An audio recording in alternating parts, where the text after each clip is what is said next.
Chapter 1: Awakening Memory. The streets glowed with neon lights, and scantily clad ladies strolled by, alongside traffic lights at the zebra crossing, and out-of-control dump trucks. Beep. A sharp horn pierced through the dream, and Taoyu woke up from his sleep, sweating profusely and gasping for breath. A faint musty and sweaty odor entered his nostrils with each breath, gradually bringing Taoyu to his senses. It was happening again, the same dream, so vivid that he couldn't distinguish between illusion and reality. Whether he was Taoyu, the social animal from the 21st century, or Taoyu, the nearly 18-year-old from the outer city, he was starting to lose track. Over the years, he had occasionally had this dream, but as the 18th birthday, representing the day of awakening, drew nearer, the dreams became more frequent, and in the past month, they occurred every time he closed his eyes. At first, he thought it was just stress and hallucinations as the day of awakening approached, but with more memories and information, the systematic and coherent memories and knowledge told him it was all real. According to those novels and the memories from his dreams, it should be a reincarnation to another world. Thinking back to the peaceful, warm, and beautiful world in his memories, and then looking at the damp bed made of bricks and planks, looking up at the stained asbestos wall, and the windows patched with cardboard. Taoyu's expression became somewhat vacant. Through the gaps in the cardboard over the window, he watched the pitch black outside, listened to the wind in the darkness, and heard some faint murmurs and vague whispers, making Taoyu's feelings even more complicated. There was an old oil lamp on the bedside table, its flame the size of a soybean, casting a hazy light over the small room. But all the light stopped abruptly at the window, as if unable to penetrate outside. The occasional flicker of the flame made the shadows in the room shake, as if coming to life, and it seemed as though the tiny flame could go out at any moment. Is there really a peaceful world where everyone can eat meat? Having lived in this world for 18 years, the memories of his past life, so taken for granted, now seemed as if from another lifetime. The things he considered normal and natural in his past life were complete luxuries, mere wishes, in this life. Why couldn't it be him from this world who had traveled to that one? With all the combat and survival skills he had practiced relentlessly over the past 18 years, he would have at least been a bodyguard or a live-in son-in-law in the metropolis of the 21st century. Abyss. The sword of Damocles hanging over everyone's head in this world, the end of the endless realm. No one knew how many years had passed since the world caught the attention of the abyss. From the limited knowledge Taoyu had, he gathered that when the abyss first began to consume the worlds will awoke instinctively, granting all people the power to resist the abyss. It was through pioneers venturing into the fragments of worlds within the abyssal rift, seizing Yuan force to prolong the world's existence, that life had continued to this day. As for what exactly had happened over the years, Taoyu didn't know, but the gray fog that symbolized the abyss's invasion had already spread across the world, squeezing human habitats into a succession of cities and shelters. The connections between cities were mostly severed, and it was only with the lamp of will illuminating the path through the gray fog that one could move forward with difficulty, maintaining increasingly scant exchanges. The flame of civilization that dispels the fog in each city and the day of awakening on everyone's 18th birthday seemed like the last gifts left by the will of the world. Giggle, giggle. A distant crowing of a rooster came from the pitch black outside, as if in an instant, all the darkness disappeared, revealing a dim light. The crowing brought Taoyu out of his reverie as well, and looking at the dim light outside the window, he couldn't help but heave a sigh. Then he reached over to twist the oil lamp stained with black oil at the head of the bed, extinguishing the soybean-sized flame. Lately, there had been more and more disappearances in the outer city, and it was unclear when an end would come. He hoped that on today's day of awakening, he would successfully awaken a combat talent. Considering his parents' gifts, the best talent he could possibly awaken was likely dynamic vision. If the grade of dynamic vision could reach grade C or higher, perhaps his status could change. Putting on plastic-bottomed shoes stained with an unknown black grime, Taoyu pushed open the creaking old door. Outside was a living room similar in style to his own room. The living room walls were mainly patched together with asbestos boards and iron sheets, and in the middle stood a table spattered with rust, composed of 3 tripods. The several stools in the living room also varied in style, as if they were cobbled together from various scraps of material, wooden, triangular, metallic, all sorts. Approaching the water tank, Taoyu picked up a porcelain basin and scooped up a basin of water using a rugged aluminum alloy ladle. Looking at his reflection, a slender face with a touch of delicate features, Taoyu felt a tangle of emotions. He wasn't bad looking, it just seemed that he was malnourished. The high frequency of dreams this month had started to merge his thoughts more and more with those of his previous life, making his mind feel much sharper. Squeak. The same grating sound of a door opening rang out, and a dark-skinned, capable-looking woman stepped out of the room. She saw Tao Yu and smiled, showing her white teeth.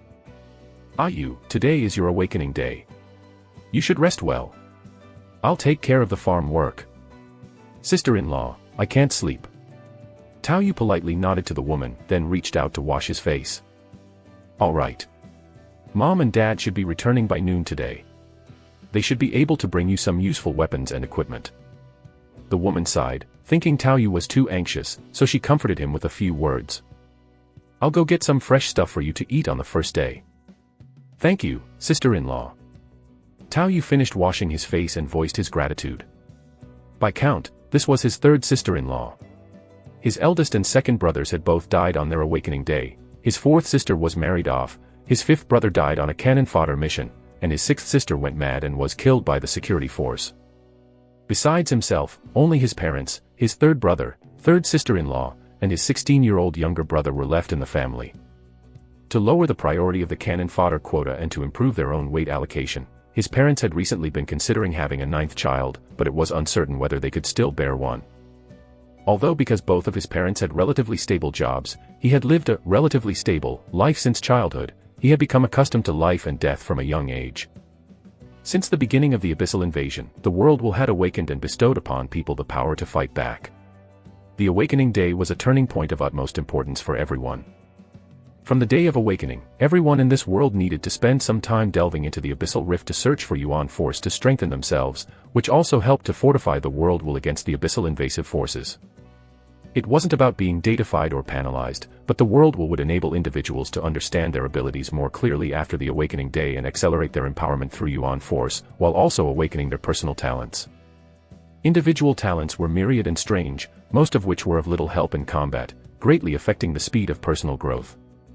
Due to the problem of limited resources, talents inclined towards combat were more likely to receive training and certain privileges and resources from the companies.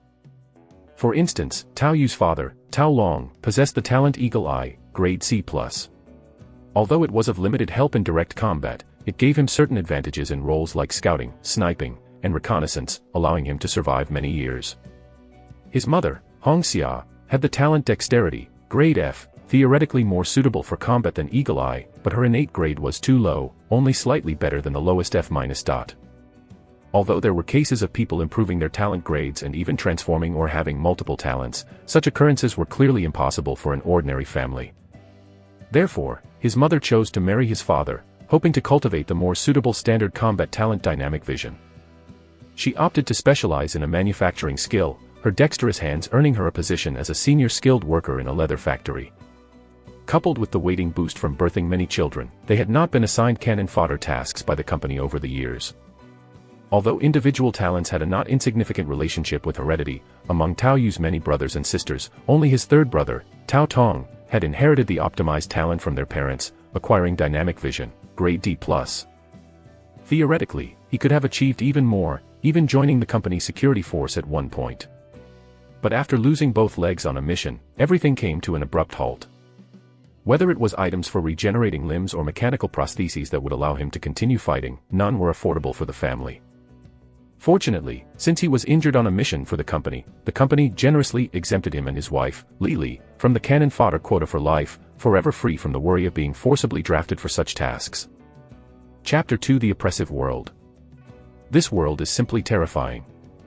Stepping out of the house, breathing in the morning air tinged with a hint of cow dung, Tao Yu sighed again. He had thought that being an office drone in his previous life was miserable, but considering the people in this world, there was a sense of speechlessness that made him look to the skies, wondering how he had managed to survive before. Every day involved feeding the cows, cleaning cow dung, milking, and fixing hooves, not to mention weeding and doing various farm chores. All the spare time was spent practicing survival and combat skills in preparation for Awakening Day, and to this day he still couldn't fully recognize the characters of this world, making him semi-literate. The hard-earned produce of the farm, which had nothing to do with his family's earnings, was regularly collected by the company, leaving only some food for subsistence as a gift.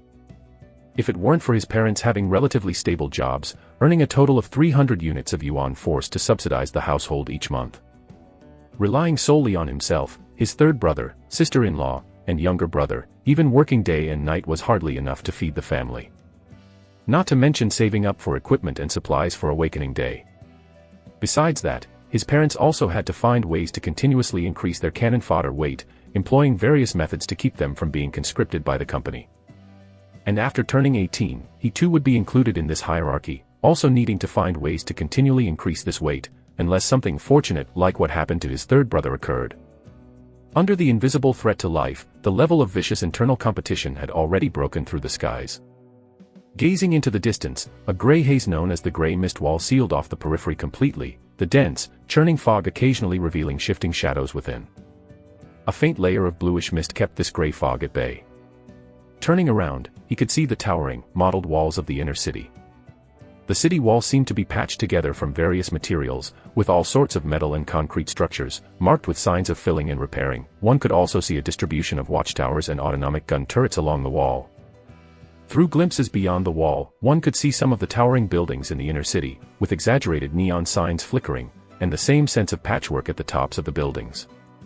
It had somewhat the style and technological feel of 21st century architecture, yet also a stark contrast like something out of a trash heap. Looking up, one could see a giant city floating in the sky, its base dropping a blue light that seemed to protect the land below from the gray mist.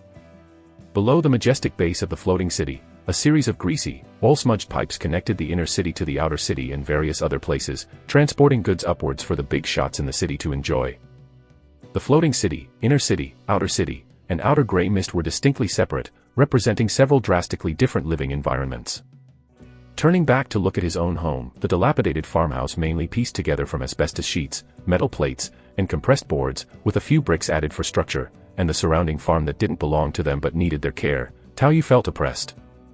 Atop the roof was a crude autonomic gun turret with traces of rust and the smell of machine oil, occasionally creaking as it turned itself around. This autonomic gun turret was the most valuable and expensive item in the house, able to discern gray mist monsters from a short distance and attack automatically, an item of enhanced yuan force that was not found in every household.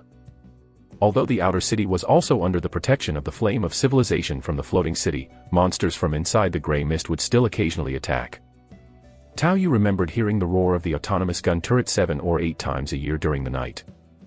This was the frequency of monsters that had bypassed the outer night watchers and all other possible intercepting fortifications to reach the farm. Fortunately, it was usually just the small fry that would leave the gray mist and enter the protected areas of the flame of civilization.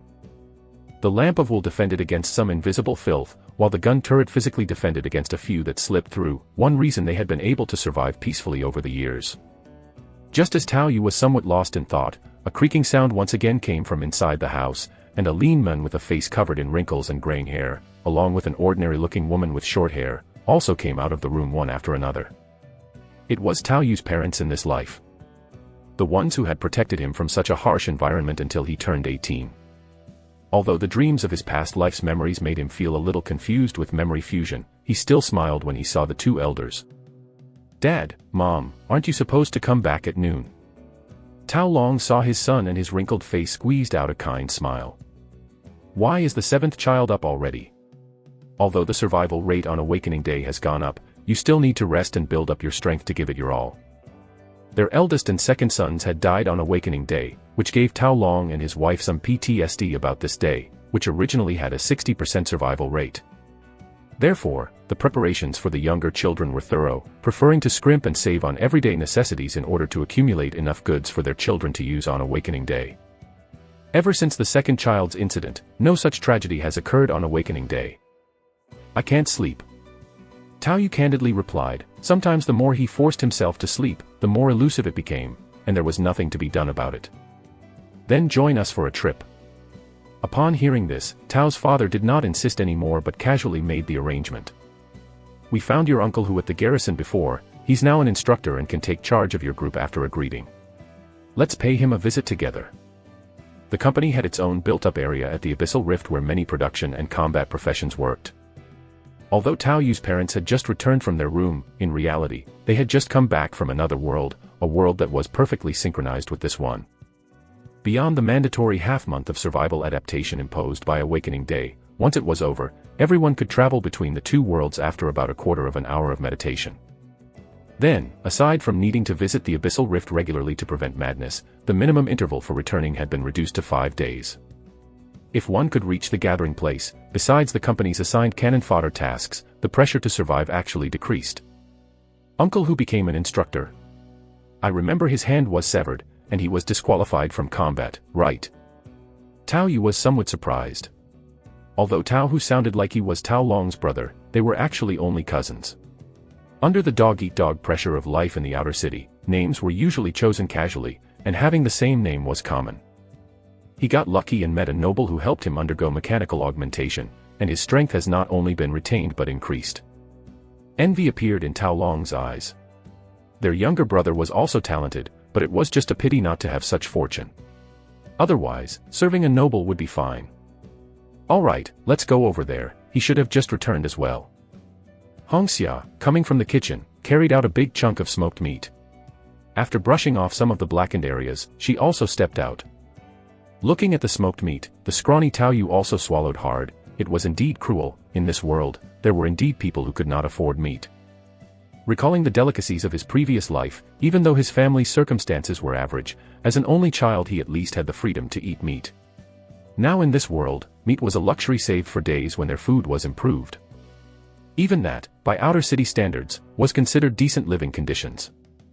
Tao Yu did not object to visiting affluent relatives, nor did he have the inexplicable pride of a transmigrator. After living in this world for 18 years, all his pride had been worn down.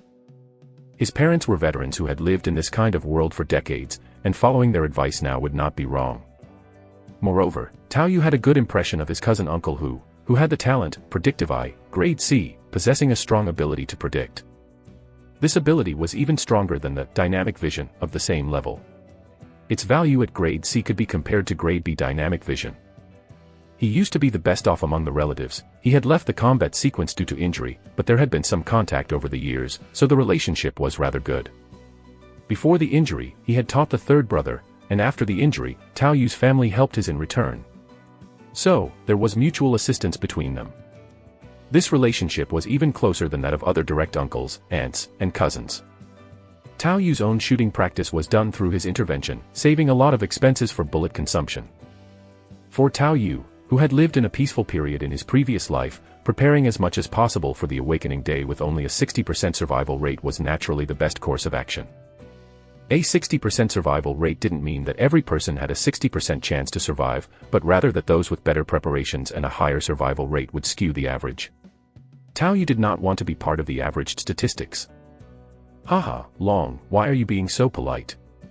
Yu is so skinny, he needs to eat more meat to get stronger. Uncle Hu was a short, stout, and well-built man with dark skin. When Tao Yu saw him again, the man had replaced hhis originally severed arm with a punk-styled mechanical arm, which even turned his left shoulder completely mechanical.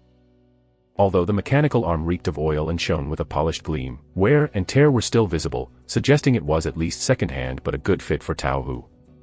After receiving the smoked meat, Uncle Hu squeezed Tao Yu's shoulder with his oily mechanical arm and then spoke up.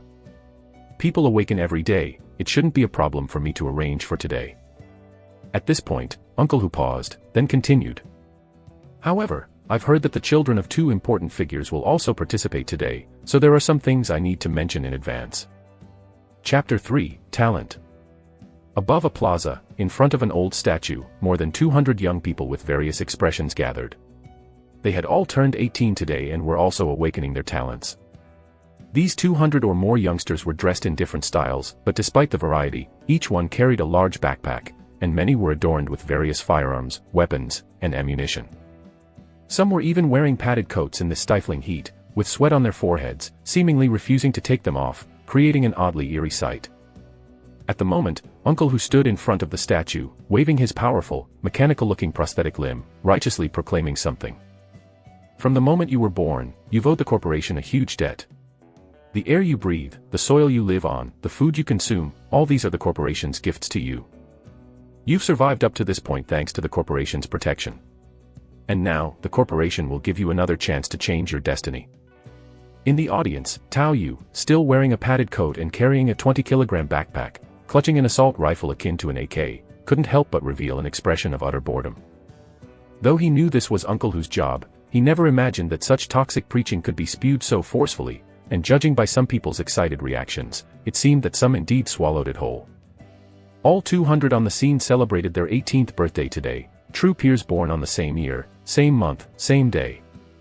Tao Yu, who had come with Uncle Hu, had already roughly understood that the majority of these 200 were outer city locals like himself. A small portion of them from the outer city had entered the security forces or were children of small-time leaders with combat talents. The disparities were somewhat discernible from the equipment. Tao Yu, with his old assault rifle, was considered middle tier, while many of his peers wielded shotguns, homemade guns, or even just sharpened steel pipes instead of firearms. Then there were 6 or 7 peers from the inner city, distinctly standing apart on the other side. Fully geared in combat suits, military backpacks, bulletproof vests, or full body armor, and even 3 who had already installed mechanical limbs, starkly differentiated themselves. Beyond that, a man and a woman standing behind Uncle Hu, bearing an air of nonchalance, were even more extraordinary. Not only did they stand outside the formation, but they also wore skin-tight combat suits filled with a sense of technology, somewhat similar to the black combat suits from Battle Royale. Compared to the group of padded coat wearers, the difference was like night and day. Judging by the equally handsome features of the two and sharing the same birthday, they were likely a pair of twins born to someone influential from the floating city. Furthermore, today is also your lucky day, you mudleggers. The chance to meet important figures you'd likely never encounter again has come to you. After entering the abyss, do your best to find young Master Sun and Miss Sunday. The smallest favor from them could last you a lifetime. In the expedition, you are to follow their commands unconditionally. Understand? Uncle Hu emphasized with a booming voice, filled with force. Understood. The crowd below was indeed stimulated, just as Uncle Hu had said.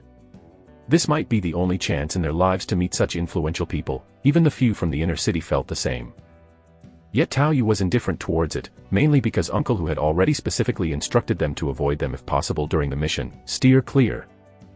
Though following in their shadow might indeed bring potential benefits, the risks were too high. The children of these important figures were undoubtedly born with exceptional talents and nurtured from a young age with nutrient solutions and various skill trainings. Combined with their equipped gear and the Yuan force bequeathed by their families, they were born surpassing the endgame of others. While ordinary people aimed merely to survive, these two would surely be seeking greater fortunes, thus urgently requiring cannon fodder to probe dangers. The rewards might be substantial, but so were the risks. However large the benefits or rewards could be, they were worthless unless you survived to claim them. The same went for those fully armed guys from the inner city, who might not have as many advantages as those twins, but the risks were similarly not negligible, hence, they were to be avoided as much as possible. On the other hand, it might be worth approaching the children of some outer city small-time leaders. Uncle Hu and a few well-acquainted friends had greeted them, and although not exactly lending help, they were willing to stick together for warmth.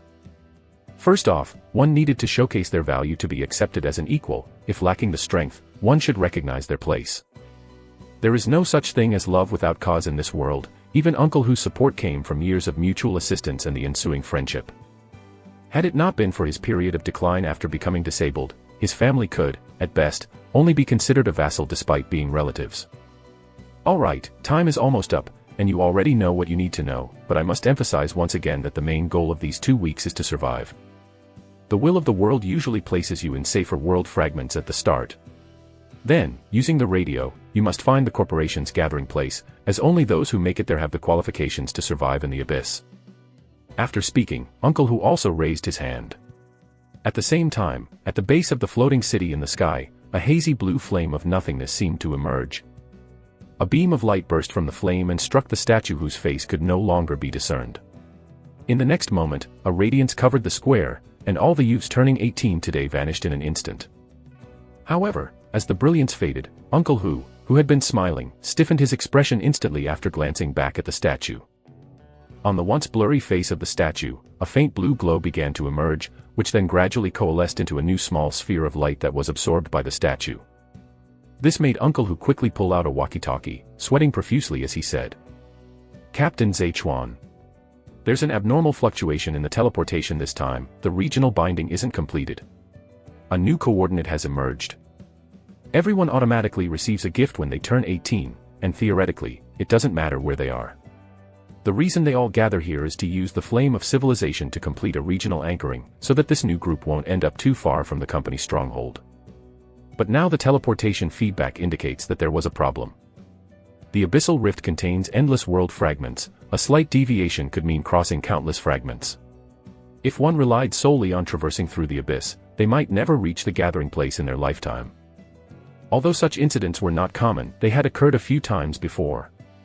If it was just some ordinary mud-legged folks from the outer city, even with a few from the inner city, it was just bad luck, survive on your own and count your blessings. But this time, there were also 2 children of significant figures from the floating city involved, and the situation was now rather different. However, the teleportation was complete, and nothing could change that. The only thing to do was to record the coordinates of that abnormal region, so that future new arrivals could choose to be anchored near that same area. Intense dizziness made Tao Yu want to vomit. Moreover, the stuffiness from the cotton-padded jacket he was wearing made his first action upon landing not to check the gifts from the world's wool but to promptly draw out a small-caliber pistol with one hand and quickly drop his pack to start shedding his cotton clothes. He had worn the cotton jacket because, although the regional deliveries were anchored over a general area, the fragments in the abyss changed in the blink of an eye. It was quite possible to be dropped into a frigid glacier region. If one went there dressed too thinly, they might freeze solid before even getting a chance to dress warmly. Although this was a matter of probability, it was not something to gamble on. Now, removing the cotton jacket was much simpler. Tossing the cotton jacket onto the ground, he revealed a set of cowhide armor his mother had made by hand. With the pistol tucked into his chest holster and that somewhat chipped but gleaming AK-like rifle clutched in hand, he swiftly fitted a bayonet onto it and then began to look around at his environment. The light was dim, but strands of sunlight still pierced through gaps in the foliage above. The earthy and decaying scent at the tip of his nose, the stout trees around him, the soft decaying leaves, and the sprawling roots on the ground, all indicated that he was in a rainforest environment. His vision had clearly vastly improved, probably due to his inherent talents, which seemed promising. All the survival knowledge he had learned in the past 18 years came to mind. The biggest threat in the rainforest, aside from various wish-powered creatures from the world fragments, was actually poisonous insects. He quickly began to secure his cuffs and pant legs, and simultaneously pulled a veiled straw hat from his backpack and put it on. Tao Yu also took out a bottle of potion and started applying it to several key spots.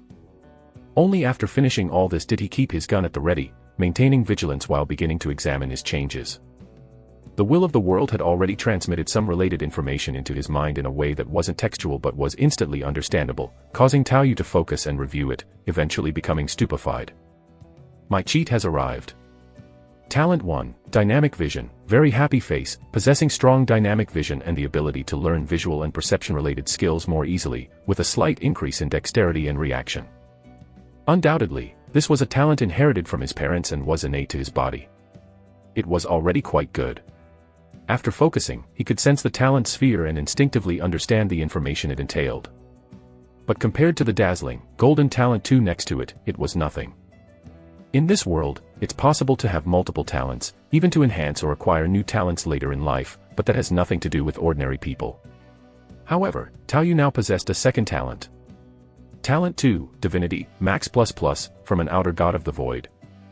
Known ability 1, 1 proof forever proof, any improvements obtained through practice won't diminish, and any injuries can be fully regenerated by absorbing yuan force or consuming food. This applies to abilities that need to be enhanced through practice and yuan force, like the Heavenly Demon Dismantling Technique, which only speeds up injury recovery post facto and cannot solidify abilities to exploit a bug. Known ability 2, Mental Immunity, immune to any mental or soul-related influences or attacks. Known ability 3, Deification, by consuming yuan force to enhance existing abilities and talents, using the enhanced version of abilities consumes additional physical and mental strength based on the power of the abilities. Chapter 4, Strengthening of Yuan Force. Takeoff. Tao Yu felt the transformation deep within his soul, that indescribable feeling stirring his heart with exhilaration. The world before his eyes became clearer, the enhancement of his vision was immediately apparent. He had never even heard of a talent like divinity. Not to mention that strange, Max++ level, he had never heard of that either, it felt like a jumble. However, Tao Yu had some vague guesses about the description of the outer gods from the void, perhaps related to his own transmigration. Just looking at the 3 known abilities of divinity, none seemed to directly increase combat abilities at the moment, but they represented limitless potential. The gift from the world's will was not something datified and fixed, every person's practiced abilities would decline without regular training. It was only with the accelerated strengthening from yuan force that one could maintain stability through proper exercise and consumption. But Tao Yu wouldn't need to worry about these things anymore. Any injuries could also be healed through Yuan force and eating, an equally superb skill. Right by Tao Yu's side were his disabled third brother and uncle who, and even his parents had their fair share of accumulated injuries over the years, but none of these were a problem for him anymore. The second ability, spiritual immunity, though simple in meaning, the prefix, ignore any, was enough to demonstrate its terrifying potential. A true might that grows stronger with stronger foes. For the last ability, deification, Tao Yu did not yet have a concrete concept, but he could vaguely sense its greatness. Yuan force, a power scattered throughout the abyssal rift and the fragments of many worlds. It usually concentrates in various Yuan force creatures and items. Killing Yuan force creatures would leave remnants imbued with residual Yuan force, some of which might even carry knowledge, skills, or incomplete information. The same goes for items of Yuan force, sometimes they have special functions. For example, the autonomic gun turret on the roof of his house was a second-hand Yuan force item capable of automatically targeting and attacking nearby fog demons. Yuan force itself acted more like a training accelerator, typically reaching one's own limits of practice. Take physical training for instance, accelerated by Yuan force, a normal person had the chance to reach the peak of human capabilities in every aspect like sprinting, weightlifting, endurance, and so forth.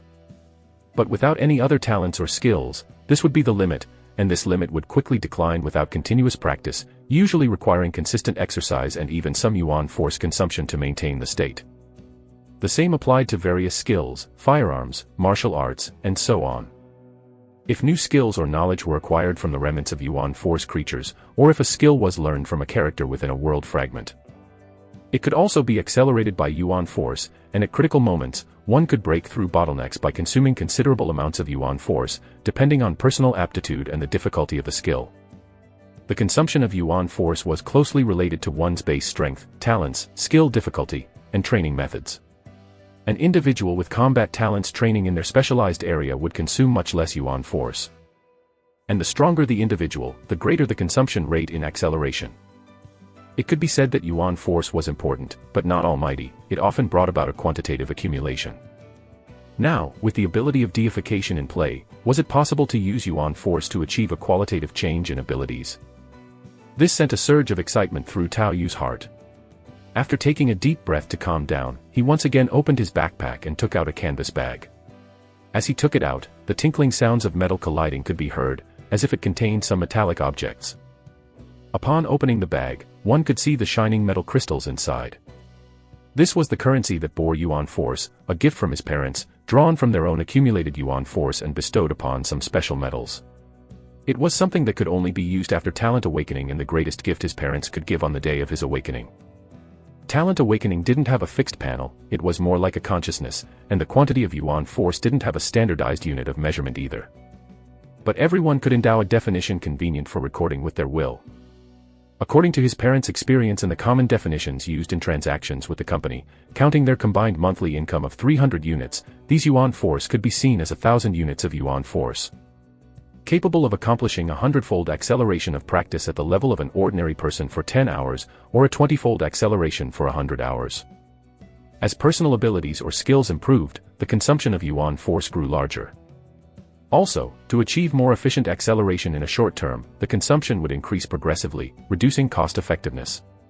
These two acceleration modes were what Tao Yu's parents found to be relatively suitable for the day of awakening. Although the first method was less cost-effective than the second, it could significantly reduce the time cost on the perilous day of awakening. By spending a day on high-intensity practice, one could quickly obtain targeted ability improvements, depending on the varied environments of the fragments. If the acceleration effect was condensed to 1 hour, that might only yield a 500-fold speed increase, the cost-effectiveness not suitable for Tao Yu's current use. As the acceleration effects improved, the consumption would rise exponentially, and with further improved strength, the rate at which Yuan force was consumed would increase even further. Eventually, even the great figures might not be able to afford it. Chapter 5, Yuan Force Enhancement _2. Yuan Force Enhancement has limits and thresholds, and the closer you get to the limit, the more severe the diminishing returns become. But now, Tao Yu faced a new choice, which was to directly deify his existing talents or skills, thereby achieving a qualitative change.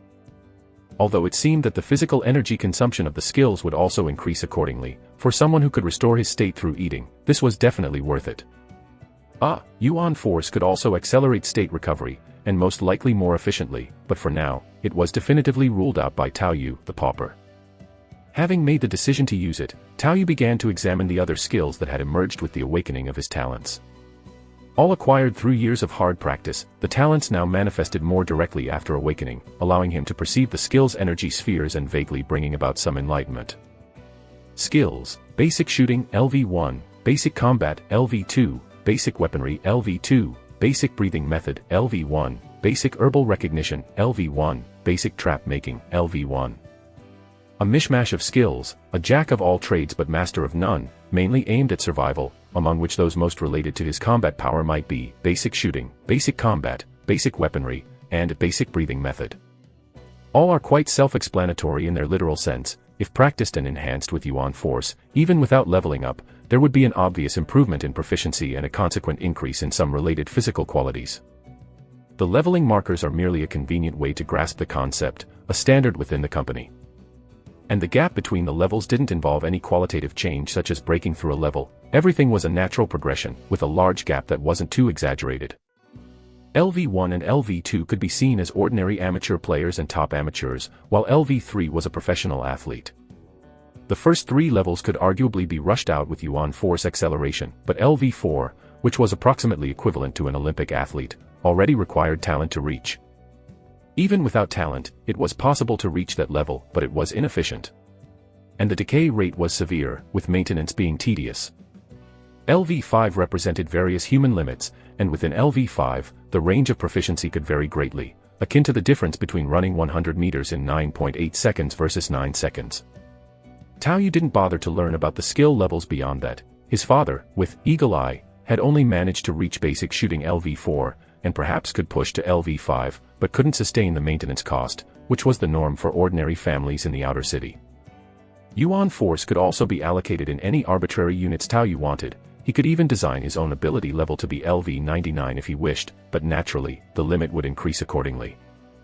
But with deification available, he would not prioritize increasing the proficiency of these skills he had painstakingly practiced for many years. Eventually, Tao Yu focused his mind on his talents, Dynamic Vision, Very Happy Face, as well as on Basic Breathing Method LV1. Dynamic Vision was an innate talent, its importance was unquestionable. And Basic Breathing Method was a relatively reputable skill in the outer city, not something everyone could learn. Tao Yu barely had an introduction to it through the constant hands-on guidance of his disabled elder brother. Although it wasn't anything as grand as internal cultivation methods and couldn't break human limits, it could still improve endurance to some extent and reduce the speed of physical decay, lessen the intensity of maintenance exercises, and increase the efficiency of physical training, which was relatively the highest skill Tao Yu had acquired among the many. According to the information Tao Yu gathered by focusing his thoughts, the deification of Dynamic Vision required about 800 units of Yuan force. Basic Breathing Technique would consume around 140. Basic Shooting, Basic Combat, and Basic Weaponry were all between 80 to 100, no longer enough for another enhancement. But there was the option to use Basic Trap Making as a connection, or to reserve some Yuan force for accelerated enhancement and emergency recovery from injuries. After roughly planning, Tao Yu began in an orderly fashion, starting naturally with Dynamic Vision. As Tao Yu focused his mind, he first absorbed 1,000 units of Yuan force from the metal above into his body, then started to concentrate his attention on Dynamic Vision. The next moment, the energy sphere representing the talent, Dynamic Vision, seemed to visibly change, as though it also released streaks of golden light. And Tao Yu's vision, which was already clearer thanks to Dynamic Vision, suddenly became even brighter. Even in the dim rainforest, he could see all information and details as clear as day, the texture of the trees, the crawling insects, the python hanging on the treetops, everything was captured by his eyes. The passive enhancement of vision alone was a substantial gain. It just came with a slight sensation of dizziness, like wearing glasses, but it seemed to smooth out quickly, perhaps due to spiritual immunity. With his mind focused, the newly deified talent unfolded before him. Dynamic Vision. Deified. Under normal conditions, possesses extremely strong dynamic vision. With high mental concentration and at the cost of additional physical energy, it can greatly enhance the effect, seeing the trajectory of mosquitoes' wings and bullet paths, and temporarily increasing explosive power and reflex speed at the expense of significant extra physical energy, which may cause strains if the body's strength is inadequate. The skill description turned into information that Tao Yu could understand without using words. Upon receiving this terrifyingly powerful enhancement, Tao Yu immediately felt his heart pumping blood. This was too exaggerated. This was far from mere dynamic vision. This was clearly bullet time. Almost in sync with Tao Yu's internal exclamation, his talent information transformed into the changes and variations he understood. Talent, bullet time, max. What thrilled Tao Yu the most was the realization that the talent, bullet time, could still be enhanced further. But just by concentrating mentally for a moment, he also immediately felt a cold splash of realization. The consumption for a second deification was far greater than the increase from Yuan force acceleration by several orders of magnitude, and the feedback of needing at least tens of thousands of units of Yuan force for the next deification made him aware that it was beyond his short-term reach. Actually, it doesn't matter, the current bullet time is already more than sufficient. If I enhanced it again, I probably wouldn't last even a second given the consumption of energy and focus. It's fine, really, it's fine. Tao Yu comforted himself for a while, but couldn't help feeling a twinge of sourness, like the grapes were beyond his reach. Yet, it wasn't entirely self-consolation. As little Karami, the active consumption of bullet time might be overwhelming, and stronger enhancement would probably mean relying solely on passive abilities. Chapter 6, Physical Changes. Crackle. Because the branches were still somewhat damp, not only was the smoke quite heavy, but the burning also produced a crackling sound. Skewers of snake meat were lined up over the fire to roast, filling the air with a savory aroma. The snake meat that had just been put on the fire was still visibly wriggling with white parasites, but they quickly turned into protein under the flame's high heat. Tao Yu began to put new skewers on the fire while also starting to tear into one that was already cooked. Even though he had only sprinkled on some salt, the meat was dripping with delicious fat.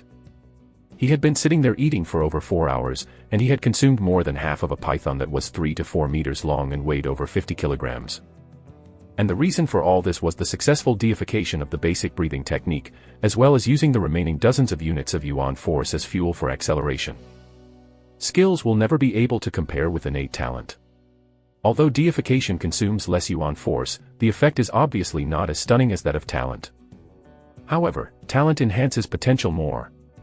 The stronger I am personally, the stronger my talent becomes, whereas skills have a more immediate effect. After devouring another skewer of snake meat, Tao Yu felt the sense of fullness in his stomach and pondered that in the future he would need to find a way to acquire a digestion-related skill. To a certain extent, the speed of eating and digestion limited his intake of energy. Moreover, he only possessed the ability to recover his state of being, but his physique still wasn't immune to diseases, germs, and parasites. The basic breathing technique before deification was described as increasing training effectiveness, accelerating physical recovery to a certain extent, enhancing endurance, reducing physical degeneration to a certain degree, and slightly raising the human potential limit. It was balanced and standard, without any outstanding features, but indeed could be considered a quality skill available to the average person in the outer city. After spending over 100 units of Yuan force on deification, Tao Yu simply added the word modified rather indifferently. Basic breathing technique, modified LV1, can channel one's chi blood to increase training effectiveness, consume chi blood to boost burst power, consume chi blood to enhance endurance, and raise human potential to a certain extent.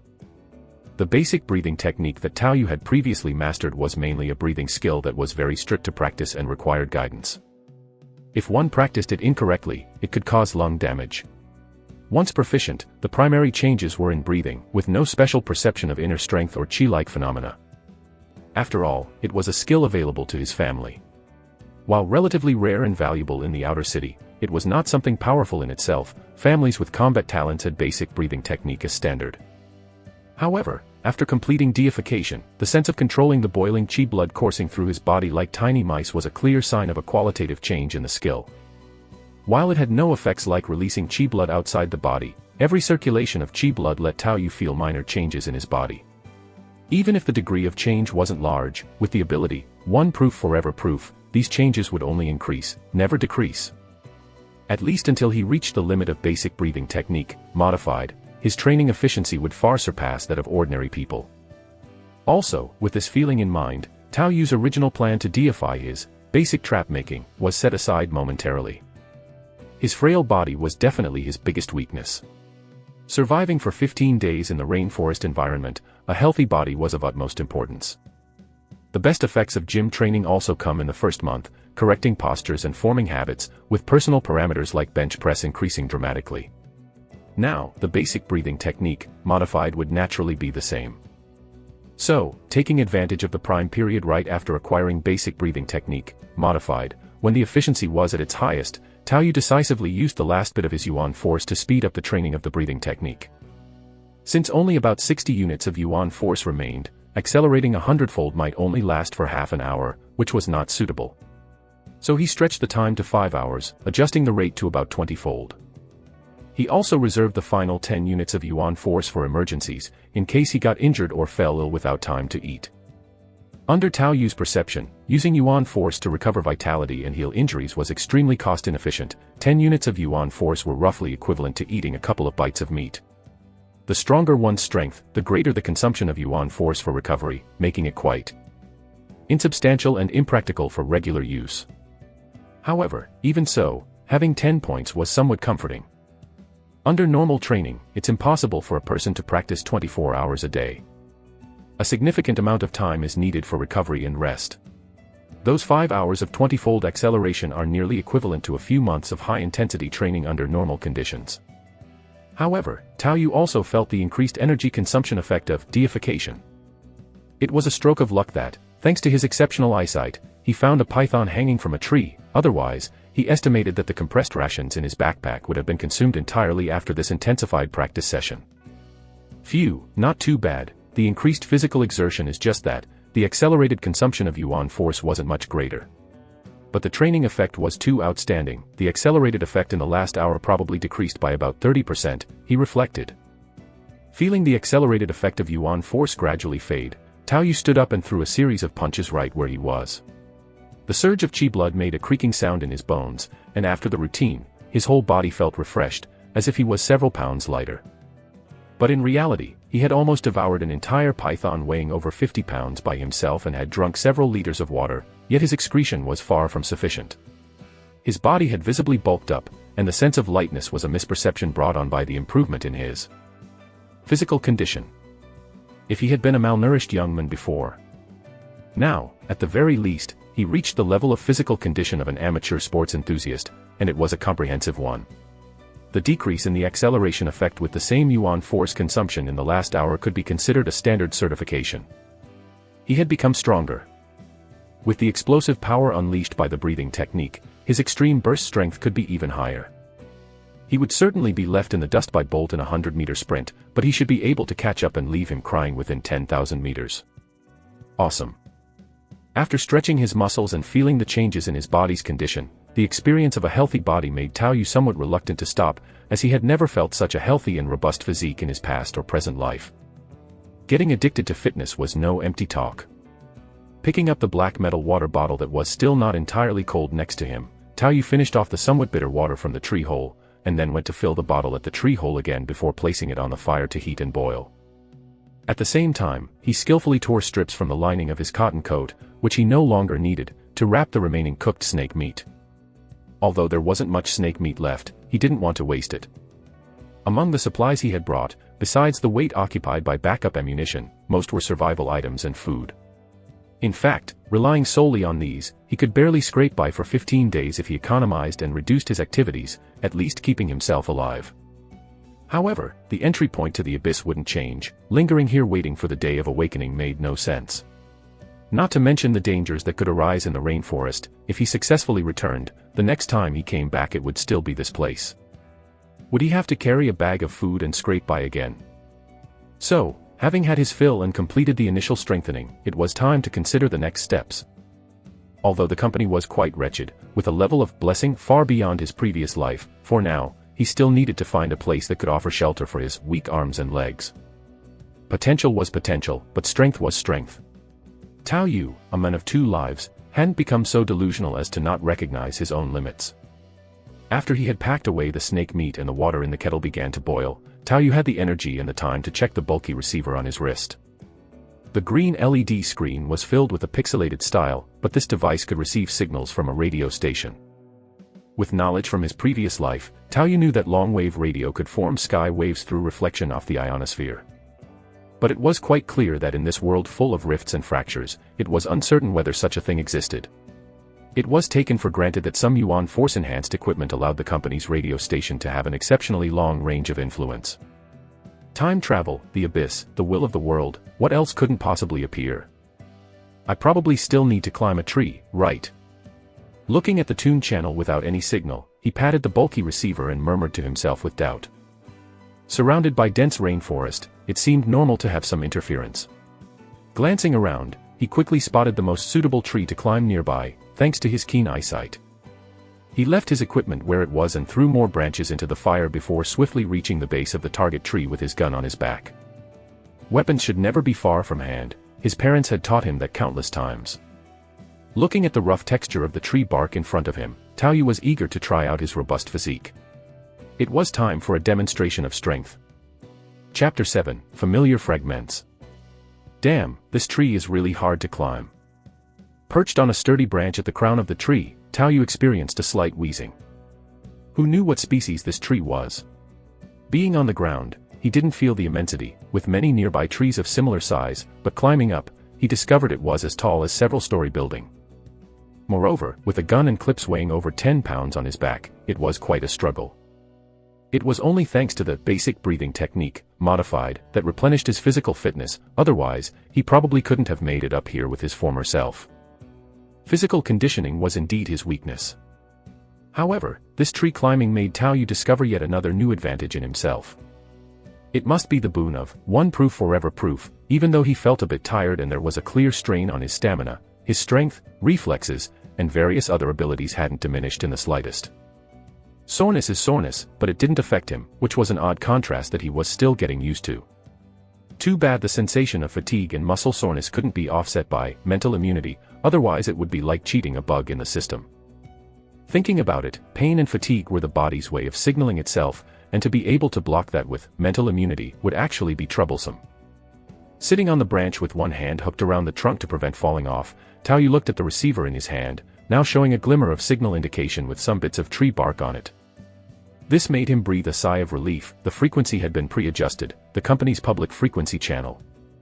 Standing up, he stretched his hand high above his head, surpassing the tree canopy and swayed it back and forth, finally hearing a voice from the receiver. There is also another radio frequency here, but without the presence of Yuan Force, it is most likely an innate radio of the world fragment. We should try to gather in that direction as much as possible. I will update the broadcast info every day at noon, and the message will repeat until 6 in the evening. Upon hearing this indifferent, cold voice, Taoyu was momentarily stunned. What was going on? But soon, the voice finished and mechanically started repeating itself. It must have been set to a recording, repeating the broadcast like a loop. It is with great regret that we inform the inhabitants of Starshine City that we seem to have encountered a rare spacetime anomaly event and did not complete the binding with the company's regional headquarters. Our items have not received any signal from the company. The talk's opening thunder indicated that the speaker was very likely one of the twins from the floating city. Being big shots born and raised in Rome, it was normal for them to have all sorts of exotic items and understandably, they could directly broadcast to all other members nearby. If they couldn't receive any signal from the company's headquarters with their high-end equipment, then their judgment must be spot on. A spacetime anomaly event. What a pain. Why would he encounter such a low-probability event? Air. Immediately, Taoyu thought of his own divinity. Could it be possible that this was caused by himself? He then cast aside these complaints and continued to listen silently to the messages on the radio. According to the siblings from the Suns, the distance from here to the company station was at the very least 100,000 kilometers, which amounted to at least 2 or 3 times the Earth's equatorial circumference. Even with the shortest estimate, there could be multiple world fragments in between. Given the danger and variability of the abyss, this distance was an insurmountable gulf, not to mention the great possibility of it being even further with more world fragments. So seeking the company's sanctuary for protection was out of the question. If one had the strength to cross such a vast distance, then what would they need protection for? The damn company had lost the only good thing about it, crap. However, there was another piece of good news. They had received broadcasts from another radio station, containing some incomprehensible language. Together with their assessment that there were no enhanced signals powered by Yuan Force, it was quite possible that this radio station belonged to the native inhabitants of the world fragment. While it might not be a meeting place for other companies, organizations, or races, at least there could be a place to rest.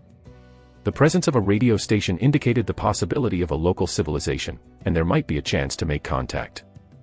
Even if the language heard remotely might not be understandable at first, direct encounters with the natives could leverage the power of Yuan Force for translation.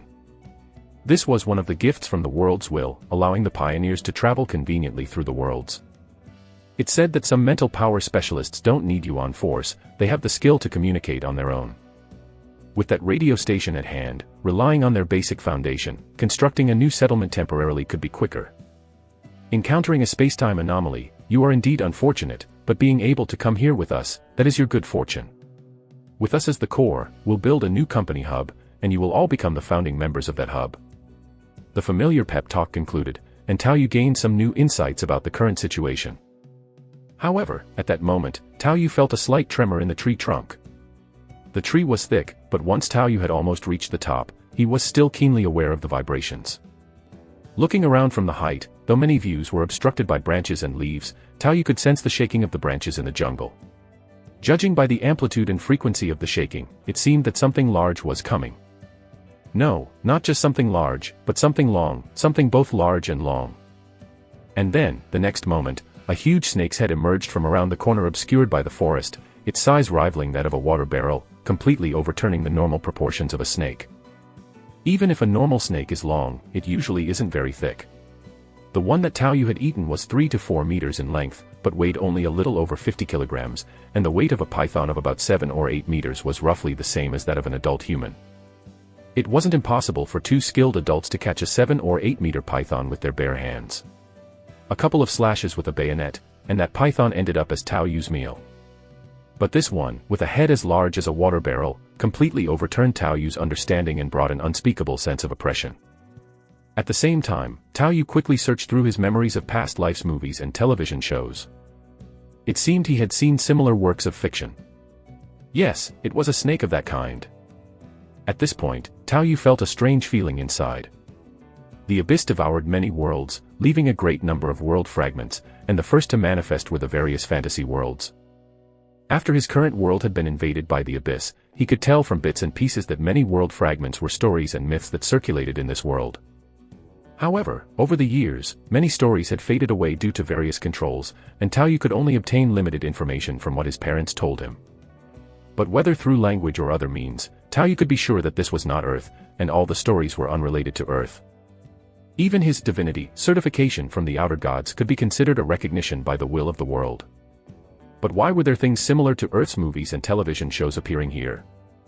Was it a coincidental legend of the same kind? Or a fragment from Earth brought about by the space-time anomaly? Does this mean Earth has started to be devoured by the abyss? With memories and accumulations from his past life, Tao Yu wasn't short of wild guesses and inferences, and he had made some guesswork and deductions himself. Even the space-time anomaly might be related to him.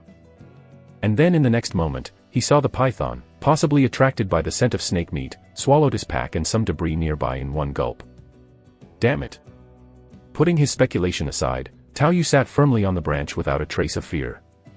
He lifted his AK-like rifle, aimed at the python, and then pulled the trigger.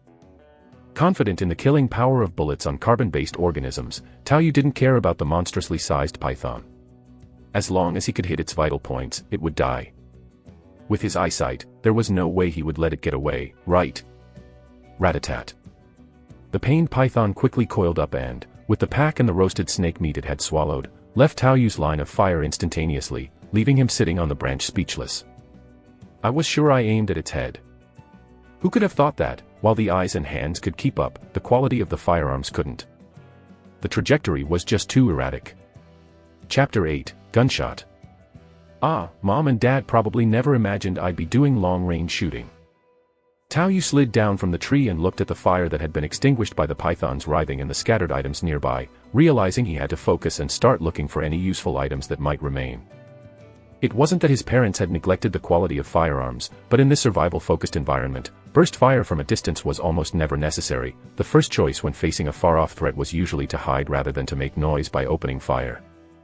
This AK-like rifle was powerful with a low rate of failure, although it might not be as good as a submachine gun at close range. In the hands of Tao Yu, who had a basic understanding of firearms, it was still pretty decent. He just never expected that he would be firing from a tree branch.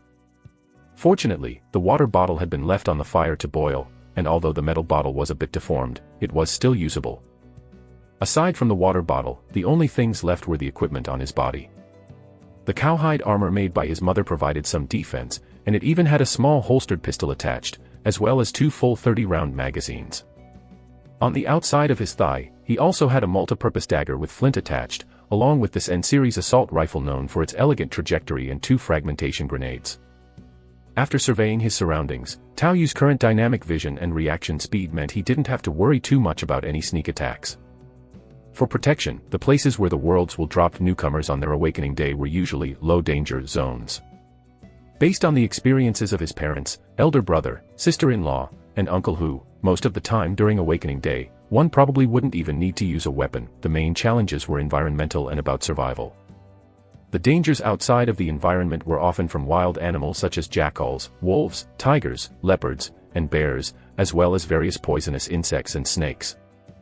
That python could certainly be considered a fierce beast but was also somewhat above average in terms of danger.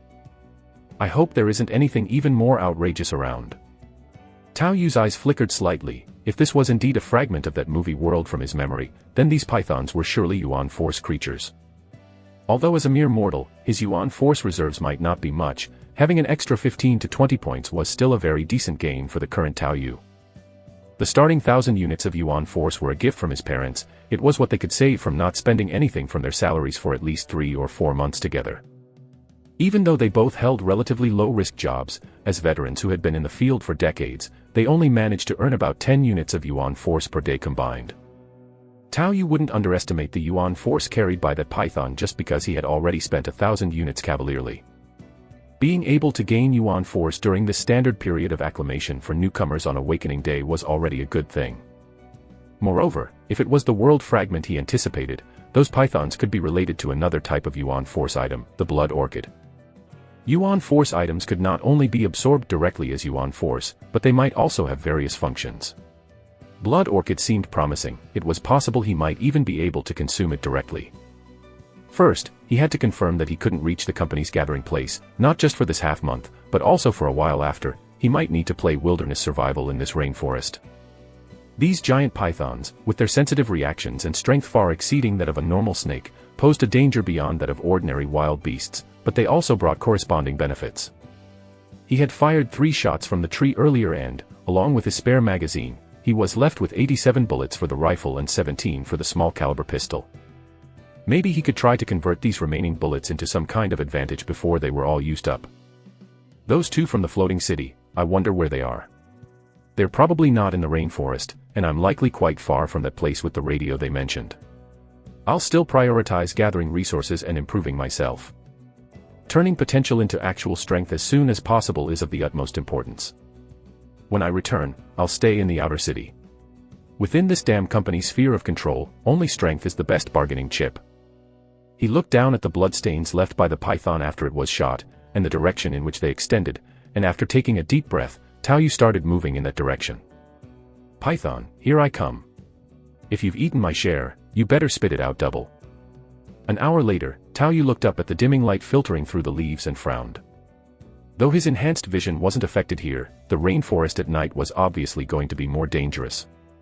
The practice of the basic breathing technique, modified, and the fragmentary time had also dragged on until evening. Shot and still running so fast. After all, in the rainforest, Tao Yu couldn't rush on his way. He had been following the blood trail left by the python. Even for a python, a gunshot wound wasn't so easy to heal, and Tao Yu had kept up closely, wanting to see if the creature would die from excessive blood loss on the way. He didn't want to give up now that he had followed it this far. Looking at a drop of thick blood on the fallen leaves on the ground, as well as the snake trail made by the other party, Tao Yu also looked around. The rainforest, growing darker by the moment, had sporadic noises and strange sounds, and the environment became more and more like the underworld as the light faded. I'll chase for another half hour. If I haven't caught up by then, I'll have to start a fire and rest. Although Tao Yu's visual abilities were extremely strong and he wasn't afraid of not seeing clearly, he wasn't complacent either. Walking over to a tree trunk nearby, he casually cut into the bark with a bayonet and then tore off a loose piece of bark with his bare hands, revealing several plump white grubs which he then stuffed into his already bulging pocket. The rainforest was great for this, food was everywhere, and these were all high-quality proteins, ready to be eaten after a bit of roasting over the fire. He could eat them raw, actually, but his physique couldn't immunize against diseases yet. If he got diarrhea, it would be troublesome. Although diarrhea wouldn't affect his strength and he could recover by eating, it was a waste of energy and time, so it wasn't worth the risk. It was at that moment that he faintly heard a series of gunshots, causing Tao Yu to pause. He then realized that he might have run into some others from his group, as even though the teleport was anchored incorrectly, the distances between them might not be too far apart. There was also a small chance of encountering some characters native to this fragment of the world, but in the midst of the rainforest, that possibility was slim. Worlds like this opened randomly, and they wouldn't necessarily drop him right into the unfolding story. After some consideration, Tao Yu still decided to stealthily approach the direction of the gunshots, to observe the people involved and make a targeted decision accordingly. No matter what, in an environment like the rainforest, it wouldn't be bad to encounter someone who could band together temporarily to watch over each other and ensure rest. The fatigue on a mental level wasn't simply about whether one could recover or not. However, as Uncle Hu had advised, if he encountered someone from the inner city or those twins, he would have to think twice. Actually, the current situation had already deviated greatly from the initial estimates. If it was the twins, now would be the time they were seeking to establish a new gathering place and were in need of hands. If he couldn't avoid them, he could just say his dynamic vision was at max level, which would likely result in being temporarily recruited as a talent. Valuable talents would be utilized, and the greater the value, the greater the leverage. Adjusting the contingency plan according to different situations was the best choice. He would keep divinity to himself for sure, and he wouldn't mention bullet time.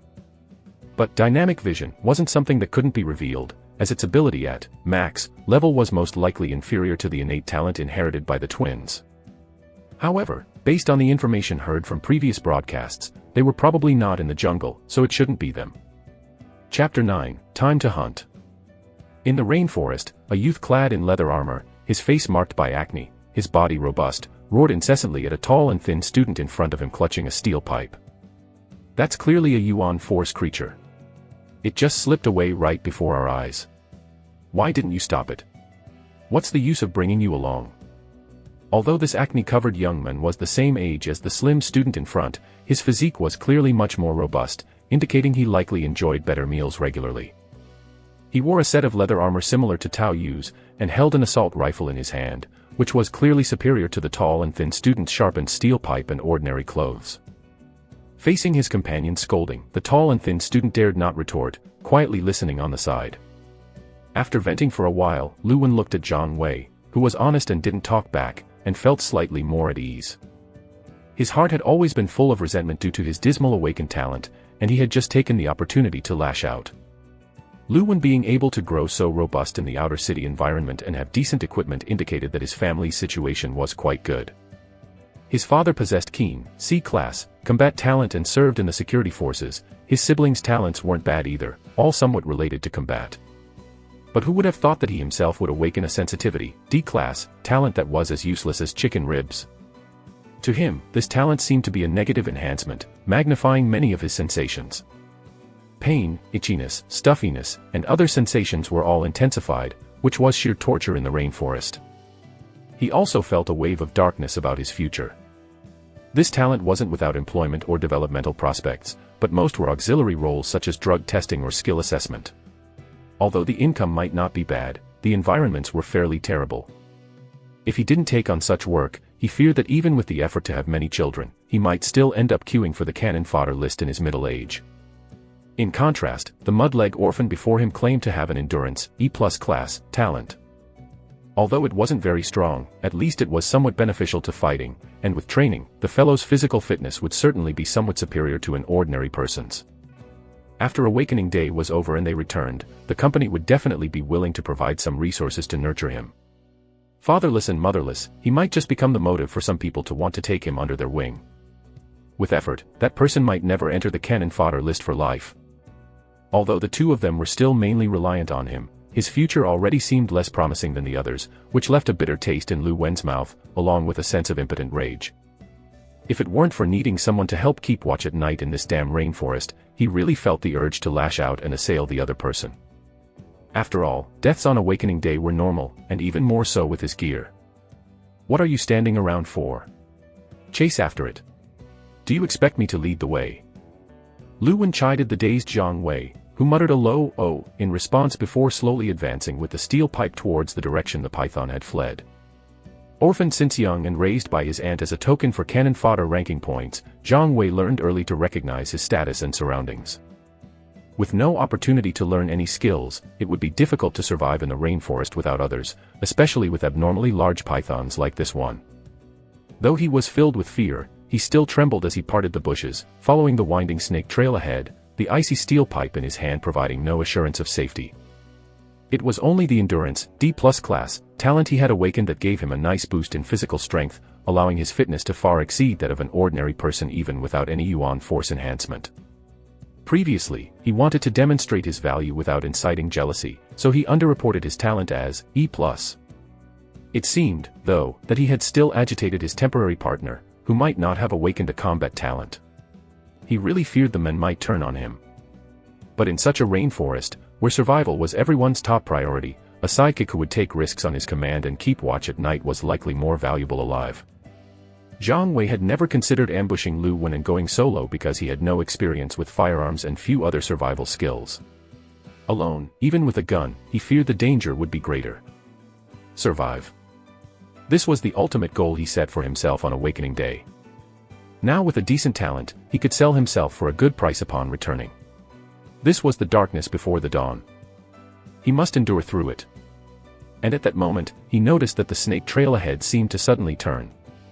Following the crushed foliage and the contorted path that veered to one side, as he changed direction to continue along the snake trail, he suddenly found himself stunned to see that the trail had turned again. Looking at the twisted and broken branches along the way, Zhang Wei followed the signs upward only to discover that the creature had climbed atop a massive tree and moved towards the back. Swallowing hard, he slowly turned around to see a massive snake head, as big as a water tank and smeared with blood, silently descending from above. The coiled body, akin to a tightly compressed spring with terrifying explosive power, had already appeared just a few meters behind Lu Wen. "Watch out! Behind you!" Zhang Wei yelled out a piercing warning, not only to save Lu Wen but for his own survival. While roaring, he also howled strangely, waving the steel pipe in his hand and making various movements in an attempt to draw the attention of the python. He knew clearly that the gun in Lu Wen's hand was the real assassin to deal with this creature. If the python turned to look for him, who was at a farther distance, then Lu Wen would have the chance to spray bullets and take it down. It wasn't that he had a fearless spirit of self-sacrifice, but that he had to do this.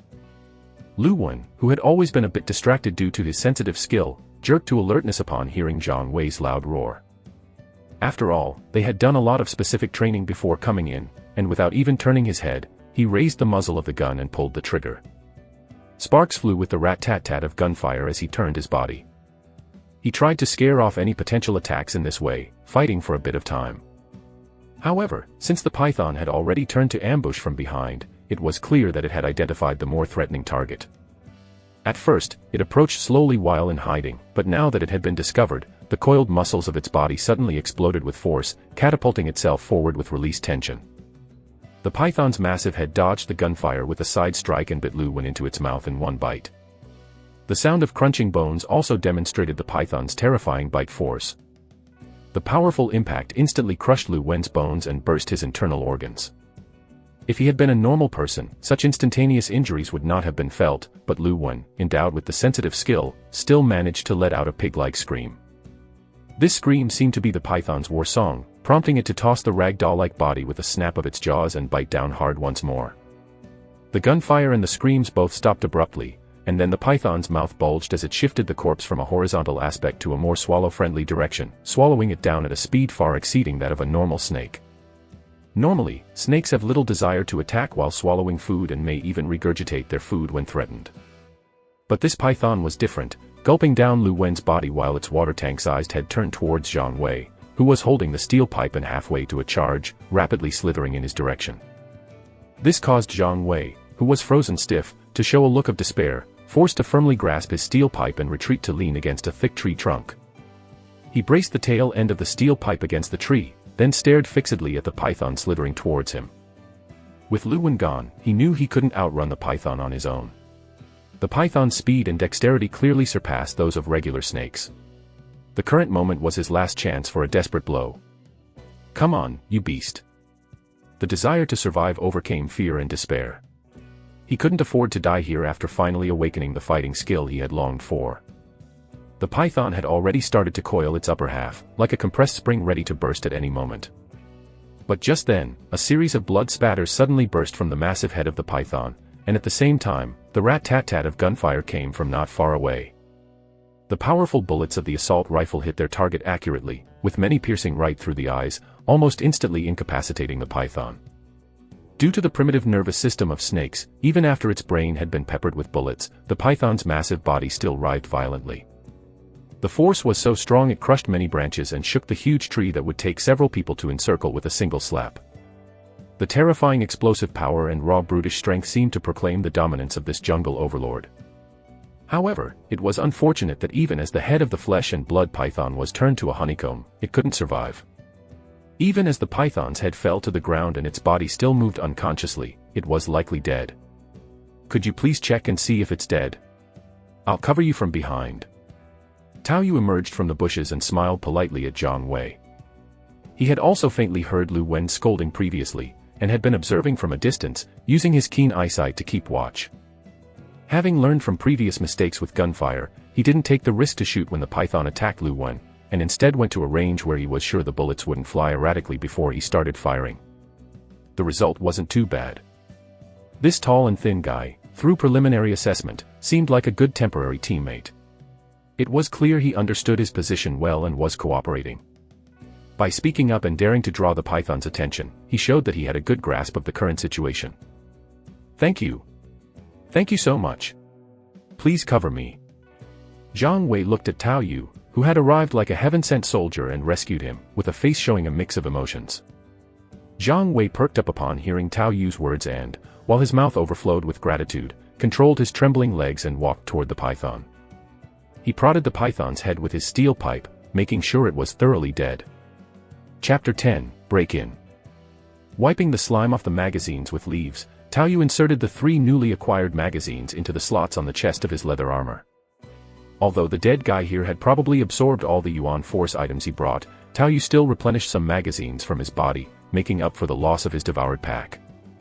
This python was not the one he had injured, only Lu Wen's corpse was inside, not his own backpack. Besides, he could feel the Yuan Force from the python's body converging after death, accumulating on a tooth in its mouth.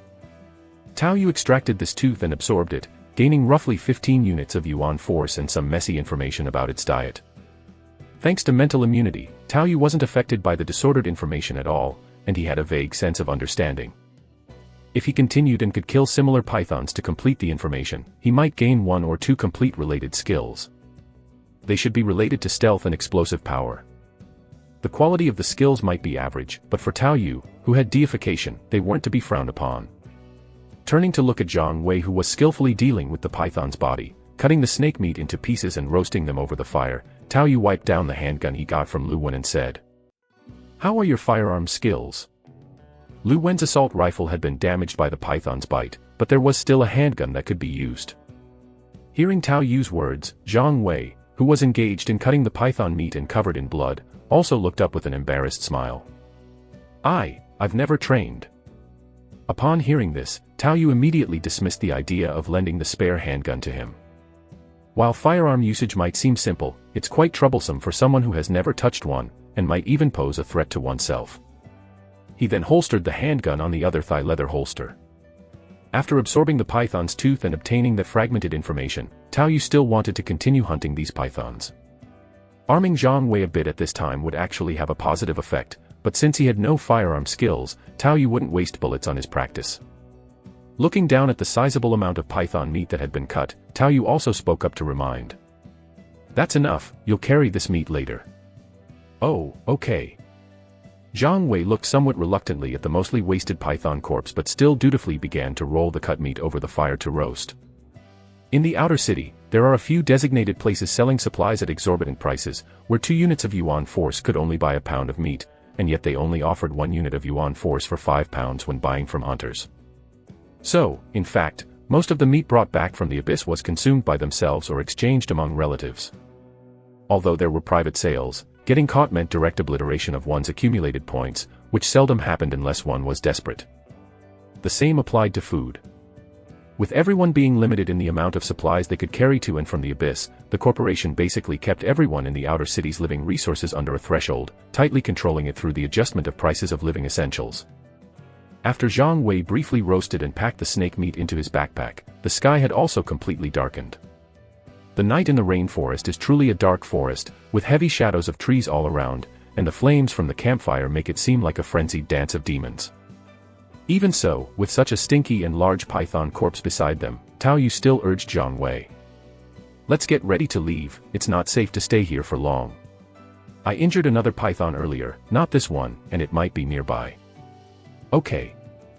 Rest they would, but they needed to find a different place. Otherwise, not only pythons but other troubles might be attracted, and even if they could cope, they wouldn't be able to rest properly. Zhang Wei understood this as well. After creating a few simple torches from tree resin and branches, he took the lead, carrying a torch in one hand and a steel pipe in the other. "What is your awakened talent? Is it combat-related?"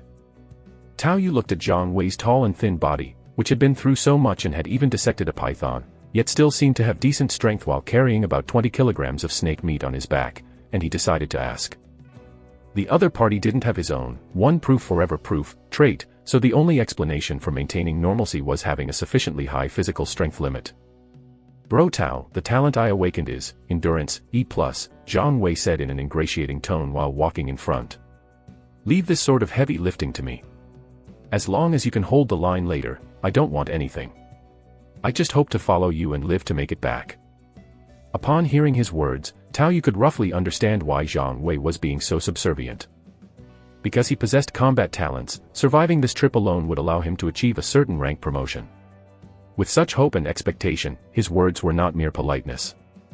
On the day of awakening, the people of the outer city typically just hoped to survive. Having already killed a python, they could consider it a decent harvest.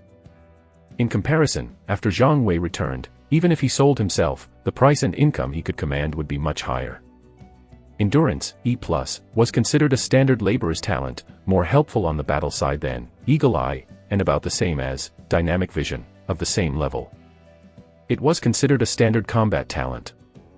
Securing a stable job like his parents had, or even a better one, wasn't out of the question. However, whether his skill level was truly E+, was uncertain. There might be some exaggeration. "Good, my talent is Dynamic Vision, B," Tao Yu said, revealing one of his talents to give Zhang Wei some confidence. "I can see clearly at night too. If you think about it, we complement each other well. But I plan to continue hunting these pythons. Are you sure you want to follow me?" If he had encountered the twins, he might reveal Dynamic Vision, Max, to enhance his value. But now, there was no need to show off as long as he could keep Zhang Wei in line.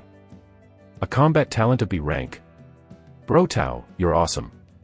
Rest assured, as long as you can hold the line, I'll cooperate with you," Zhang Wei praised, genuinely surprised in his heart. Dynamic Vision might be just a standard combat talent, but at the B rank, it should easily allow one to join the security forces, right? Perhaps with enough effort, one might even get a chance to enter the inner city. That was something he dared not even dream of. Then he said somewhat awkwardly. Actually, my talent is D+ level. I was in a team with someone before, and he seemed a bit jealous." Since there was no longer any need to worry about jealousy, Zhang Wei wanted to inflate his value a bit. As for the gains from the day of awakening, Zhang Wei had no expectations whatsoever. He himself didn't possess any valuable skills, relying solely on talent to get by. To put it plainly, now that he had yuan force, he could only do calisthenics to improve his physical fitness, which was both wasteful and inefficient. Since endurance, D+, ensured the minimum requirement anyway, why not use the limited yuan force to enhance his strength by supporting the capable ones? Not bad, the stronger the better, Tao Yu enticed. "I'll take any yuan force-related materials. If you do well, I can even let you take back the snake meat and Lu Wen's handgun afterwards." Tao Yu dangled a small carrot. When traveling between places, aside from volume restrictions, there were also weight limitations. That's why homes were filled with odds and ends. The weight limit was determined by the individual's unaffected carrying capacity. With Zhang Wei's endurance D+, he should have the chance to carry back a load of 50 kilograms at the end. Plus, an ordinary handgun worth about 100 yuan force would be a decent haul for Zhang Wei. For Tao Yu's parents, such a gain might amount to half a month's work. He could have offered nothing, but setting a goal and keeping it hanging could better mobilize the other party's initiative. Thank you. I will definitely work hard. Zhang Wei was clearly prompted into some enthusiasm, appearing somewhat uplifted. His talent wasn't outstanding, and even if he went back and sold himself, it would only be for manual labor, just a much better life than before. Such a harvest was worth the risk for him.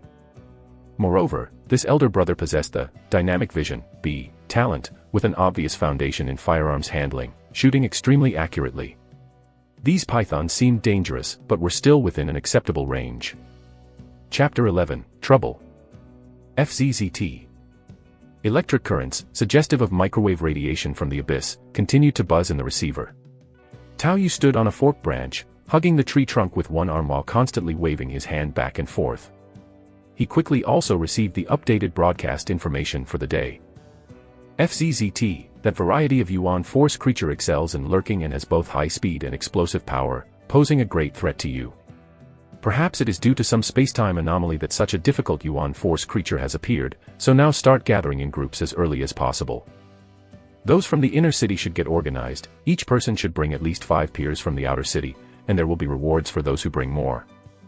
The new intelligence information followed the broadcast, the same voice as yesterday's, and after listening to a round, he also began to listen to the replay in front to fill in the gaps. In a day's time, I have met up with my sister and also encountered 2 other peers, and it seems that our location is right at the boundary between 2 world fragments, our side being an endless grassland. Determining east from west with the annular pattern of sunlight, to our west is a rainforest. If there are people in the rainforest, try to move eastward, enter the grassland, and we will light some smoke along the way as a marker. The twins from the inner city indeed boasted impressive equipment, apparently also having positioning and communication methods among themselves, having managed to rendezvous in just a day, even finding 2 scattered peers in the process. In a normal mission, those 2 scattered peers wouldn't actually be so lucky, as they might be used as cannon fodder for some explorations. But this time, faced with a space-time anomaly, their temporary shortage of manpower might make them more concerned about the number of people they could utilize.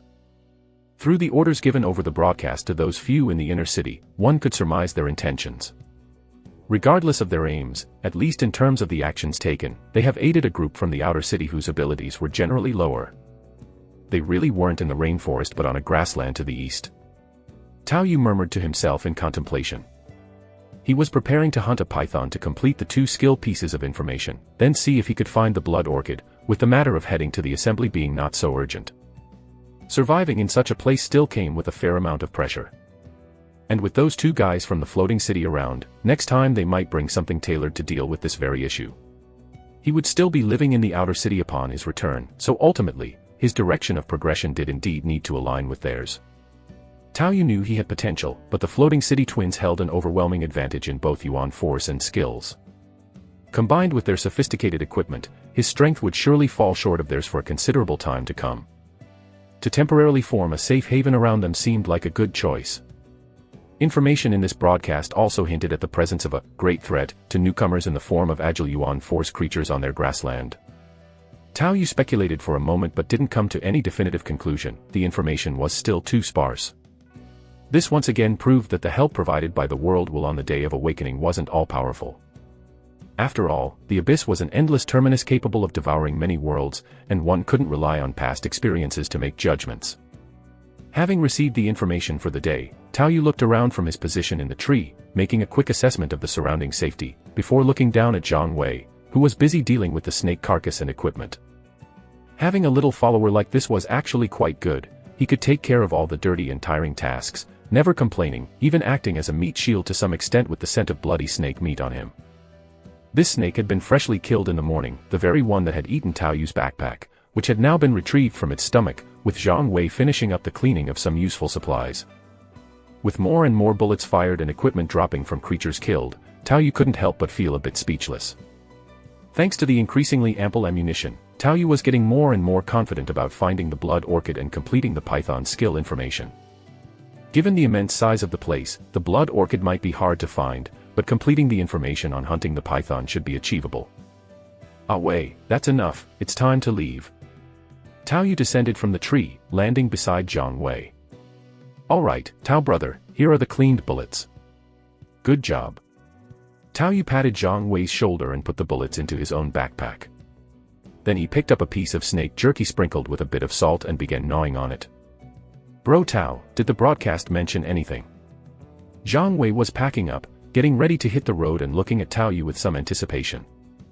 No matter whether he would gain any improvement after returning, the abyss would still be here next time, so deciding the next steps was crucial. Having teamed up with Lu Wen before, neither of them could climb high enough to receive the broadcast information. It was only last night that Zhang Wei found out about the space-time anomalies from Tao Yu, which hit him hard. There is some good news, actually. We can confirm the general direction we need to head in next. Tao Yu briefly explained, which somewhat relieved Zhang Wei. But I've still decided to hunt the python first. Tao Yu glanced at Zhang Wei, it was both giving Zhang Wei a choice and a test. I'll follow your lead, bro Tao. I'll just handle the work. Zhang Wei didn't show any objections to Tao Yu's decision, keeping a very proper attitude. At least that was how it appeared on the surface. No matter what, he needed to rely on Tao Yu to survive. Object. Did he even have the right? That would only increase Tao Yu's annoyance, there was no need for it. Zhang Wei, who had lived carefully in his aunt's house since he was little, had this awareness. Don't worry about spending too much time either. Encountering 2 pythons in 2 days indicates that their density is somewhat abnormal. Seeing Zhang Wei's choice, Tao Yu still smiled and reassured him. The python's food consumption is not low, and although the rainforest is abundant in food, the close proximity of 2 pythons could indicate their mating season is drawing near. Tao Yu had a deep impression of some related scenes from his memory, particularly the image of a group of pythons mating together to form a large ball. Although the number of these snakes wouldn't be large, the nearby presence shouldn't be too scarce at this time. Tao Yu's judgment wasn't wrong. In the following 3 days, while updating new broadcast information every day, he also hunted 4 more pythons and spent a couple of units of Yuan force each night to slightly accelerate the basic breathing technique, modified.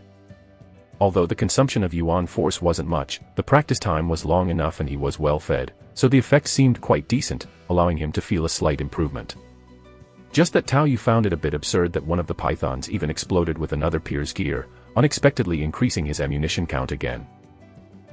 If now willing to spend Yuan force for acceleration or take more time to practice, at least one skill should be getting formed. After Tao Yu absorbed a new python fang, the fragments of information inside it pieced together like a puzzle with prior data, sketching out the rough outlines of 2 skills. Following this information, he could master them in advance and also spend Yuan force to accelerate the process. However, with only 100 units of Yuan force saved up, Tao Yu didn't want to waste it on this. It was better to wait, absorb 1 or 2 more pythons to naturally perfect the skills and then go for deification, which seemed more cost-effective. Bro Tao, you're really incredible, managing to hit their heads even with the python's burst of speed. I was dumbfounded watching you earlier, it's no wonder you have the B-grade dynamic vision. Zhang Wei was dissecting the python's body, checking to see if there was any new equipment, while enduring the stench, and he couldn't help but admire Tao Yu. It wasn't just flattery either, the previous one had attempted to attack like a few days ago with Lu Wen, trying to be stealthy by circling to the back for a surprise attack. But unfortunately, Tao Yu's bullet time insight was laid out before him. What seemed like dangerous dodging and shooting were all within expectations, and the passive enhancement alone resolved the issue without even triggering his active state. It's nothing special. In terms of strength, a python could throw me a few streets away, but with a gun in hand. Tao Yu said nonchalantly with a smile. However, his expression froze as the branches around them began to shake unnaturally, just like when a python appeared before. Most crucially, this disturbance was quite significant, more than any previous encounter. And it wasn't just one. Chapter 12, Powerful Talent. Be careful, there are snakes coming over, more than one. What? Zhang Wei heard this and immediately stood up in alarm, gripping the steel pipe in his hands tightly. Although Tao Yu had made killing the python look easy, that was just one-on-one.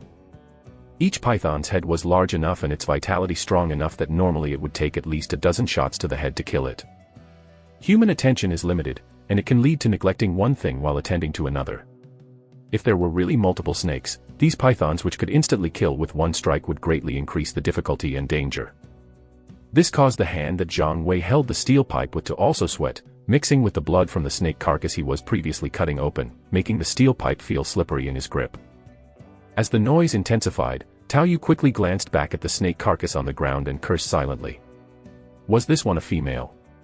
What had drawn so many here? This is a bit troublesome. Tao Yu was able to fight these pythons solely with the advantage of firearms, but his own defense could not withstand the python's attacks. Even if he could burst forth with enough strength after being chewed up thanks to one proof forever proof, it wouldn't change the fact that he could be killed instantly. Looking at his Yuan force which had once again returned to 100 points, Tao Yu hesitated for a moment and did not immediately choose to activate deification on any combat skill. He was temporarily satisfied with his firearm accuracy, and punching, kicking, and using swords were restricted by his physical condition, so it would be better to save all 100 points for prolonging life. If he were really swallowed by a snake, he could still burst through its stomach to escape. While adjusting himself with the breathing technique, the chi blood surging through his body, Tao Yu continually surveyed his surroundings, ready to eliminate one python first. Swish swish. The sound of branches moving grew closer, and there were sounds of fallen leaves being swept across the ground. Some were in the trees, others were coming from the ground. Even Tao Yu's eyesight could make out the occasional flash of green bodies, but he chose not to open fire. He had tried before. Gunshot wounds to the body had limited effect on these massive creatures, and with only 30 bullets in a clip, he had to consider the time to change clips and the consumption of ammunition for multiple snakes. Here they come. The head of the first python finally emerged, slowly poking out from behind a large tree. Tao Yu didn't even give it a chance to react, firing immediately. Dealing with one by one or all at once were completely different levels of difficulty, so it was imperative to take out one first. However, just as Tao Yu fired at the head of that python, splattering its blood and causing its body to twist, another python broke through the dense foliage from behind and rapidly opened its mouth, leaping down at Tao Yu. The speed and power unleashed by its spring-like body far exceeded its movements when slithering. Zhang Wei, though making threatening shouts and waving his steel pipe from the side, did no good. The python seemed quite intelligent, knowing who posed a greater threat. Furthermore, a third python appeared from the side, quickly coiling its body, ready to strike. Tao Yu never placed his hopes on Zhang Wei's ability to distract them. With a calm expression, he finished off the first python while his heart seemed to slow its beating. The feeling of blood plasma flowing out of the heart chambers was so clear, and every breath seemed to stir the surging of his chi blood as the images around him suddenly slowed. Bullets fired from the gun barrel in slow motion, tracing twisted paths through the air into the head of the large snake in front of him. The sound and pressure of the python lunging from behind forced him to tear and twist the tendons in his feet just enough to manage a sidestep. With one hand, he nonchalantly pulled the pin of a fragmentation grenade and tossed it to the side without even looking back. He let the giant python swallow the grenade while withstanding the pain as he squeezed his muscles, regardless of the cost, making his leg muscles swell and tendons tighten like a bowstring to execute a tumble, instantly increasing the distance between them. Completely ignoring the injuries to his feet and finger tendons, in a world where each breath felt like a slideshow, he raised his gun, aimed at the last python and pulled the trigger. Rat-tat-tat. The third python, which was coiled and about to strike, was locked in place by precise shots to the head and began to dart around wildly. The second python, which had plunged from the sky, hit the ground hard, unable to recover immediately. As the bullets in the magazine emptied, killing the third python, the second one, just regaining its composure to lift its head, also burst open with a loud bang, sending flesh and blood flying. Without lingering on his success and changing the magazine, Tao Yu maintained a high state of alert. The chi blood eruption from the basic breathing technique, modified, combined with the extra physical exertion and strain from focusing with bullet time, caused a piercing pain throughout his body. Especially the ligaments of the ankle and knee, and the tendons of the fingers, seemed as if they had all snapped. But the more this pain emerged, the clearer Tao Yu's mind became, and his body's movements didn't pause for even a moment. Apart from the physical injuries forcibly decaying, Tao Yu was still able to unleash attacks close to his peak without much impact. This, one proof forever proof, must include an enhanced version of endurance. Feeling the tearing pain in his body and the sustained force he could maintain, Tao Yu couldn't help but feel somewhat helpless and exasperated. Using the powerful dynamic perception of bullet time, he confirmed there was no danger around before he finally let out a sigh of relief. Just now, that was his first time using the active effect of bullet time in real combat, and the results were much better than his tests last night while munching on snake meat.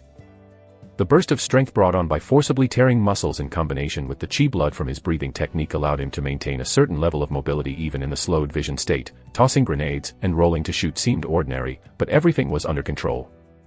He had ample time to contemplate his tactics. Otherwise, facing multiple attacks at the same time, he really might have had to rely on Yuan force to recover while finding an opportunity to cut his way out from inside the snake's belly. The effect was significant, but the side effects were also clear. The ligaments of the ankle and the cruciate ligaments of the knee were likely torn, finger tendons ripped, already physically affecting his ability to perform. Moreover, the increased energy consumption of bullet time, along with the enhanced burst of power also made him feel a soreness all over, and he roughly estimated that with just that momentary outburst, only about 30% of his strength was left. He couldn't manage the same intensity again. Within a few seconds, he had nearly drained himself. The consumption from that instantaneous outburst was indeed terrifying, like even someone with great endurance running 200-meter sprints back-to-back would be left gasping for breath. His natural talent could indeed ensure peak performance as long as he had the strength, but if he ran out of energy, he figured he'd collapse on the spot. However, since the crisis was resolved, Tao Yu didn't plan on using Yuan force to recover, as it would be a waste not to eat so much snake meat. Bro Tao is freaking awesome. I thought I was going to die just now. Bro Tao is freaking awesome. Zhang Wei kept grilling the snake meat while handing some to Tao Yu, his mouth spouting non-stop flattery. His own strength being what it was, the previous snake attack seemed like just a momentary thing in his eyes. He could only see Tao Yu elegantly taking out 3 snakes, and as for how fast Tao Yu had reacted and moved in the moment, it looked no different to him than before. He knew how troublesome it was to be attacked from multiple sides, but Tao Yu had already hunted several pythons before, and it seemed reasonable that 2 were shot and 1 was blown up by a grenade here. After all, he had survived. While eating the freshly grilled snake meat, Tao Yu glanced at Zhang Wei, and after feeling the ligaments reattach without physically affecting him, he simply stood up and said, "Let's go. Don't attract a few more." Okay. Hearing that there might still be snakes around, Zhang Wei also shrank his neck a bit. But you're too weak now, even with endurance D+, you can't fully utilize it. Hearing Tao Yu say this, Zhang Wei could only laugh awkwardly, not knowing how to respond. "I'll teach you the method of the basic breathing technique on the way. Getting a bit stronger will be more useful to me too." But the words from Tao Yu that followed casually were like a light in Zhang Wei's eyes, making him very excited. Basic breathing technique? Thank you, Bro Tao. Thank you. I'll definitely study hard so I can be more useful. No wonder Bro Tao didn't look very robust, but had such great physical strength. It was the basic breathing technique. The Yuan force his family supported must have been used to improve the acceleration of this breathing technique. That must have been why he could handle the attack of the 3 snakes before, and now even the speed of his recovery could be attributed to his proficiency in the basic breathing technique. Tao Yu glanced at the excited Zhang Wei and didn't say anything more.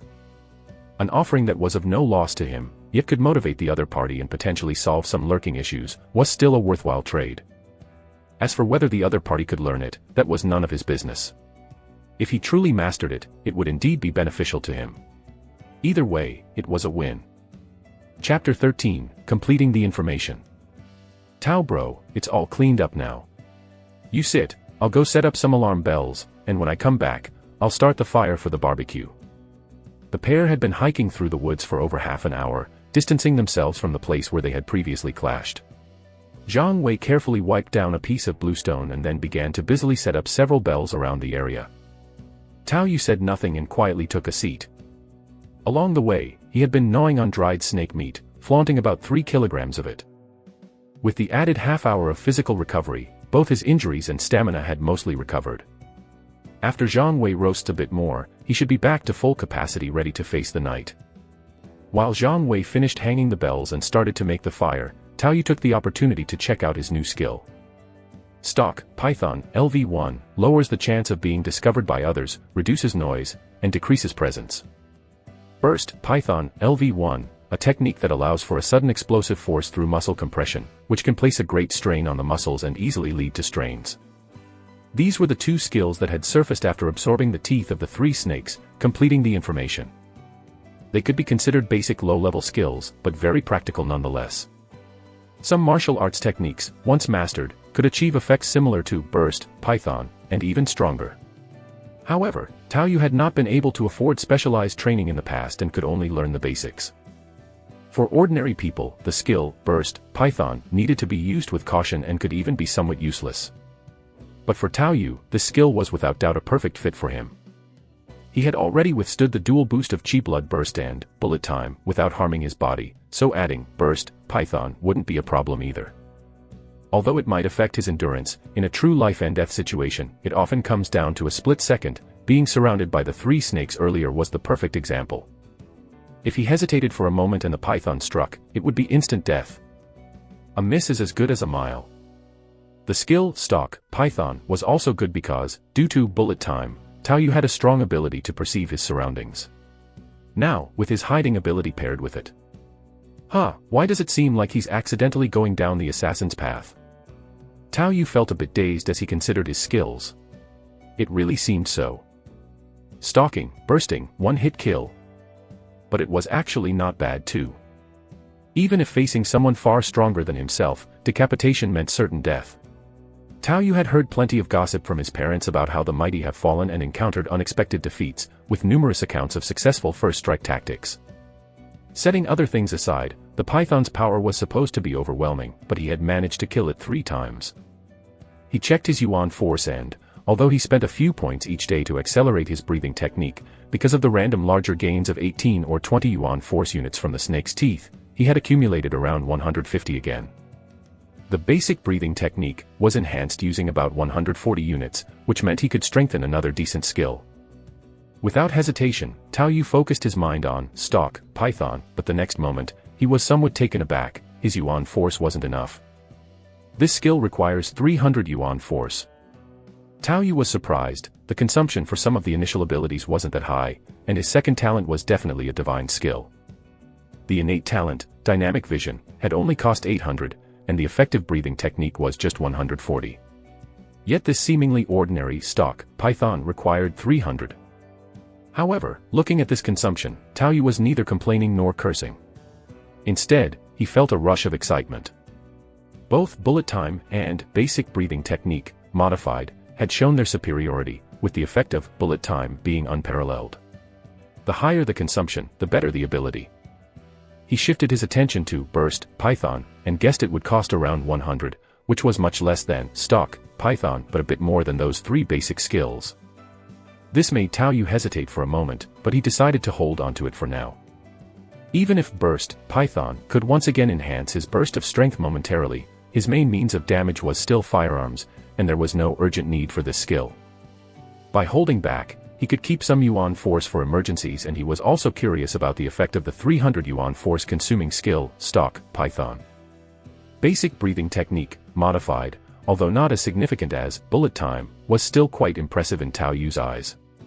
Why would Stalk, Python warrant more than double the cost? It must offer something special. Tao bro, the meat is ready. Do you prefer it soft or a bit charred? The water has boiled too. I found a tree hollow and got some water, which I've filtered with some rocks. There are also a few tree grubs here. Zhang Wei was diligently bustling about, while Tao Yu took the food from him and chuckled. This is a good time to tell you about the basic breathing technique. First, understand it, don't practice blindly. Without proper guidance, you can hurt your lungs, which isn't easy to heal. I'll guide you through it in a bit and let you experience it. Okay, thank you, Tao bro. I'll do as you say. Inhale, remember if you feel any pain, don't bear it, just stop immediately. That's right, let your chest swell up, continue. Tao Yu stretched out a finger to press on both the front and back of Zhang Wei's chest, not being secretive in teaching the basic breathing technique. With the deification of the skill, Tao Yu now intuitively sensed the chi blood in his body, and he understood the principles of the previously practiced breathing techniques, making it not hard to teach. Cough cough. However, the basic breathing technique wasn't easy to learn. Soon Zhang Wei started to cough violently, and Tao Yu stopped. Okay, you just got winded, so you can't practice anymore. Rest until this time tomorrow before trying again, and don't attempt it on your own. Tao Yu had originally learned under the guidance of his older brother and had practiced for a long time. The thing with this practice was that haste could lead to irreparable lung damage. Okay, thank you, Tao bro. Zhang Wei, while covering his mouth coughing, also expressed his thanks. He knew the value of the basic breathing technique, and if he could learn it this time, it would be a huge gain. He spared no effort to please, he had to lick them up right. But just then, a ding-dong sound of a bell rang out, making both of them tense up at once. There wasn't any wind now, which meant the alarm set up by Zhang Wei was triggered. Tao Yu, holding his gun, leaned against a tree trunk scanning the area, locking onto the direction of the sound. It wasn't a big commotion, so it was unlikely to be a python, but they couldn't let their guard down either. Zhang Wei followed Tao Yu's gaze, carrying a steel pipe and sneaked over, half squatting on the ground with the end of the pipe ready on the ground for defense, ready to burst into action at any moment. But then, a voice came from the direction of the bell. Yo, you're pretty vigilant, don't shoot randomly, pioneer. Upon hearing the voice, the two of them relaxed slightly. But out here in the wilderness, with no rules to bind them, essential vigilance was still necessary. They couldn't be too careless just because the newcomers were from a certain place. Soon after, they saw the bushes in the direction of the bell tremble and 3 figures emerge. Seeing these 3 figures, Tao Yu's pupils contracted slightly. One of them had a mechanical arm, which was connected to a shoulder-mounted cannon at the shoulder. Blonde hair, a Caucasian face, a strong body, and that mechanized part of the body conveyed an unseen pressure, one of the few inner-city youths. In Starshine City, both the inner and the outer city were home to various races, with yellow and white races being more prominent.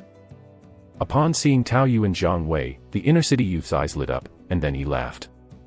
Haha, lucky us, 2 people, just one short now. When Tao Yu heard this, he realized it wasn't just a coincidence that they had come across each other. The gunshots and grenade explosions earlier could be heard over some distance, likely attracting their attention, and then they tracked their way toward the sound and found the snake carcass.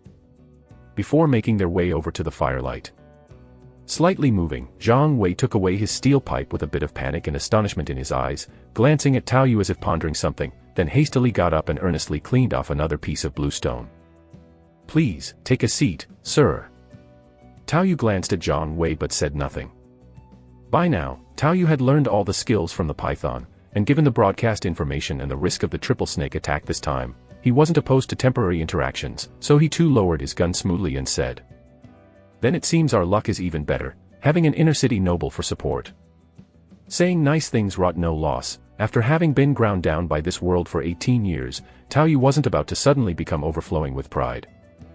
This kind of speech, neither sycophantic nor quite pleasing, made Joseph unveil a toothy grin, plopping down on the spot Zhang Wei had swept clean.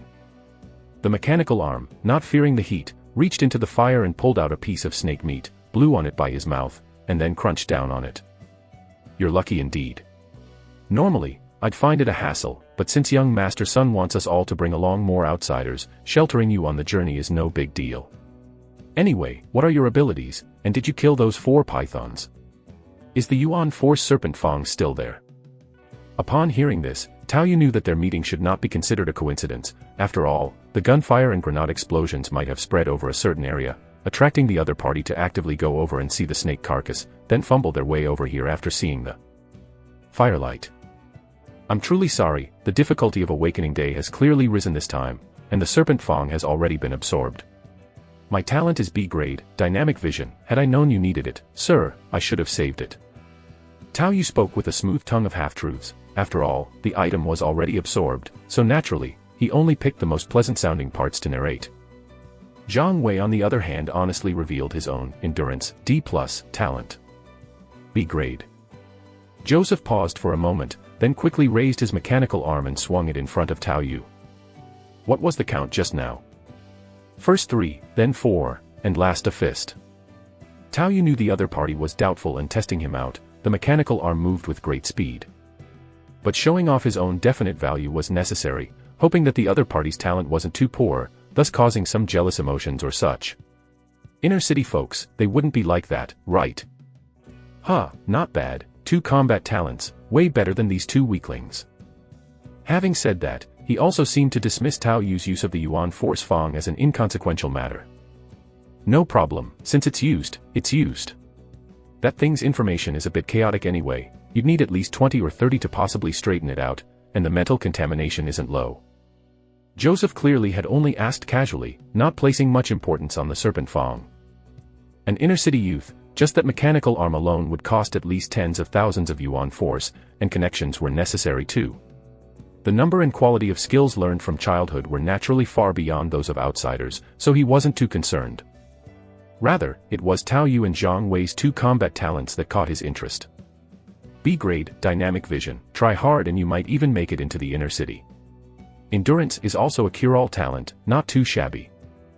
Speaking of which, he gestured vaguely towards the sky with his hand, saying, especially since young Master Sun is planning to establish a settlement here, and we're short on people, you guys are pretty good. You found yourselves at a good time, you might even get benefits that surpass your talents. Joseph seemed to appreciate Tao Yu's talent a lot, toning down some of the arrogance typical of an inner-city youth, recognizing this value. Chapter 14, Strict. The inner-city youth, Joseph, after picking up 2 outsider trinkets along the way and joining the team, made the place much livelier. And with some simple probing conversations, Tao Yu's initial impression of Joseph wasn't bad. This guy seemed somewhat arrogant, but as long as you said something nice and flattered him, he would easily become elated and spill quite a bit of information. He was someone who craved attention and liked to be flattered. However, the flattery couldn't be too direct, it needed to be the kind that scratched an itch without leaving an obvious mark. Zhang Wei also wanted to flatter, but compared to Tao Yu, who had once been a corporate drone, he was far behind. For instance, Tao Yu indirectly praised his mechanical prosthetic and mentioned his third brother's situation, his words full of longing. This immediately triggered Joseph's endless chatter. Inner-city people are also different. Like me, although not from the bottom, my family is only middle class, but thankfully my talent didn't fail me. My mechanical affinity reached C+. Joseph flaunted his talent. Although C+ might not seem as high as B, mechanical affinity as a talent was much stronger than dynamic vision. Especially under circumstances where someone like Joseph had the money to equip and upgrade himself. Ah. Brother Joseph is just from a middle-class family. How is that possible? With an expression of shock on his face, Tao Yu made Joseph feel quite appreciated. Then, while continuing to gnaw on snake meat, Joseph patted Tao Yu's shoulder with his intact hand and said somewhat indistinctly, "Little brother Tao, you've always lived in the outsider areas and your horizons are a bit limited. Since your talent is so good and you have a chance to enter the inner city, I might as well clue you in advance." At this point, he paused, waiting for Tao Yu's sparkling gaze. In the outsider areas, the limits of an ordinary human body are basically your ceiling. Any mechanical prosthetic or hybrid implant can easily break the ceiling of you outsiders. Yeah, my uncle who once had the strength of the human limit and also the talent of predictive eye. After his hand was severed and a noble appreciated him and granted him a mechanical prosthetic, his strength not only didn't decrease but increased instead. Tao Yu timely brought up another comparison. Haha, so it was him. I took a special look when I came here, his prosthetic is pretty good for an outsider. It must be something discarded from the inner city that happened to fit him well. At this point, Joseph paused, then continued with a hint of pride. But compared to this custom-made one of mine, whether in function or potential for optimization, it's no match. Fortunately, he didn't let success go to his head and remembered what he was saying, so after a pause he continued gravely. Mechanical and hybrid implants also encounter upgrade bottlenecks, they are too limited by the materials and the host body. Though I advocate the supremacy of machinery, in the later stages, neither hybrid implants nor the intrinsic potential of the human body are inferior to machinery. At this, he glanced again at Tao Yu. It's just that you outsider people lack such talents and channels. Hearing this, Tao Yu also digested the information internally, beginning to understand the outlines. After hearing Brother Joseph talk about the skills that the Python's Fong might carry, I also absorbed a few. How should I go about completing them? Although Tao Yu had acquired his skills, he was very concerned about some of the information in Joseph's previous words. The information he could get from his parents was limited, and although Uncle who surely knew more, he previously hadn't had the time to pester him with questions constantly. Having someone more knowledgeable to compliment was still a good thing. Stop thinking about it, I've absorbed one of those things myself, and the information was quite chaotic. You'd need at least 20 or 30 pieces to make it work. As he spoke, Joseph pulled out several fangs from his pocket, causing Tao Yu to freeze. This guy didn't immediately absorb the yuan force items he received. It seemed his pockets were really full. Moreover, it seemed the others didn't have as strong an ability to organize information about Yuan Force items as himself. He must have been exempt from the mental damage, which allowed him to piece together a skill with less than half the items. If you have enough pieces, you could put together a set that's somewhat valuable since it would be a new skill from the development zone. Otherwise, it's better to completely block the information and simply absorb it as pure Yuan Force. Why? I just absorbed them directly, is there any risk involved? Tao Yu took the opportunity to ask. Joseph glanced at Tao Yu but wasn't stingy. Indeed, there are some risks involved, as you should know. Whether in the inner city, outer city, or even the floating city, there will occasionally be insane individuals. Hearing this, Tao Yu fell silent. His sixth sister, who had taken care of him when he was younger and who was close in age, had gone mad a year ago and was then executed by the security squad. It seems you've encountered such a situation before. Joseph glanced at Tao Yu's expression but didn't mind. Being exposed to the residual abyss mist or not entering the abyss for a prolonged period can lead to the accumulation of madness. Apart from that, it's absorbing these Yuan Force messages. Saying this, Joseph also seemed a bit emotional. But generally speaking, as long as a person's mental state doesn't have any major issues, they also have the ability to self-repair. You've only absorbed a few and it won't matter, it will be fine in a few days. Thank you. Tao Yu's thanks, compared to the previous smooth talk, was much more sincere. Joseph didn't show much concern for Tao Yu's thanks. After finishing his snake meat, he took out a cloth to wipe his mechanical arm, then clapped his hands to get everyone's attention. All right, since we're a team, we need to have some team rules. I'll be assigning our order now. Chen Guan has first priority, followed by Wolf, then Zhang Wei, little brother Tao, just after me. We'll decide on the spot if any newcomers join. Chen Guan, hand your shotgun over to Zhang Wei. Joseph spoke calmly, but as Tao Yu listened to the order he somewhat clearly understood its meaning. Although it was not explicitly said, they weren't officially in yet, but this was essentially the cannon fodder order. Chen Guan was a skinny man of about 1.7 meters with a double-barreled shotgun. Hearing Joseph's words, his face turned pale. Lord Joseph, I am not the one with a physical talent, he clearly has more endurance and is better suited for the task. What does that have to do with me? I'm just notifying you, not discussing it. Joseph's expression was cold, a stark contrast to the demeanor he had when he spoke with Tao Yu. Walt was a relatively well-built white man armed with an assault rifle, and he also wore quite a bit of gear. But now, he first handed his assault rifle to Zhang Wei, then turned around, snatched Chen Guan's shotgun, kicked him to the ground, and glared at him fiercely, saying, "How dare you talk back to Lord Joseph?" Zhang Wei looked at the assault rifle in his hands, opened his mouth, but in the end, said nothing, just gripping it tighter. He lacked firearm skills and had no practice, but even so, the gun provided him with a sense of security far exceeding that of a steel pipe. The most important thing was that with this gun, at least he wouldn't have to be at the very front every time. Even though he had been leading the way skillfully up to now, given the choice, who would truly want to be the meat shield? Tao Yu watched the scene before him without saying much, nor did he mention he had an extra handgun that he could give to the others. What if someone harboring resentment took the handgun and fired a treacherous shot? After all, even the strongest Joseph would probably drop dead with a single shot to the head. After another glance at Joseph, confirming there were no mechanical units installed on his head, Tao Yu reaffirmed his thought. Talent doesn't determine everything. If one is from the inner city or even the floating city and awakens some useless talent, they could still far surpass an outsider with combat talent by stacking skills with Yuan Force and undergoing body modifications. But in the harsh life of the development zone, talent can be regarded as the only path to rise up. Talent decides everything. Joseph's relatively friendly attitude toward Tao Yu was also because of his dynamic vision, Otherwise, he wouldn't even qualify for flattery.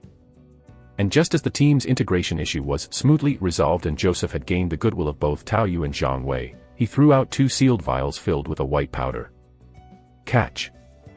After they did, Joseph casually said, "Use it when you feel stressed, upset, can't sleep, or are in pain.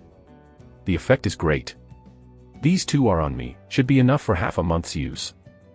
Tao Yu subconsciously caught the vial and paused, but then his eyes deepened, and with a laugh, he said, "Thanks, Brother Joseph. I think I've heard of this divine medicine, it's called happiness, right? Too bad my family is too poor."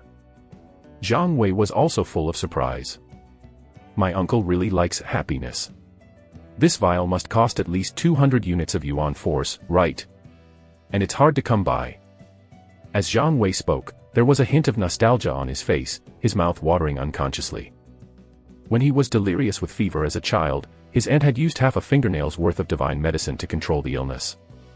Although that memory was blurry and from a long time ago, he couldn't explain why, but the impression of it was strangely vivid and deep. Haha, good that you know. But don't take too much your first time, I fear you won't be accustomed to it, Joseph said with a laugh, seeing their expressions. This vial is on me, but you'll have to earn your own in the future. Thank you.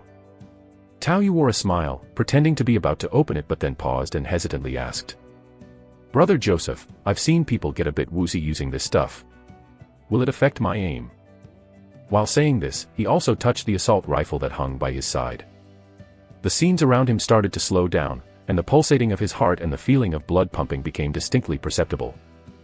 Everything seemed to slow down. However, as he entered bullet time, Tao Yu's heart sank as he noticed details he had previously missed. There was no sign of any blood vessels under the skin on Joseph's forehead and face, and apart from his eyebrows and eyelashes, his face was curiously devoid of any hair. Following the mechanical connection between his shoulder and neck, Tao Yu moved his fingers slightly and then voluntarily exited bullet time, still wearing a curious expression on his face. Joseph, who had been all smiles, felt a sudden chill on the back of his head. Looking at the other man's assault rifle, and the new one in Zhang Wei's hands, he twitched the corners of his mouth, falling silent for a moment as if imagining some unfavorable scenarios. Soon after, he flashed a broad smile again and waved casually. Indeed, it might a bit, especially for newcomers who might find it difficult to handle. Use it when you really need to, but there's no need to take such risks while we're in the Abyss Shards. Okay, thank you, Brother Joseph. I'll definitely repay you, Tao Yu said with a beaming smile, though his heart grew increasingly somber watching Joseph's affable grin. He had thought Joseph was just an inner-city youth who liked to be flattered, not a bad person. But it turned out it was all a facade. Tao Yu, a former office drone, was nearly tricked by a boy barely 18 and once again felt the darkness of this world. Without provoking anything, merely possessing a bit of talent had elicited such free goodwill. You deserve to die, Tao Yu muttered to himself in the depths of his heart. Chapter 15, Aberrations. On the second day, Tao Yu and his 4 companions lined up in the jungle, with Chen Guan wielding a steel pipe and a machete leading at the front, followed by Zhang Wei, then Jose, behind them was Tao Yu, and lastly, Wu with his hunting shotgun. In the rainforest environment, only a few rays of sunlight fell through the branches and leaves. Stepping on the thick layer of fallen leaves, occasionally a few tiny insects would be startled, and the vivid colors of venomous insects were also not infrequent, creating an unsettling atmosphere. However, including venomous snakes and other normal creatures in the rainforest, they would generally be scared away by their group, so they hadn't encountered any trouble. Jose was adjusting the signal receiver on his mechanical arm on the way, and it was obvious that his receiver was much stronger than Tao Yu's, one that didn't even require climbing trees to complete signal reception. Moreover, in addition to the broadcast from the siblings in the floating city, he seemed to have contacted another offspring from the inner city, one that was close enough to communicate with via walkie-talkie. Wino, I've got 4 over here, the last 2 are pretty lucky, one with an endurance at D+ and another with a dynamic vision at B. Sizzle. After a brief sound of electric current, an irate voice came from the other end. Damn it. Dynamic vision B. Outsiders born in mud with such talents are indeed lucky. Shit, why is my own talent only D? Haha, although your rejection optimization is only D grade, its potential is still better than the B grade common talents of those from the outer city. If he were born in the inner city, he might have a chance to compete with you. At this moment, Jose also seemed to be taking some pleasure in another's misfortune. During the exchange, he also casually mentioned to Tao Yu beside him. That guy's awakened talent rank is a bit of a mess. Be careful not to offend him later. Thank you for the warning, big brother Jose. Tao Yu was outwardly very well behaved, appearing very persuadable. But inside, he was having some doubts.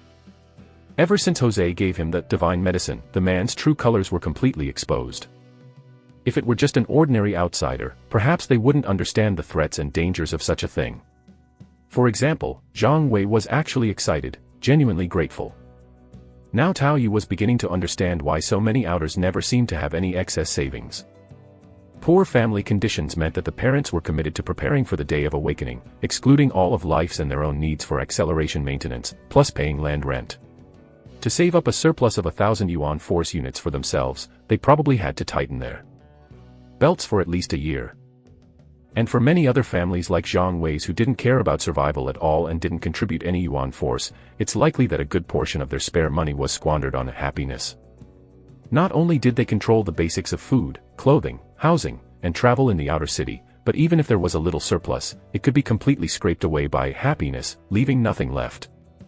If possible, Tao Yu really wanted to shoot the guy, but he realized after observing that the opponent also had modified equipment on his head, and it might not be so easy to take him out with one shot. If he failed, with the opponent's absolute advantage in attributes, there would be no chance of survival for him. And leaving alone would seem too abrupt, not to mention the sense of crisis experienced from the three-snake attack. It was also uncertain whether Jose would let him go. Sneaking away would also require considering the risks. After considering all factors, for now, he could only endure. With the orders from the broadcast, they still wanted to bring more live outers with them. And besides, his B-grade talent was more valuable. Jose generously offering him happiness for free meant he likely had his own thoughts and demands. Just then, after another sizzle of electricity, a voice came through. But now that you have 4 over there, we could come together and discuss taking down the python's nest and gather a full set of skills. What? Just a few mortal-bodied snakes, being so cautious? Doesn't sound like your style. The starting funds you got were about 100,000, right? Isn't that enough for you to handle it? Jose raised his eyebrow as he spoke. And the casual remarks made Tao Yu suddenly feel as if he was tasting bitterness. 100,000 yuan force units. Starting funds. The disparity was too great. All his parents scrimping and saving to scrape together 1,000 yuan force seemed decent. Zhang Wei started at 0, and then there's someone who got 100,000 yuan force units just for awakening. Is this the world of the rich? But then Tao Yu sighed and came to understand the situation. The wealth held by those in the inner city definitely couldn't be compared with that of the outer city. A substantial part of the profits drained from the outer city surely ended up with them. Given the danger of the first dive into the abyss on awakening day, it seemed normal to give them more yuan force in one go to quickly get through the fragile early stages. It's just that the hard-earned money of his family couldn't compare to their pocket money. That was in the city before. What's the problem with being aggressive? Now, for the first time entering the abyss, caution is never too much. Even if either of us is bitten or ensnared by one of those big snakes, it's a matter of life and death.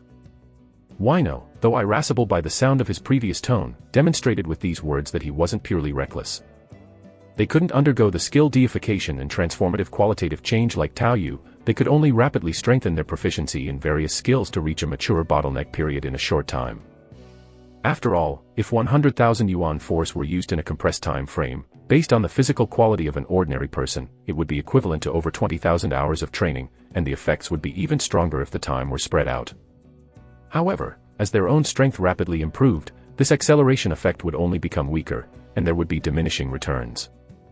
Additionally, they all mastered some higher-level skills to some extent, which would also increase the proportion of consumption. All things considered, their strength also belonged to an estimable range, starting above the endpoint of most outsiders, but that didn't mean they could fly to the skies and escape the earth.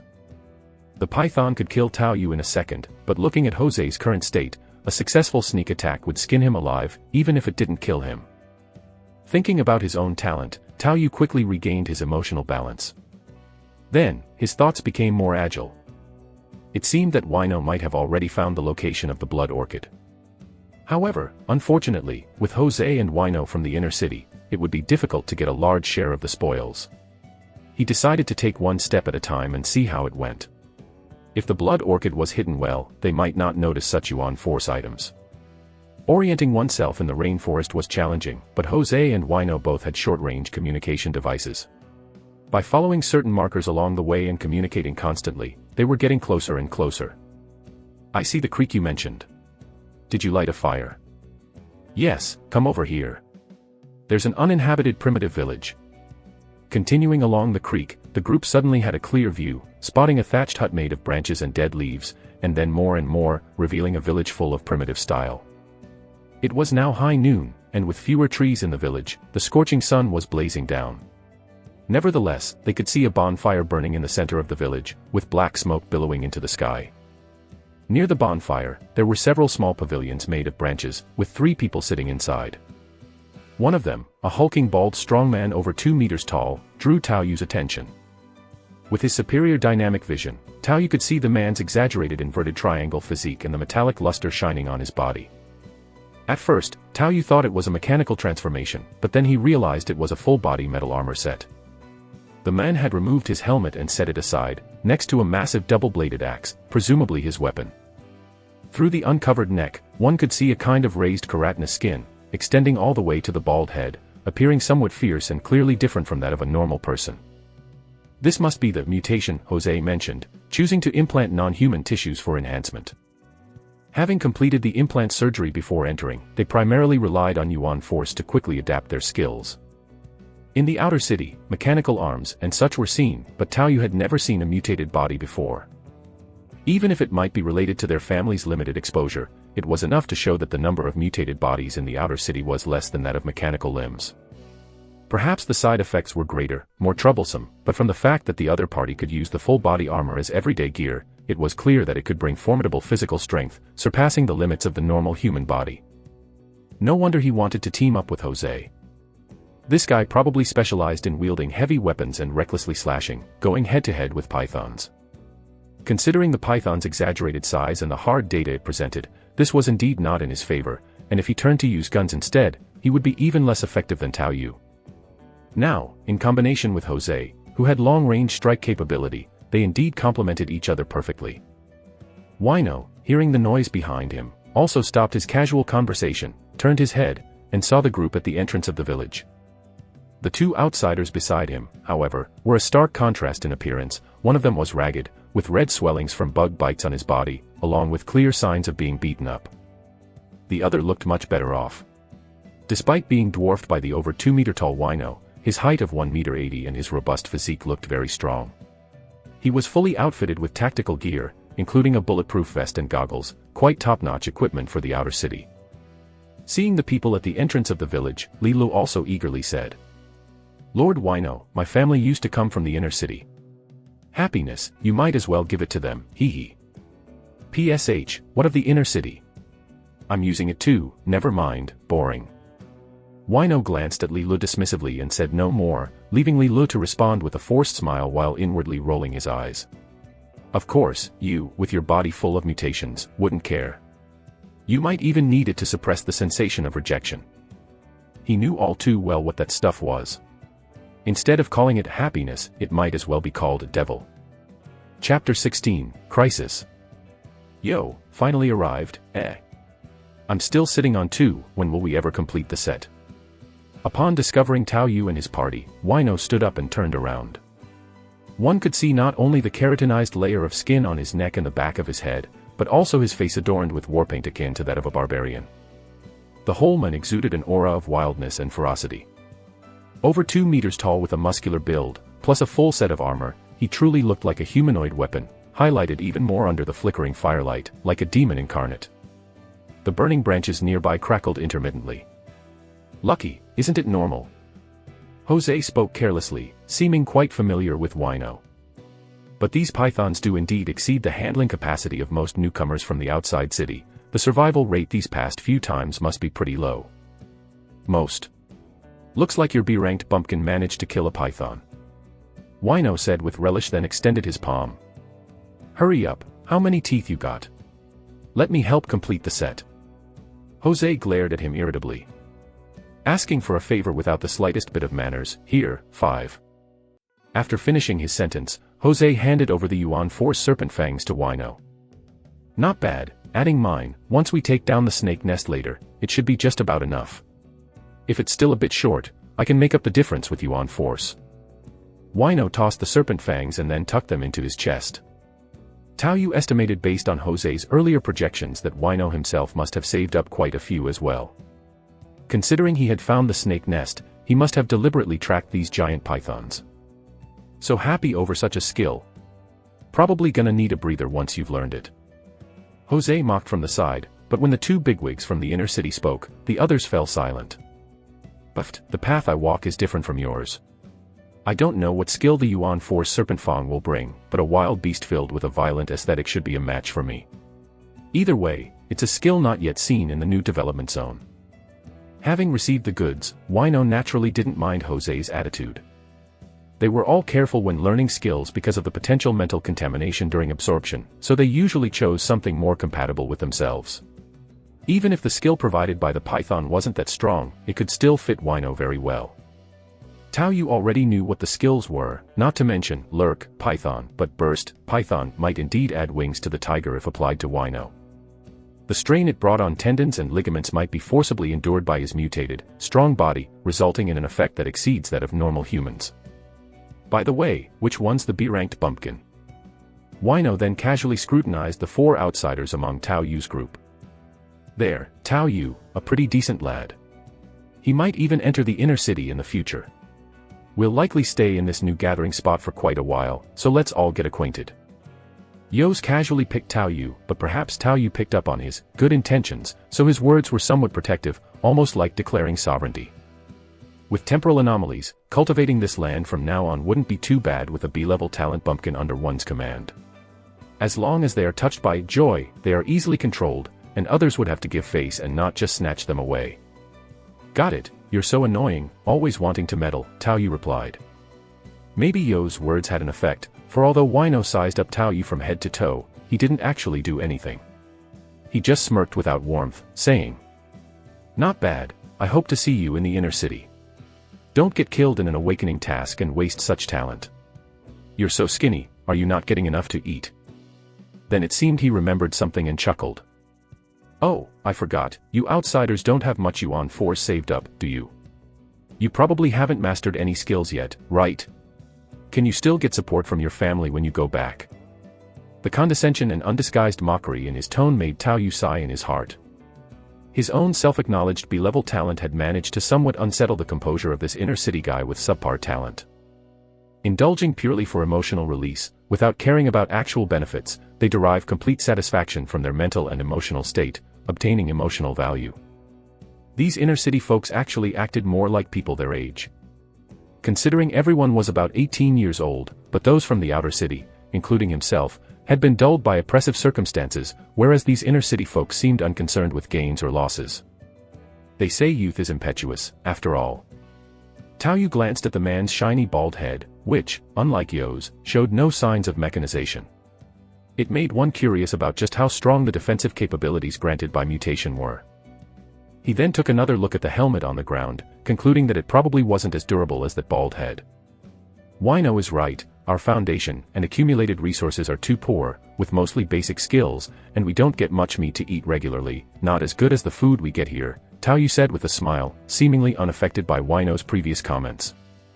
Suddenly, feeling a chill on his scalp, Wino listened to Tao Yu's words and seemed to have discovered something new. Really? Only basic skills? Don't you have a few dojos out there? Li Lu has learned a few moves. Wino glanced back at the tall and sturdy young man named Li Lu, and compared to his scar-covered outer city companion, Li Lu looked much better off. Noticing Wino's look, Li Lu stepped forward respectfully and said, "You flatter me, sir. I only have E-grade talent with super strength, far from enough.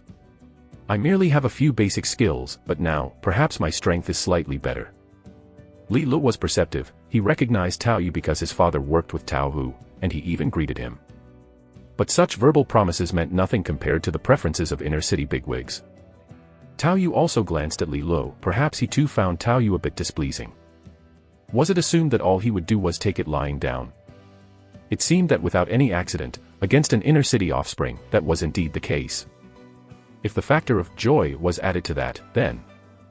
Thinking of some warning images in his mind, people driven by cravings could do anything to obliterate their humanity.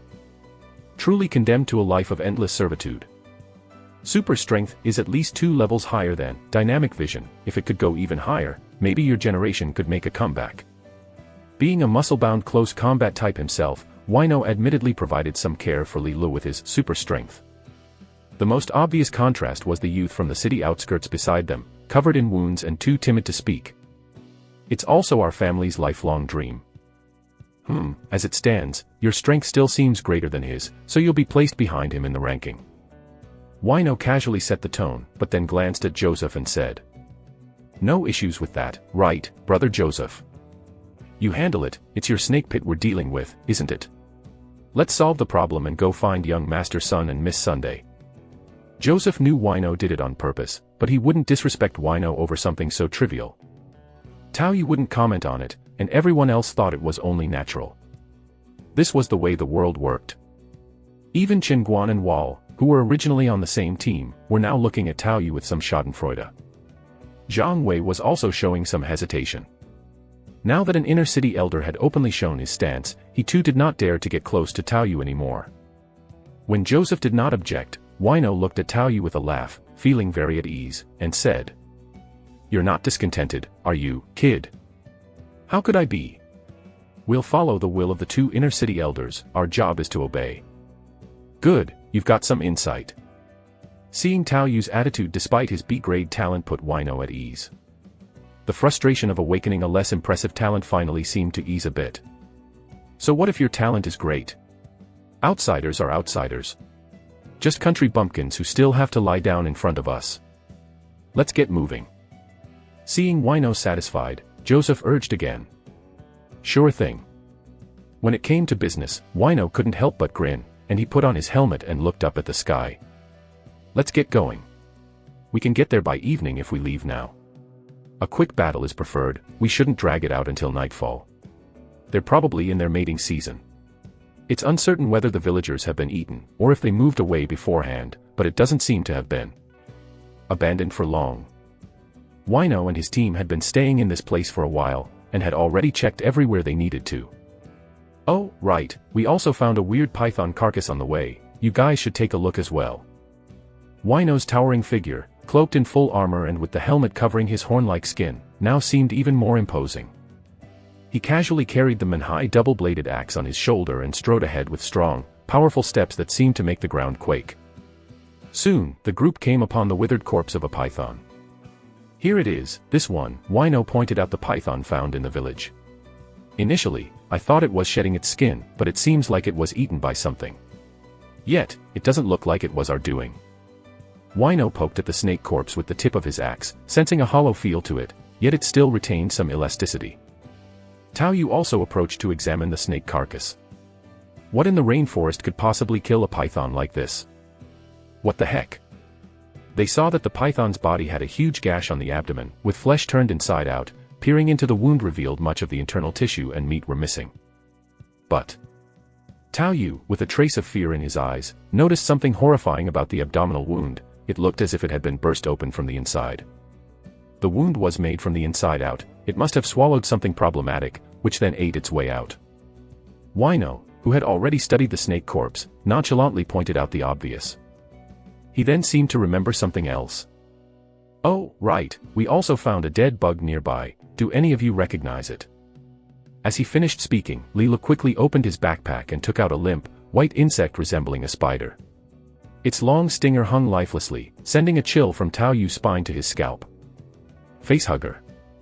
The news he had heard on the broadcast still echoed clearly, that Yuan Force creature is good at lurking, very fast, highly explosive, and poses a significant threat to you.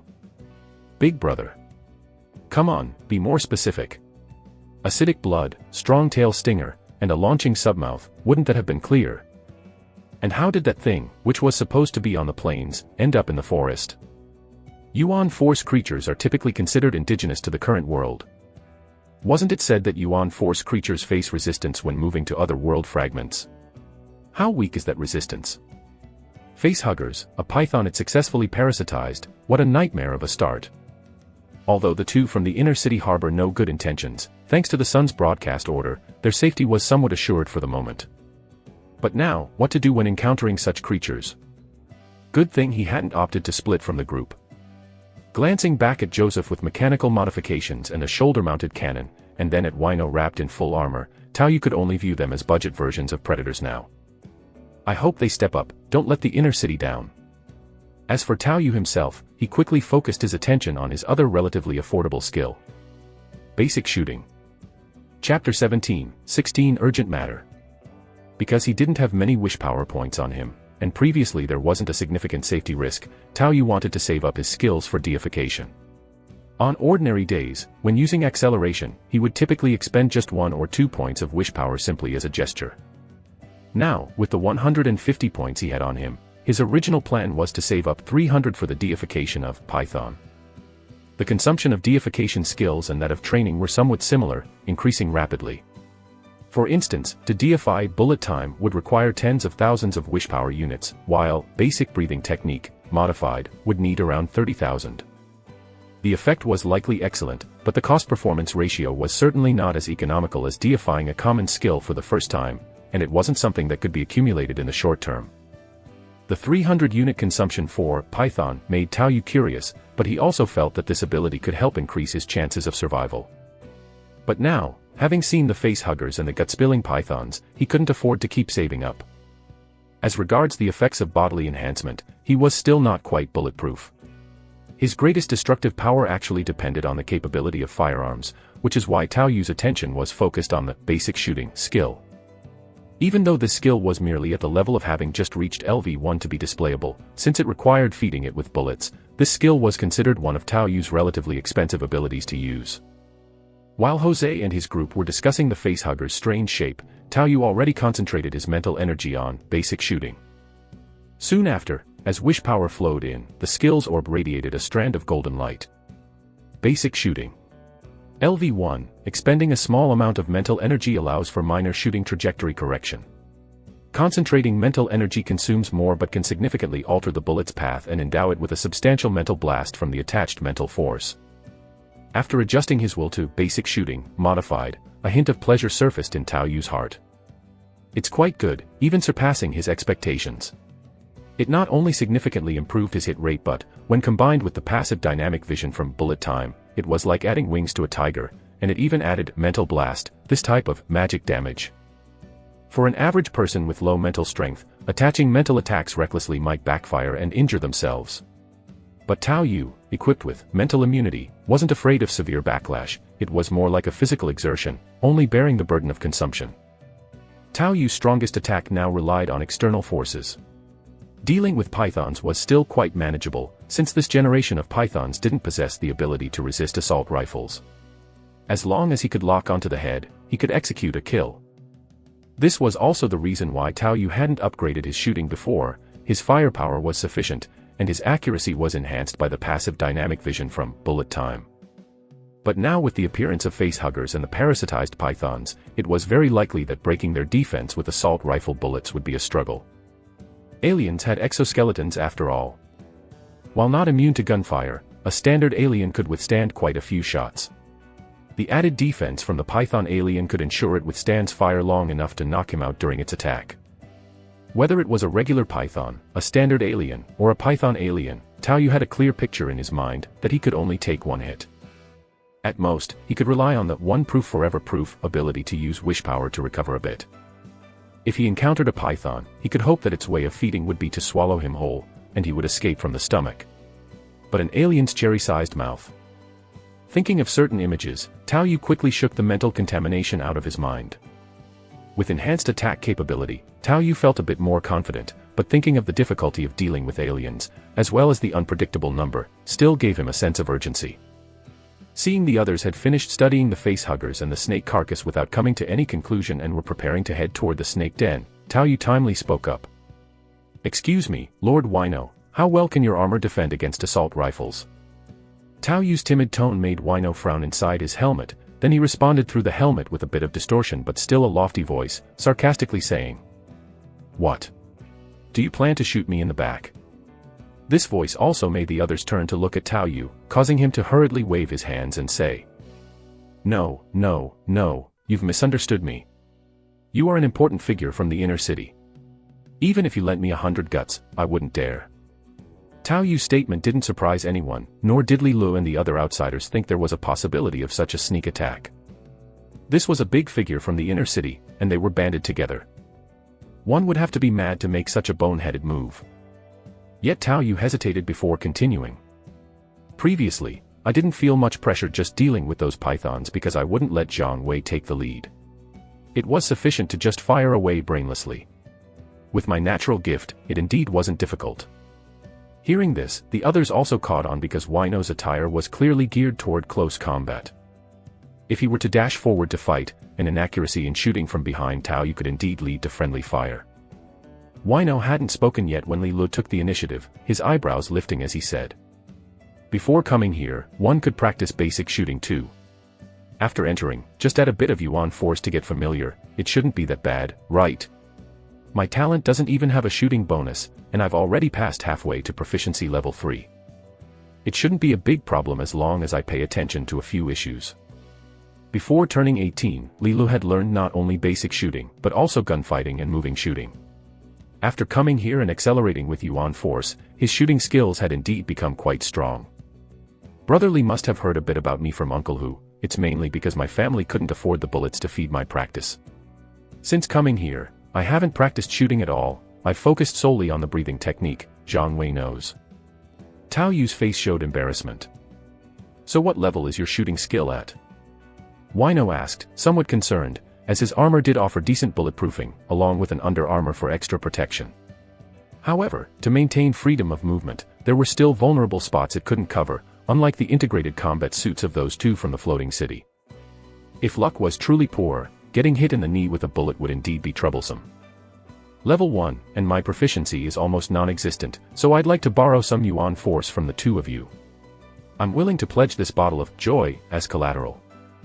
Tao Yu took out the joy that Joseph had given him, which caused several people at the scene to react with subtle changes in their expressions. Walter and Chen Guan were envious, while Joseph, Wino, and Li Lu all showed somewhat strange expressions. Especially Joseph, who was somewhat at a loss for words. Isn't this very thing what I gave you? You're pledging it back to me to borrow Yuan force? Ahem, Joseph, your man, are you going to let him come over to me or not? His talents actually complement mine quite well. Wino hadn't outright refused, but instead looked at Joseph with a somewhat playful gaze. A rank B talent, what are you thinking? Joseph scoffed, rejecting Wino. Then he looked at Tao Yu with displeasure. If you wanted to borrow Yuan force, you should have just asked me earlier. I gave this to you, and there's no need for collateral. This magnanimous attitude made the other outsiders show looks of envy, especially Walter and Chen Guan. They had started to think that Tao Yu, having upset Wino, would surely have a tough time. They revised a lot of their internal opinions. Zhang Wei also looked moved, his expression hesitant, yet he still didn't dare to approach Tao Yu as he had before. Thank you, Brother Joseph. While saying this, Tao Yu passed over the 1,000 wish power metal pieces his parents had given him, dried up by usage. After losing them to the python and then killing that python, he had effectively gotten them back. This left Joseph weighing the bag and feeling a bit speechless himself. 1,000. Although it was a small sum to him, it wasn't something to be outright ignored. But thinking of Tao Yu's talent, he still promptly infused the bag of metal with Yuan force. To avoid infighting, the world will ensure that, apart from some items and Yuan force objects carried on their person, no Yuan force was dropped when pioneers killed each other. Trades of Yuan force among each other mainly relied on these pieces of wish power metal being continually absorbed and infused. Or, alternatively, some more efficient carriers of Yuan force. After Joseph completed the infusion and before passing it to Tao Yu, he said in a calm tone. However, you know we can't lend out Yuan force for nothing.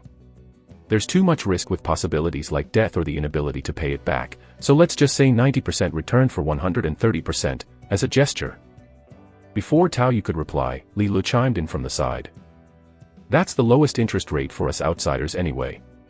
The skill installments you can choose from in the various town dojos are at this rate too, and before awakening, it's almost impossible to borrow at all. After awakening, it's very difficult for those with poor talent to borrow, so it's really kind of Lord Joseph to lend under such risky conditions.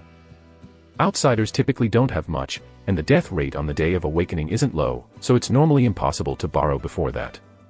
Even after awakening, such low interest rates were only encountered when studying for certain skill teachings, similar to student loans. Anyway, they weren't given Yuan force, just taught skills. If one really couldn't pay back or got killed, the loss was manageable. Tao Yu didn't hesitate at all and took the bag of wish power metal back, absorbing it and saying cheerfully. Of course, no problem.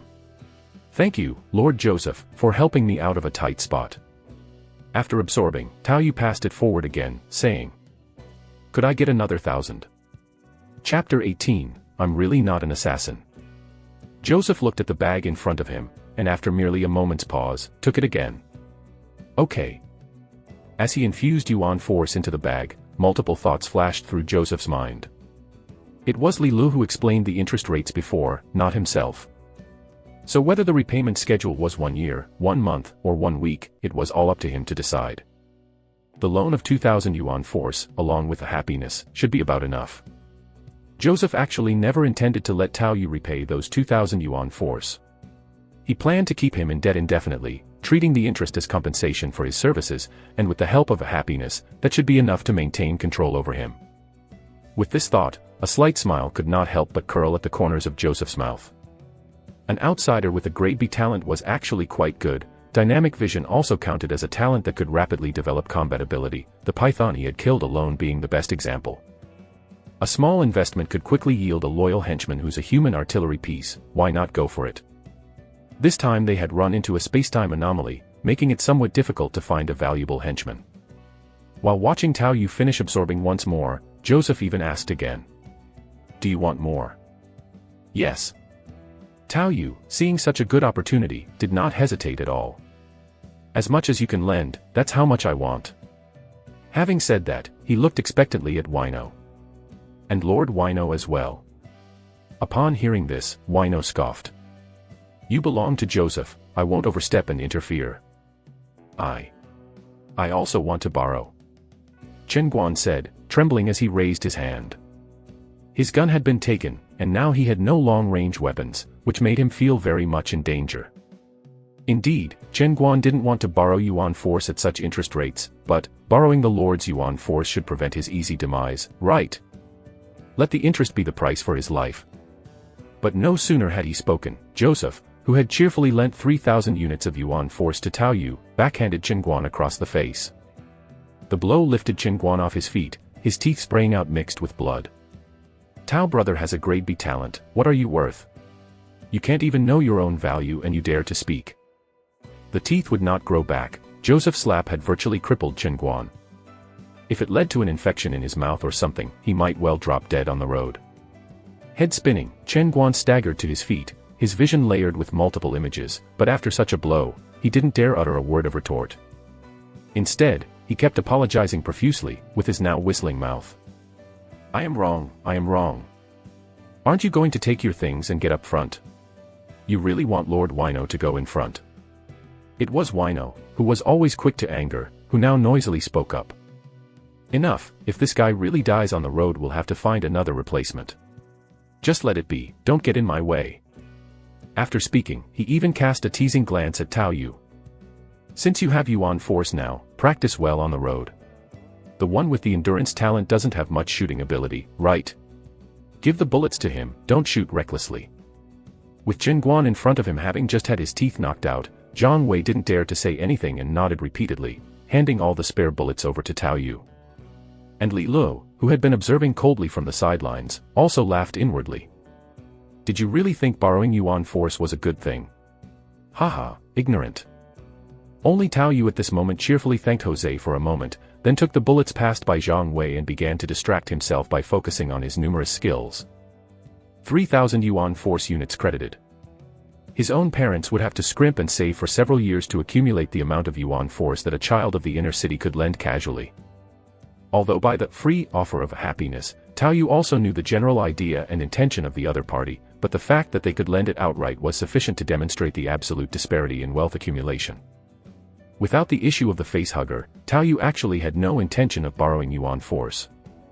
Now that the two children of the inner city had joined forces, there wasn't much room for him to maneuver unless there was a significant change in circumstances. The gap in absolute strength was just too great. But now that there was the facehugger, knowing what kind of monster was out in the grasslands, he didn't hesitate at all. Safety first, he must use every means possible to improve himself. Basic combat, basic blade, stealth, python, burst, python. Tao Yu underwent deification of the 4 combat-related skills with his eyes closed. 3,000 yuan force units credited, he had never been this wealthy. The first deification of skills was the most cost-effective choice. Basic combat, modified LV2, consumes a small amount of mental energy to have certain insight into the enemy's weaknesses and can add a mental shock to combat attacks when concentrating. Basic Blade, modified LV2, consumes a small amount of mental energy to have certain insight into the enemy's weaknesses, stackable, and can add a mental shock on the blade when concentrating. Burst, modified LV1, able to compress muscles for a sudden increase in explosive power, significantly draining physical strength when concentrating to enhance the compressed state, which could damage the body if exceeding physical limits. These three skills, consuming about 80 to 100 yuan force units, satisfied Tao Yu greatly with their usual efficiency in deification. What caught Tao Yu's attention the most was Stealth, Python, which alone consumed more yuan force than the other three skills combined. No wonder it's more than twice as expensive as basic breathing technique in terms of strengthening cost. He couldn't help but admire the skill as he felt the influx of skill information. Stealth, modified LV1, can passively reduce one's presence and actively expend more mental energy to fade into shadows. By increasing physical energy expenditure, one can move through shadows, with a certain chance of being detected by perception abilities. Originally, it was just ordinary stealth, a camouflage and ambush technique similar to how a python stalks its prey, but after the enhancement, it took on a magical quality. Shadow evasion. Had this turned into a skill for invisibility? Moreover, by expending more physical strength to move in shadows, through the information sensed, it wasn't about moving slowly as some stealth abilities suggest, but instead, it could allow one to burst forth at speeds faster than one's full sprint when in the shadows. Even theoretically, this speed could also be applied to attacks. Paired with burst, modified as well as the chi blood enhancement from basic breathing technique, modified, along with bullet time, and the mental attacks added by basic blade, Tao Yu realized that with the right weapon, his melee burst capability seemed to have suddenly increased substantially. So I've really become an assassin. Tao Yu felt somewhat rueful, but this was also somewhat of an inevitable and cost-effective choice. For people like Jose and Wino, who could freely lend 3,000 yuan force units, their starting funds from earlier conversations were at least 100,000. Plus, with mechanical modifications, alien implants, and some high-level skills training from the past 18 years, once they slammed their yuan force into boosting their strength, they surpassed the endpoint of most outsiders right at the beginning. When Tao Yu was given happiness for free, he observed Jose with bullet time, who seemed to have metal covering even his vulnerable head area, making it very difficult to achieve a one-hit kill.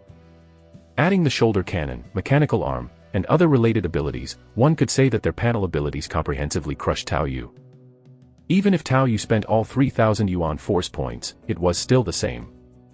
But even as strong as they were, if they were successfully ambushed by a python or an alien, the chances were high that they would be done for. Now, with the skills Tao Yu had to enhance his assassination burst, it was also very likely that he could reach the threshold to kill them. But since he hadn't actually tried it yet, he couldn't be completely certain. With the troublesome alien enemy out there, Tao Yu really wasn't planning on doing anything extra in the following time period. He simply wanted to focus on improving himself.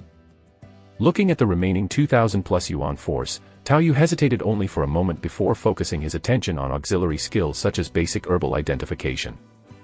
Even though they seemed to offer little support in combat, they were cheaper to use at about 50 units each. Fully strengthening them wouldn't affect his plan to preserve most of his yuan force for acceleration. Chapter 19, Racing Against Time. Wow, even the effects of the auxiliary abilities are excellent. As he followed the team forward, Tao Yu focused his mind on some flowers and plants nearby. Soon after, he could instinctively gain a certain understanding of those plants.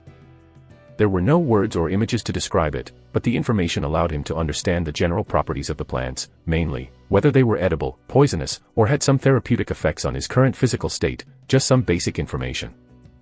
While not much information, Tao Yu felt it was completely sufficient. It undeniably made some of the knowledge he had accumulated more effective and allowed him to be safer in external environments. He could even determine if someone was trying to poison him. 50 yuan force units for a deification skill, who needs a bicycle? With possible future enhancements, or as his proficiency with the skill improved, perhaps he could gain even better effects. Because of the pressure from the potential presence of facehuggers, Tao Yu took some dried snake meat from Zhang Wei and munched on it while following the team, all the while focusing on accelerating his proficiency in basic breathing technique, modified. Yuan force's acceleration typically needed to target a specific skill. If one had the ability to multitask, it was also possible to accelerate multiple skills at the same time, but this would consume more yuan force. It wouldn't save on yuan force cost but could save a bit on time. But Tao Yu wasn't worrying about that right now. He kept to the rhythm of the breathing technique, accelerating his practice of basic breathing technique, modified, all while continuously gnawing on the dried snake meat. Qi blood tumbled inside his body, circulating throughout. With each circulation, he felt a slight enhancement, a tangible effect each time. While chewing, he also took the opportunity to complete a few shots, improving his proficiency in basic shooting, modified. Bullet time, enhanced by dynamic vision, makes shooting practice improve much faster than the breathing technique. No wonder talent is everything for most people. Tao Yu was merely firing a couple of shots at some nearby leaves and branches in passing, with the main yuan force acceleration applied to the breathing technique, but his shooting abilities were improving even faster. Rat-a-tat. A 3-shot burst hit the base of a branch 30 meters away. Wood splinters flew as the branch broke off and fell. Not bad at all, deserving of a B rank, dynamic vision. How many times did you choose to accelerate? You've reached LV2, right? With your talent, that should be enough, said Li Lu, who was in line with Tao Yu and the team, both ahead of their rearguard Wino. At that moment, Li Lu watched Tao Yu chew on snake meat while firing and showed some surprise. Noticing the meat fibers remaining in Tao Yu's mouth, Li Lu continued, "You're practicing a breathing technique, right? Basic breathing technique." Tao Yu swallowed the last of the snake meat and said calmly, "No choice, I don't have a family like Li Gu. I have to take advantage of the abundant meat available now. What will I eat when I really go back?" This fragmentary area's abundance of meat was actually a benefit. Once back, aside from some food they brought, if you wanted to buy more from the forts in the outer city, it would cost 2 yuan forces per pound, prohibitively expensive. Private trades ran the risk of having your cannon fodder points reset to 0 and might even encounter sting operations. There was no need to take such risks. As Tao Yu spoke, he quickly walked to a nearby bush, broke off a stalk that resembled sugarcane, and started sucking on it, replenishing his fluids and sugar. "Do we have data on this plant?" "You sure are bold," Li Lu remarked, somewhat taken aback by Tao Yu's actions. He even suspected that what the other was practicing wasn't basic breathing technique. He himself had learned the night breathing technique, brought from the inner city by his family, but such a non-basic breathing technique was incredibly rare in the outer city. There was nowhere to even learn it, and Tao Yu probably didn't have it either. "My backpack was eaten by a python when I came here. I was so thirsty I gave it a try, and it turned out pretty good," he said. If he hadn't deified all his auxiliary abilities, Tao Yu wouldn't dare to eat randomly, but now it all seemed much simpler. The plant, which was both cane-like and bamboo-like, was crunchy to bite into. He could directly absorb the liquid inside, which was extremely rich in water content. Stepping on the thick layer of fallen leaves and soil, Tao Yu didn't waste a second. He knew practicing the breathing technique so intensely might seem odd and potentially attract some attention. But there were better breathing techniques and related skills in the inner city. He wasn't too concerned about them, nor could he hesitate because of their gaze. He couldn't let that stop him from eating. With the face huggers appearing, aside from deifying his skills, he also had to speed up his practice as quickly as possible. Whether it was the basic shooting, modified, or the basic breathing technique, modified, he had invested at the rate of 100 units of yuan force per hour in acceleration. The difference was that he didn't continuously practice basic shooting, modified, it was sporadic, consuming less than 1/10 of what the consistently practiced basic breathing technique, modified, did. Regrettably, he had started off with poor physical conditioning during the golden era of breathing techniques. Although he had initially spent only 5 hours per hour at 10 points for improvement, the effect was tremendous, bringing his overall ability to the level of an amateur athlete. Now, even though he had increased his consumption rate to 10 times per hour, the diminishing effectiveness of the breathing technique itself, along with the reduced acceleration multiples after getting stronger, meant Tao Yu no longer felt he was undergoing constant transformation. The law of diminishing returns was hitting hard.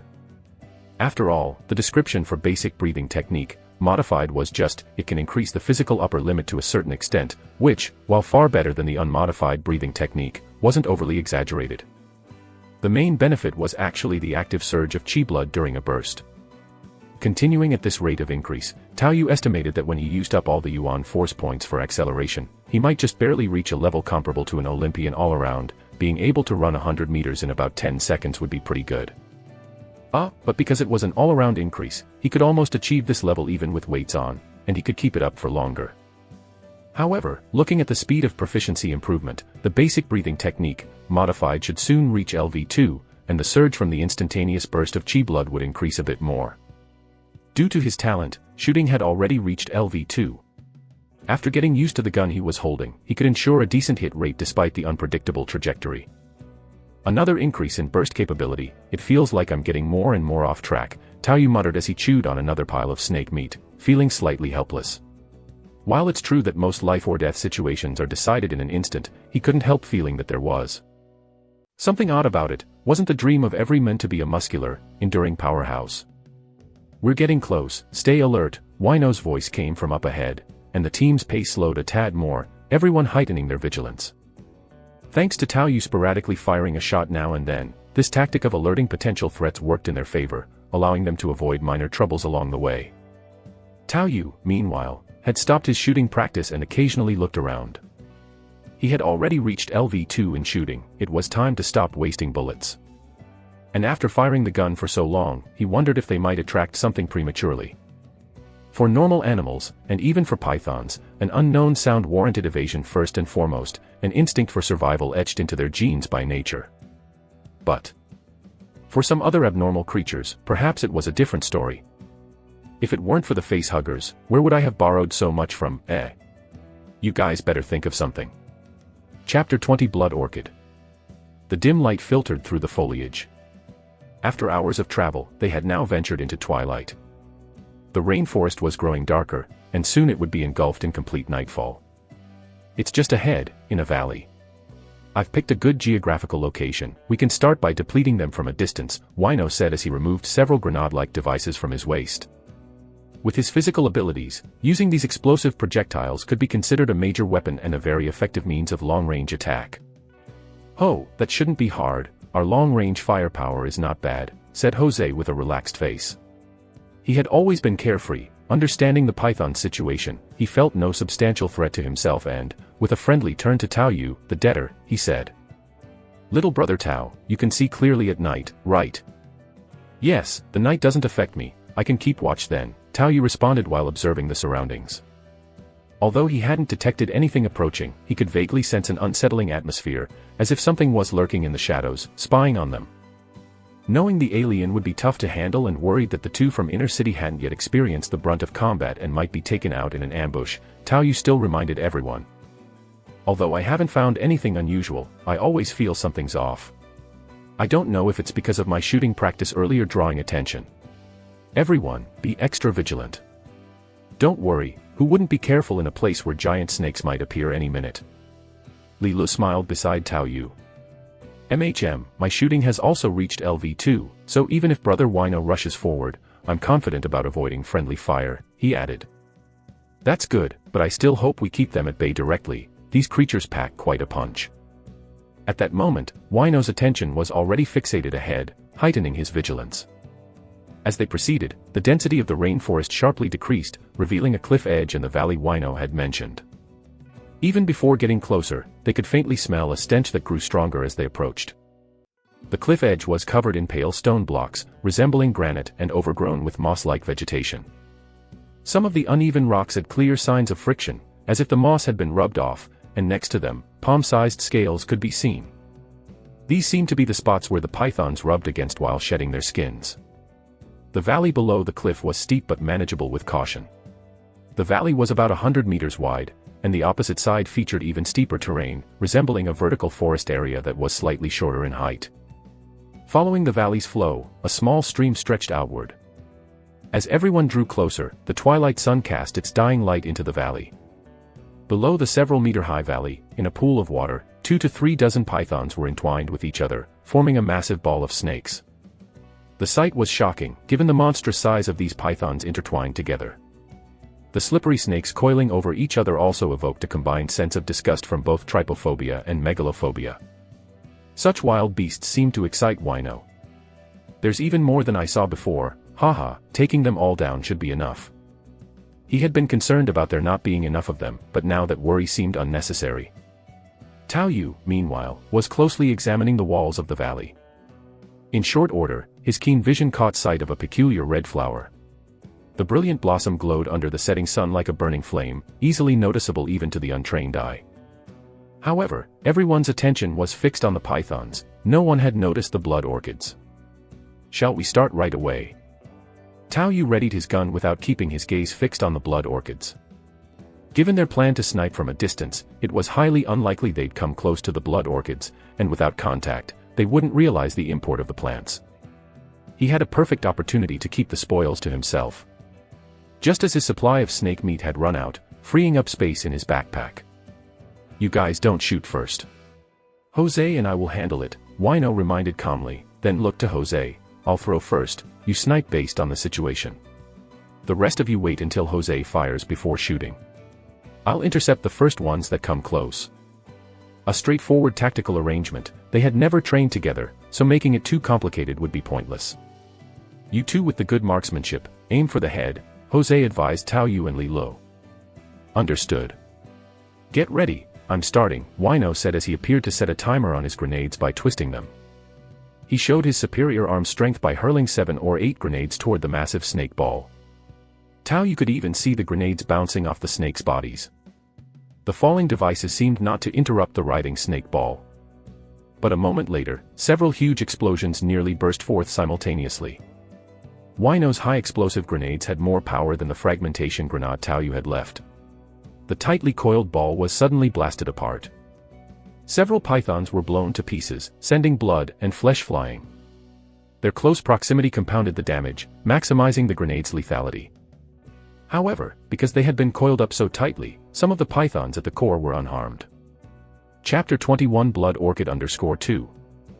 At such a critical moment, the sudden strike caused even the notorious screamers, the pythons, to let out wails of agony.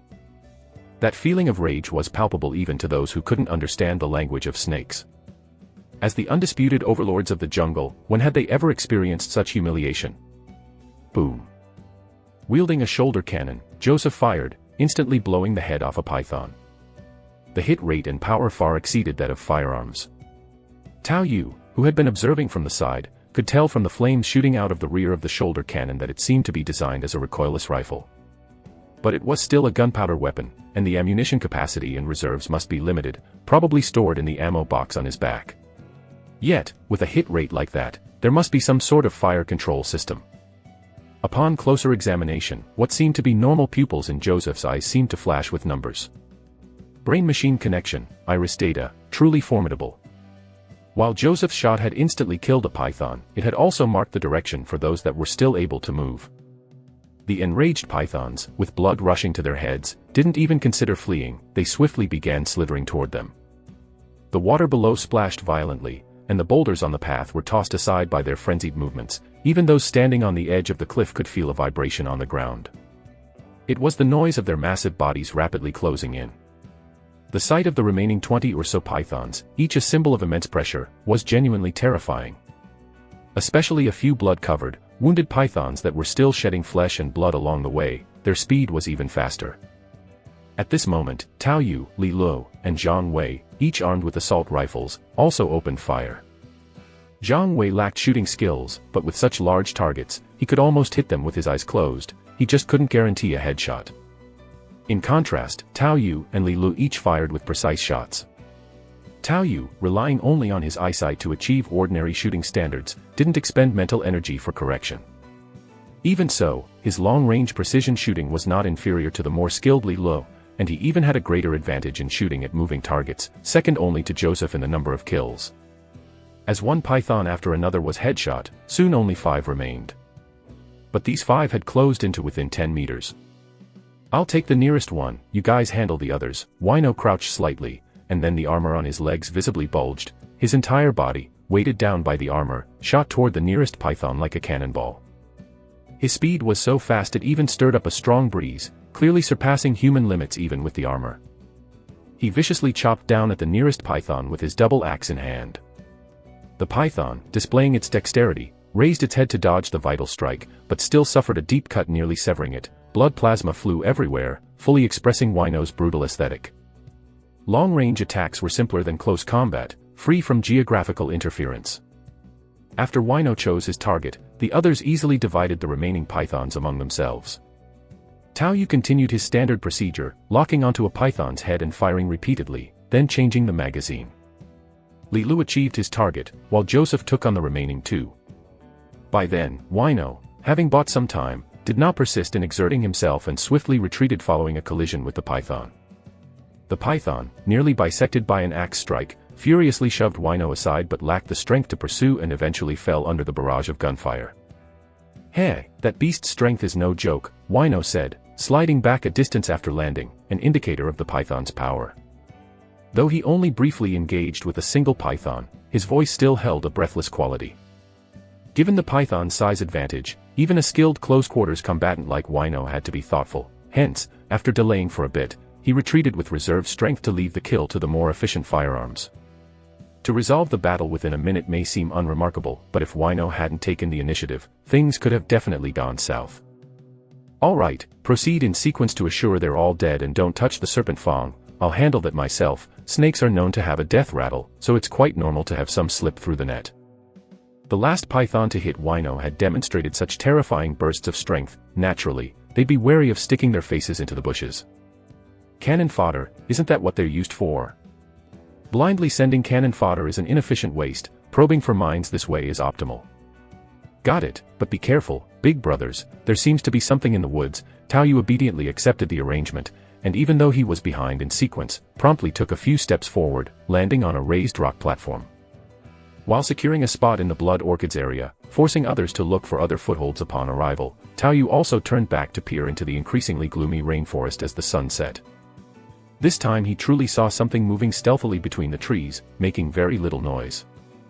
It wasn't just an unnoticed presence appearing out of the dark, they'd likely been observing the situation here all along, waiting with cunning patience. Chapter 22, Blood Orchid _3. Even during the most intense moments before, several non-firing cannon fodders always stood by the side of the inner city bosses, gathering together. But now, they had actively separated. Therefore, their increasingly close actions were indeed captured by Tao Yu himself. Upon realizing the main character had arrived and warning the two targets to be on guard, Tao Yu changed his magazine and nonchalantly swept the blood orchid on the platform into his backpack. On the way, he had been collecting plants all along, and even quenched his thirst with plants found on the road, so such a blatant act didn't cause anyone to comment further. If everything went normally, it would likely be possible to ask about them afterwards and take a look. But now, there probably wouldn't be a chance. Blood Orchid, a Yuan Force item, a plant that can stimulate cell division, can increase a tiny limit of cell division, can increase a tiny limit of physical potential, and add a small amount of physical strength. If not using the effect, it can be directly absorbed as Yuan Force at a conversion of 90 to 100 units per orchid. Although the increase is tiny, the Blood Orchid is undoubtedly a good thing. Even if simply converted for Yuan Force absorption, the 30-something orchids Tao Yu had collected were at least worth 3,000, and if sold after taking them out, the price would undoubtedly at least double. After collecting this most concentrated bunch of blood orchids, Tao Yu made no attempt to hide his movements as he headed towards a few more scattered ones. The noise in the forest was already causing Wino and Joseph to start looking up, and Tao Yu no longer needed to hide. The alien boss was coming, and he would take as much as he could. If discovered, then so be it, he wouldn't stop eating for fear of choking. "Come, let me help you." Li Lu, who was also standing midway and waiting for Wall and others to scout ahead, saw Tao Yu suddenly start picking the flamboyant red flowers outside and felt a slight stir in his heart. While verbally offering help, he moved towards the nearest blood orchid at the fastest speed and casually picked it. At the same time, Tao Yu had already given up on the last few blood orchids, grabbed his backpack, and started rapidly heading down the valley. He also began stuffing the remaining blood orchids that hadn't made it into his backpack into his mouth, and then, channeling his chi blood, he powered up for a leap and vanished into the shadows alongside him. Like an ink painting dissolving into water, he disappeared in an instant. By that time, Li Lu had just been shocked back to his senses after reading the properties of the blood orchid. It actually had such miraculous effects. Compared to Tao Yu, he understood the value of this thing even better. Although every increase was tiny, the points added were impressive, and some who had reached a bottleneck period would definitely not be stingy with their Yuan Force, not to mention that it seemed to possibly extend one's lifespan slightly. Even if a single orchid didn't extend life by much, the price would at least increase tenfold, or even dozens of times. And there might be no market for it despite the price. This made Li Li's eyes also filled with greed. Who could have thought that the best thing here wasn't some python? And the two from the inner city had no idea, there was totally room for maneuver. Damn, that bumpkin took away too much, wasn't he afraid of bursting after seeing the attributes? Under the impact of huge benefits, his eyes reddened as he lifted his head, looking for traces of Tao Yu. But soon his expression froze. Where was he? Where was the person carrying that big backpack? How could he have disappeared in a blink of an eye? As Li Lu frantically searched for any sign of Tao Yu, he also swiftly moved towards the last few scattered blood orchids. He couldn't let others find out. This way, he could still suppress it. Chapter 23, Shopping Spree. While Li Lu was searching for traces of Tao Yu and collecting the few scattered blood orchids left above the valley, Joseph and Wino had also completely shifted their gaze away from the corpses of the pythons in the valley and frowned as they looked back at the dim rainforest. Rustle. A slight noise emerged from the dense forest as if something was approaching. In the already darkened forest, one could vaguely see the swaying of branches and leaves in the shadows. That kid wasn't lying, there really is something out there. Wino, carrying his double-bladed axe, twisted his body, his armor making the sound of metal friction, and a hint of wariness appeared on his face. He was confident in his strength, it shouldn't be possible for anything to go wrong on the day of awakening. But in the fragments of the abyss, anything is possible, so carelessness is an iron law. It's not those giant pythons, the noise would be bigger. Some smaller creature, and fast, too, number, not just one, be careful. Joseph's pupil mechanically contracted for a moment, switching to infrared mode.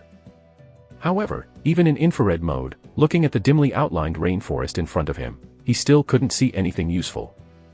Lizards in the trees, mice on the ground, and even some insects were visible in this mode, but he definitely couldn't find anything else. Can't find it with infrared. Must be something with a heat-isolating shell. Hardly had Joseph finished speaking when a dark shadow swooped down from above, moving extremely fast. But faster still was the raising of Joseph's shoulder-mounted cannon. Bang! The diving figure was blown apart in midair, green liquid splattering everywhere. Joseph didn't know the problem with the blood, but still cautiously avoided it. Still, some of the green viscous blood plasma splashed onto him and immediately began to sizzle. His metal arm, though supposed to be corrosion-resistant, showed signs of slight corrosion, which caused Joseph's face to turn pale. Be careful, the blood of these creatures is highly corrosive. It must be one of those Yuan force beings from the plains. As he reported the situation, his other hand swiftly pulled out a bottle of water and washed the blood-stained area, while the raised mechanical arm instantly transformed, turning into a Gatling-like barrel. He hadn't switched to this mode when attacking the pythons before, but now he did so without hesitation. The two from the inner city, though arrogant, indeed had strong abilities. The broadcast had only given a rough description, but they still made quick judgments and, with a relatively small price, determined the acidic nature of the blood. Meanwhile, Wino, watching the black and green mixture of alien remains on the ground, listened to the sizzle of the corrosion. And with an ugly expression on his face, he pulled out a metal plate from his waist, which flicked into a triangular boomerang mark with just a shake. Blood with strong acid. That targets me too well. How many bullets do you have left? That depends on how many there are. Joseph's expression also gradually darkened as he saw those exoskeletal, ferocious creatures peering out from between the treetops and behind trees, yet not pouncing. Just a rough glance and he could already see more than a dozen. Jet-black exoskeletons, long, dangerous tails, hideous faces, and the occasional dripping of viscous saliva. Moving behind tree trunks, shuttling through the dim shadows. Are they trying to trick me into firing? Wasting bullets. Seeing the aliens trying to peek out and then immediately withdraw, Joseph couldn't quite believe it. That meant they had more brains than those pythons. All of you, get up here. Prepare for attack. Wino bellowed out as he quickly tossed the boomerang mark forward. The triangular metal boomerang, propelled by Wino's immense strength, instantly pierced through the air, cutting off several branches along its path and revealing its terrifying sharpness. An alien barely dodged it by swerving to the side, however, the returning boomerang mark sliced a deep wound across its body. Along with the alien's furious roar, green acidic blood splashed out, and before Wino caught the returning boomerang mark, he had already thrown the second one. Though its power was far less than his high-explosive incendiary grenade, it had the advantage of being reusable. Catching the first boomerang mark and seeing its slight corrosive mark still made Wino look solemn. This was too restraining for him. On the other side, Wino's roar also changed Li Li's expression as he was collecting scattered blood orchids. His eyes flickered, and then, carrying his gun, he continued to slide down towards the bottom of the valley. And he yelled at the others. "Didn't you hear? Get up there, or I'll shoot you dead." While forcing the other 4 people up with his gun, Li Lu also looked up to assess the situation above. Since he was standing in the middle waiting, he had heard some of the conversation. It seemed like they were facing some very troublesome creatures.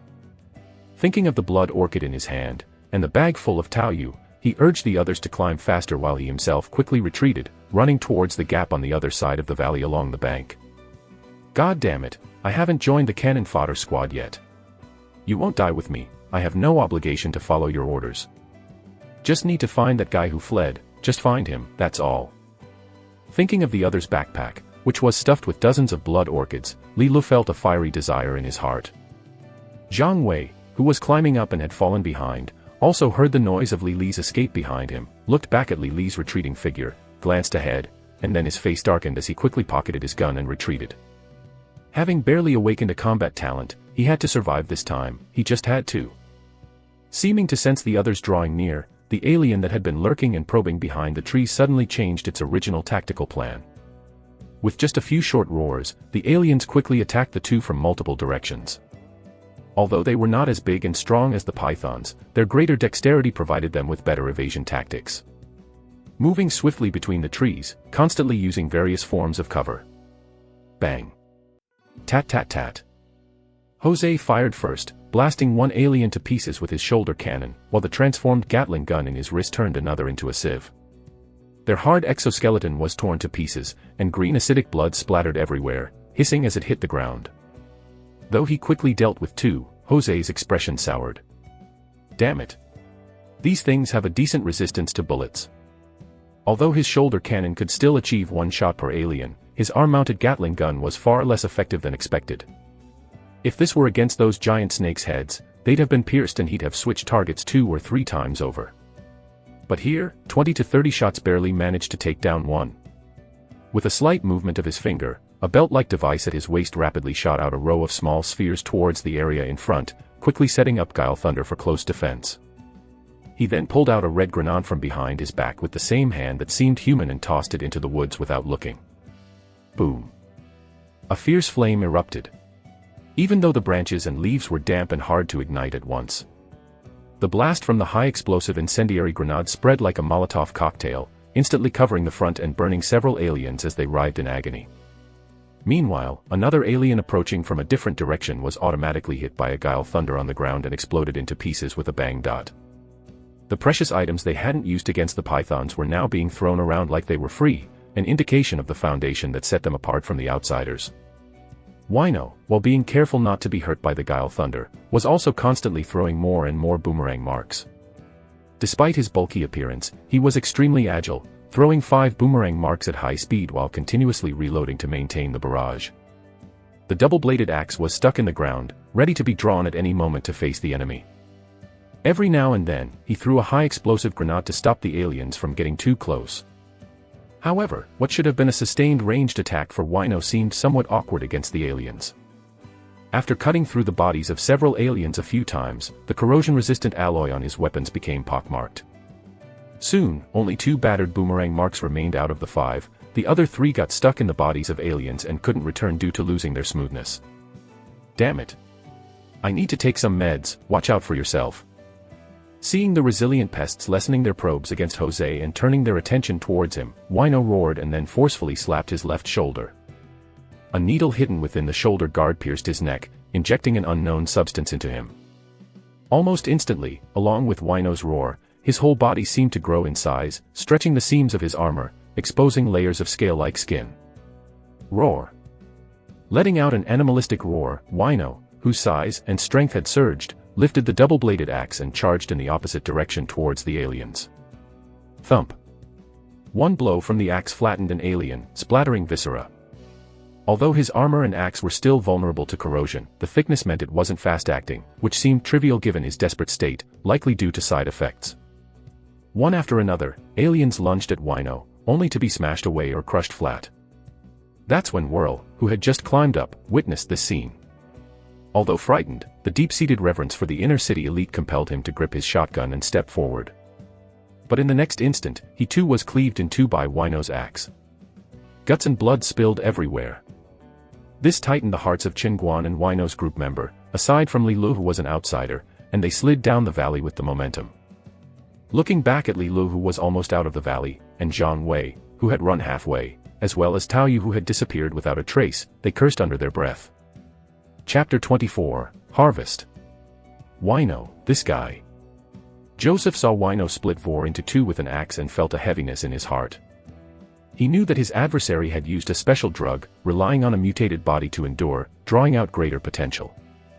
Strength, speed, defense, as well as healing and vitality would greatly increase, the effects far surpassing adrenaline's impact on a common person, but the consequence was a decline in rational thinking. Not only might one be unable to distinguish friend from foe in battle, but it could even increase the likelihood of madness. Still, things had reached this point, and coupled with the acidic blood's effectiveness against Wino, his actions were probably born out of desperation. Boom. Another Guile Thunder was triggered, and an alien that had drawn near was blown to pieces, its blood and guts scattered, with several droplets of acidic blood landing on Joseph. Joseph's expression darkened as he looked at the mere 3 Guile Thunders remaining before him. This damned creatures weren't limited to the dozen or so that had shown themselves earlier. They had intentionally given us false hope and illusions. Glancing back at Wino, who had begun a fierce rampage after taking the drug, but whose body was increasingly stained with acidic blood, Joseph sighed. "Buddy, let's split up and run." Having said that, he retreated to the edge of the cliff. Click click, a pebble was dislodged by his footsteps, rolling down into the valley below, where he could see the clearly defined 3 waves of fugitives. Damn it. They hadn't even formally entered the cannon fodder ranks, and it was already this troublesome, otherwise, why would they dare to run? Standing on the edge of the cliff, digits once again appeared above Joseph's irises, and his legs underwent visible changes soon after. Looking across the valley at the opposite side that was lower but spanned nearly 100 meters in width, he took in a deep breath. If this thing really caught up, it would be too troublesome. His ammunition was definitely not enough, he had to risk it. He powered up from his feet, and as he leaped, the bottom of what seemed to be an ammo box on his back ejected a jet of flame to assist him in the jump. As he began to fall in a parabolic arc, Joseph readjusted his direction mid-air and initiated another jet. After adjusting 4 times in the air like this, he crashed heavily onto the lower ground of the opposite side of the valley, slamming into the branches of a tree. Using the continual breaking of branches to slow his descent, Joseph finally fell onto the leaf-strewn ground. He then struggled to his feet and hastily ran into the rainforest. Meanwhile, Wino appeared unconcerned with his comrade's departure, still furiously clashing with the aliens, raging like a madman. Against aliens who surpassed human dexterity, speed, and strength, the enhanced Wino gave off the impression that they could not get close to him. He rampaged here, causing acidic blood to splash and scatter. The double-bladed axe, collisions, headbutts, each strike landed heavily. He could even directly catch an alien's tail mid-strike, hurling the creature to the ground and then stomping on it to burst it open. And yet, he showed no intention whatsoever of using this power to escape. He allowed the acidic blood to corrode his weapons and armor. Even the originally complete full-body armor had fallen off in many places due to corrosion. Plenty of the acidic blood landed on his callus-like skin, yet it seemed as if he felt no pain. But it was at this moment that a tail whip, far exceeding those of the ordinary aliens, lashed out from the depths of the rainforest and pierced Wino's body brutally. Whereas the ordinary alien tails that Wino could grab with one hand, or even fling back, this sudden strike left him with no recourse except to firmly grab hold of the tail. Wino stood on his legs, his abdomen pierced through, his arms tightly clutched the long tail that far surpassed that of an ordinary alien, pulling it as if he was trying to drag the owner of the long tail out of the rainforest in a frenzied manner. However, as the long tail exerted force and lifted him off the ground, his movements became somewhat comical. Accompanied by the rustling friction on the ground, a massive alien, completely different from the ordinary ones and with a hint of a python's outline, slithered out from the shadow of the rainforest, looking utterly terrifying under the moonlight. Its body was covered in black exoskeleton, lacking limbs, but its head resembled that of a giant trilobite, and its length was comparable to a python's, but even thicker. In fact, it would be more accurate to say it was a supersized trilobite with a long tail rather than a python. The alien python slowly lifted Wino's writhing body to its eyes, seemed to sniff at him, and, without ejecting its more disgusting oral appendage to kill him, flicked its tail and hurled Wino into the rainforest. A number of regular aliens quickly pounced toward the area where Wino was thrown, and then the alien python locked its gaze on the opposite side of the valley, let out a hiss, and charged towards the other side of the valley with a reckless abandon. With no bit of concern for the few small karamis that had escaped, the few remaining ordinary aliens that hadn't been tasked with transporting Wino also followed hot on its trail towards the opposite side of the valley. While they couldn't leap such a great distance, the cliff along the mountain was nothing more than flat ground to the aliens, who were unaffected. They easily crossed the valley, then climbed up and entered the woodland. The once fiercely contested battlefield suddenly returned to calm, leaving behind a field of alien corpses and a pile of python bodies below. The night wind blew, bringing a whiff of sour blood and the stench of decay. Then, after a moment, as the shadows twisted, it seemed a figure formed from the black smoke within the shadows. Continuing to chew on the blood orchid, Tao Yu looked at the scene before him, his eyes carrying some solemnity. As expected of someone from the inner city, his pockets are indeed deep, and he's got quite a few tricks up his sleeve. Seeing the aliens blasted into pieces, thinking of Joseph's earlier autonomously ejecting Seekerguile thunders, and Wino's suddenly unleashed trump card, Tao Yu also mused to himself. To judge their limits based on their initial dealings with those giant snakes would be folly. If one were to base their attack on that earlier performance, they'd really die without knowing how. But the aliens were truly strong. Now it seemed that the people from the primitive tribe had likely not run away due to the pythons. It was highly probable that they were abducted by the aliens to be used as breeding machines. The aliens being here, aside from being attracted by my own gunfire, might even have come specifically to hunt these pythons. Thinking of that last terrifying alien python, Tao Yu felt a chill in his heart.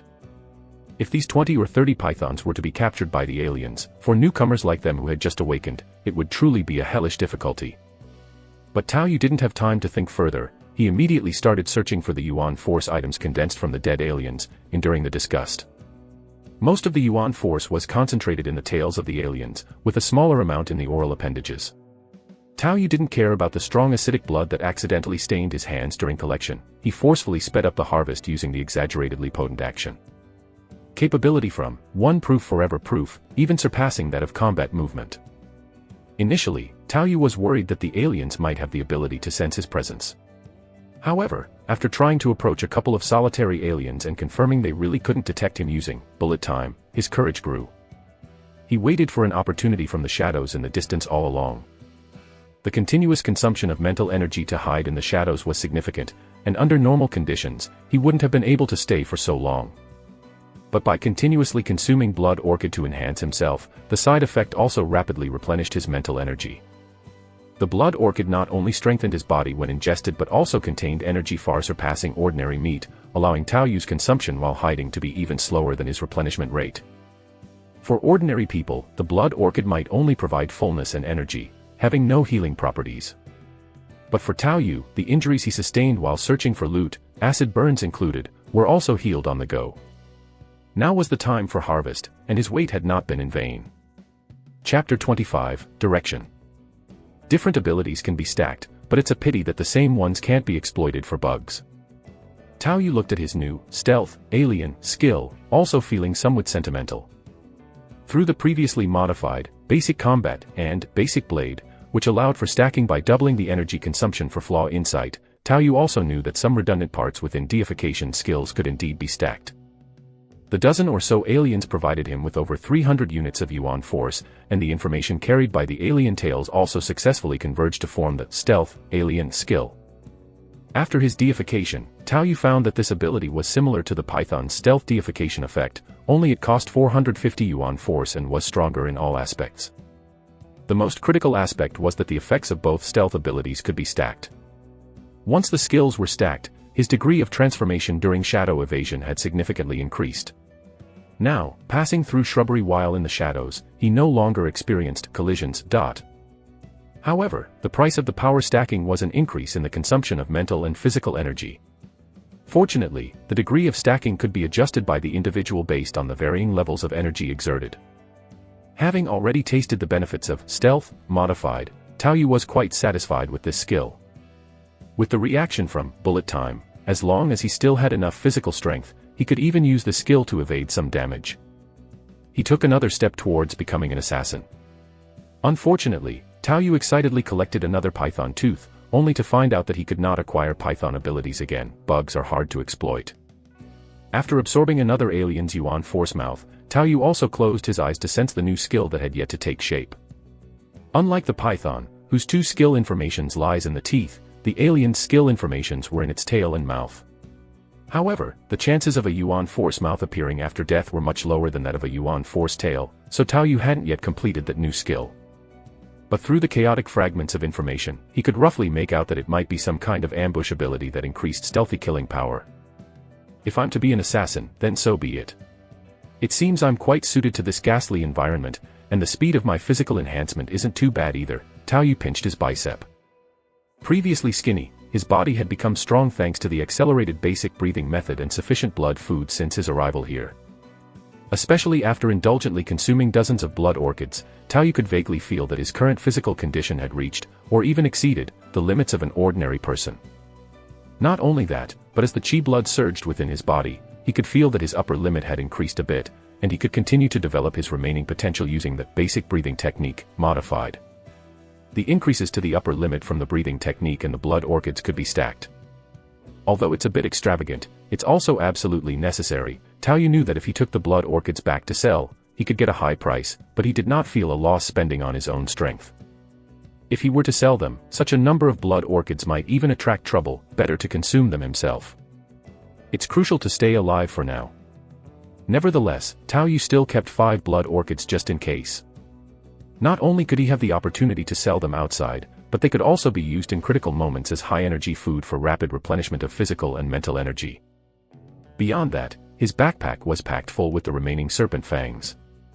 These serpent fangs couldn't provide a new skill anymore, and while they also weren't lacking as a source of 300 or 400 points of yuan force, they didn't offer the same rapid, direct enhancement as the blood orchids.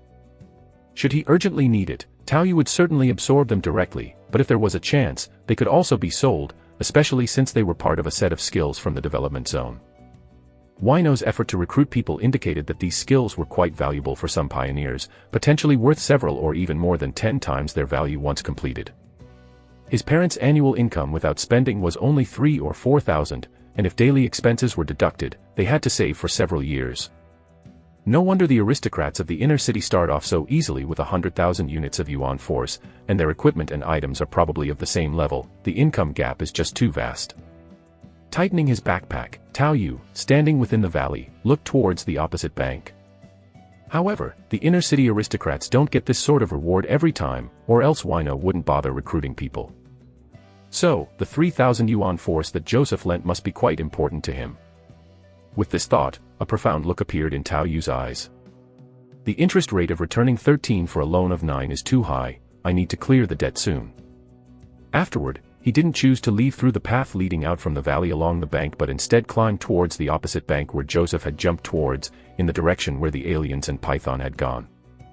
The alien could climb up swiftly with a simple scratch of its claws, but since arriving here, Tao Yu had to climb as though he was rock climbing. Fortunately, with his current physical condition being quite exceptional, even carrying a backpack that weighed several tens of pounds, his climbing was still relatively smooth. He didn't have a system-based climbing skill, but his physical fitness was enough to compensate for this deficiency.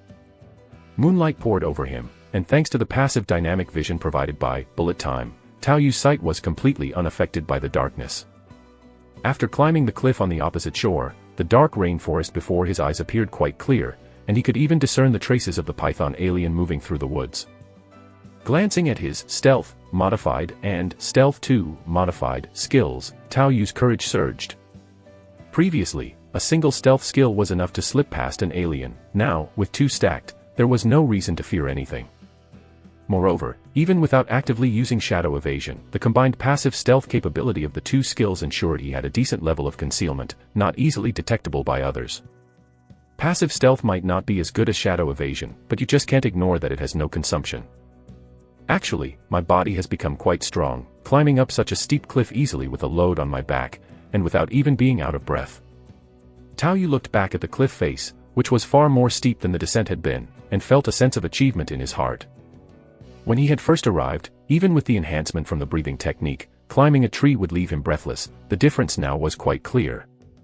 Nonetheless, it's a pity that with only the physical qualities of a human pushed to the limit, he was still rather insignificant compared to monsters like the aliens and pythons.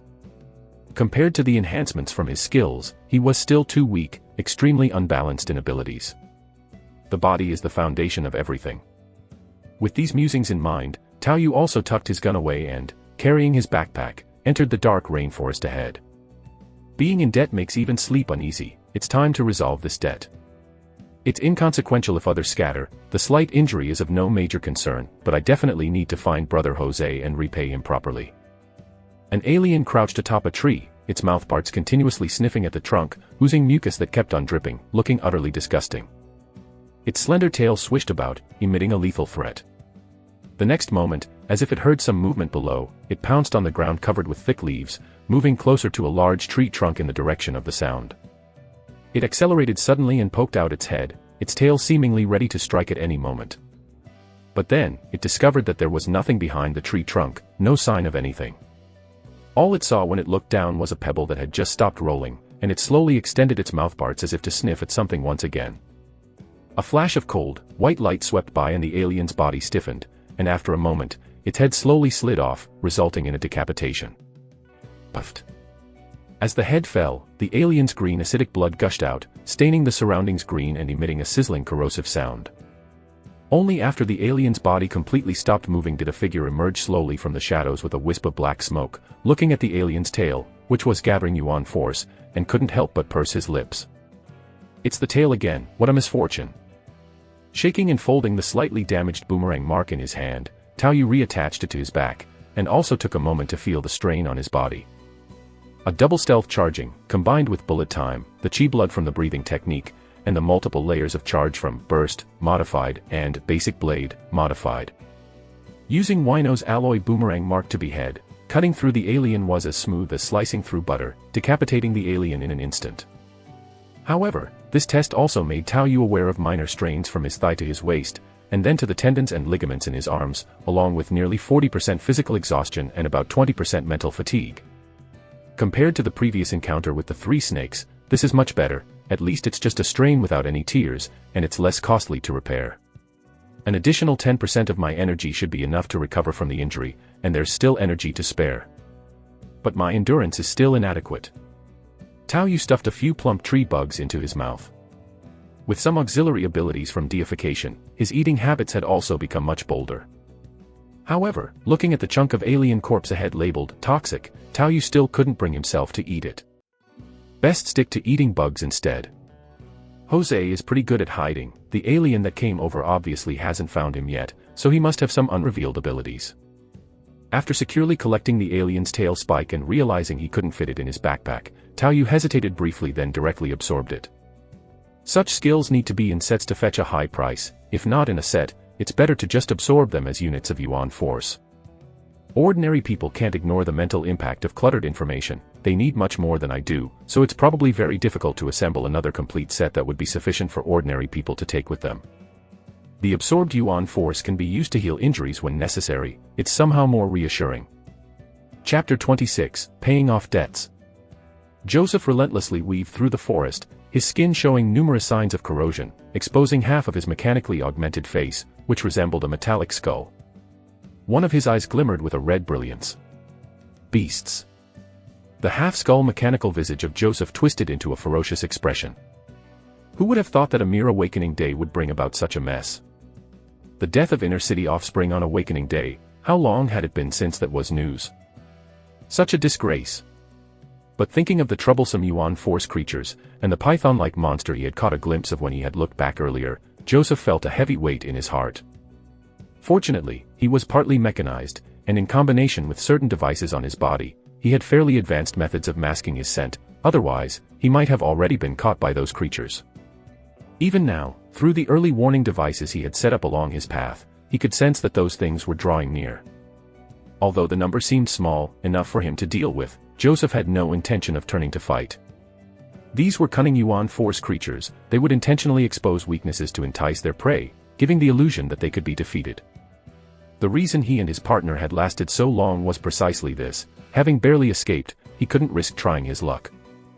When I make it back successfully, I'll bring people to wipe out your nest. Damn it, the losses are massive. Even by Joseph's net worth, he couldn't help but feel pained at the losses incurred along the way. Whether it was the Guile Thunder or the cost of repairing the corroded parts on his body, the expenses were not cheap. To gain nothing and lose so much was truly embarrassing. I hope that B-rank kid is still alive, otherwise, there's really no gain at all. Joseph then thought about the 3,000 units of Yuan force he had lent out and the B-rank talent from the outer city Mudleg. If that Mudleg survived, it might make up for some of the loss. Having suffered such a great loss, he needed to recover somewhere. However, the idea of using the loan relationship to make him a lackey felt like a bad deal. He had to find a way to turn him into a personal cannon fodder and slave. This wilderness environment was more dangerous than expected. Get a loan from his family, give them a bit more happiness. I should be able to arrange something. I'll think it over carefully. Joseph pondered to himself, surely an outer city Mudleg receiving favor from an inner city offspring like himself would be eternally grateful. It was at that moment Joseph froze, halting and on high alert, as the last early warning device he had set up was triggered, but it failed to send back a clear image. Something was coming. Standing still, ceasing the noise created by his own movement, Joseph increased his ability to process sounds. But apart from the sound of the wind through the branches, no other noises were captured by him. Joseph's shoulder-mounted gun elevated, his mechanical arm once again switching to Gatling mode, his other hand withdrawing a high-energy incendiary bomb, as a look of seriousness appeared on his half-mechanized skull-like face, the mechanical eye scanning all around. However, the next moment, a bullet struck his forehead with a sneaky angle. The severe impact made the bullet seem embedded into the metallic skull. Before Joseph could recover from the massive shock, a soul-tearing sensation suddenly emerged. He had felt this kind of attack before. It was the kind of attack his father had him get accustomed to in advance, to remind him of some special offensive techniques. It was an attack from the psychic side. Psychic energy on a bullet. What the hell? But his thoughts were immediately shattered by the second bullet, followed by the third. The fourth. The continuous ripping sensation disrupted all his thoughts, breaking every consideration. Da-da-da. A succession of bursts came from the treetops in the distance. Intense pain caused Joseph to twist and struggle in place, but it was futile. The bullets, as if they had eyes, locked firmly onto his head. The alloy exoskeleton, specifically thickened for vital areas, which even aliens couldn't penetrate, now burst with sparks from the bullet collisions. The relentless psychic onslaught in his brain left Joseph incapable of mounting an effective counterattack, only able to madly fire his shoulder cannon aimlessly. Breaking the surrounding branches, leaving terrifying gashes on the giant trees, even toppling two of them. The transformed Gatling in his hand whipped around wildly, sending debris flying. The unactivated high-energy incendiary bomb also fell limply from his hand to the ground. The next moment, he even opened his mouth, revealing a dark gun barrel, and began shooting indiscriminately. He looked insane.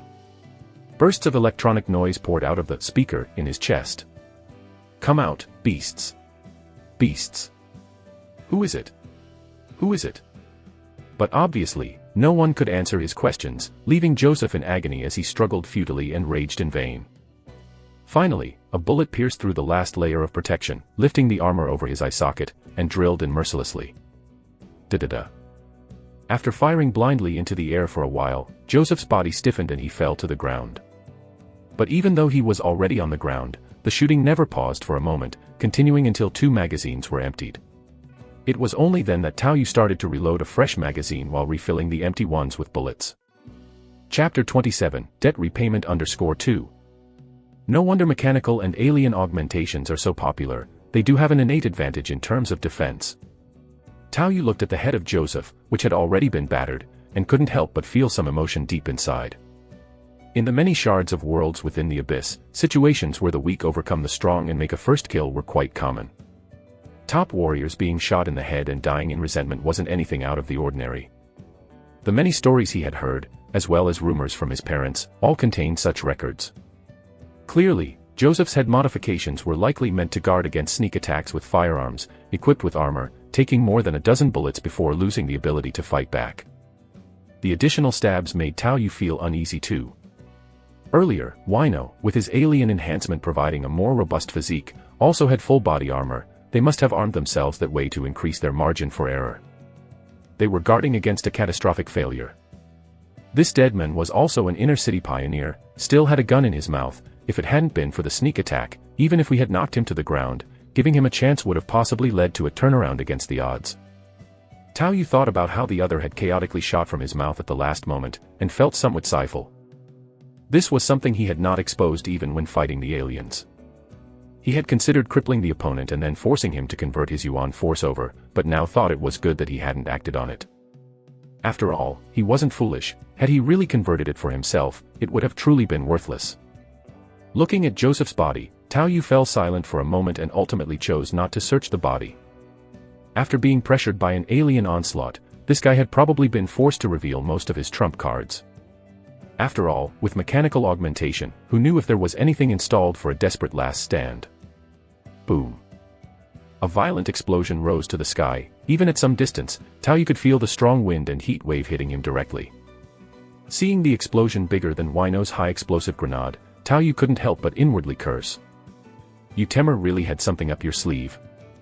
Glancing back at the deep rainforest, Tao Yu hesitated no longer, stuffed several plump and pale caterpillars into his mouth, and then leaped down from the treetops, quickly moving toward the east. The danger was resolved, and his gains were already considerable. Now it was all about successfully making it back alive. His current abilities were sufficient enough for survival. The remaining yuan force could be considered for extending the usage period based on the leftover time, to increase the cost-effectiveness of the yuan force. Taking advantage of the abundant meat in the rainforest, he planned to use up all the yuan force before heading back. ZZZT, that kind of yuan force creature should possess a parasitic ability. Its young are very weak and responsible for infesting hosts, developing different abilities based on the host. We discovered that the radio we received was from a crashed spaceship, but most of the useful stuff has been destroyed, which is a shame. We killed a synthetic human who kept trying to trick us into feeding one of those yuan force creatures, but there's a toxin called blackwater around here, and one careless move could be dangerous for you.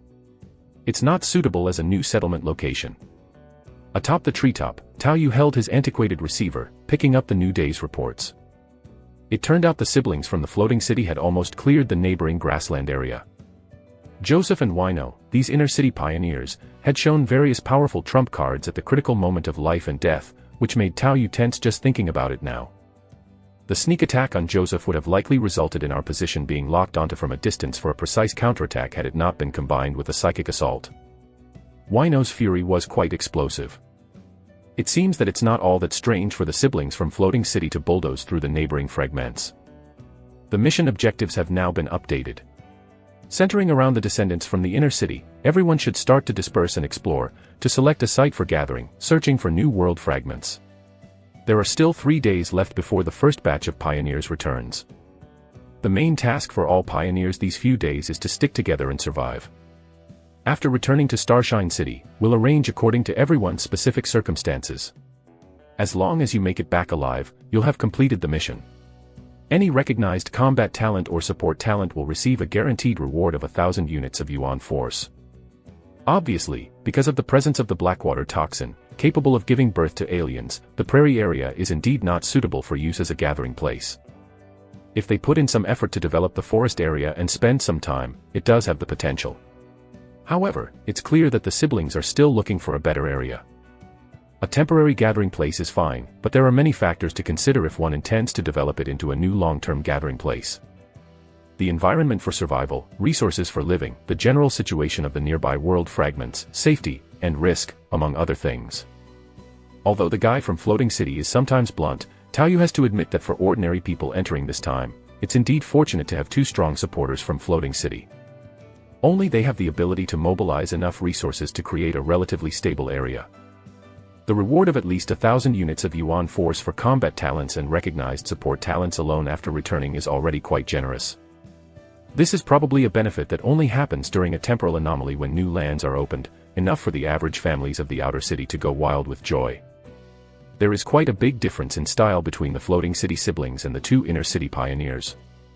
Or to put it another way, to the people of Floating City, the slight gains of the mud-legged folks from the outer city are not worth considering. Tao Yu, who had been crossing the rainforest alone for several days, could also feel that kind of fatigue that comes with solitude. In terms of strength, he could defeat the aliens and pythons, and even if it were a python alien, if he got the chance, he could engage it by overexerting his body. His ability to sneak attack could create various possibilities. But the oppressive feeling of having to keep one eye open even while resting kept Tao Yu's nerves stretched tight. He was afraid that the moment he opened his eyes, he would meet the cherry-like mouth of an alien. Most of the time, the vigilance and caution are of no use, just wasted effort, yet he had to maintain constant alertness.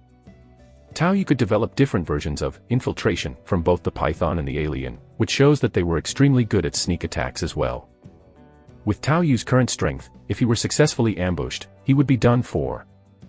It's only by relying on the power of bullet time that he could detect threats in advance while remaining vigilant. And now that he had infiltration modification, his ability to save himself was very strong, provided that he had enough alertness. Still, it's the lack of stamina and defense. If I could maintain shadow evasion throughout the whole journey, or if my defense was strong enough to survive one sneak attack without dying, I wouldn't need to be so tense. Tao Yu lamented in his heart, thinking of Joseph's head that took over a dozen bullets, and then of Wino's full body armor. After listening to the broadcast, Tao Yu flipped down from the tree and cut off a piece of meat from the roast wild pig on the fire with a small knife. Even though he still had some salt, without anything to remove the gamey taste, it was really hard to eat. Chapter 28, Clues, thanks to Alliance Hierarch, Novice Village Chief Typhel. Is this the barrier of a world fragment? Tao Yu looked at the grassland ahead, his eyes also filled with a shocked expression. An abrupt scene change. On the last day before returning, he barely made it through the rainforest and arrived at the grassland mentioned by the radio. Looking back, the dense rainforest that suddenly appeared was right behind him. You could see many giant trees, all of them were violently torn apart in the middle. Many of the outermost giant trees looked as if they had been cut vertically, exposing their uneven cores. The cut surface was not smooth, as if nibbled by a dog, the same as the higher ground below. The messy cut surface of the ground also revealed many tree roots. The ground was about 3 meters higher than the grassland side. It was as if a piece of the puzzle was violently torn off and then forcibly stuffed here, completing the assembly. One line apart, and there are two worlds. Tao Yu raised his head to look at the sky. For now, the cloud layers and the sunlight didn't seem to show any obvious signs of division. Perhaps there used to be, but clouds change constantly, and after being torn, they slowly became a new form, and overall the puzzle was still completed. As for sunlight and day and night, I had heard that the situation within the abyss fragments was also relatively chaotic. Sometimes several fragments are unified together, sometimes adjacent worlds are completely different, and there are even wholly independent worlds. In short, the situation in the abyss is very chaotic and complex, even the company's records are not comprehensive. And whether one can fly out of the atmosphere to see if the outside is a star-filled sky is also entirely uncertain, likely Schrödinger's superposition, you only know once you go there. It's said that near the company's gathering place, when a new world fragment appears, it's possible that it will fall from this kind of division area, or even directly from a world, and then immediately form a new world, turning seas into mulberry fields overnight. Tao Yu thought of the limited information he had learned and couldn't help feeling somewhat emotional. Besides that, when he jumped from the rainforest's ground, 3 meters high to the grassland, he could faintly feel a slight sense of discomfort. This must be what they call the difference in world forces. Different world fragments have different rules, and the upper and lower limits of the power exhibited in many world fragments greatly vary. However, this kind of restriction and upper limit is just a passing mention by my parents at home. It's not much related to the outsiders who are merely reaching for their own limits. Actually, the most apparent place for these restrictions is the world we currently live in. The world will is suppressing the power while resisting the consumption by the abyss. It must be each world's self-protection mechanism. But then again, these things don't matter much to the outsiders, the mud-legged peasants. It seems the stronger one is, the more significant the suppression. Besides that, theoretically, unique Yuan force creatures from world fragments should meet some resistance when entering other fragments. But seeing how the aliens are happily roaming everywhere in the rainforest, this resistance's strength must also vary depending on the world. The grass is growing quite lush here, so I don't need to worry about not finding shade. Tao Yu surveyed the grassland. The grass here generally grew to chest height and was exceptionally lush. With the Qingfeng breeze blowing, you could see wave-like ripples in the sea of grass. But beneath this grassland lie various hidden dangers. Leaving others aside, if the alien crawled and moved at high speed, it could completely hide itself within the sea of grass. Fortunately, there is also shade here, and Tao Yu also has superior hiding skills. From what I heard in the broadcast, This should be that ruined planet from the Prometheus world, which, due to the black water, normally has no life on this grassland, and there's not much food. Because he had always maintained the acceleration breathing technique, Tao Yu's need for food was still quite substantial, and this was the first thing he considered. But since this place connected to the rainforest and the alien as a Yuan Force creature had entered the rainforest, it's certain that animals from the rainforest would venture into this deathly silent grassland. There are no restrictions on the movement of ordinary animals. However, due to the black water, many of these animals will probably encounter misfortune and become alien materials. It's not known how long these two world fragments have been adjacent. But since the facehuggers are already running everywhere, the situation is probably quite severe. This made Tao Yu's eyes fill with concern. With the presence of black water, and the addition of facehuggers, all the animals in the rainforest have the potential to become aliens. As time goes by, two worlds eroding each other, will they eventually form an endless army of aliens? TCH, those guys from the floating cities are quite keen, they know this isn't a good place to settle down. But in fact, if their choice of location is close to here, they might still be affected, or it's almost unavoidable. The pioneers from Starshine City on foot, searching for a suitable gathering spot, could possibly be slower than the spreading speed of the aliens. What kind of world is this? If there were only the pythons from the rainforest, it would be more challenging than a normal awakening day, but it's still somewhat manageable. Just having the aliens from the grasslands would be the same. Because originally there were no creatures on the grasslands, the number of aliens was limited. But when these two cursed places combined, the resource-rich rainforest with the superior python and the aliens, this combination directly causes a disastrous situation. At least even for the current Tao Yu, it's enough to make his scalp tingle. Chapter 29, Clues, thanks to Alliance Hierarch, Novice Village Chief Typhel, _2. We must find a new world fragment, preferably one that can block Yuan Force creatures. These two places are too demonic. Tao Yu didn't venture deep into the grasslands but kept walking towards the distance along the border of the rainforest and grasslands. Beside him was the over 3-meter-tall rainforest floor and the occasional roots appearing through the mud below, looking like a mud wall. He surveyed the area but didn't see the smoke signal set by the two-man team from the floating city, so the distance must be very far. Given that, he wanted to try to reach another world fragment. He didn't know how large these two world fragments were. If a whole planet was torn apart and thrown here, that would really be a leg-breaking journey. Traversing the globe on foot. What a hellish joke. I wonder if I can get some kind of assembled mountain bike when I go back. It would be even better if it were solar-powered electric. Since it was the last day, Tao Yu allowed himself to relax a little and cleared his mind. However, at that moment, he frowned slightly, turning to look at the sea of grass as tall as a person. The rippling of the grass was wrong. Something was coming his way. An alien. Tao Yu's heart sank, and then he quickly slipped into shadow evasion. Suddenly, the surrounding scene became mottled, turning into a view from within the shadows. The next moment, he moved rapidly towards the source of the noise. The perspective of moving through the shadows, with reflections all around him speeding past. Although his spirit and physical strength were declining, the speed was much faster than his own full sprint. The most critical thing was, as long as he increased his mental energy consumption, he could overlay double the depth of shadow with two major stealth skills.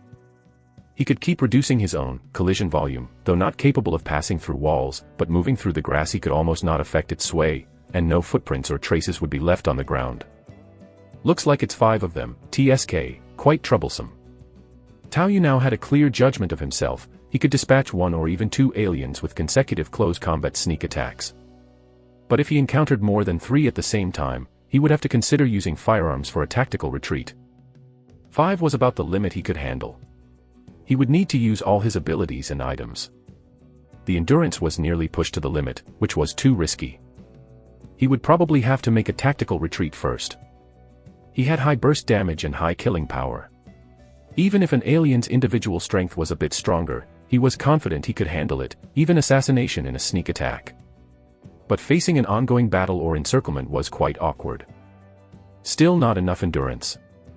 However, soon after, Tao Yu, looking at the ferocious grey wolf in front of him that was about half his height, couldn't help but feel speechless. It turns out it was just a few grey wolves. Wasn't that a scare? Although the grey wolf he saw had the size of an Alaskan Malamute and was quite ferocious, compared to the previously assumed aliens, it still made Tao Yu breathe a sigh of relief. Not bad, not bad, think of it as a supplement to my meat intake. I'll dry it and hide it, who knows if there'll be any next time. While thinking this, Tao Yu swung his sword and beheaded the gray wolf in front of him without wasting any enhancements. Although he swung casually, Tao Yu did not underestimate the gray wolves. Without tools and weapons, 5 large gray wolves could still be lethal to Tao Yu. Because of their number, it is easy to be overwhelmed. In the evolutionary process of canines, their teeth are very good at tearing and biting. They bite and run, easily ripping off a chunk of flesh, specially designed for group attacks. On the other hand, although felines have long canines that kill in one strike, they're not actually good at group attacks. Even when lions, which live in groups, cooperate, they mainly rely on their claws, using their teeth to lock the throat or the spine. If the claws are not well set, their teeth can easily break. 5 wolves of this size in an environment with such grassland height can easily cause even an individual with a gun to have an accident. But now with my physical fitness combined with a weapon, paying attention, I should also be fine, right? After killing one wolf, Tao Yu didn't want to waste extra mental energy to slip into shadow evasion again. Looking at the bayonet on the assault rifle and feeling the burst of strength from his body, he prepared to get a bit of practice. With bullet time to fall back on, he wasn't afraid of messing up. This is indeed a good opportunity. Whoosh! The next moment, the second gray wolf sprang out from the bushes, its ferocious teeth interlocked, revealing a wildness utterly unlike that of domestic dogs. Without using any additional skills, just passive dynamic vision and the passive enhancement of basic weaponry. Taking a casual step to the side, Tao Yu, with his physique at the limits of a normal human, thrust the bayonet precisely into the wolf's neck. After crashing heavily to the ground, the gray wolf struggled for a bit, but soon, as the blood soaked in, its struggles grew weaker and weaker. Humans can indeed be considered fierce beasts. Tao Yu chuckled lightly, then turned and slammed the butt of his gun hard against the head of another wolf attempting to attack from behind. The strength of a human at their limit, combined with the striking techniques of basic weaponry, cracked open the skull of the attacking wolf with a single hit. It's time for you to recall the memories of being dominated by those terrifying upright apes. When Tao Yu saw the little mouth of the 4th incoming alien, the corner of his mouth twitched involuntarily. This number 6, I knew you guys would be so cunning. Bullet time. The scenery around him slowed, and the lunging creature's movement suddenly decelerated. Because the alien was in mid-lunge, apart from its deviously aimed tail, it lacked points of leverage.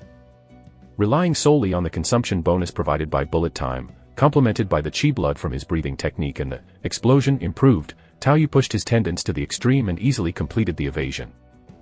This time, Tao Yu did not immediately resort to shadow evasion, but instead turned, lifted his gun and focused his mind to squeeze the trigger. Rat-a-tat. Bullets drilled into the body of the sneaky attacker from behind. Acidic blood splattered.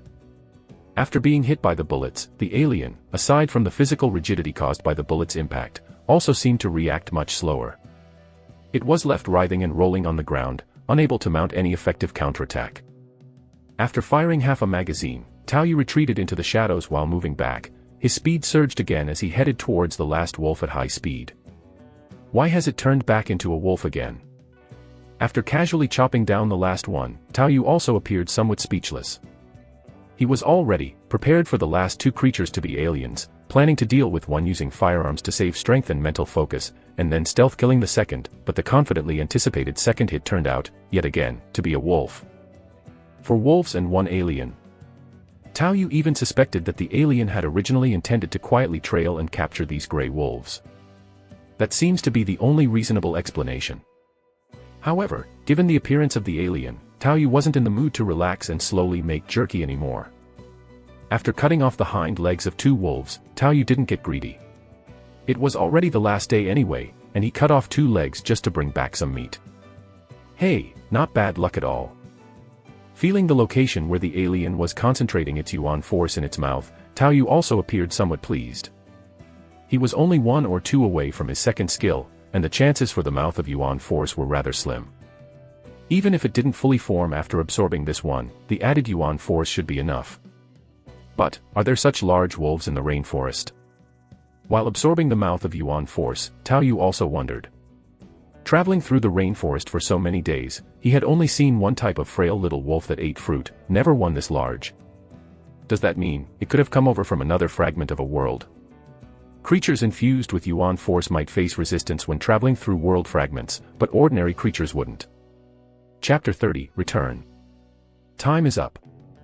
With that moment of enlightenment in his heart, Tao Yu knew that the 15-day trial of Awakening Day was about to end. Everyone who awakens their talent at the age of 18 and becomes a pioneer must stay in the abyssal rift for 15 days by force, and only then will they re-establish contact with the will of the world and return.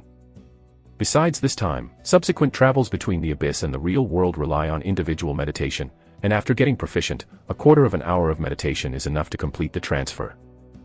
However, no matter which side, the minimum cooldown time for transfer is 5 days, and staying too long in the real world could lead to accumulating insanity.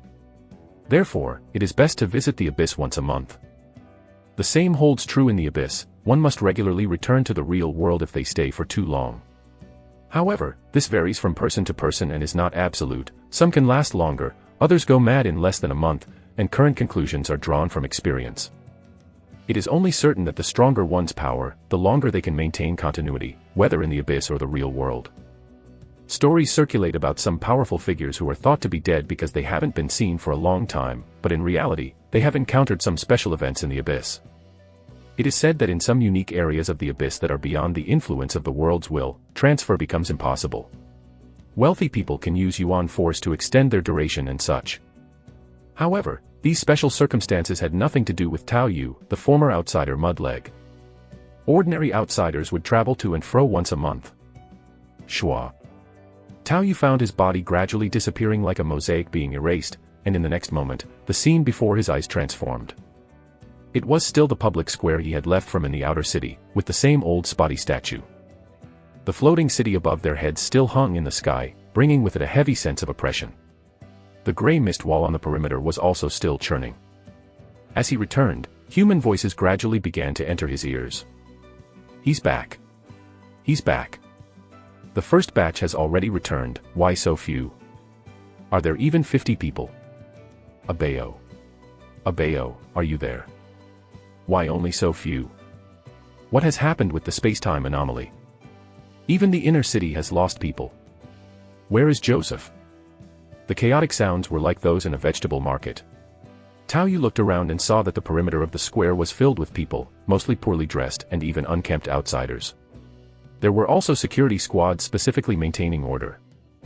Some well-dressed individuals stood apart, silently observing.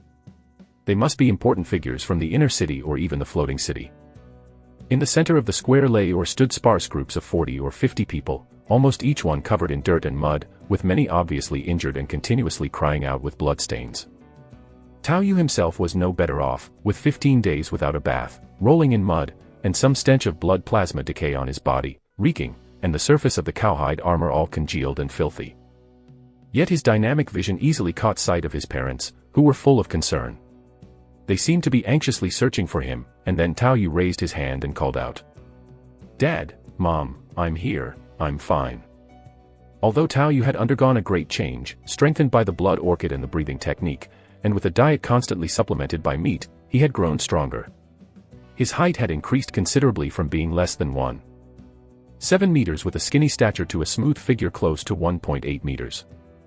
But his parents, Mr. and Mrs. Tao, recognized him immediately, relieved to see that he was safe and appeared to have had some significant gains. They both breathed easier. It was a relief that he had returned safely. The experiences of the eldest and second child had given them PTSD, so even though their income wasn't high, they gritted their teeth and managed to provide Tao Yu with a decent entry-level set and 1,000 units of Yuan force points. It is indisputable that without their support during the toughest times, Tao Yu would have had little chance of returning alive. How can this be? Where is Joseph? What happened to Wino? Why is he so badly injured? Startled by two cries of alarm next to him, Tao Yu jumped in shock. Damn, has someone come back to life? Glancing back, it was certain that Joseph was dead, but unexpectedly, he really did see Wino's towering figure. There was a gigantic wound torn open in his chest, with ribs splayed outward. One could even see the mangled organs within, yet this fellow had somehow managed to survive. Traveling through the rift wouldn't have any healing effects, so did this guy just tough it out? This even made Tao Yu's eyes widen in astonishment. He had assumed that the frenzied Wino would have died earlier, but who would have thought that he would be the one to survive? Was he captured to serve as a breeding machine, and then lived on through some special life force. It's a bit exaggerated. Tao Yu saw a robust red-skinned man with horns on his head and a face like that of a demon, push through the crowd and quickly walked up to Wino. Without any hesitation, he stuck a needle into Wino's body, his eyes full of rage. Where in the world did the world will toss itself? How come some hick from the outer city survives, yet Wino is injured so grievously? Joseph is dead. Another figure, who looked ordinary but was exceptionally beautiful, so beautiful it was surreal and unclear whether it was male or female, also had a solemn expression on their face. How is it possible? How could Joseph die in a place like this? He was probably parasitized by creatures known as aliens. If there were enough of them, it's quite normal that they couldn't cope with the situation upon entering. A cool voice came from the side, and Tao Yu also saw a slender figure. She was unblemished by dust, still in her tight black combat suit, a sister from the floating city duo. Her brother, just as exquisite and ethereal in appearance, now came over and stood to one side with a cold indifference. There were only 7 pioneers from the inner city in the first batch, and with one dead and another severely injured, the news was certainly not good. Seeing them come over, the clearly enraged red-skinned horned brute also suppressed his emotions and managed a smile. "Miss Sun, I'm truly sorry, it seems my son won't be able to serve you for a while." "It's all right, this is a bottle of micro-life potion, it should be of some use. Heal up quickly." Sun Shiyu's pretty face still held some coldness as she tossed out a bottle of red potion, which the red-skinned brute gratefully accepted and then poured directly into Wino's wound, making a sizzling sound. Tao Yu could clearly see how Wino's originally purplish complexion seemed to have eased quite a bit. The effects of the potion were significant. Wino's condition quickly stabilized and he was placed on a stretcher and swiftly taken away. Such injuries would have spelled certain death for anyone from the outer city, but there might be a chance of survival in the inner city. After dealing with the problem of one injury and one death in the inner city, Sun Shirching, the brother of the duo, glanced at someone on the outskirts. It was a man with a square face, impeccable attire, and neat mustache tufts. Tao Yu knew this man as well, the captain of the outer city security team, and one of the most powerful individuals in the outer city, named Zhechuan. He wore no signs of mechanical or mutant alterations, but he firmly held the position of captain of the security team, which indicated his considerable abilities. With just a look, the square-faced captain of the security team hurriedly walked over to the platform where Uncle Hu had been and loudly declared, "All right, quiet down." The somewhat chaotic scene, still filled with some sobs, quickly quieted down at his command. Although there were still a few uncontrollable sobs and some wails, the overall situation had stabilized. This time-space anomaly was an unexpected event and the casualties are particularly tragic. Even pioneers from the inner city have perished on Awakening Day, which shows the difficulty of the ordeal. However, the city council has already urgently passed a construction proposal for a new settlement. With Miss Sun Shiyu and Mr. Sun Shirching, 2 pioneers, at the core, the Starshine Company has been commissioned to build our second settlement in Starshine City. Encountering a time-space anomaly is unfortunate, but compared to others who have faced time-space anomalies, this group is indeed fortunate. The survival rate for Awakening Day, which was originally around 60%, plummeted by more than half, enough to illustrate the risks involved. But just as the captain of the security team, Zhechuan, said, the Starshine Company will take charge of constructing a new gathering site with the 2 core pioneers from the floating city at the helm. Compared to the pioneers of the past who faced time-space anomalies and were left to their own devices, it was indeed not too bad, at least there was something to look forward to.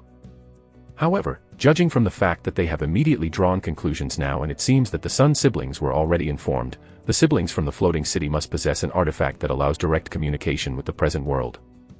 Indeed, their foundation is nothing that pioneers from both the inner and outer city can compare to. Chapter 31, Welfare. Developing a new settlement is difficult, and it may bring danger, but this is not just about developing a settlement for the company, it's also about saving yourselves. The company has supported you up to now, and it's time for you to repay the company. And the company's generosity has also provided a special bounty for this development mission.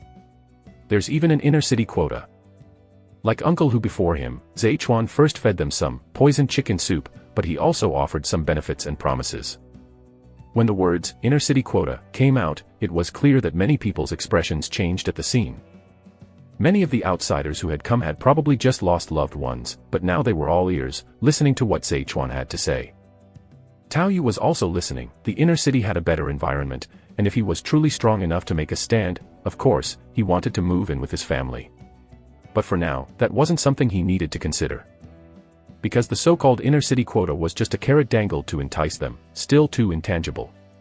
Even if he really got it, considering the gap between his strength and that of those two inner-city sons of nobility, Tao Yu did not want to go in and be looked down upon. Some of the other related favorable conditions might be more practical by comparison. The first was skill learning.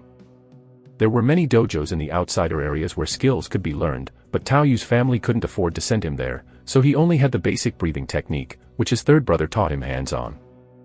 The first truly practical reward this time was that owners of combat talents, or those recognized with support talents, could choose a skill to learn for free from the many dojos in the outsider areas. If the combat talent was high enough, they could even choose 2 free skills.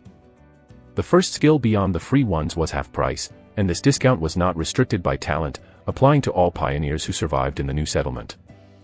The interest rate for loans to learn the first skill was also reduced, becoming a 9 for 11 return, and as long as you were a pioneer from the new settlement without a loan on your back, you must be allowed to pay in installments.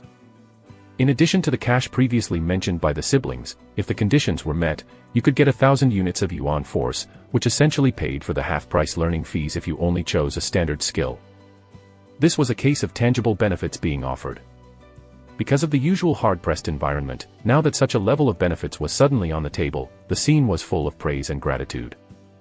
In addition, the company's urban construction department has established a new subsidiary department, the Reclamation Agency, under which a new outsider science section has been established, divided into combat squad and support squad. Anyone who comes back from the new settlement alive, regardless of their talent, can join. Note, regardless of talent. At the sound of this, Tao Yu even heard exclamations from beside him. Many people's eyes lit up. And Tao Yu understood the reason for their exclamation. Don't think that his parents' combined income was only 300 units of yuan force a month, but considering their relatively safe environment, this was definitely considered an ideal job for many outsiders. Tao Yu's family was below middle class, and another reason they had such a hard life was that there were too many people, and his parents valued Awakening Day greatly, almost every child getting a similar level of preparation. Just after saving up for Tao Yu, they would certainly have to start saving for the 8th child. In 2 more years, the 8th would also be turning 18. On a regular basis, relatively stable jobs were to be fought over. You had to actively seek out departments or factories for work. Only if your talent and abilities were suitable might you be hired. Otherwise, you had to figure out how to venture into the world fragments outside the settlement. Maybe some lower-level pioneers could occasionally earn a substantial income through adventure, but the risks and stability were evident. Often, children couldn't be properly looked after, then due to insufficient points, they'd end up as cannon fodder. Tao Yu's mother worked in a leather factory, and the durable cowhide armor he wore was made by her, while his father was a sentry in the Abyss Settlement City Guard Agency. The Abyss Settlement City Guard Agency was not like the Outsiders security team, it was quite inferior, but still considered decent work compared to other outsiders' jobs. But now, according to Zhechuan, it seemed that as long as you chose to go to the new settlement and then returned alive, you could join this department under the company's command. Many factories in the settlement didn't actually belong to the company, but were run by inner-city people who just paid taxes regularly. Tao Yu's mother's factory was just like this. It could be said that being able to enter a company's direct department was quite difficult. At the very least, a fixed salary was something many people could not refuse, and they could also earn cannon fodder points. But the danger of pioneering a new settlement was beyond doubt, and since cannon fodder points were distributed based on rank, it would be meaningless if everyone could earn them unless there weren't many people. However, due to the shortage of people in the new development zone, there wasn't yet a cannon fodder mode, which was actually good news. Tao Yu was also quickly weighing his options, quite satisfied with the idea of freeloaded skills. He could deify skills, and with a grade B talent, he could freeload 2 of them. But joining that so-called company's urban construction department pioneering division outer city section combat squad or whatever, Tao Yu wasn't really into it. He did need a place in the abyss where he could land and rest for sure, but after experiencing an unsuccessful team-up once, he was quite cautious about this aspect. He had many secrets and didn't mind the occasional temporary team-up to do things, but as for joining a restricted place for the long term, he'd rather not. Due to limited exposure in the past, Tao Yu wasn't quite clear on some structures, jobs, and modes of operation. Previously, his family's greatest hope was for him to awaken a grade C combat talent and join the city guard agency to bring glory to the family, or at least find a stable factory and screw in bolts. That certainly wasn't an option anymore. I'll ask Uncle Hu later, and I need to find a place to sell the goods I'm carrying too, he thought. Carrying 2 wolf legs and with a bulging backpack on his back, Tao Yu had decided on the next thing he had to do. Yo, little brother Tao Yu, I'm so glad you're okay. That backpack looks heavy, let me carry it for you, after all, Uncle Tao Hu asked me to take care of you. Just then, a joyful voice came from the side. Li Lu immediately walked over, his face aglow with excitement as he reached for the backpack. At that moment, Li Lu was filled with surprise and excitement, not expecting the kid to have made it back alive too. Only he and Tao Yu knew the properties of the blood orchid. With his previous slight connections in the inner city, he could definitely sell it for a good price. He didn't think the other would resist, and he was sure to give him something for it. After all, do you dare to sell that thing yourself? You might just get too full of yourself and burst. Tao Yu glanced at him and tapped his reaching hand with one of the wolf legs. Don't look any further, I've eaten it all. Feeling the pain in his wrist and shocked by Tao Yu's strength, Li Lu was dumbfounded upon hearing those words, his eyes turning red. Eaten? How could you commit such a waste of heaven's gifts? Li Lu didn't believe it, but the pain in his hand told him that Tao Yu indeed had considerable strength. Looking around at the surrounding gazes, Li Lu didn't want to say much. He suppressed his anger to calm himself and came closer, lowering his voice. I was wrong in our previous team, but my elder brother in the inner city was pressuring me, there was nothing I could do. You can't possibly consume that thing. Let's collaborate. I really ate it. I knew I couldn't keep it, and absorbing Yuan force felt too extravagant, so naturally, I ate it. Tao Yu said with a smile, seemingly indifferent to Li Li's previous and current attitudes. Back in the real world, even though it was also quite chaotic here, there were still basic principles. One couldn't just kill another in broad daylight. A few nice words wouldn't cost any flesh. Chapter 32, Excuse me. Really ate it. Li Li's vision darkened, and fury surged within him. Yet, looking at Tao Yu's smile and recalling his behavior within the team, he forcibly suppressed his anger. His own family had left the inner city in disarray, now he too belonged to the muddy rank and file of the outer city.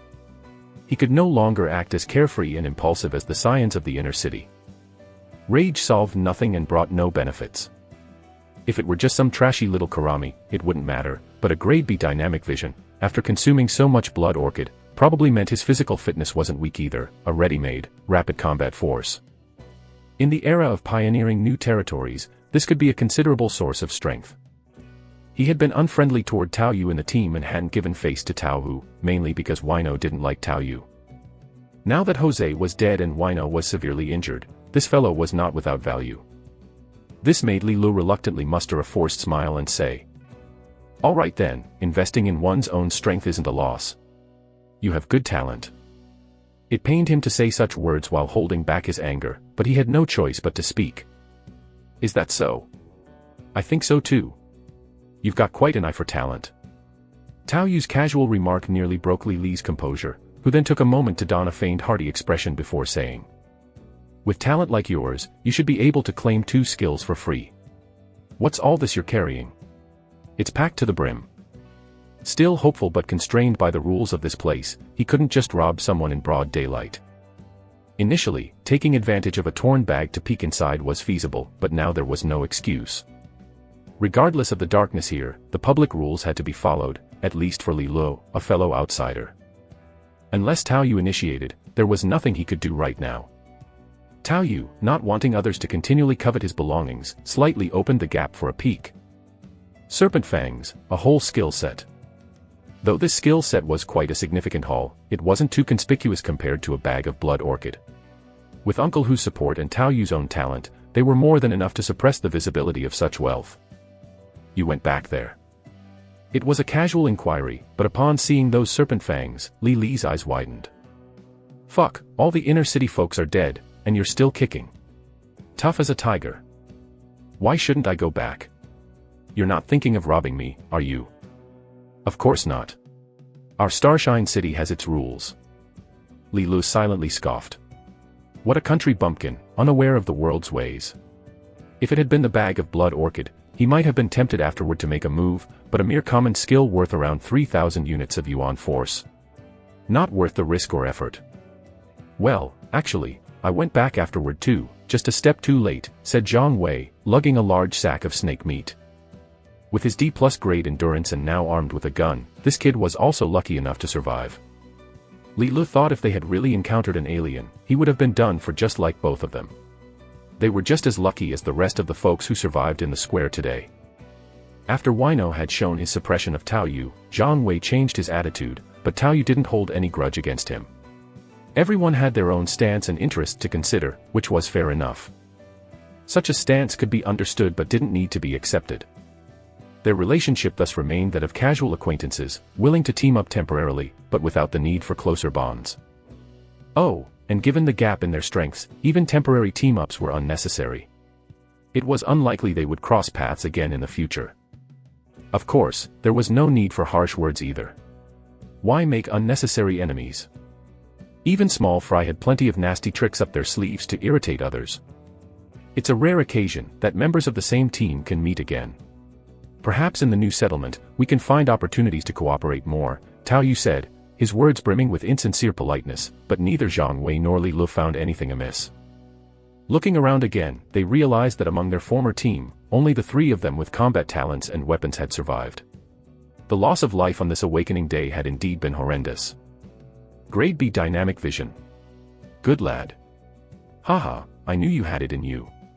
You've bulked up quite a bit, and you're much easier on the eyes now, said Uncle Hu, who had been waiting with Tao Yu's parents. He brightened up at the inquiry from Tao Yu.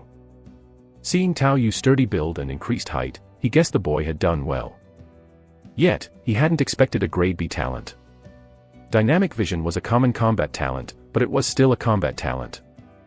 With a grade B, he might even have the chance to enter the inner city if he tried hard enough.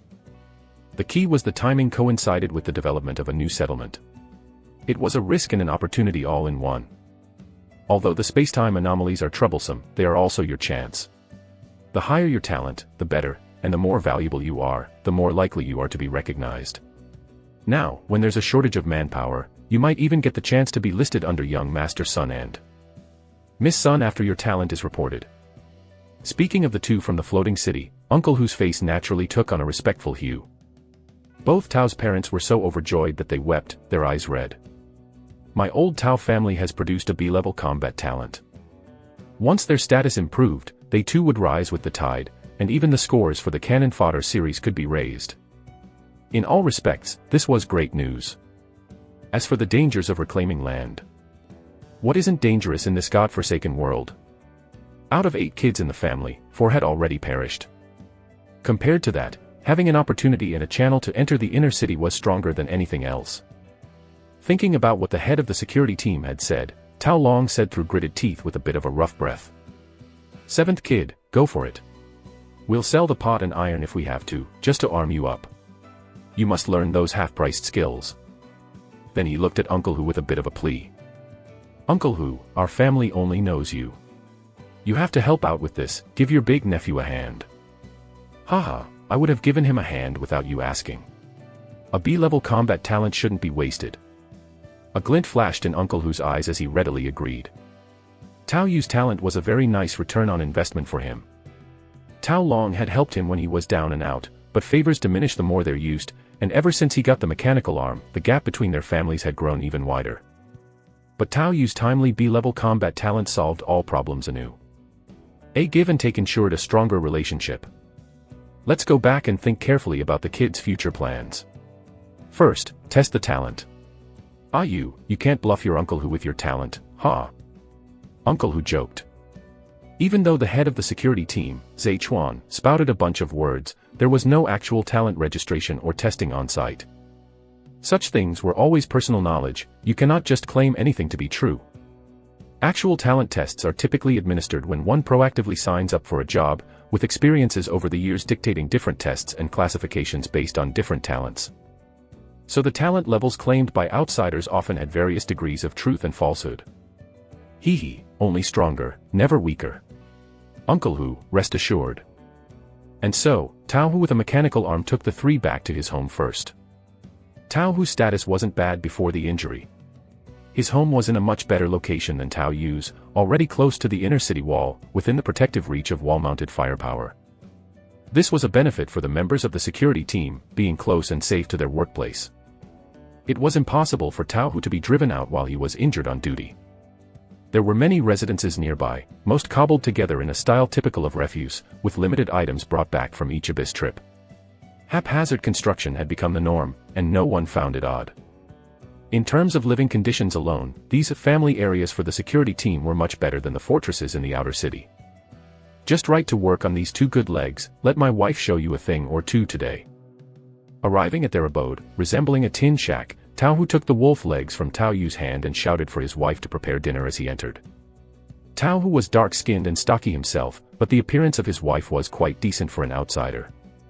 Having been bombarded by the beauties of the internet in his past life, Tao Yu could rate her a 6, and that was her bare face, a tall, good-looking woman whose only flaw was skin roughened by housework and exposure to the elements. At least next to Tao Hu, the aesthetic contrast was notable, intuitively reminding one of the mismatched couple of Wu Dalong and Pan Jinlian. But in reality, due to his status and position, even during his lowest point with the disability, the good-looking but talentless aunt Hu was definitely dominated by him. Just the omission of her name from the cannon fodder list for his on-duty injury was enough to make many women envious.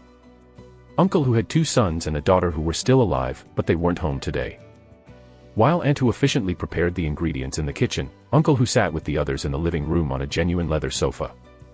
Genuine leather. It seemed to be stitched together from the pelts of 3 brown bears, stuffed with unknown filling apart from the supporting framework inside.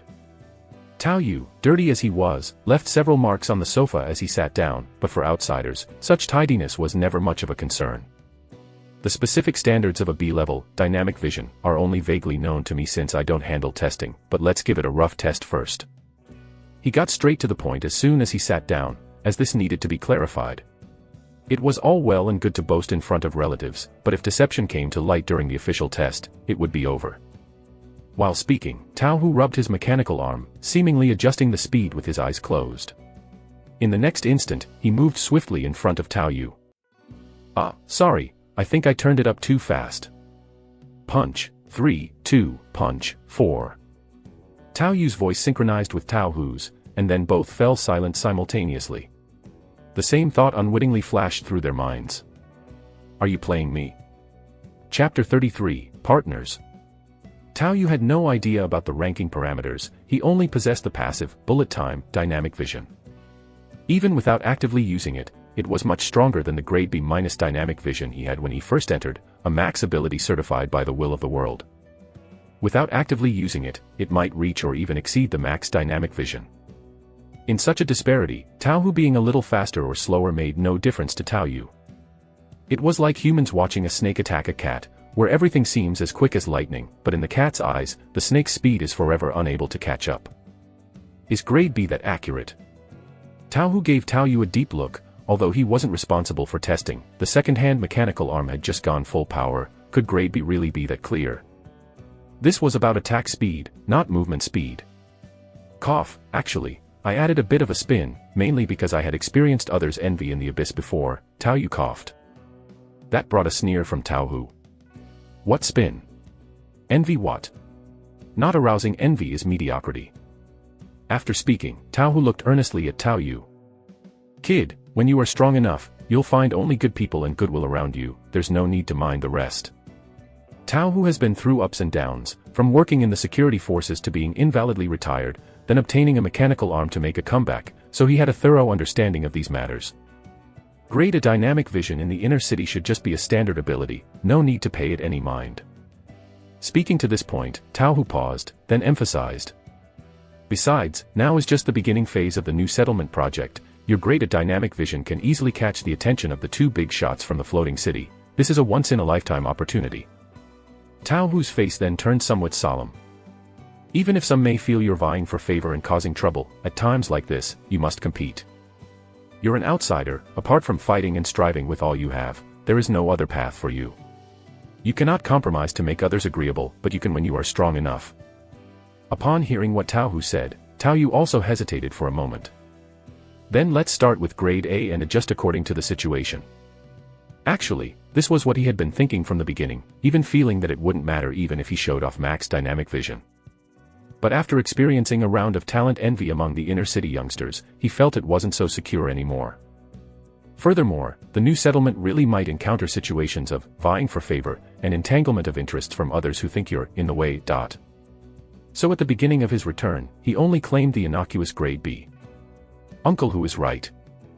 Tao Yu displayed a look of having learned a lesson.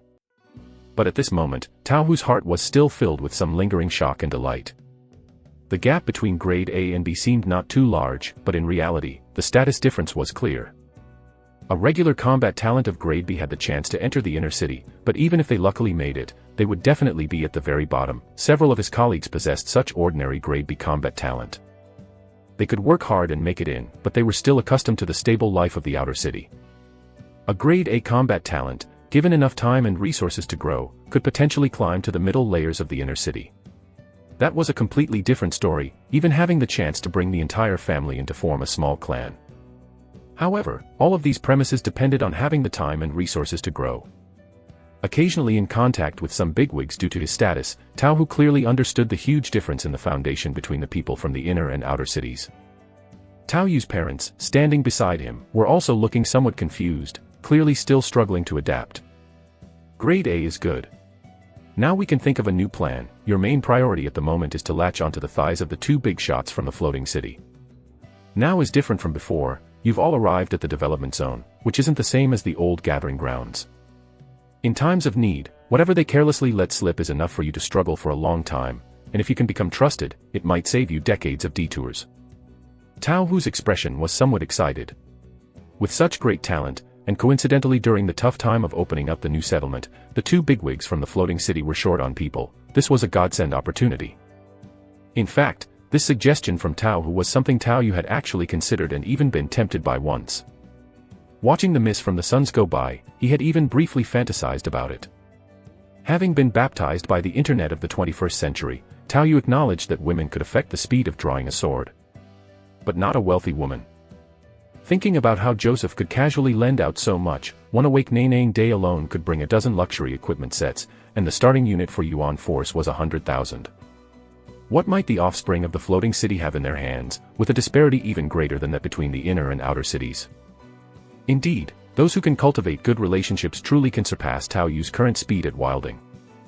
But unfortunately, if you really go and cling to someone influential, you might just be setting yourself up with a tight restraint, and due to my talent, I might actually have a chance to get in. But during the pioneering period, I'd likely have to be at their beck and call, and over time, my plethora of unusual skills would easily be discovered. The people of the floating city, who knows what special abilities they have. And I'd also have to fight bloodily amongst a crowd of fawning lackeys, including the scions of the inner city. It's too much hassle, even for someone as tough as me. So this path was temporarily shelved by Tao Yu before coming here. It could only be considered a fallback plan, like if I encountered major trouble and had to prioritize surviving. I'm not opposed to making contact, but I don't want to become someone's on-call lackey. Uncle Hu, I'm not too fond of restrictions, so I'm not planning to sign a contract with the development company, Tao Yu said. Tao Yu's words caused Tao Hu, who had been excited, to stiffen, and then he spoke in a tone full of disappointment. Foolish. Restraints. Who in this world isn't subject to them? Could even the big shots of the floating city be free of restraint? I just don't want ones that are too big. I've heard about partnerships. I wonder if Uncle Hu could tell me about that. Tao Yu continued unabashedly, inquiring further despite Uncle Hu's attitude. Tao Hu glared at him in irritation, while Tao Yu's parents at his side also seemed like they wanted to say something, but ultimately, they remained silent. Grade A talent. The child has grown up. The decision is yours to make. We can only offer our advice. However, with your talent being evident, you can always join later if you have regrets, but by then, with more people involved, such an opportunity won't be as readily available. Every day for the past half-month, people from the inner city have been choosing new development zones. Tao Hu first muttered a remark, but then patiently explained the partnership system to Tao Yu. He knew his nephew was too cautious to vie for favor with the inner city offspring and had opted for a more detached approach, but this was indeed also a path he could take. Partners is a special mode within the company. It's meant to accommodate guys with your kind of personality, providing you an alternative. It has a higher threshold compared to the mercenary or bounty hunter roles anyone could play, but the benefits are also considerably greater. Speaking up to this point, Tao Hu paused slightly before continuing. Even the lowest, junior partner, requires a level 5 foundational skill or equivalent strength. However, with your grade A talent, this threshold can surely be relaxed.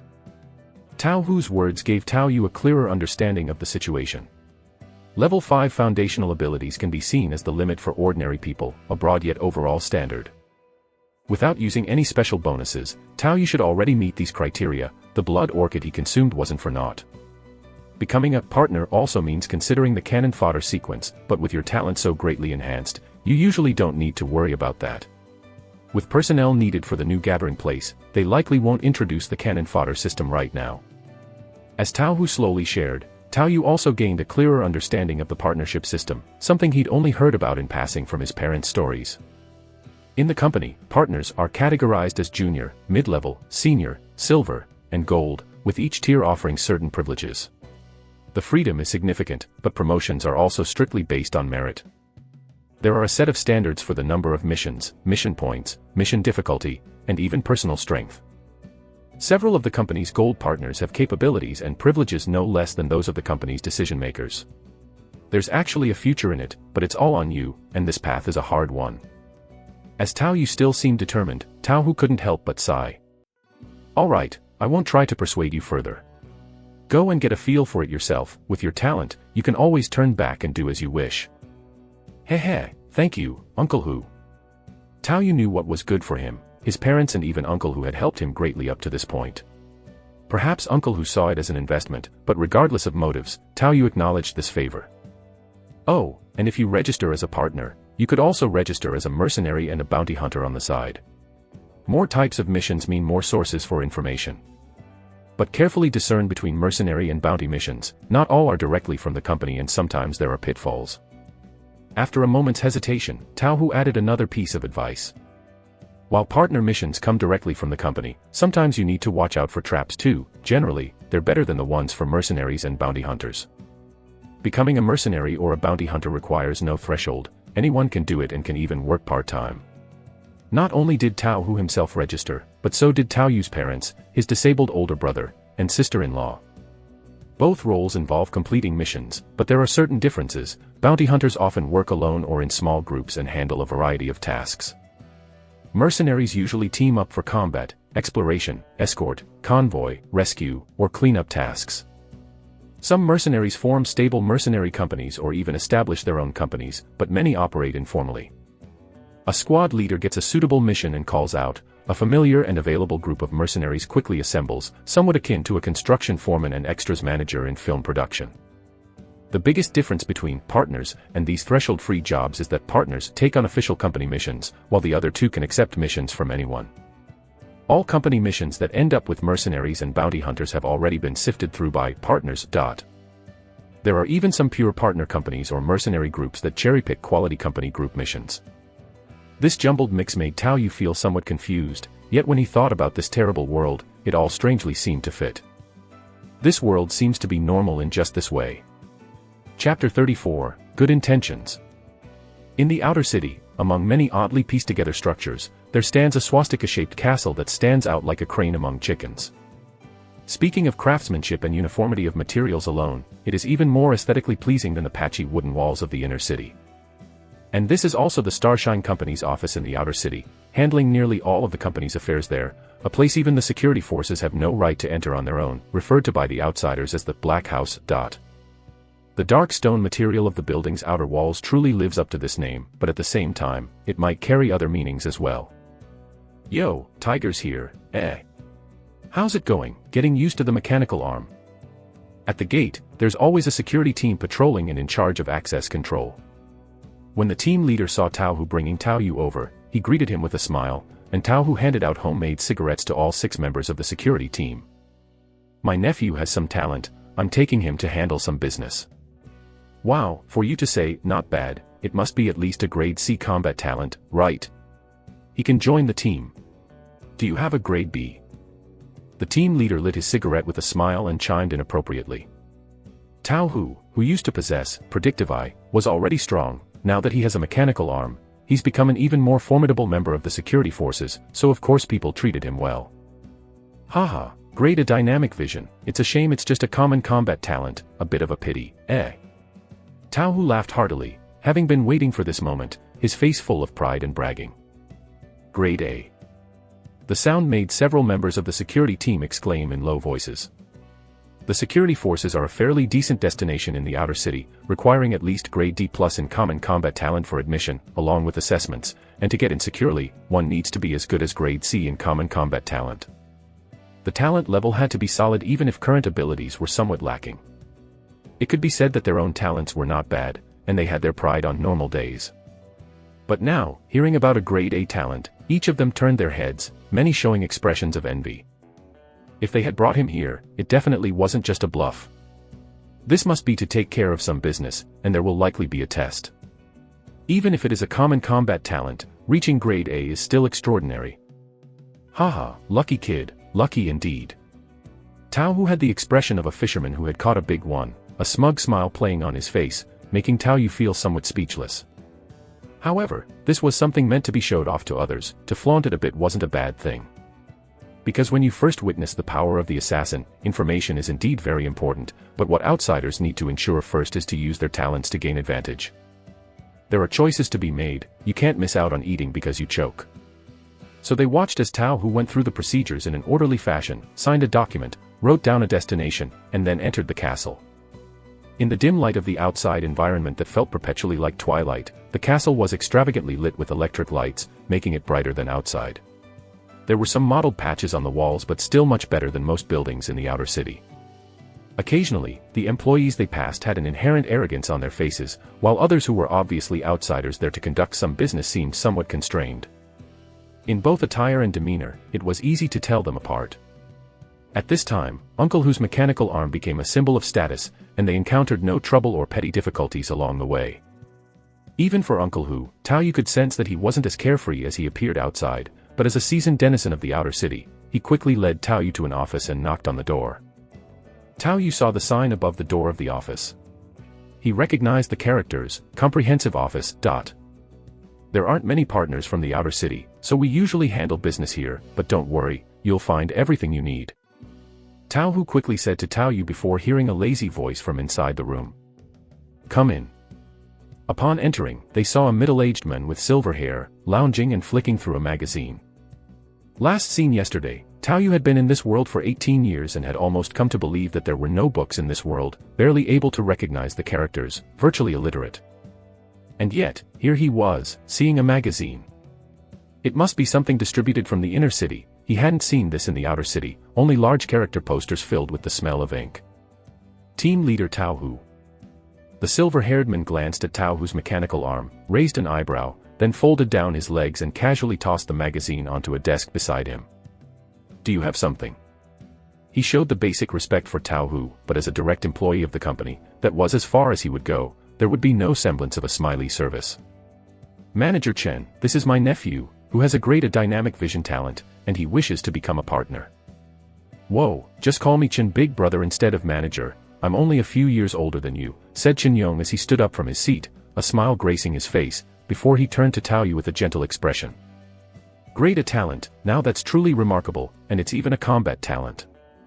While speaking, he rummaged through a drawer next to him for a moment, pulled out a form, and then went straight out the door saying, Come on, I'll take you to test your talent, and then fill out the form.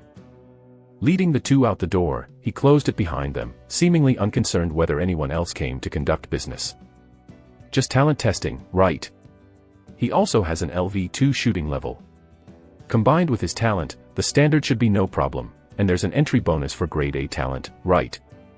Tao Hu hastily pulled Tao Yu along as he followed. Haha, as you said, with the LV2 shooting level coupled with his talent, that should be enough to meet the shooting standards, so why test his strength? I'll just fill it in for you later to save you the trouble of running around. Chen Yong's face wore a smile, which was much warmer than before. Before the test, Tao Yu was still thinking that if he couldn't control it well and ended up with max dynamic vision again, he'd have to explain himself to Uncle Hu.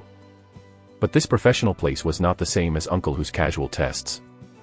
Upon reaching a training ground-like room and hearing about the talent and intensity to be tested, the operator smiled and casually operated a seemingly cumbersome machine in front of him, starting the test. On a big-bottomed monitor, high-frequency pattern changes appeared continuously, and Tao Yu had 3 chances to call out the correct sequence, reaching the overall margin of error or getting it completely right on any single attempt counted as passing. And, of course, there were no surprises in this assessment. Indeed, it's grade A, and he got all of them right 3 times. Among grade A talents, that's pretty good, maybe even close to A+. Chen Yong's face beamed with a smile. Even within the same grade, talents have differences, it's not a fixed number. Performance, condition, environment, among others, also play a huge role, which is why the test allowed for some fluctuation. Thank you, Uncle Chen.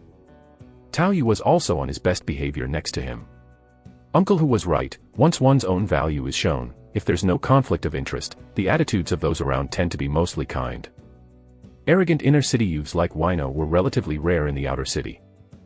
Thank me for what? Can I call you Au? Do you have a girlfriend? Want me to introduce you to some girls to meet? I want to focus on improving my strength first. After all, the points for cannon fodder aren't so urgent, there's no rush. Tao Yu hastily waved his hands in refusal. Frankly speaking, with the nourishment from Blood Orchid, this body had already become very strong. His chi blood was vigorous, and his orientation was quite normal. When he relaxed, he even had some wild thoughts. Occasionally scenes and content from videos in his past life would spring to mind. But considering the hard-weathered faces common in the outer city, Tao Yu quickly suppressed his thoughts.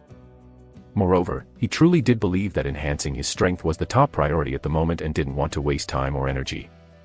Haha, that's right. Young people with potential are usually very choosy. Chen Yong's face was full of smiles, not at all offended by Tao Yu's rejection. Being persistently annoying could cause a backlash, which would be foolish, wouldn't it? However, as Chen Yong began filling out some application forms, he expressed surprise. Wait, you're a pioneer of the new development zone. The first batch from the new gathering area had just come back, and Chen Yong initially hadn't realized that Tao Yu was among them. Choosing the partner model at a time when talent was urgently needed. After thinking it over, Chen Yong fell silent for a moment, then smiled and said, with Captain Tao Hu as a reference in making this choice, it shows careful consideration, which is great. You know how to weigh your options. Children from the outer city mature earlier psychologically. Chen Yong was somewhat moved as he finished the last signature and stamped the document. He also searched for a certificate case labeled, Junior Partner, mounted one of them inside, and took out a handbook to hand over to Tao Yu together with it. Congratulations, you are now officially a partner of the company. After saying this, he paused before continuing. Your decision to stay away from the vortex at the beginning is understandable. Every day for these past 10+ days, inner-city youths are entering the new development zone. Not many among that number of people have a talent comparable to yours, but their cumulative experience is much greater. Seeing Tao Yu's earnest demeanor, he went on. It's good to step away from the core of the vortex first. A lot of the folks from the inner city are arrogant, and the younger ones might not know their own strength. Once that side has been sorted out, and you return, the number of people wanting to win you over will definitely be more than those who fear you. This was also a kind-hearted reminder. If Tao Yu were just an ordinary young man with good talent, Chen Yong definitely would not have said so much. But with a grade A talent and being from the new gathering area, and knowing how to weigh his choices, he'd certainly be able to make it to a mid-level position if he could survive. Thank you for the advice, Uncle Chen. I understand. Tao Yu looked at Chen Yong's warm and kind expression, compared it with the attitude when he first came in, and the pride he'd seen in almost all the employees along the way, and he felt somewhat moved. Picking up the Junior Partner certificate, Tao Yu left with Tao Hu and noticed that the arrogance that seemed present on the faces of the passing employees along the way had disappeared. It seemed as if their expressions had always been normal and had been augmented by the filter he had previously applied. Or perhaps it was his own mentality that had changed. Chapter 35, Family Status.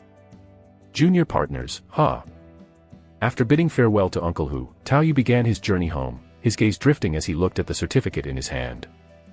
Before heading to the abyss again, he could visit the task halls of various fortresses in the outer city to look up partnership tasks.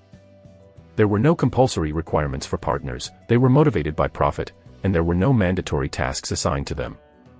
but if a partner completed at least one task per month, that junior partner would receive a base salary of 200 units of yuan force, and if they completed tasks every month for a full year, they would also receive a 1,000 unit yuan force bonus for perfect attendance at the year end. By completing tasks, they would also passively increase their cannon fodder points, so there was no need to worry about being forcefully conscripted. I've already finished the talent certification, and I can go collect the promised 1,000 units of yuan force, then deal with the Serpent Fang skill and the 5 blood orchids. That should make for a nice income. I wonder if I could learn the skill at the dojo before entering the abyss next time. With the help of yuan force, there should be a chance. As he walked on the muddy ground filled with potholes and sewage in the outer city, Tao Yu felt it might be time to move his family to a better environment. His nostrils were full of the smell of life, and occasionally a street vendor would appear, and the stinking sewage consisted of who knows what. However, glancing down at himself, Tao Yu felt he didn't really have the right to disdain the environment. At Uncle Hu's, Tao Yu had only washed his face and tidied up a bit without having time for a bath, and as he thought about it now, the filthiness he had grown accustomed to once again gave him the itchy feeling of being covered in grime. In his past life, he wasn't someone who was particularly clean, and it wasn't like he hadn't gone without a bath for a few days. But upon comparison, he suddenly realized the hygiene standards of his former self were practically that of someone with a cleanliness obsession. Truly, the adaptability of humans is strong. Indifferent, he sidestepped a pile of refuse. Tao Yu saw his family's farm, not that the farm was his, they simply took care of it, but the living conditions were satisfactory compared to others. It was not as good as the homes in the security team's family areas, nor could it compare to the fortresses, but it was still decent for the outer city and not subject to gang protection fees. Some families didn't even have autonomous machine guns to ward off the gray mist creatures.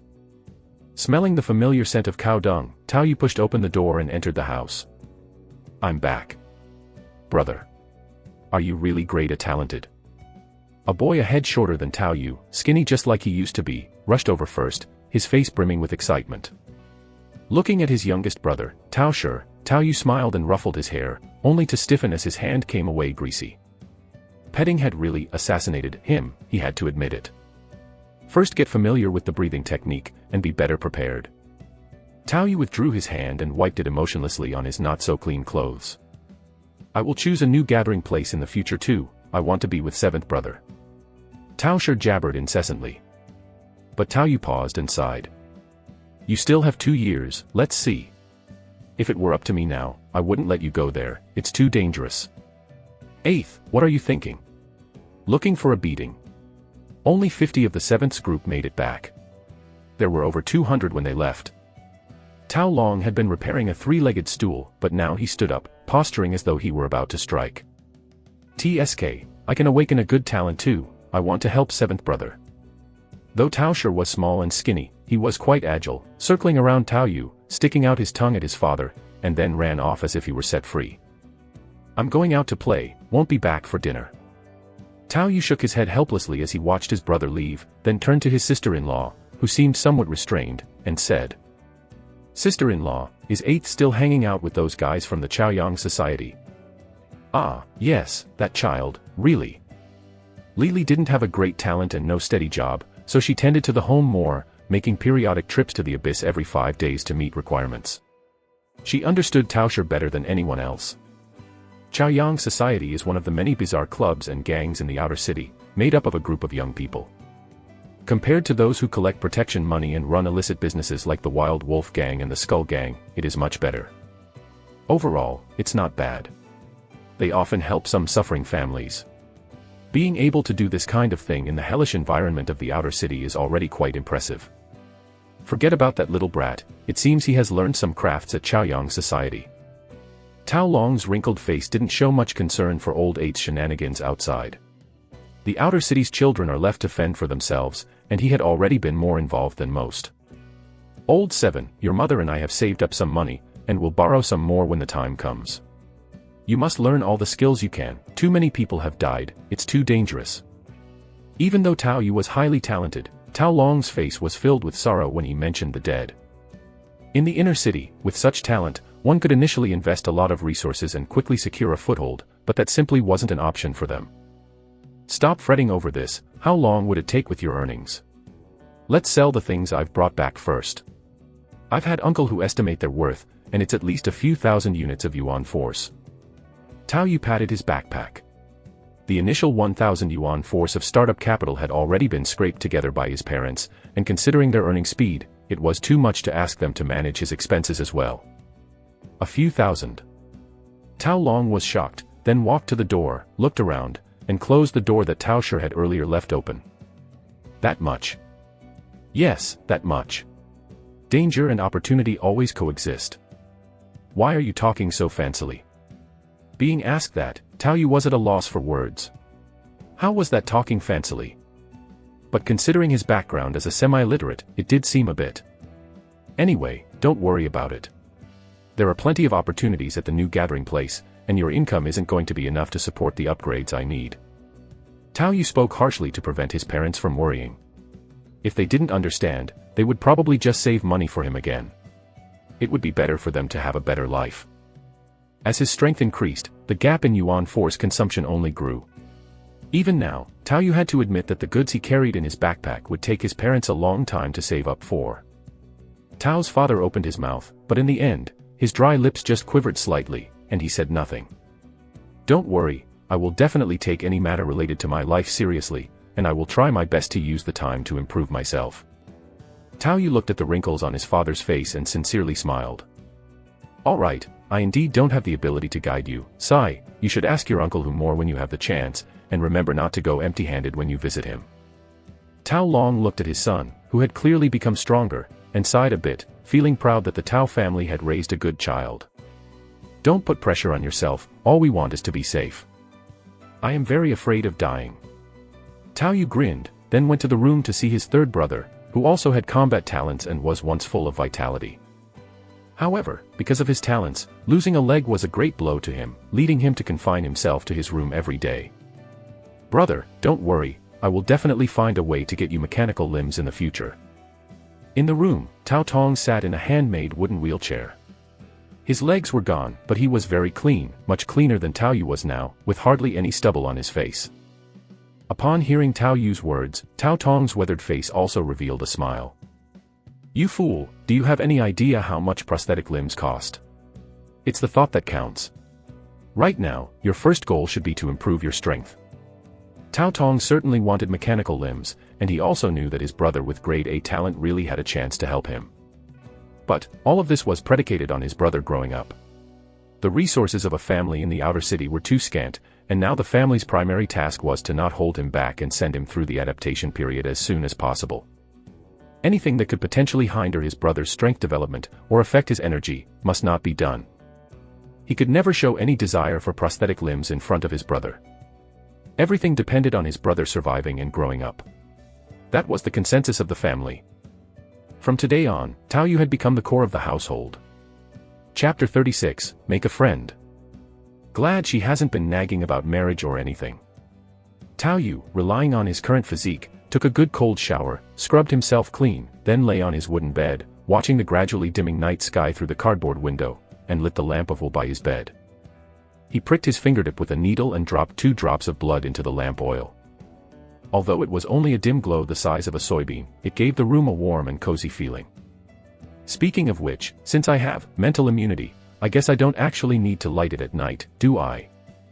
Tao Yu pondered at the bottom of his heart but did not act out of the ordinary. This kind of low-level lamp of wool only had a certain protective effect in the city area, guarding against the invisible demons that emerged from the gray fog. It is said that some powerful lamps of will, ignited by the flame of civilization, could lead people through the gray fog to other cities. However, due to the danger of the gray fog, this kind of connection had become less and less frequent. Tao Yu remembered seeing a few dust-covered visiting caravans arriving, bringing with them specialty yuan force items from other city gathering places. Having no previous experience, Tao Yu hadn't tried venturing out at night and quietly passed his first night back home.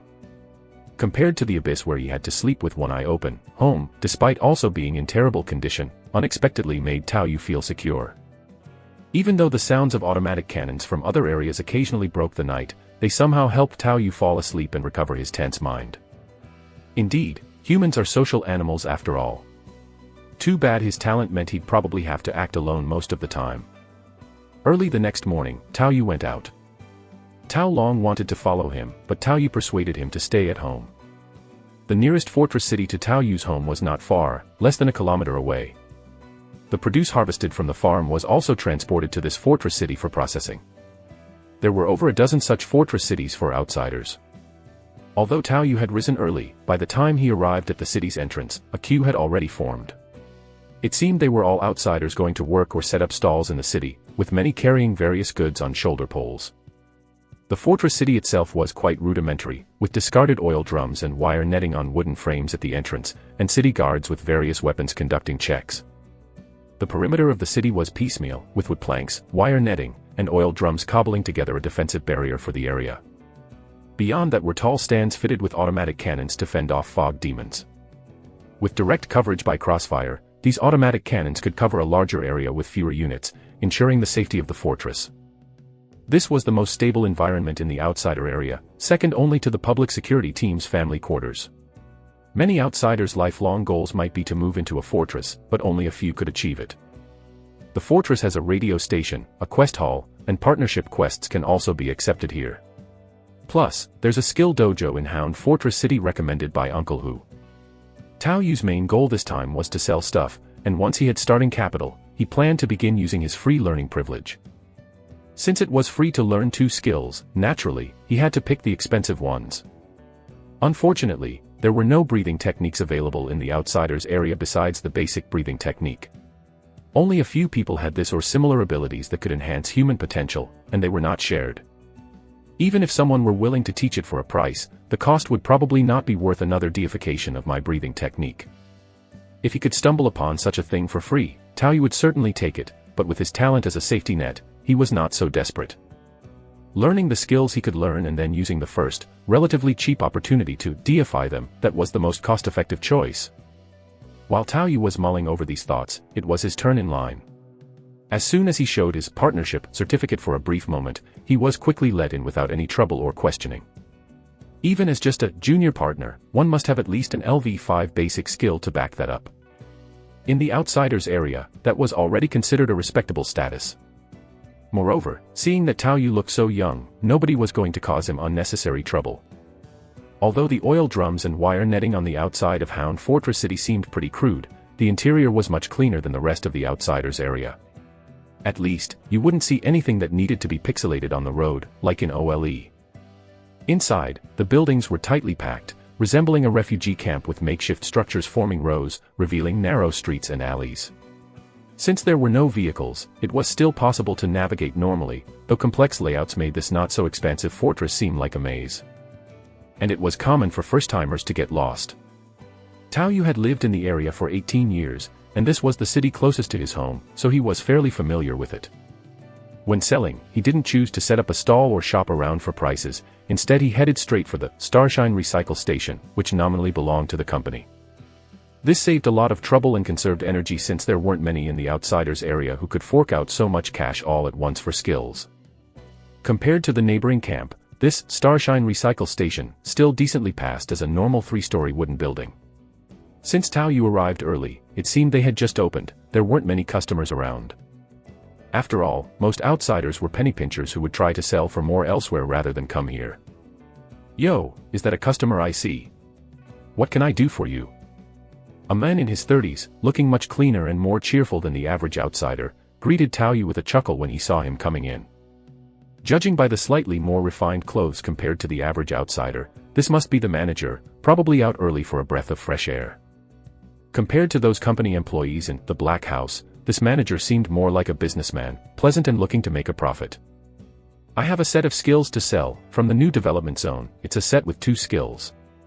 Tao Yu got straight to the point, not intending to exchange pleasantries with the other party. No matter how pleasant their smiles or how good their attitudes, they were still aiming to make money from him. A complete set of skills. "I'm in luck today, what a great start to the day." The store manager seemed somewhat surprised. It was rare for the outer city to get a complete set of skills, they usually only received scattered yuan force items and had to rely on sorting and combining them themselves. What was most unexpected was that the other party mentioned they came from the development zone. This meant the skills could very well be different from the commonly seen ones. Perhaps the skills themselves were ordinary, but they likely offered the possibility of stacking with what an untrained person already had, making their value significantly higher than normal. Since the other party explicitly pointed this out, the manager couldn't try to deceive him on that front, so he gestured for Tao Yu to follow him. "Please, come with me to the private room, Ahua, bring some tea." The store manager led the way, instructing the staff to serve tea. The employee referred to as Ahua had the traditional look of an outsider, and although she was female, she seemed rather robust, with the kind of presence you might expect from a "I'm a farmer" character in a kung fu setting. It was evident that working here afforded one decent meals. She was quick on her feet, bringing over the tea just as Tao Yu sat down. However, neither Tao Yu nor the manager drank the tea immediately, with the manager initiating the conversation. "It was only yesterday that the first batch returned, and you've already come directly here today. You must be aware that very few in the outer city can afford such skills, and even if they bite the bullet to purchase them, they can't offer a high price. Of course, I wouldn't have come to you otherwise. Your business is directly owned by a company, with access to inner-city channels. 5,000 units of yuan force and you can flip it in the inner city for several thousand more."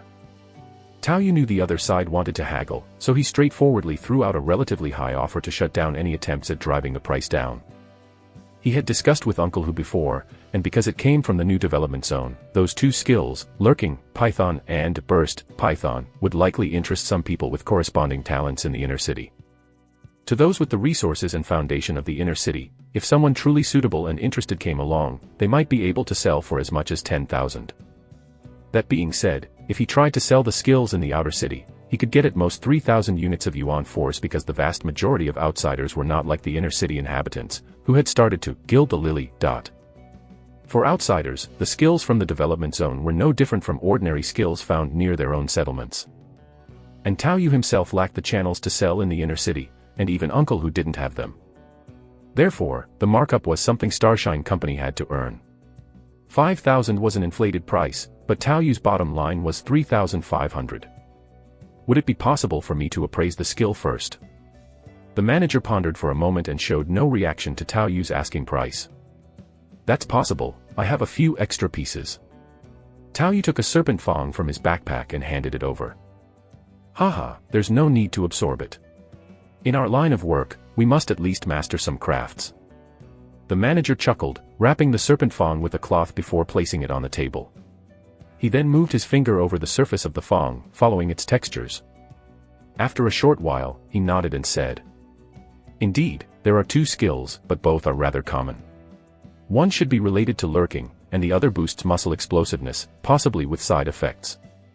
Being able to roughly discern the content just from a single serpent fang, without absorption, made Tao Yu feel somewhat surprised. It was clear that one could only enjoy the company's support if they were not ordinary. Tao Yu himself would have had to absorb a fang to make a judgment. "How about this? 5,000, we'll take it.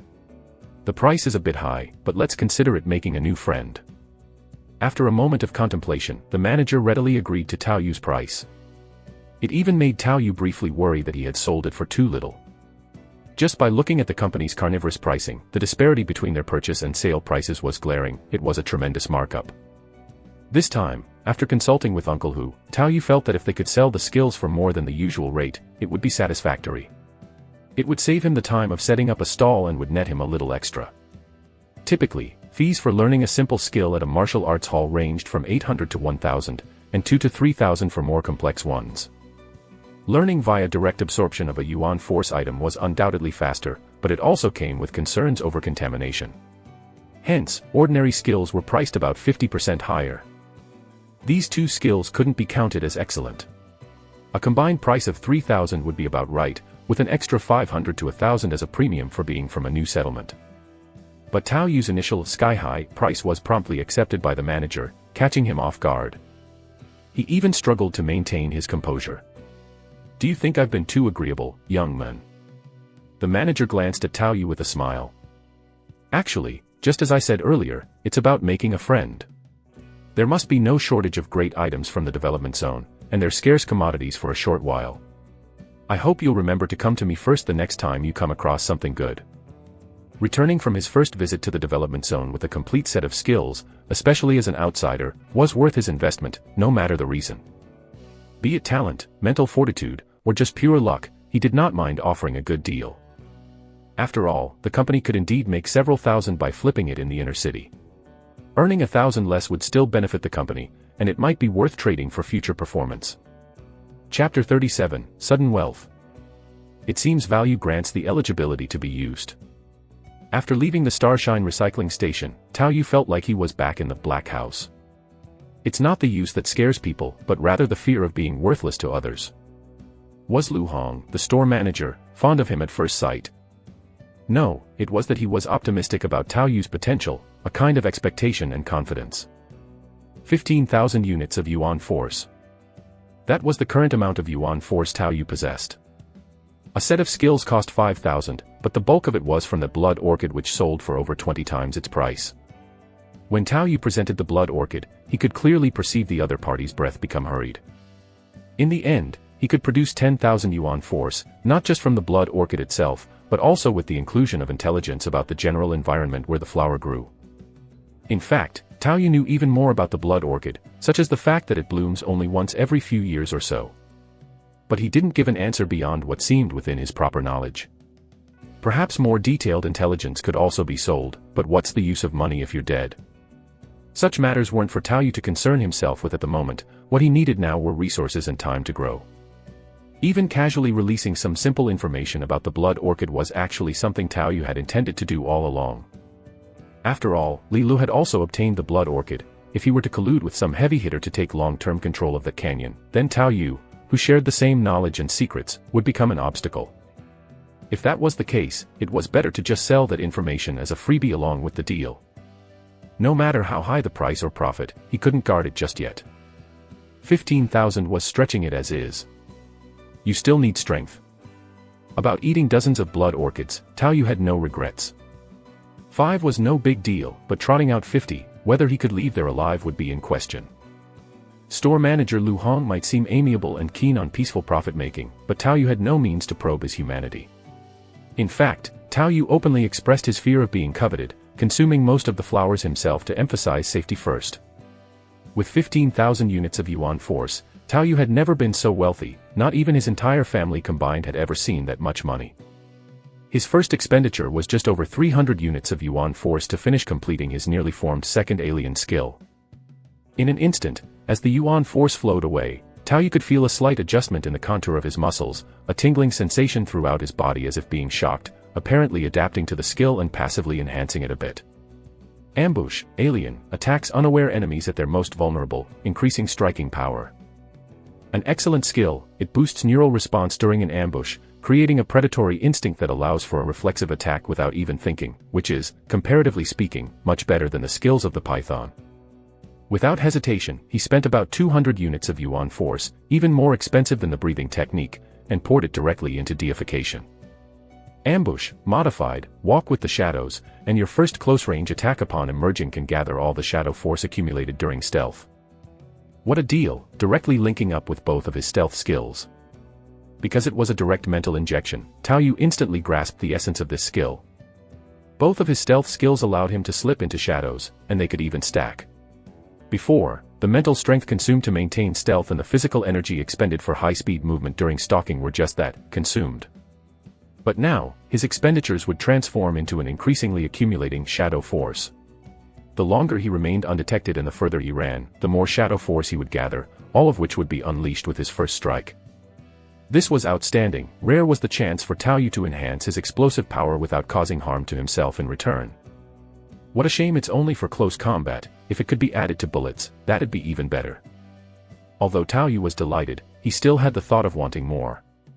Perhaps the next enhancement would allow it. With more than 10,000 units of yuan force, once Tao Yu saved a bit more, he would be able to afford a second deification of the relatively less expensive, basic combat, modified. However, Tao Yu did not consider it for the time being. His body's potential had not yet been fully developed, much remained to be utilized from the enhancements provided by a wealth of blood orchids and the improvements from deifying his breathing technique. Considering the expenditure of a second deification, its cost-effectiveness was clearly lacking. First I'll learn all the free and half-price skills, then pour everything into improving my proficiency, striving to boost my overall strength before entering the abyss again, he reasoned. 15,000 units of yuan force seemed like a lot, but when it came time to use it, it might still not be enough to fully tap into his existing potential. This was a staggering amount that his parents could save up only if they lived without any expenses for 5 years, or for at least 15 years with daily necessities counted in. Suppressing some of the excitement in his heart, Tao Yu also began to head towards Wanliu Dojo, the only training hall in Hunter's Fort, along the lively, crowded streets. Listening to the vendors' calls and sense of living essence emanating from the passers-by, Tao Yu walked briskly. He arrived at the largest courtyard in the fortress. While the exterior of the fortress was merely assembled with discarded oil barrels and wire fences, this courtyard was extravagantly enclosed with uniform stone blocks. From outside, one could faintly hear the rhythmic shouts of heave echoing from within, indicating the trainees had already begun their exercises. Wanliu Dojo was the only training establishment in Hunter's Fort and ranked among the top outside the city.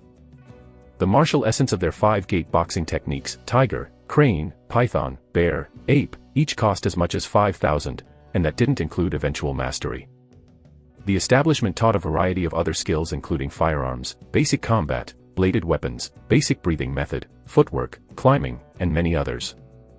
Individual techniques like burst, highlighting specific explosive movements, were also available. The prices varied widely. But even the cheapest cost 800 units of yuan force.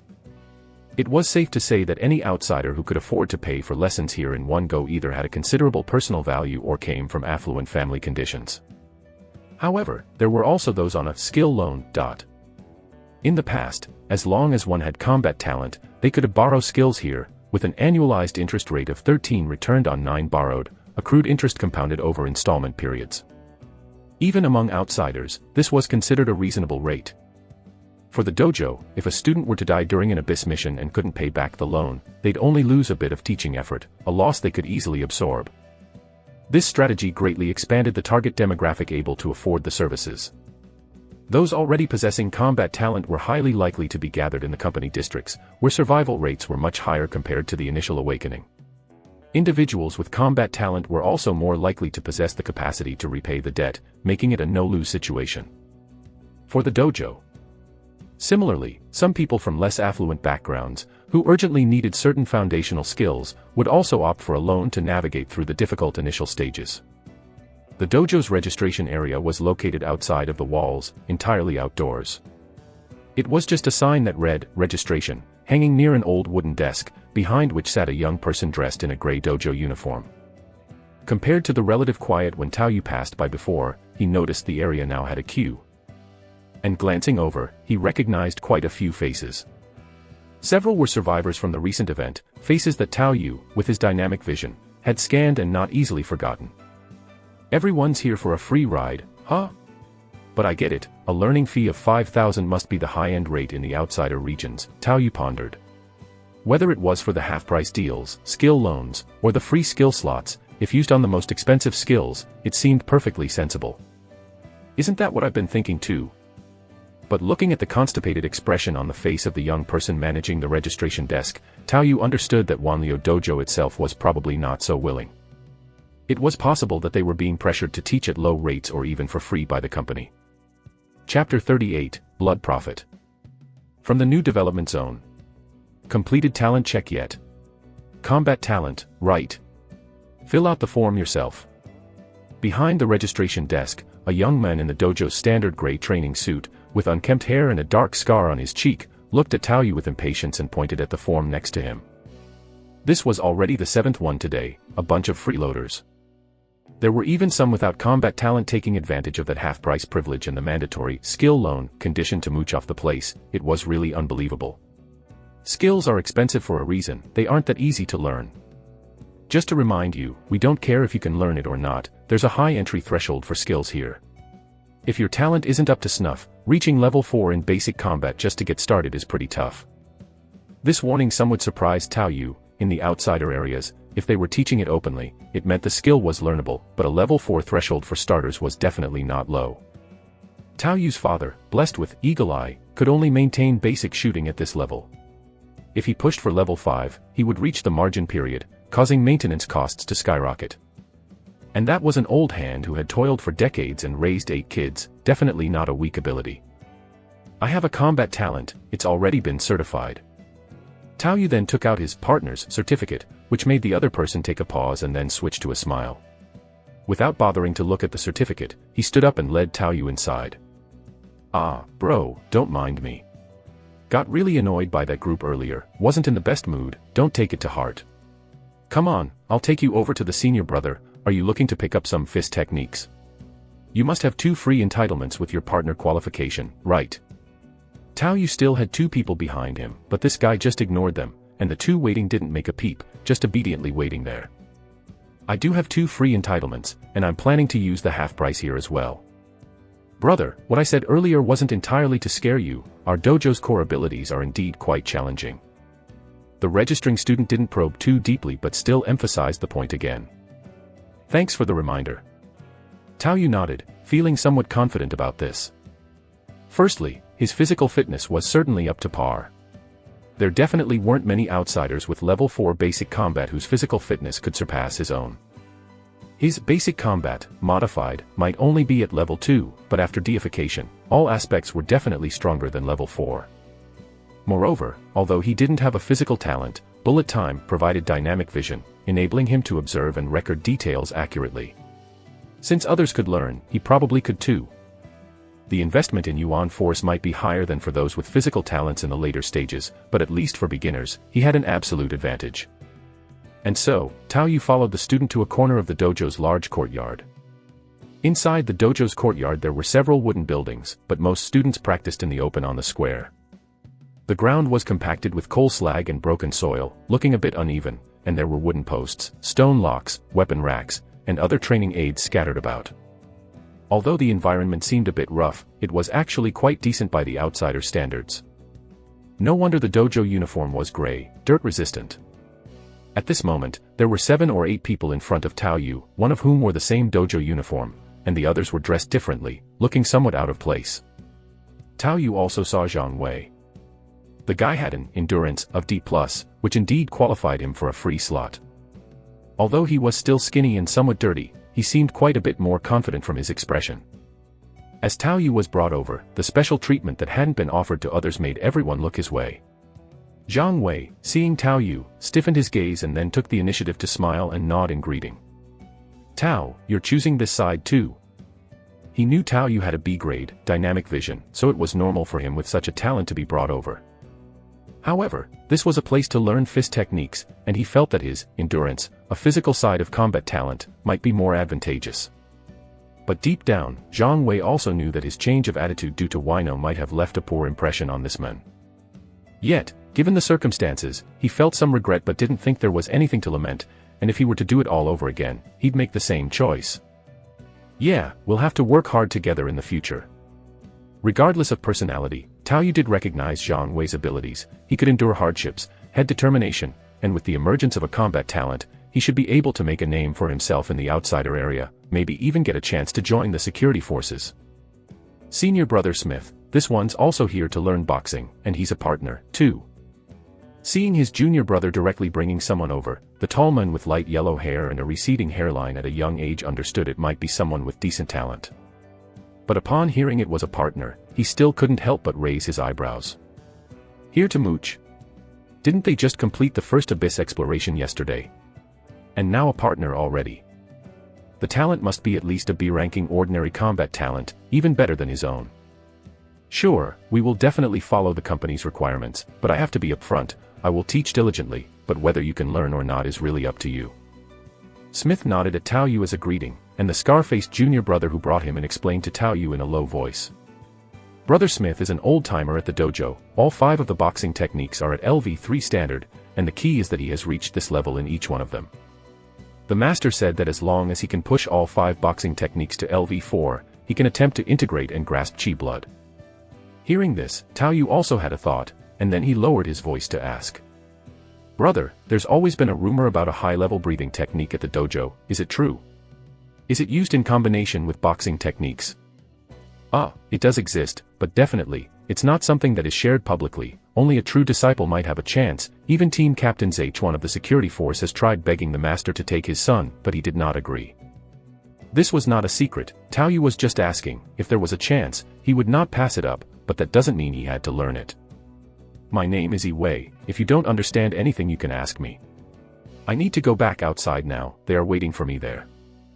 The scar-faced junior brother who brought Tao Yu had neglected him a bit before, whether out of pettiness or not, it was better to placate him first. Now that he did his due diligence, naturally, he had to return to his post, as this could be used to offset tuition fees, something not everyone could take advantage of. Alright, has everyone arrived? Smith scanned the group. It seems like 2 are still missing. I'll tell them to come over. Brother, you start first. The scar-faced junior brother quickened his pace and waved his hand at the same time, and Smith evidently had no intention of waiting for others. I know why you chose this place, simply because the skill tuition is expensive, but expensive has its reasons. The dojo's 5-gate boxing techniques are indeed the top skills one can learn in the outsider area. Moreover, if you manage to learn all 5 gates, you'll have the opportunity to integrate them and seize the chi blood, enhancing the body's limit. The usual limit for outsiders is the average human body limit. This ability to enhance the human body's limit, just that description alone would energize people. Some showed excited expressions, knowing they didn't choose wrongly. But some others showed worry, as they would only have the opportunity if they could learn all 5 boxing techniques, and they didn't have the money to pay for the subsequent lessons. It seemed that Smith noticed some people's concerns and chuckled. In fact, you don't need to worry about how to gather money for subsequent lessons. Specializing in one boxing technique, the dojo will have workstations to offset the tuition fees. The first thing is to learn one technique well, as the entry is quite difficult. Having said this, he directly sunk his waist into horse stance and then performed a set of boxing techniques on the spot. He performed this set of boxing techniques very slowly and it seemed rather awkward, as if it lacked any killing power whatsoever. But Tao Yu, possessing extremely strong dynamic vision, could discern something from the opponent's muscle twitches and the tension in the movements. This must be some kind of skill practice, but he didn't know its relation to the boxing techniques they were learning. Weren't there supposed to be 5 gates? They should have the chance to choose from the beginning, right? Tao Yu watched intently, memorizing every movement, and the others gazed with widened eyes, equally focused. Even the 2 latecomers who ran in and didn't hear the start of the lecture didn't have the time to ask anything. Some students even started to try practicing along. About a quarter of an hour later, after the set of boxing techniques was completed, Smith also slowly exhaled a breath, completing the final form. You might be wondering what I would teach first among the 5 boxing techniques. Smith wore an almost smiling expression. Now I can tell you, the set we just practiced is the prerequisite required for learning all 5 boxing techniques, the universal stance skill. Seeming to know what the students were worried about, he waved his hands and said, "Don't worry, this skill, which is a free addition to each boxing technique learned, won't charge extra fees. It's simplified to facilitate your quick mastery and invest you on force to accelerate. Reaching LV2 in the skill will make learning the boxing techniques a bit easier." When everyone breathed a sigh of relief, Smith's lips slightly curled up. But, precisely because the skill is taught, regardless of whether you can learn the subsequent boxing techniques or not, there are no refunds or exchanges. If you have talent and ability, one lesson equates to learning 2 skills. If the talent isn't enough, you'll only learn the introductory stance skill. However, Tao Yu was excited on the side. This stance skill was clearly an excellent movement for exercising the muscles throughout the body. If it truly becomes a skill and completes deification, it's like a free bonus, a huge gain. Chapter 39, Introduction. I will hold a small class for you for 3 days. During these 3 days, you can ask me anything you don't understand, but I'll only answer the same question once. After 3 days, whether you've mastered the stance skill or not, you will join the main class to practice together until you master the skill. Smith's expression was very indifferent, causing a tight feeling in everyone's hearts. A few, with less combative talents, even felt a bit regretful. They didn't have free spots but had exchanged half-price loans for the opportunity. They had wanted to take a chance but it seemed not so simple now. It's not too late to regret it now. Does anyone want to quit? Whoosh whoosh. 3 students immediately raised their hands, and after a moment a 4th person did too. They were all students without combat talents. Originally there were 9 people after 2 more were added, but now the number had nearly halved. Good, you may leave now. It's wise to recognize the situation. Smith didn't mock them, being able to cut losses in time was commendable. He continued to the remaining 5. I know you all probably have combat talents, and there's one with a decent talent, but whether you can integrate that depends on yourselves. We'll start directly today. perform the sequence I showed earlier, replicate as much as you can." As his words ended, the 5 students spaced themselves apart, standing on the coal slag practice ground, recalling the previous movements. But how could the average person memorize an entire set of fist techniques that took 15 minutes to perform? Even the calisthenics, with their simple repeated movements, are difficult to remember completely after one explanation. Without breaking it down into individual movements, it was a recipe for failure. Some even fell down on the spot due to the strange, unnatural postures that went against the normal use of human muscles. This didn't surprise Smith. He watched with a smile. However, his expression soon turned serious as he stared at Tao Yu and frowned. Although Tao Yu didn't replicate it perfectly, relying on his dynamic vision to memorize every movement, combined with his slightly above human physical condition, and the grade level 2 of basic combat, modified, he was the only one in the place who looked competent. Not to mention how well he performed, he managed to flow through the sequence smoothly. By the time the other students had stopped, Tao Yu had completed the entire set with some bumps along the way, even finishing properly with a closing stance. Tao Yu, who could sense chi blood due to the deification breathing technique, unexpectedly found that the sequence could provide ancillary benefits. Though it wasn't perfect, he already felt a tingling sensation, his entire body soaked in sweat. Because of one proof forever proof, his body must have experienced a slight improvement. It wasn't much, but it filled Tao Yu with excitement. This was something that could complement the breathing technique. "What is your talent?" Smith looked at Tao Yu, who had just finished, with a complex gaze. "Grade A dynamic vision." Since it was something to be shown off, Tao Yu naturally wouldn't hide it. "Grade A. So it's grade A, no wonder." Good grief. The other few students, who had felt complicated emotions and even jealousy, suddenly felt balanced. A grade A talent was expected to be like that. Zhang Wei also sighed to himself, thinking his physical talent should have given him an edge, but now it was clear there was no comparison. What did it matter if his physical talent wasn't as good? Grade A dynamic vision allowed him to memorize the entire sequence in an instant. And his physical condition was much stronger than Zhang Wei's.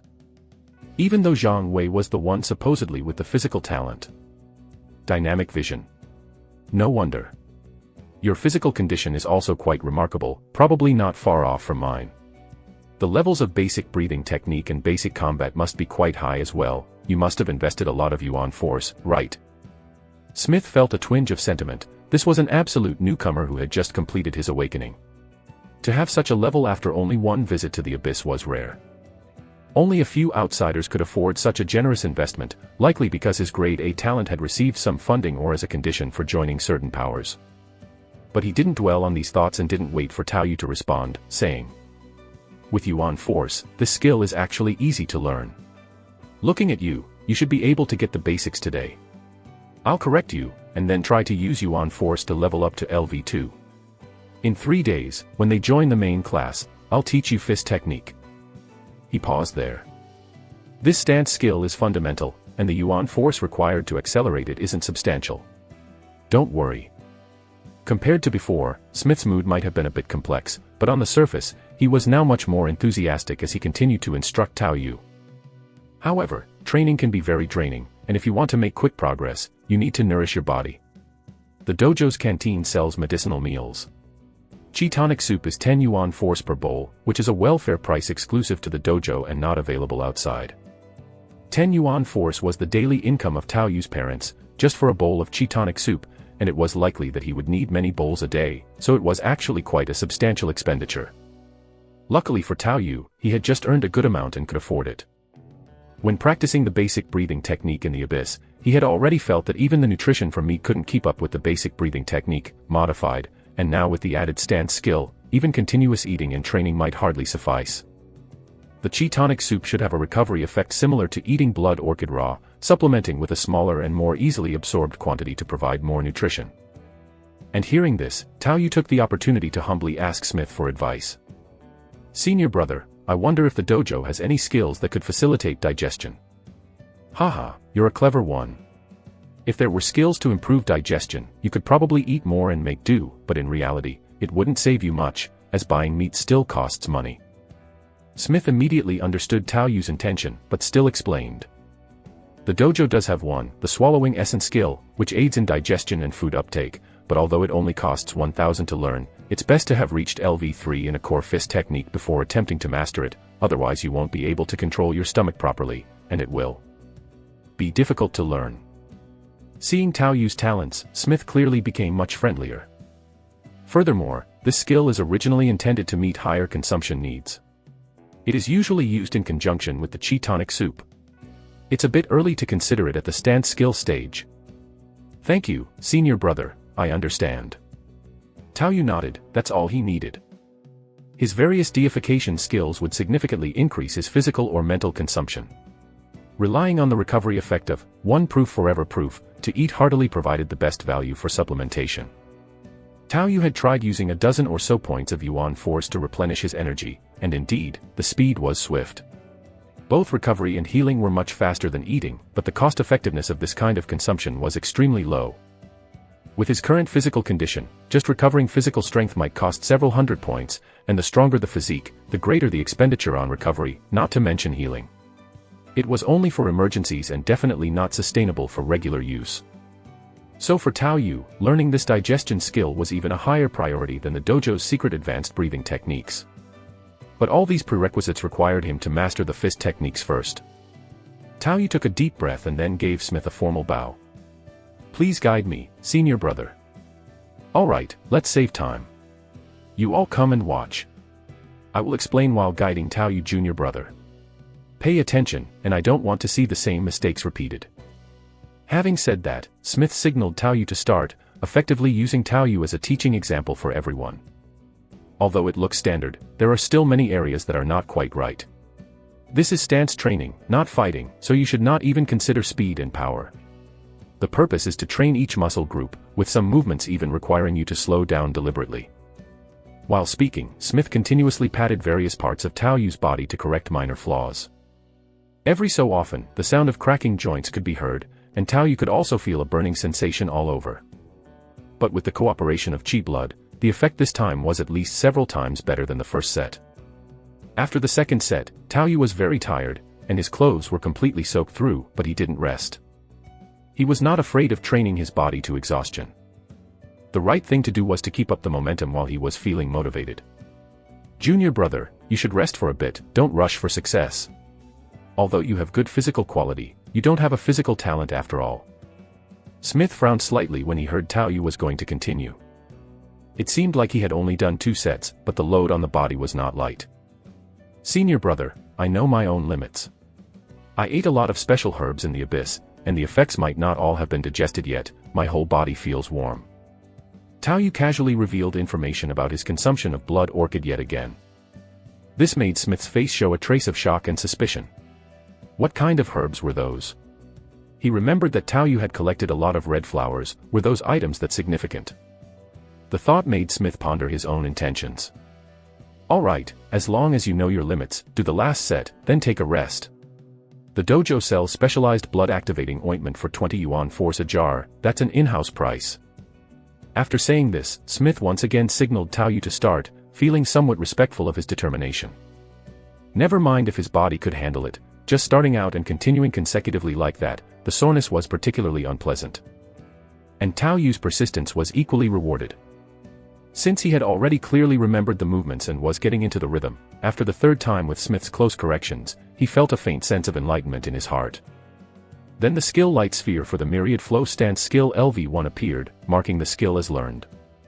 Chapter 40, Upgrade. Success. After completing the process for the third time, Tao Yu didn't care about appearances, and plopped down onto the coal cinder ground, panting heavily to recover his strength. Smith, who originally wanted Tao Yu to relax a bit and not sit down immediately, also became a bit dazed upon hearing this. Success. It was successful just like that. When Tao Yu had begun his first attempt, Smith knew this highly talented student was a quick learner. Moreover, he had predicted that the student could grasp the basics in a single day. But what was this situation with mastering it after 3 attempts? One of those attempts was even with the student watching while he demonstrated, with him making corrections only after the next 2. Although it was just the basics, it also meant that Tao Yu could continue to invest Yuan force into this ability to accelerate its mastery. Thinking of this terrifying talent, Smith truly felt a bit jealous. But quickly, that tinge of envy in his heart was suppressed, and his face showed a mixture of shock and joy. Junior brother is really too talented, isn't he? Is this what a grade A talent looks like? It's truly unbelievable. Then he turned to the other equally shocked students and said, "Do you see? Why aren't you working harder? Speak up now if you have any questions." At this moment, Tao Yu also raised his hand and spoke up proactively. "Senior brother, I want to buy some chi tonic soup to recover a bit, and then take advantage of the momentum to accelerate with Yuan force." "Alright, you all wait here. Keep practicing on your own for now, and I will take questions when I come back after seeing off Tao Yu." Smith promptly left the others behind to continue self-practice, as he took the initiative to lead Tao Yu to the direction of the mess hall. Left behind, Zhang Wei and the others, although grumbling inwardly, didn't voice any complaints, watching helplessly as Smith escorted Tao Yu towards a large wooden house that was probably the mess hall. The circumstances of Tao Yu's three-time mastery, while a blow to them, had also instilled them with some confidence. They wouldn't need 3 times, mastering within 3 days should be possible, right? After all, it was merely a basic skill broken down for the convenience of teaching. They could surely do it. On the other side, Smith also led Tao Yu to the mess hall.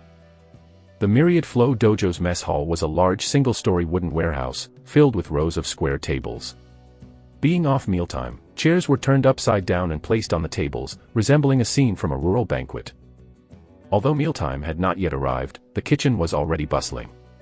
The sound of chopping vegetables was incessant, and a rich fragrance wafted over, making Tao Yu's mouth water. It smelled delicious.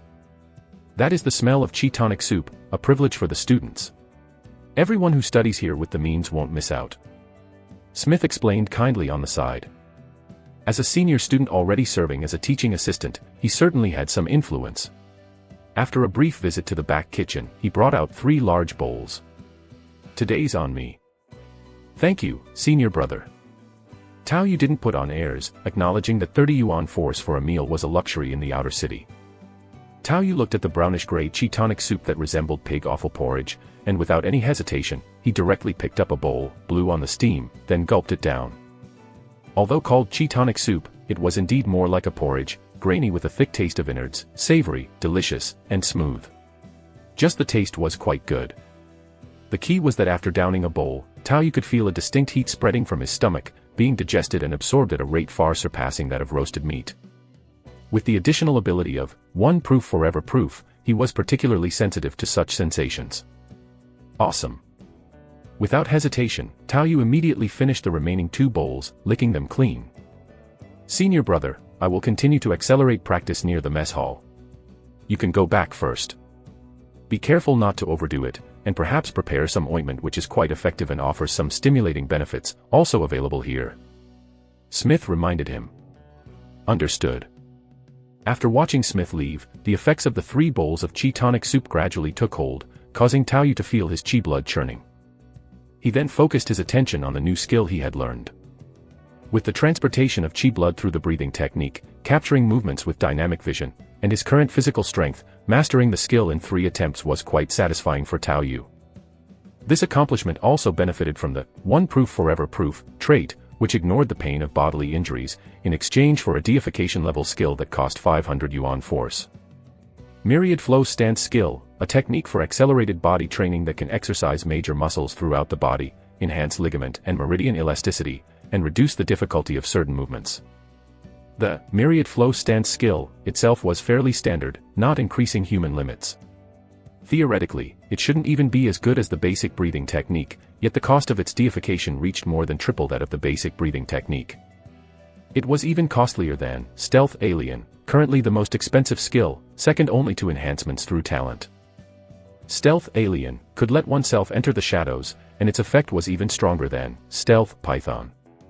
However, the thought that the enhancement of Ambush Alien only required 200 yuan force, but theoretically was more practical than both stealth skills, left Tao Yu a bit perplexed as to what determined the specific consumption of skill enhancement. Was the enhancement of Ambush so affordable because it inherited the shadow force from the stealth prerequisite, whereas Ambush itself couldn't generate shadow force? Without dwelling on it further, Tao Yu infused 500 units of yuan force, allowing this newly born skill to undergo its transformation. Crack crack. Without even beginning to practice, Tao Yu's bones started making cracking noises, his muscles tensed, and his tendons bulged. It took a few seconds before the tension faded, and the effect of the 3 bowls of chi tonic soup he had consumed felt like it had already been depleted by a third. The roiling chi blood in his body also seemed to subside a bit.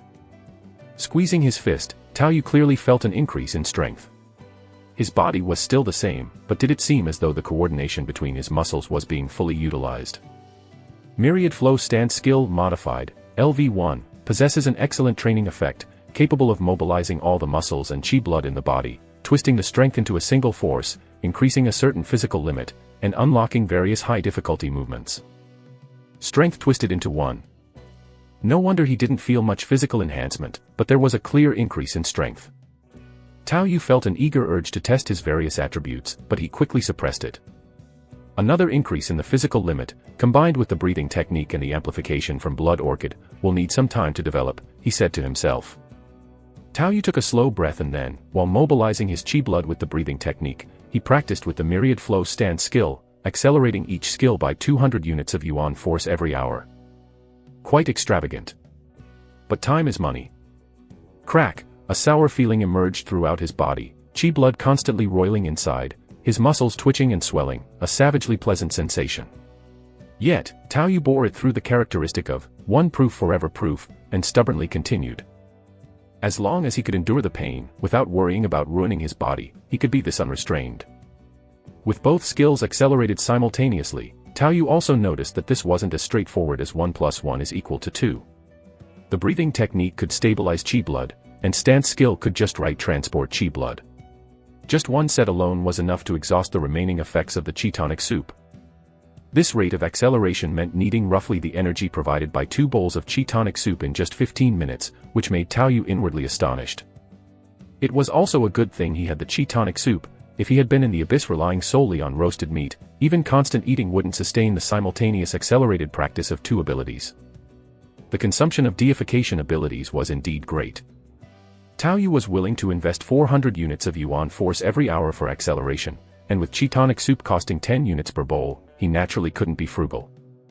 As the sky gradually dimmed, Tao Yu finished another set and his tightly wound spirits began to scatter, even his energy starting to fade under the cumulative soreness that surged forth, causing his muscles to twitch uncontrollably. "That's enough for today," he said. Dragging his weary body to the dining hall, Tao Yu received yet another 2 bowls of chi tonic soup under the odd gaze of an ant.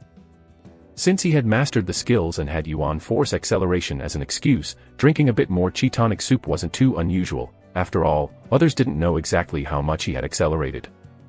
With plenty of students here and those practicing core abilities in the dojo often consuming more than him, it was likely he wasn't the only one.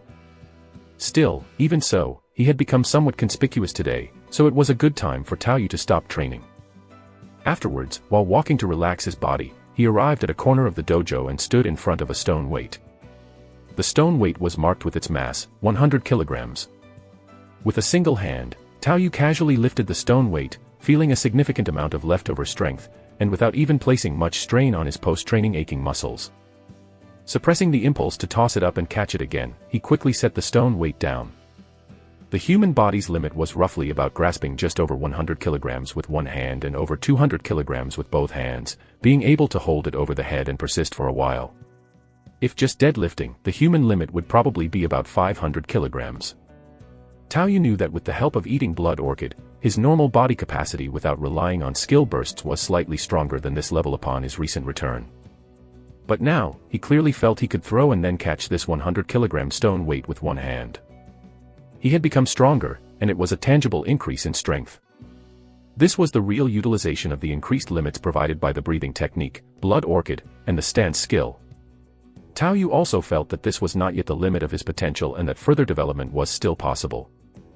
However, feeling his yuan force drop to just over 10,000 units, Tao Yu couldn't help but twitch at the corner of his mouth. Stronger. At the expense of money. But, basic breathing technique, modified, had already passed the halfway point of level 2, allowing for an even more abundant mobilization of chi blood. The Myriad Flow Stand skill, modified, had also reached level 2, likewise increasing a bit of chi blood and significantly improving flexibility and various other aspects of the body due to the efficiency of the deification skill, which was definitely much better than the conditions posed by its regular version. This hefty investment was made in hopes of expediting the learning process for boxing, and then to get the boxing techniques to the introductory level. Tao Yu had planned it out: 5 gate boxing techniques, 2 free slots, 1 at half price. He would purchase another, and then add 1 more skill loan to complete the set. He aimed to master all 5 before entering the abyss again, getting them deified once more before returning to the abyss to earn money. Regardless of the difficulty of mastering the 5 gate boxing techniques or the learning cost, his primary goal was just to get them to an introductory level. Chapter 41, Tale. Are you ready to learn fist techniques? Tao Yu ran to the front of Smith just as the dojo was about to finish teaching for the day, leaving the latter completely bewildered. He had planned to let Tao Yu take 3 days to get familiarized at an accelerated pace, but how much Yuan force had he used? Was he really that rich? Yuan force acceleration was a great thing, but the faster the acceleration, the lower the cost effectiveness. I want to master all 5 fist techniques before heading to the abyss, to increase my survival ability as much as possible. Tao Yu stated bluntly, causing Smith to pause for a moment before sighing.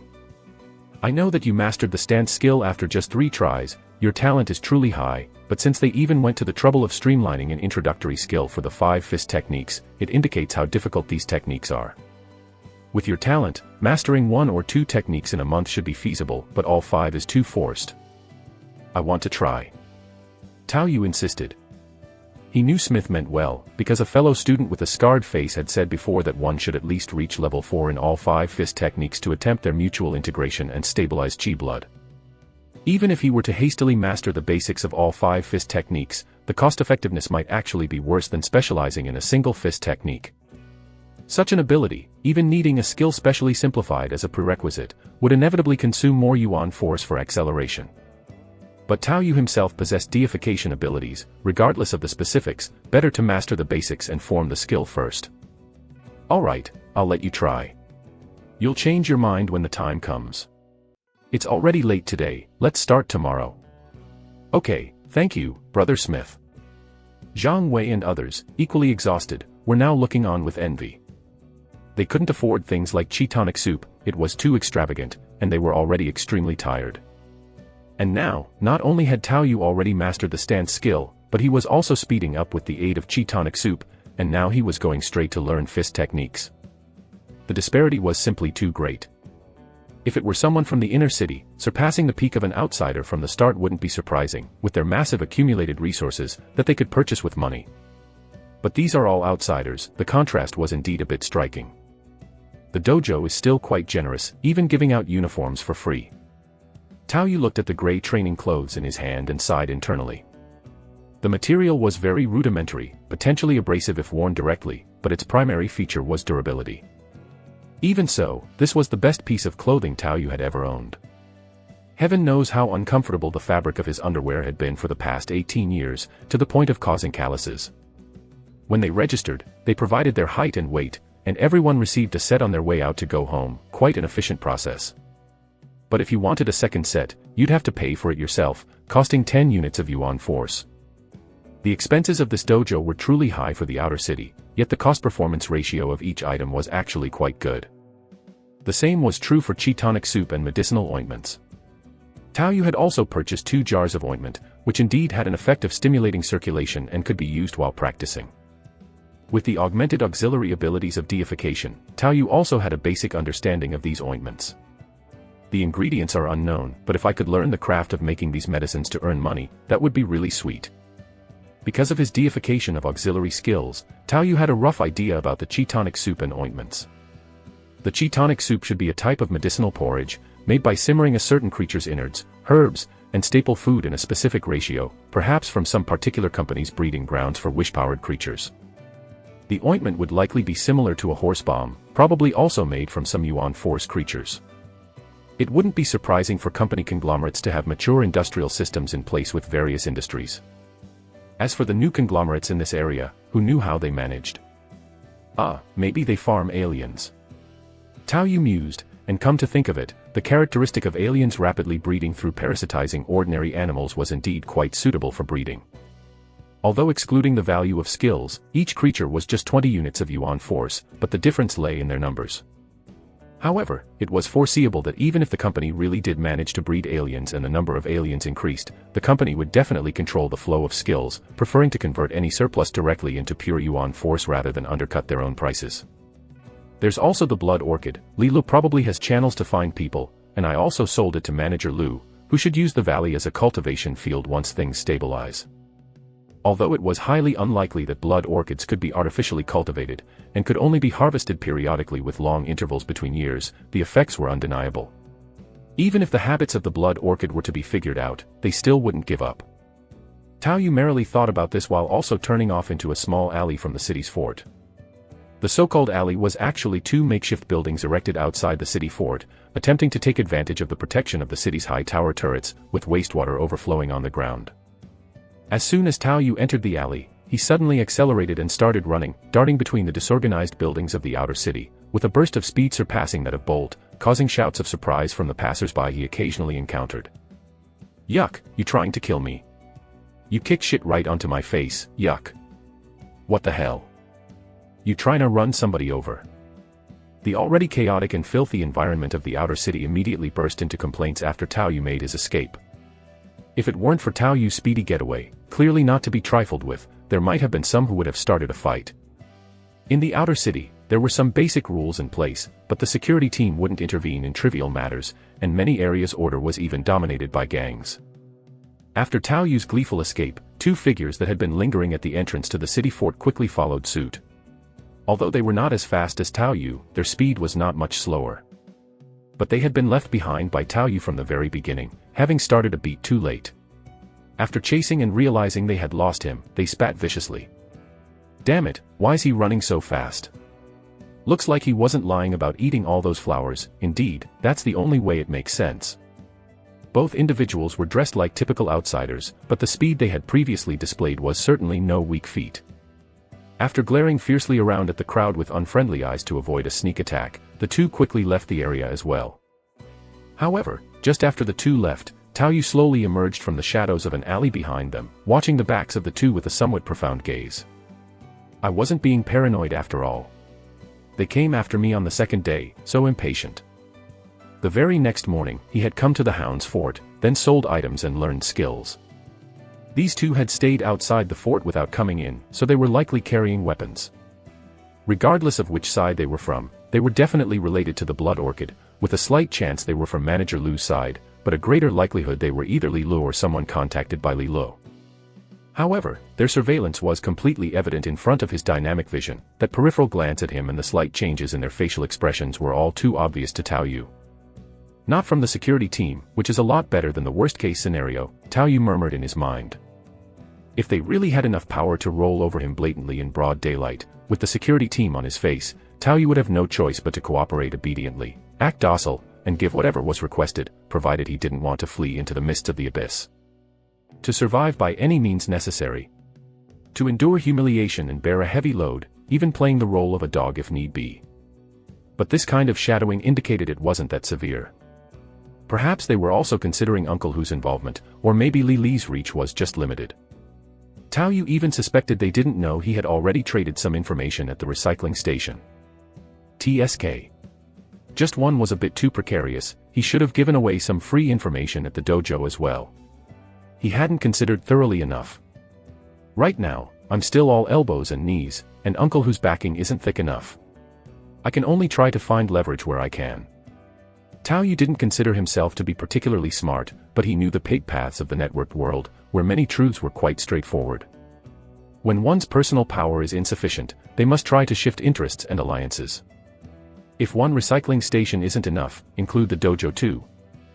After all, free information cost nothing to give away, and it could curry some favor.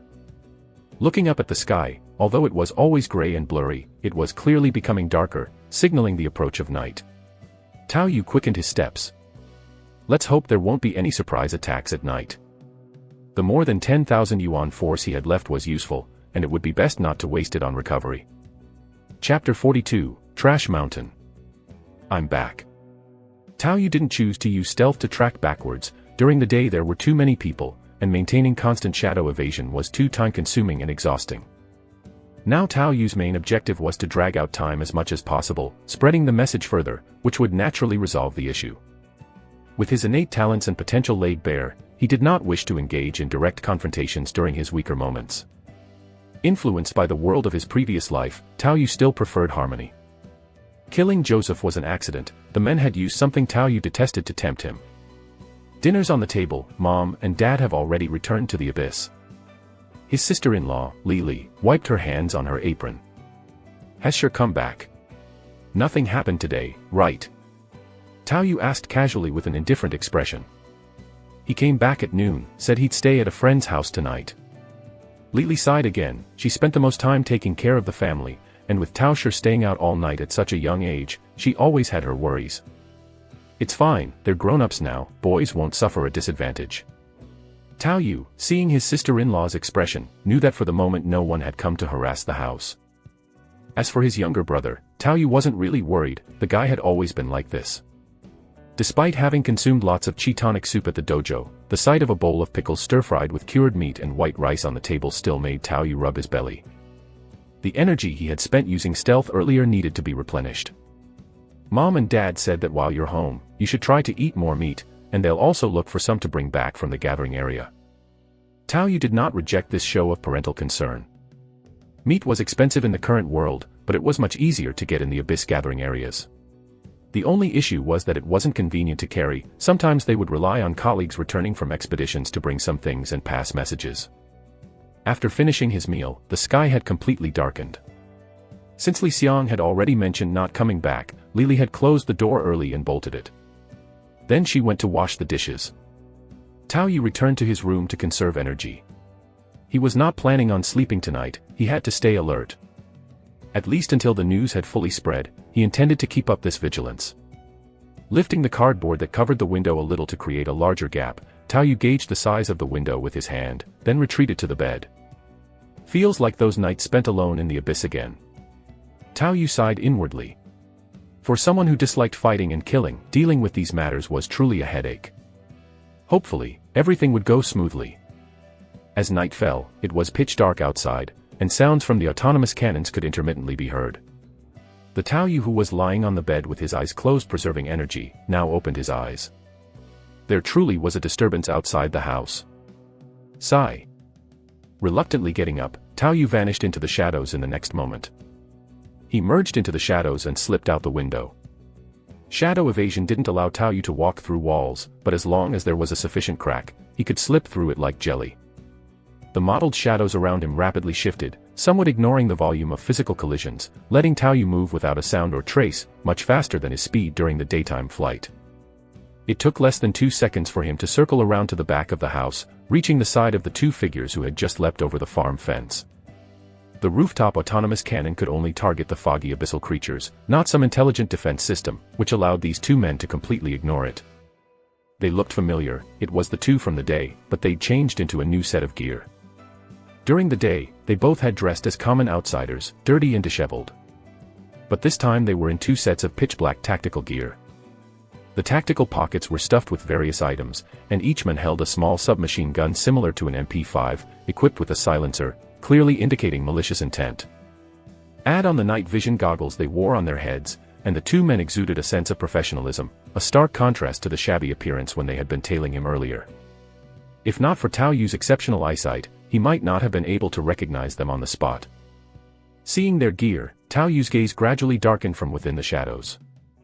He had already stepped back. Why were they forcing his hand? Without speaking, the two men exchanged glances after hopping over the farm fence. Clearly all was pre-planned. They communicated with several tactical hand signals, with one person then moving forward rapidly in a crouch. It was apparent that they likely also possessed a skill similar to stealth, their tactical boots making no sound as they walked, and they moved swiftly. However, just as the one in the front reached the corner and pulled out a dagger preparing to pry open the door bolt, a subtle sound of cracking bones came from behind. A chill rose from his spine in an instant. He was all too familiar with that sound. It was the sound of a neck being twisted. Without any hesitation, he waved the dagger behind him while his other hand had already re-gripped the handle of the gun. But besides the falling body of his companion, there was no other movement behind him.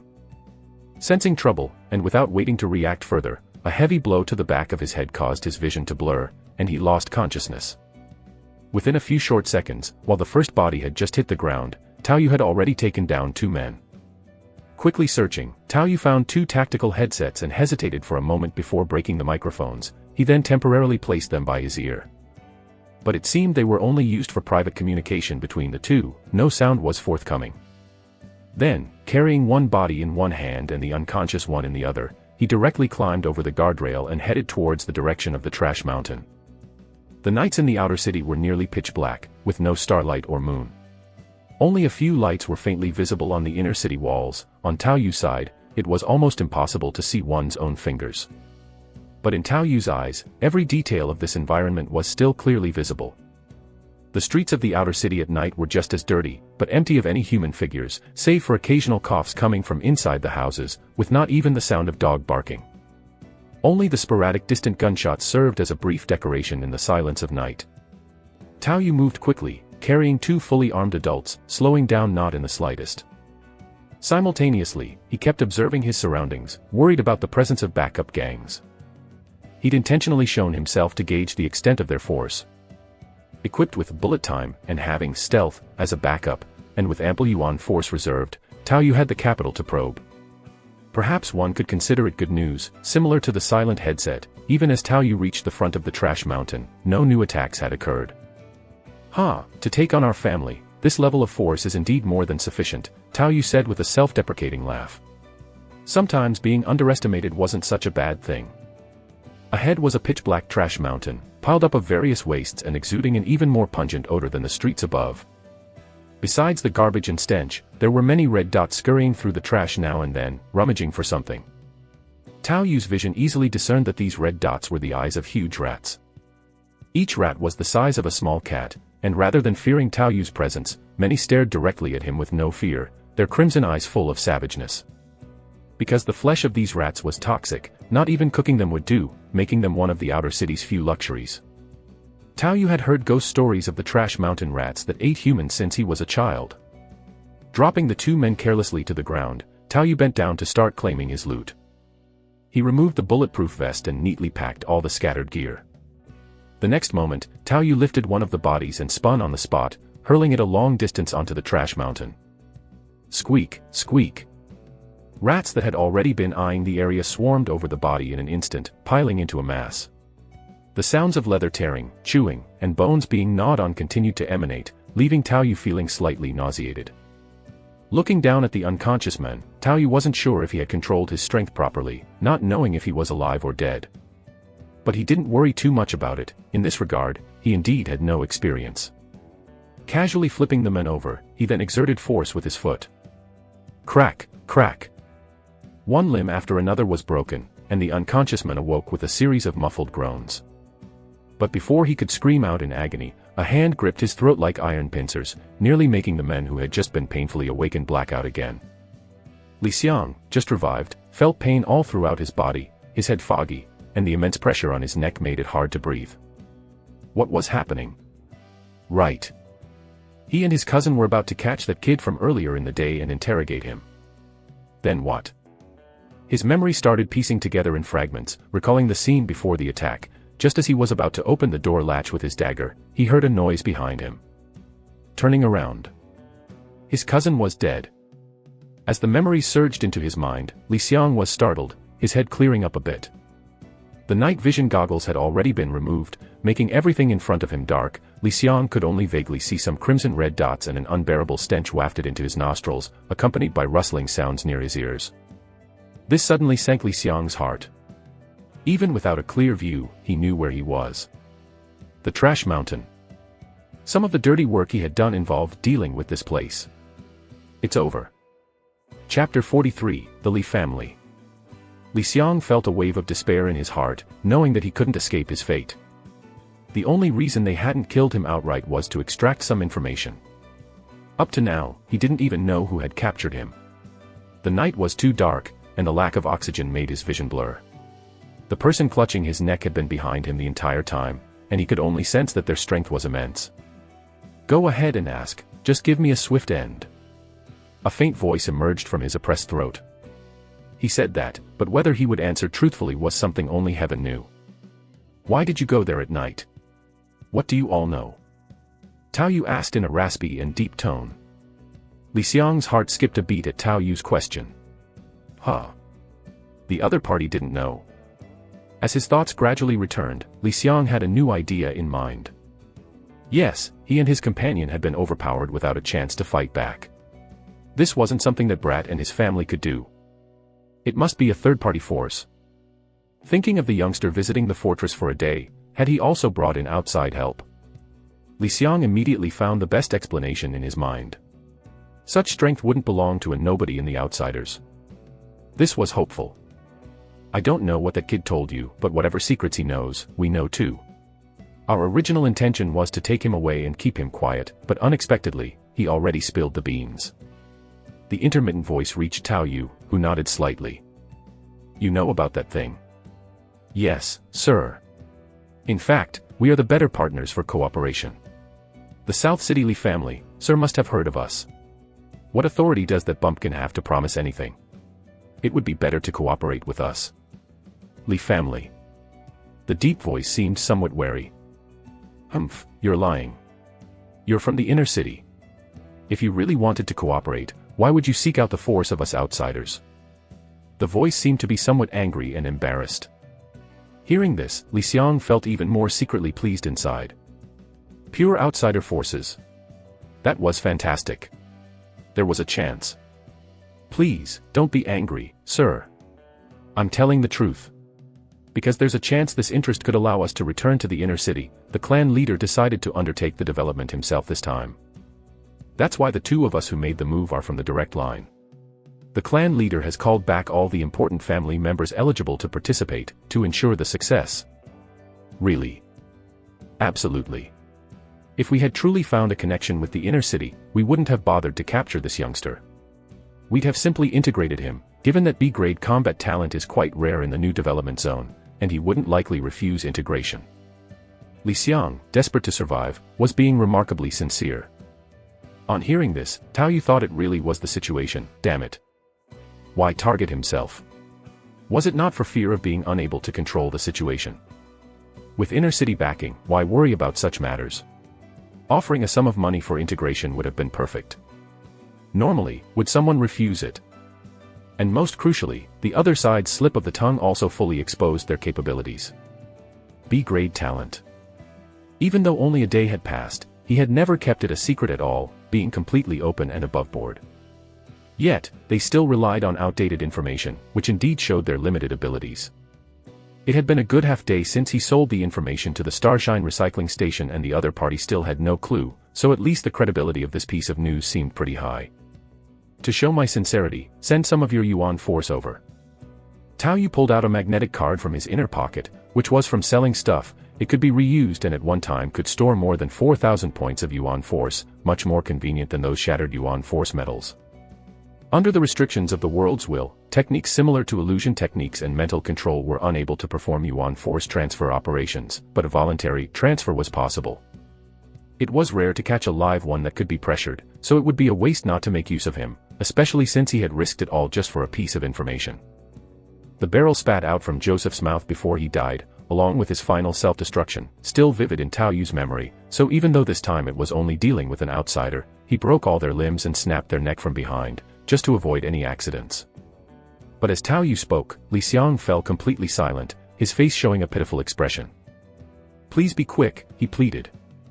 Now that Tao Yu was demanding yuan force points, Li Xiang, having done this before, felt all hope shatter with those words, giving up any chance of luck. There was no opportunity left. Why? Why? If you don't give it to me, I'll throw you alive into a pit of rats, which won't be quick or painless. Tao Yu stopped pretending and outright threatened. But all he received was an invisible silence. To give money to his own killer after death. That's a bitter pill to swallow. After all, having clawed his way up in the harsh environment of the outer city, Li Xiang's plea for mercy was an attempt to truthfully and deceptively give out some information, but now there really was no hope. Realizing this might be useless, Tao Yu exerted more force and snapped the other's neck right away. He then also tossed the body toward the garbage mountain.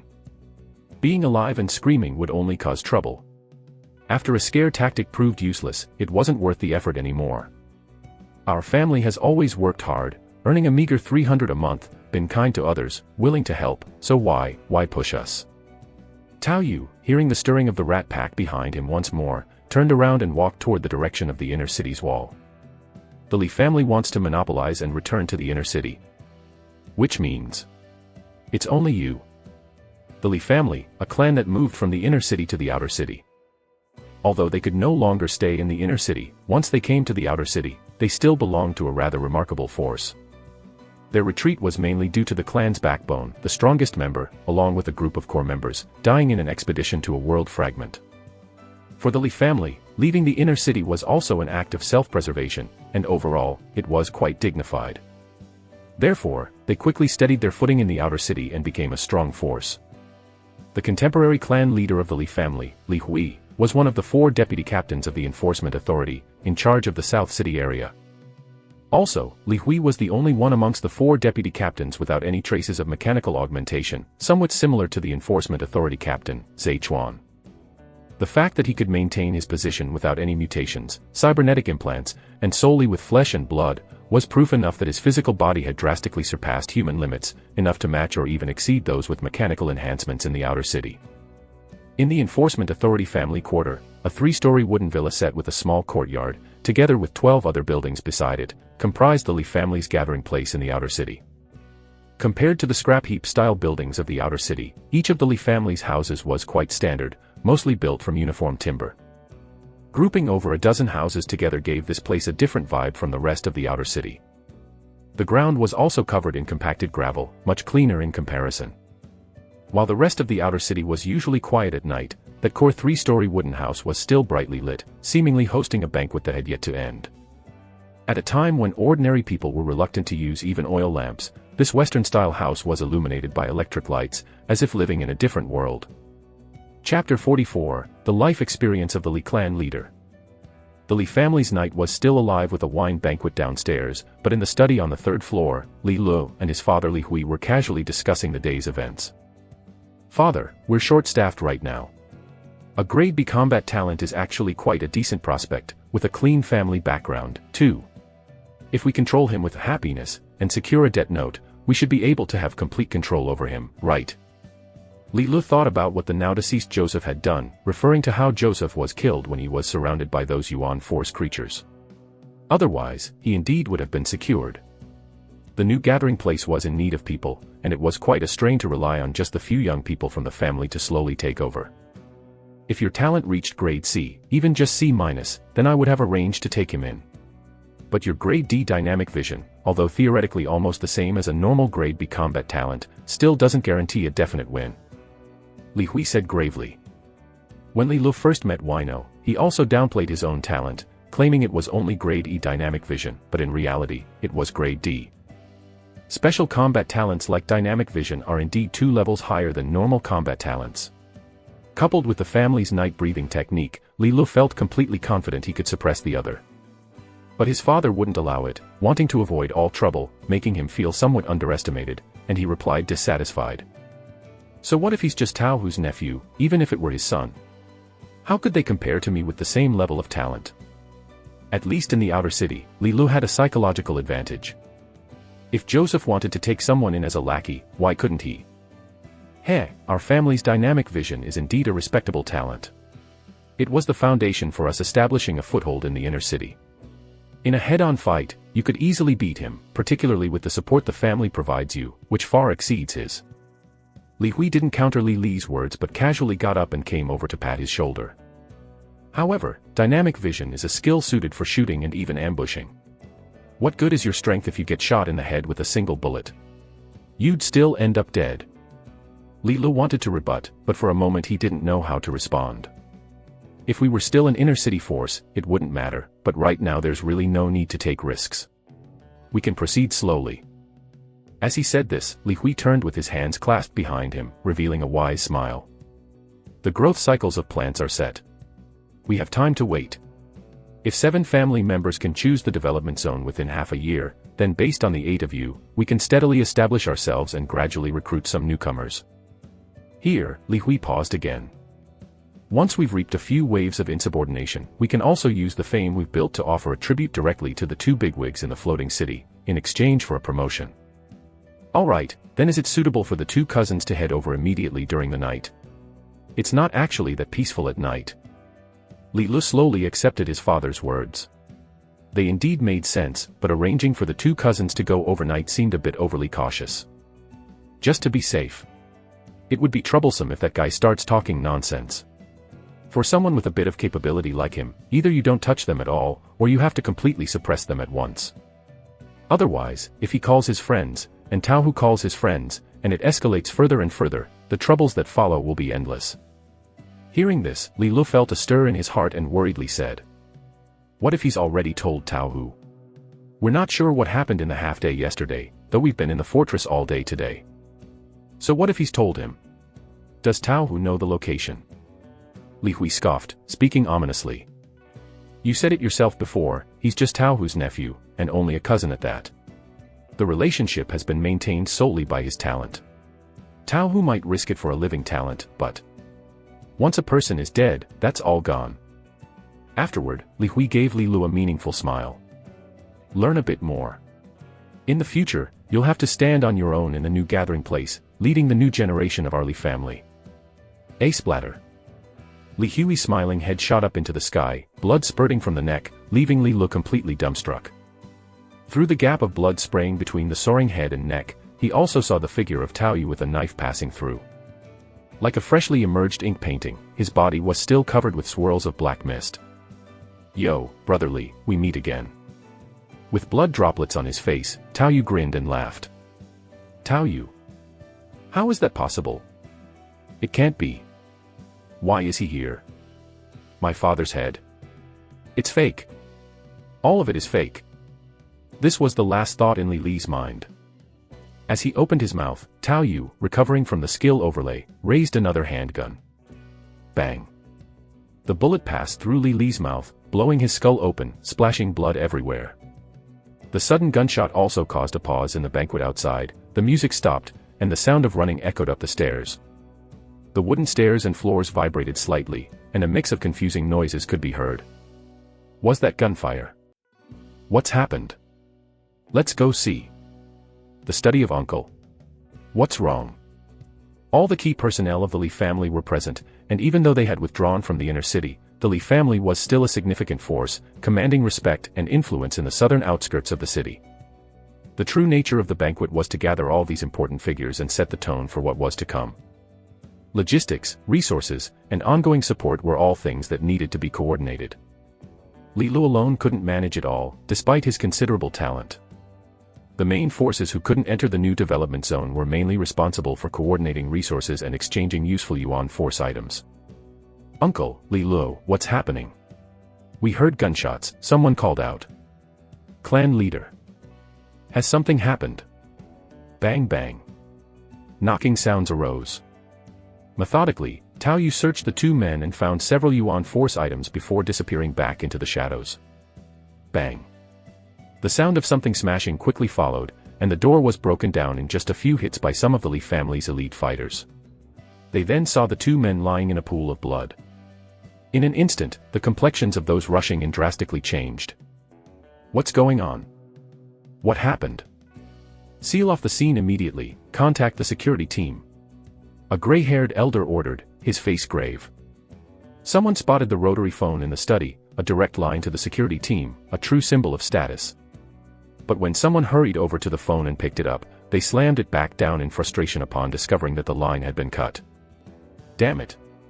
Two of you come with me, let's go there directly.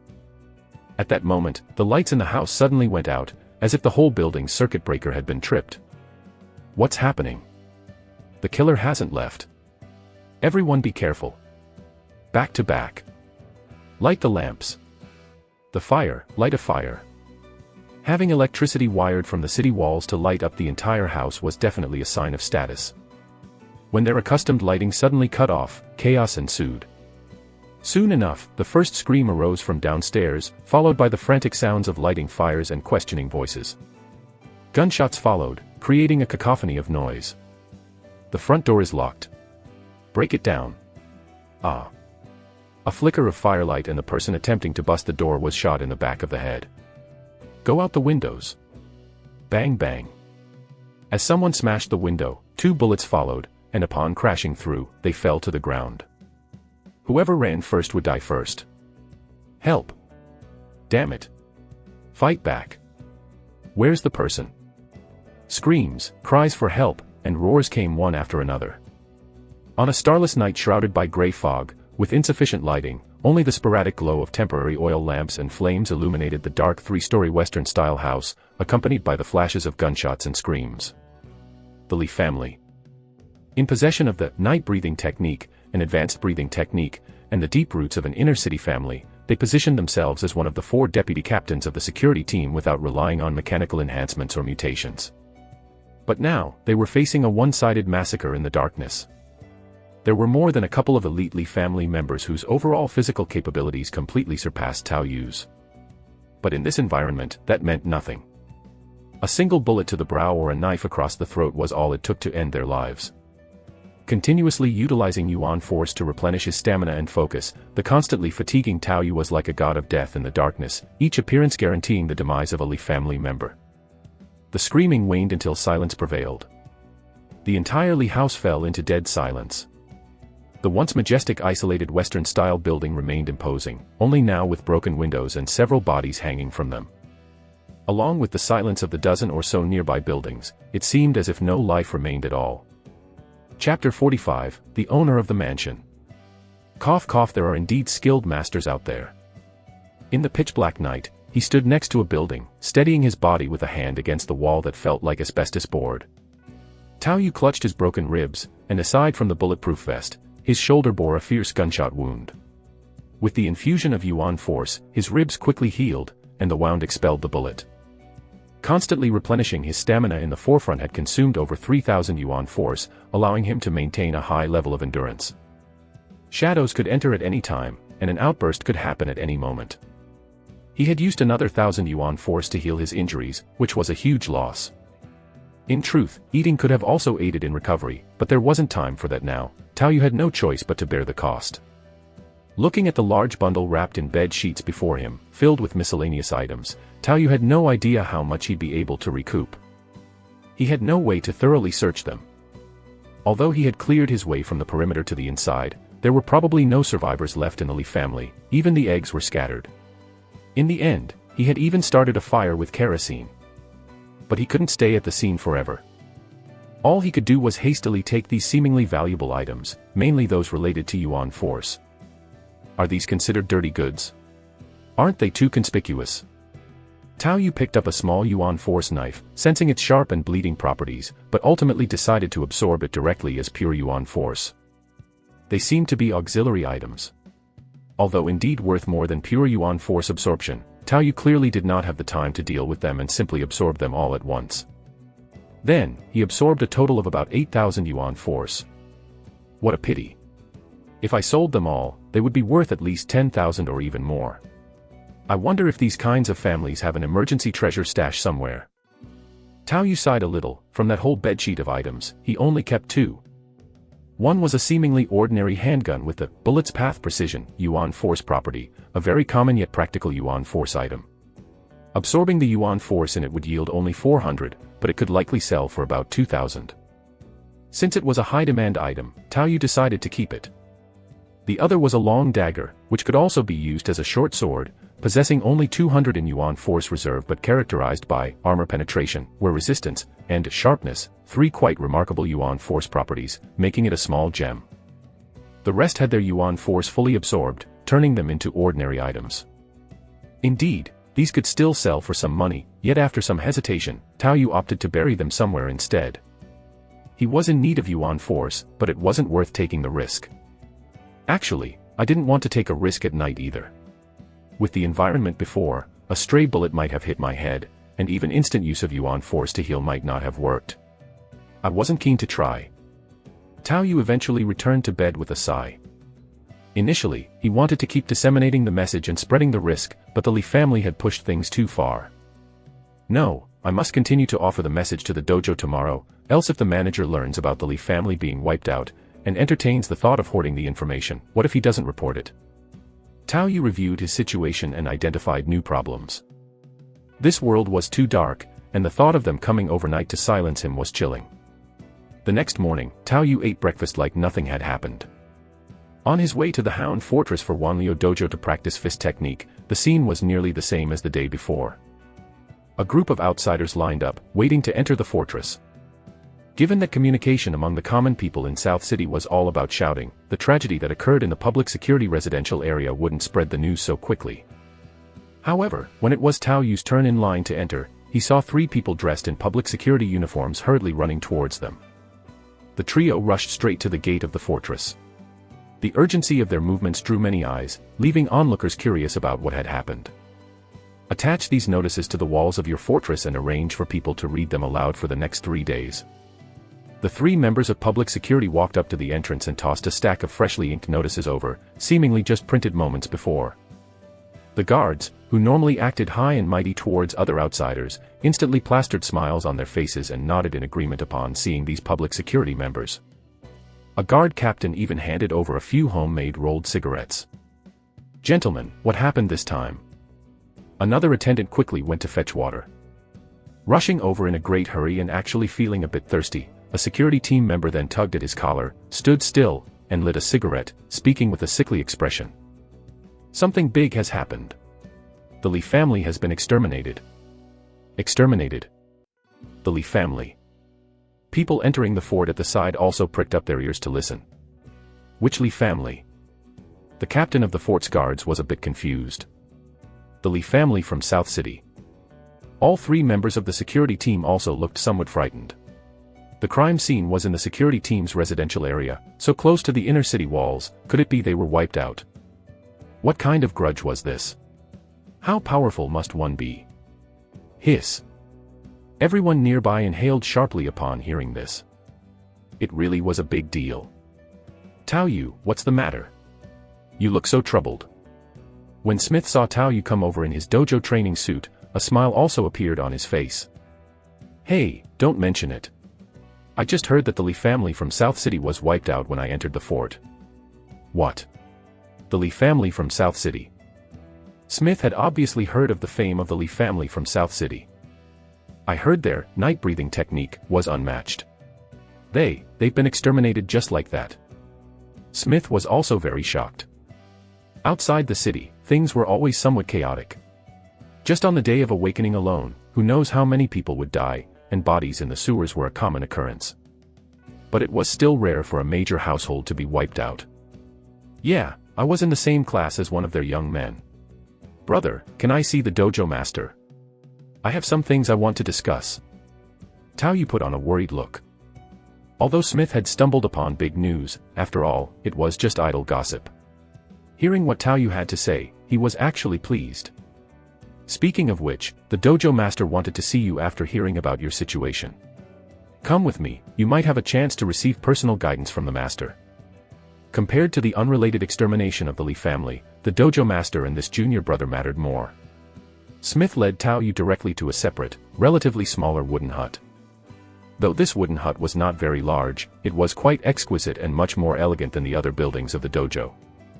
A nondescript middle-aged man was sitting cross-legged outside the hut on a cushion, with a cup of freshly brewed hot tea beside him. When he saw Smith bringing Tao Yu over, the man, also dressed in a dojo suit and appearing very ordinary, nodded and smiled at Tao Yu. "You must be the talented student Smith mentioned, truly an impressive figure."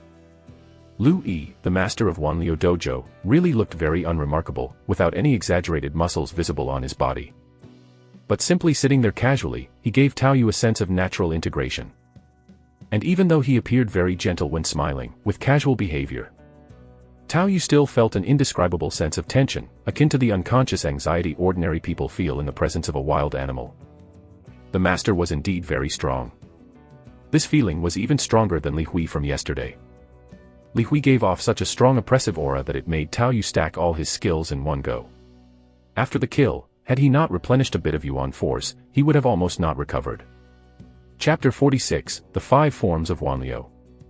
Lu Yi didn't know why, but a sudden slight chill ran down his spine, yet his attention quickly returned to the student before him. Well-proportioned with handsome features, he had quite the marketable appearance for someone from the outer city. In fact, Tao Yu used to have a more delicate appearance and was rather skinny, but as he fleshed out from growing, his image had noticeably improved. In the outer city, where most people's skin was rough due to the harshness of life, Tao Yu's recent physical transformations made him appear fair and tender. To grasp the stance skill in just 3 tries is not something we see often in our dojo. I have also taught young people with great bodily talents, and they too could not reach this level. Lu Yi smiled as he praised Tao Yu's talent. Head of the dojo praises me too highly. My quick mastery is probably due to my dynamic vision's ability to capture movements, and my body has a good foundation from taking a substantial amount of Yuan force herbs. Smith mentioned this to me before, but I am not privy to what herbs these were. Would you mind sharing some details? It can be compensated. Lu Yi wanted to see Tao Yu for his talents, but he was also interested in this aspect. It could be said that his intention cut both ways. This prompted Tao Yu to quickly speak up. Actually, I took the initiative to come to you for this very reason, and to receive compensation for it would obviously be wonderful. Your talent is commendable, and since you already qualify for our free quota, if you're willing to share some details, I can waive all your future tuition fees. Lu Yi grandly waved his hand, offering his promise. In reality, for Lu Yi and the dojo, teaching others was their business, akin to a skill loan. It wouldn't be a loss either way. And for Tao Yu, it was even better. Because he was definitely going to learn all 5 fist techniques, even with a half-price discount, it would still cost tens of thousands. After all, even without this promise, Tao Yu would have taken the initiative to discuss it. It was practically a free ride. Thank you, head of the dojo. He first thanked Lu Yi, preempting the conversation, then Tao Yu followed up with a sigh. Hearing about the Li family's annihilation today scared me to death. I was already thinking of discussing this with you. Wait a second, what does this have to do with the Li family's annihilation? Lu Yi, clearly aware of this incident, appeared momentarily stiff. Let me explain. Here's how things went. Tao Yu didn't give the other party the chance to speculate wildly and rattled off the attributes of the blood orchid, its growth environment, and even the estimated distances from the boundaries of the grasslands. After explaining all of this, he continued. Well, that Li Lu from the Li family is from the same period as me. He also knows about the blood orchid. The subsequent look on Tao Yu's face was a mix of fear and embarrassment, causing Lu Yi to grow solemn too. Being in charge of Wanliu Dojo meant Lu Yi was no pushover, and he immediately grasped Tao Yu's intent to spread the risk. He had been very cautious and concerned about the annihilation of the Li family.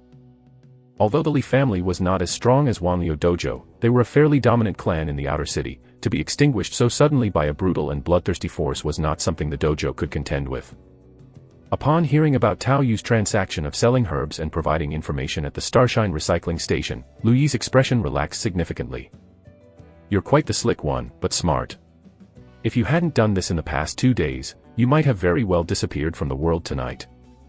Lu Yi had high hopes for Tao Yu, and since he initially agreed to a fee waiver, he decided to stick with it, considering it an investment.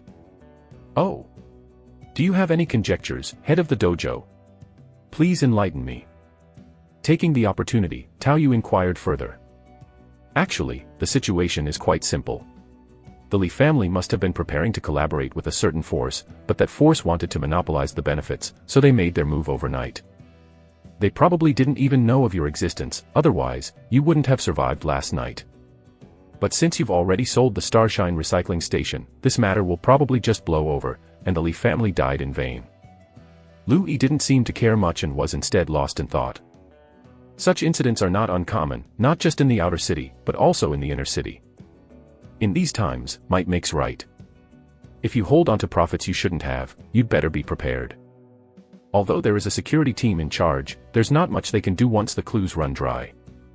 The various forces within the inner city are intricate and complex, who knows which one was behind this. Rashly upsetting the balance has even worse consequences. The security team will not risk their lives for the now deceased Li family. Tightening security now is just a show to calm the public. So that's how it is. But am I safe now? Can I stay at the dojo for a couple of days? Tao Yu seized the opportunity to ask. The dojo master could make decisions on the spot, a simple yes or no would do. Staying here would also make use of the time at night. Haha, sure, but you'll have to ask Smith yourself if he agrees to let you sleep on the floor. Of course, no problem.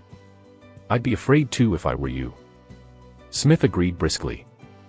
With the right talent, many things are easy to negotiate. So, which fist technique do you want to start learning today? Having met the dojo master, Tao Yu followed Smith back to the corner of the courtyard where they practiced yesterday.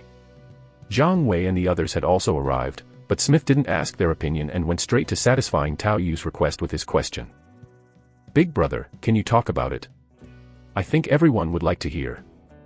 Tao Yu took the initiative to inquire. He knew that the Wanliu dojo offered 5 signature fist techniques: tiger, crane, bear, python, ape. Each had its own characteristics, but he wasn't clear about the specific features. And Tao Yu's inquiry also dispelled some of the small dissatisfaction that Zhang Wei and the others had harbored, and they all perked up their ears. Alright, let's start with the fist techniques. You already know their names, so I'll begin with the crane form, which I am most proficient in and have reached LV4 in. As Smith said this, he also casually adopted a stance. Standing on one foot like a golden rooster, his posture was straight as a pen. Just by standing there, he exuded a sense of lightness and agility. Crane form is the lightest and most agile among our myriad stream's 5 forms. It focuses on touch and go and anticipating the opponent. While speaking, Smith began to demonstrate stances, waving his arms as if searching for an invisible opponent. Accompanying his movements, Tao Yu also formed a mental image. Crane form mainly resembled Jeet Kune Do and the beggar's version of Duga 9 swords in style, with a few basic moves that are relatively simple, mainly emphasizing quick initiation. However, it requires a high level of adaptability and spontaneity, focusing on disrupting the rhythm of an opponent's attack before it is fully launched. The fighting style has 2 distinct approaches, one for humans and one for beasts, and practicing crane form on top of the foundation of Wanliu stance skill could further strengthen the leg sinews and fingers. Afterward, Smith went on to demonstrate the tiger, bear, python, and ape forms in succession. Indeed, it was evident that although he was proficient in the other 4 forms, they lacked the delicate grace of the crane form, and it could only be said that he was familiar with the techniques. Each fist technique had its own focus and uniqueness, but what was key was the seemingly unrelated 5 forms actually resurfaced on the foundation of Wanliu stance skill, providing a comprehensive coverage for the whole body once again. Each form appeared as a separate piece of the puzzle, able to progress and enhance specific parts. Combined, they amounted to a full enhancement of the whole set. Chapter 47, Half a Month. Indeed, it's very difficult. After studying for a day and planning to go home to inform his family that he would be staying at the dojo for the next few days, Tao Yu's face involuntarily showed a hint of emotion. He had entered the beginner stage of Wanliu stance skill 3 times. And now, even with the foundation of deification's augmented Wanliu stance skill, he still hadn't managed to master even 1 form in a single day, despite Smith constantly correcting and personally instructing him by his side. As expected, the difficulty of learning the 5 fist techniques had greatly increased. No wonder they simplified it into the stance skill for practice first, to facilitate the acceleration with Yuan force. But I have already vaguely grasped the essence. At most 2 days, I should be able to master it in at most 2 days. His proficiency could be seen visibly improving, and there were no bottlenecks or incomprehensible areas. With the foundation in stance skills and superior physical quality, learning all 5 fist techniques shouldn't be a problem. There was also the swallowing fluid technique for promoting digestion. These were Tao Yu's goals for the month. Although the interval between visits to the abyss could be as short as 5 days after awakening his talent, Tao Yu still planned to learn as much as possible and spend almost all of his Yuan force before entering the abyss again. Sharpening the axe will not hinder the chopping of firewood. Compared to the abyss, the environment in the present world was still a bit more comfortable, and he could learn some skills as well. Uncle Hu, what brings you here? As Tao Yu arrived at his home's entrance, he saw Uncle Hu chatting and smoking with 2 members of the security team at the door. His rarely seen outdoors 3rd brother, Tao Tong, was also there, rolling out in his wheelchair. His 3rd brother possessed dynamic vision, had once joined the security team, and was Uncle Hu's connection. Now he was chatting with a rare smile on his face. Yo, our great genius is back. Uncle Hu, with a cigarette dangling from his lips, saw Tao Yu and grinned, beckoning with his hand. Uncle Hu. Tao Yu trotted over. Heard you went to the fortress to learn some skills. How's it going? Everything smooth? Uncle Hu sized up Tao Yu and casually asked. Very well, the dojo master and senior brothers are very enthusiastic. Of course, a grade A talent is welcomed warmly everywhere. After a brief exchange, Tao Hu then explained the reason for his visit. You've heard about the Li family's incident, right? Actually, I'm here because of that. I've heard, scared me to death, please go on. Tao Yu listened attentively. Clearly, their visit wasn't to suspect him as the culprit but rather concerning the blood orchid. We've already got a lead. Yesterday, you passed on the information about the blood orchid as a side note, which was quite well done. I've been somewhat negligent before. Tao Hu praised Tao Yu first, then talked about the current situation. We can now roughly confirm that the Li family was sold out by their allied partner. Actually, according to the relations within the Li family, we can narrow down a few suspects, but they're very cautious, not one has shown any slip-up, and it should all be over once you sold the information. Tao Hu spoke very plainly, just as Dojo Master Lu Yi had predicted. The other party was not targeting the security team but purely a matter of the Li family's distribution of interests. If the Li family had approached the security team for overall cooperation and then were eliminated, there would definitely be common indignation, and they might even escalate the situation to get the company security department involved. But now, they couldn't be bothered with this problem of unevenly divided spoils. Originally, you would have been in danger too, but fortunately, you were clever. The problem should be solved by now. Heh, I also sent some to the dojo master, exchanged for a few free skills. I'm staying at the dojo these days. Haha, you're smart, I guess I worried too much. Tao Hu laughed and patted Tao Yu's shoulder, feeling that the boy had grown taller and it was a bit awkward to pat him now. Then he took out a wristwatch from his bosom and handed it to Tao Yu. Here, this is a gift from Miss Sun, congratulating you for acquiring a grade A talent. Tao Yu was taken aback and then quickly accepted the wristwatch. Unlike that pixel-style receiver from before, this smartwatch is clearly of the sleek, intelligent type, with many functions. The two bigwigs from Floating City are already aware of your grade A talent, and they also know about your partnership, and have sent a message. Tao Hu cleared his throat, seemingly quoting directly. We have a rough idea of what you're thinking, and frankly, there's no need for excessive worry. If you're willing to come over, we can guarantee your safety. If you're not at ease, you can come over after some time, just focus on strengthening your abilities first, and don't waste your talent. It seems that among the people who have returned in the past 3 days, the talents are generally quite average, with Tao Yu's grade A dynamic vision standing out as particularly noteworthy. After finishing, Tao Hu also handed a card to Tao Yu. Because of your talent, they've given you 3,000 yuan force as startup capital. The guy previously in charge of your area wanted to skim some off the top, but I beat him up for it. Holding the yuan force card in his hand, Tao Yu was somewhat moved. Compared to the style of the Li family and Joseph, the two from Floating City do seem much more magnanimous.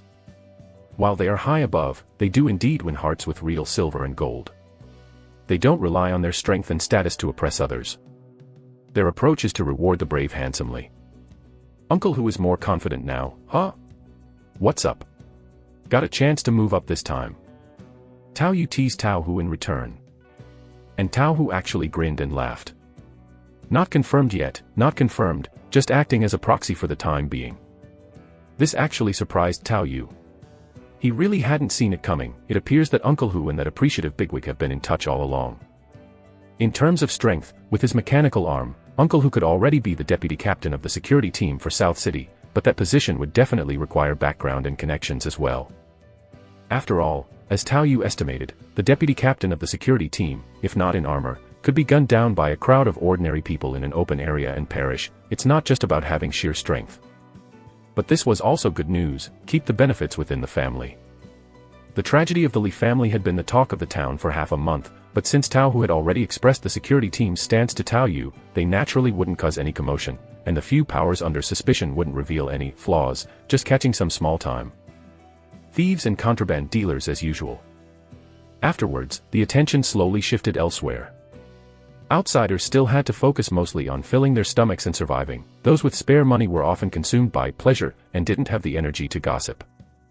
As for the dead, well, there were plenty dying each day around the transportation plaza, sustained only by the outsiders' high birth rates. During the daytime training, the Wanliu dojo still echoed with the orderly shouts of practice. Of those who were originally receiving special training with Smith, only Tao Yu and Zhang Wei remained, with the others joining the main group for drills. Zhang Wei had relied solely on his endurance D+ talent, mastering the stance skill, and with a stubborn resolve, began learning the fist technique, choosing the bear form which was known for defense and robustness. As for Tao Yu, he had entered the preliminary stage in all 5 boxing techniques and now continued to come to the dojo not just for practice, but also to bolster his body with chi tonic soup. his yuan force was almost entirely spent by now. Due to the enhancement in strength, the efficiency of the yuan force decreased, and with the diminishing returns that appeared as his physical fitness approached its limits, Tao Yu felt that his training efficiency was visibly declining each day. I need to find a way to make money again, and also ways to keep pushing my limits. Tao Yu finished swinging his arms in the manner of an ape, creating a crisp sound in the air. 5-form ape technique, improved, had reached level 2, and although the yuan force consumption for 5-form boxing was much greater than ordinary skills, Tao Yu had still managed to force it to level 2. Then, the new change Tao Yu had been hoping for occurred. The 5 skill orbs combined and revolved around each other, creating a new skill orb in the center. Normally, one would need the ordinary 5-form boxing to reach level 4 to have a chance to integrate the skills, but due to Tao Yu's deification, reaching level 2 for all was already enough. 5 forms as one, level 1, integrates tiger, crane, bear, python, and ape boxing techniques, enhancing chi blood throughout the body and somewhat increasing physical limits. If the stand skill is a precursor to 5-form boxing, then 5-form boxing is in turn a requirement for 5 forms as one. This was still just the standard version, and seeing the 1,200 yuan force needed for the deification, though he had only 2,000 yuan force left in his body, Tao Yu did not hesitate. Deify. Chapter 48, Improvement. Ga. A tingling sensation originating from the deep marrow, making Tao Yu feel as if ants were crawling all over his body, unreachable by the scratch of his nails. It took a while before he recovered from this reaction, and then he felt a completely different sensation. Unified strength. After the deification of stand skill, he had already unified all body forces into one, but now Tao Yu clearly felt a force brewed by chi blood fluctuate with its ebbs and flows. Whenever there was a need, he could integrate it by harnessing chi blood. Although it couldn't pierce through the body, but with a casual flick of Tao Yu's finger, although he felt a sharp pain, tiny fissures had already appeared on the stone lock in front of him. The cracks were not very obvious, but to effortlessly make them with a flesh and blood body was indeed a terrifying effect. An ordinary person would have their throat bone shattered by such a flick. Clear strength and dark strength. Not quite, but they seemed somewhat similar. Tao Yu pondered at the bottom of his heart, all the while comprehending the information from his newly deified skill. 5 forms as one, modified, LV1, integration of strength, can significantly enhance the physical limits. Strength, to a certain degree, could achieve some feats that originally seemed incredible, such as controlling and strengthening internal organs, detoxifying and purifying blood. However, it was different from the internal strength Tao Yu knew. This was a latent power spread throughout the entire body. The stronger the body and chi blood, the stronger the force. It was activated and harnessed through chi blood when used, and it could also train the body and even the internal organs. If one didn't count the shadow force that combined stealth and ambush, this was the first technique Tao Yu had mastered that could be barely called supernatural. After all, the shadow force was too extreme and couldn't be used to strengthen oneself. Whereas, 5 forms as one could significantly enhance the physical limits. It was also more balanced and controllable. The previous stackable enhancement had begun to show diminishing returns, with effects getting weaker. This was undoubtedly a timely assistance. Haha, the hardest step is from 0 to 1, this feeling is truly delightful. Tao Yu was very exhilarated in his heart. This might also be one of the ways a normal flesh and blood body could rival mechanical and mutated bodies. Although the mode might be different, the pressure that Li Hui initially gave him, and the head of Wanliu Dojo, Lu Yi, they probably used this kind of power. Normally, integrating Myriad Stream's 5 forms should be about seizing control over chi blood, and maybe combining it with that secret breathing technique to catalyze it into force. Tao Yu had some guesses in his heart. Because of the special nature of his own deification, there were some questions that would not be good for him to ask directly. Otherwise, being misunderstood for stealing others' secrets could lead to a bloodbath. The head of the dojo was actually quite generous, offering skills for free. Tao Yu felt a bit remorseful. Besides, apart from 5 forms as one, modified, which brought him the greatest benefit, each singular fist technique also brought its own decent additional abilities. The cost of deifying a single fist technique was actually lower than that of the stance skill, ranging from 2 to 300, and they were not as enhancing to the body as the stance skill, but they each had their own specializations for combat. For example, the most effective, crane form of Myriad Streams, modified, besides its intrinsic training method and combat style increasing training efficiency and combat skills. It mainly also came with spirit perception, which is similar to the capture of clear murderous intent and malice, although the world's will information warned that it could be concealed through certain methods, but it was still quite impressive. Tiger form primarily provided explosive power, adding to the assassin's arsenal. Bear form enhanced resistance to hits and endurance. Python form was flexibility and strength in the tendons, greatly enhancing locking and strangling capabilities. Ape form was about balance and comprehensive abilities, and ultimately 5 forms as one relied mainly on the ape form to coordinate. Beyond that, the swallow essence technique, modified, that Taoyu had been yearning for had also been learned and deified. Swallow essence technique, modified, greatly increased digestion and absorption capacity, moderately increased energy storage capacity, and offered a degree of poison resistance. Although this skill seemed ordinary and deification only consumed 100 yuan force, Taoyu felt that its effects were no less than 5 forms as one, holding strategic value. One proof forever proof allowed him to recover from injuries through yuan force and eating. The vast consumption of yuan force for recovery, Taoyu had already experienced. Now with stronger power, the cost of recovery was even greater. In contrast, just a few bowls of qi tonic soup and some time could equal a few hundred yuan force replenishments. Swallow essence technique, modified, greatly enhanced this digestive and absorption ability, making it the perfect match for one proof forever proof. When necessary, even if it was sewage, he could drink it directly like those animals. Of course, as a normal person, Taoyu would not actually try these things on a regular day. Spending money like water. Looking at his remaining yuan force, now less than 800 units, Taoyu deeply missed the feeling of having tens of thousands at the beginning. Initially, the extravagant multiple acceleration stance skill was to have more time to grasp the basics of fist technique. Later, Taoyu adjusted it to a higher cost-performance ratio according to his total amount of yuan force. Even so, since he had been practicing breathing technique and stance skill in tandem, his yuan force had been pouring out unstoppably over these days. Fortunately, in terms of results, he was quite satisfied.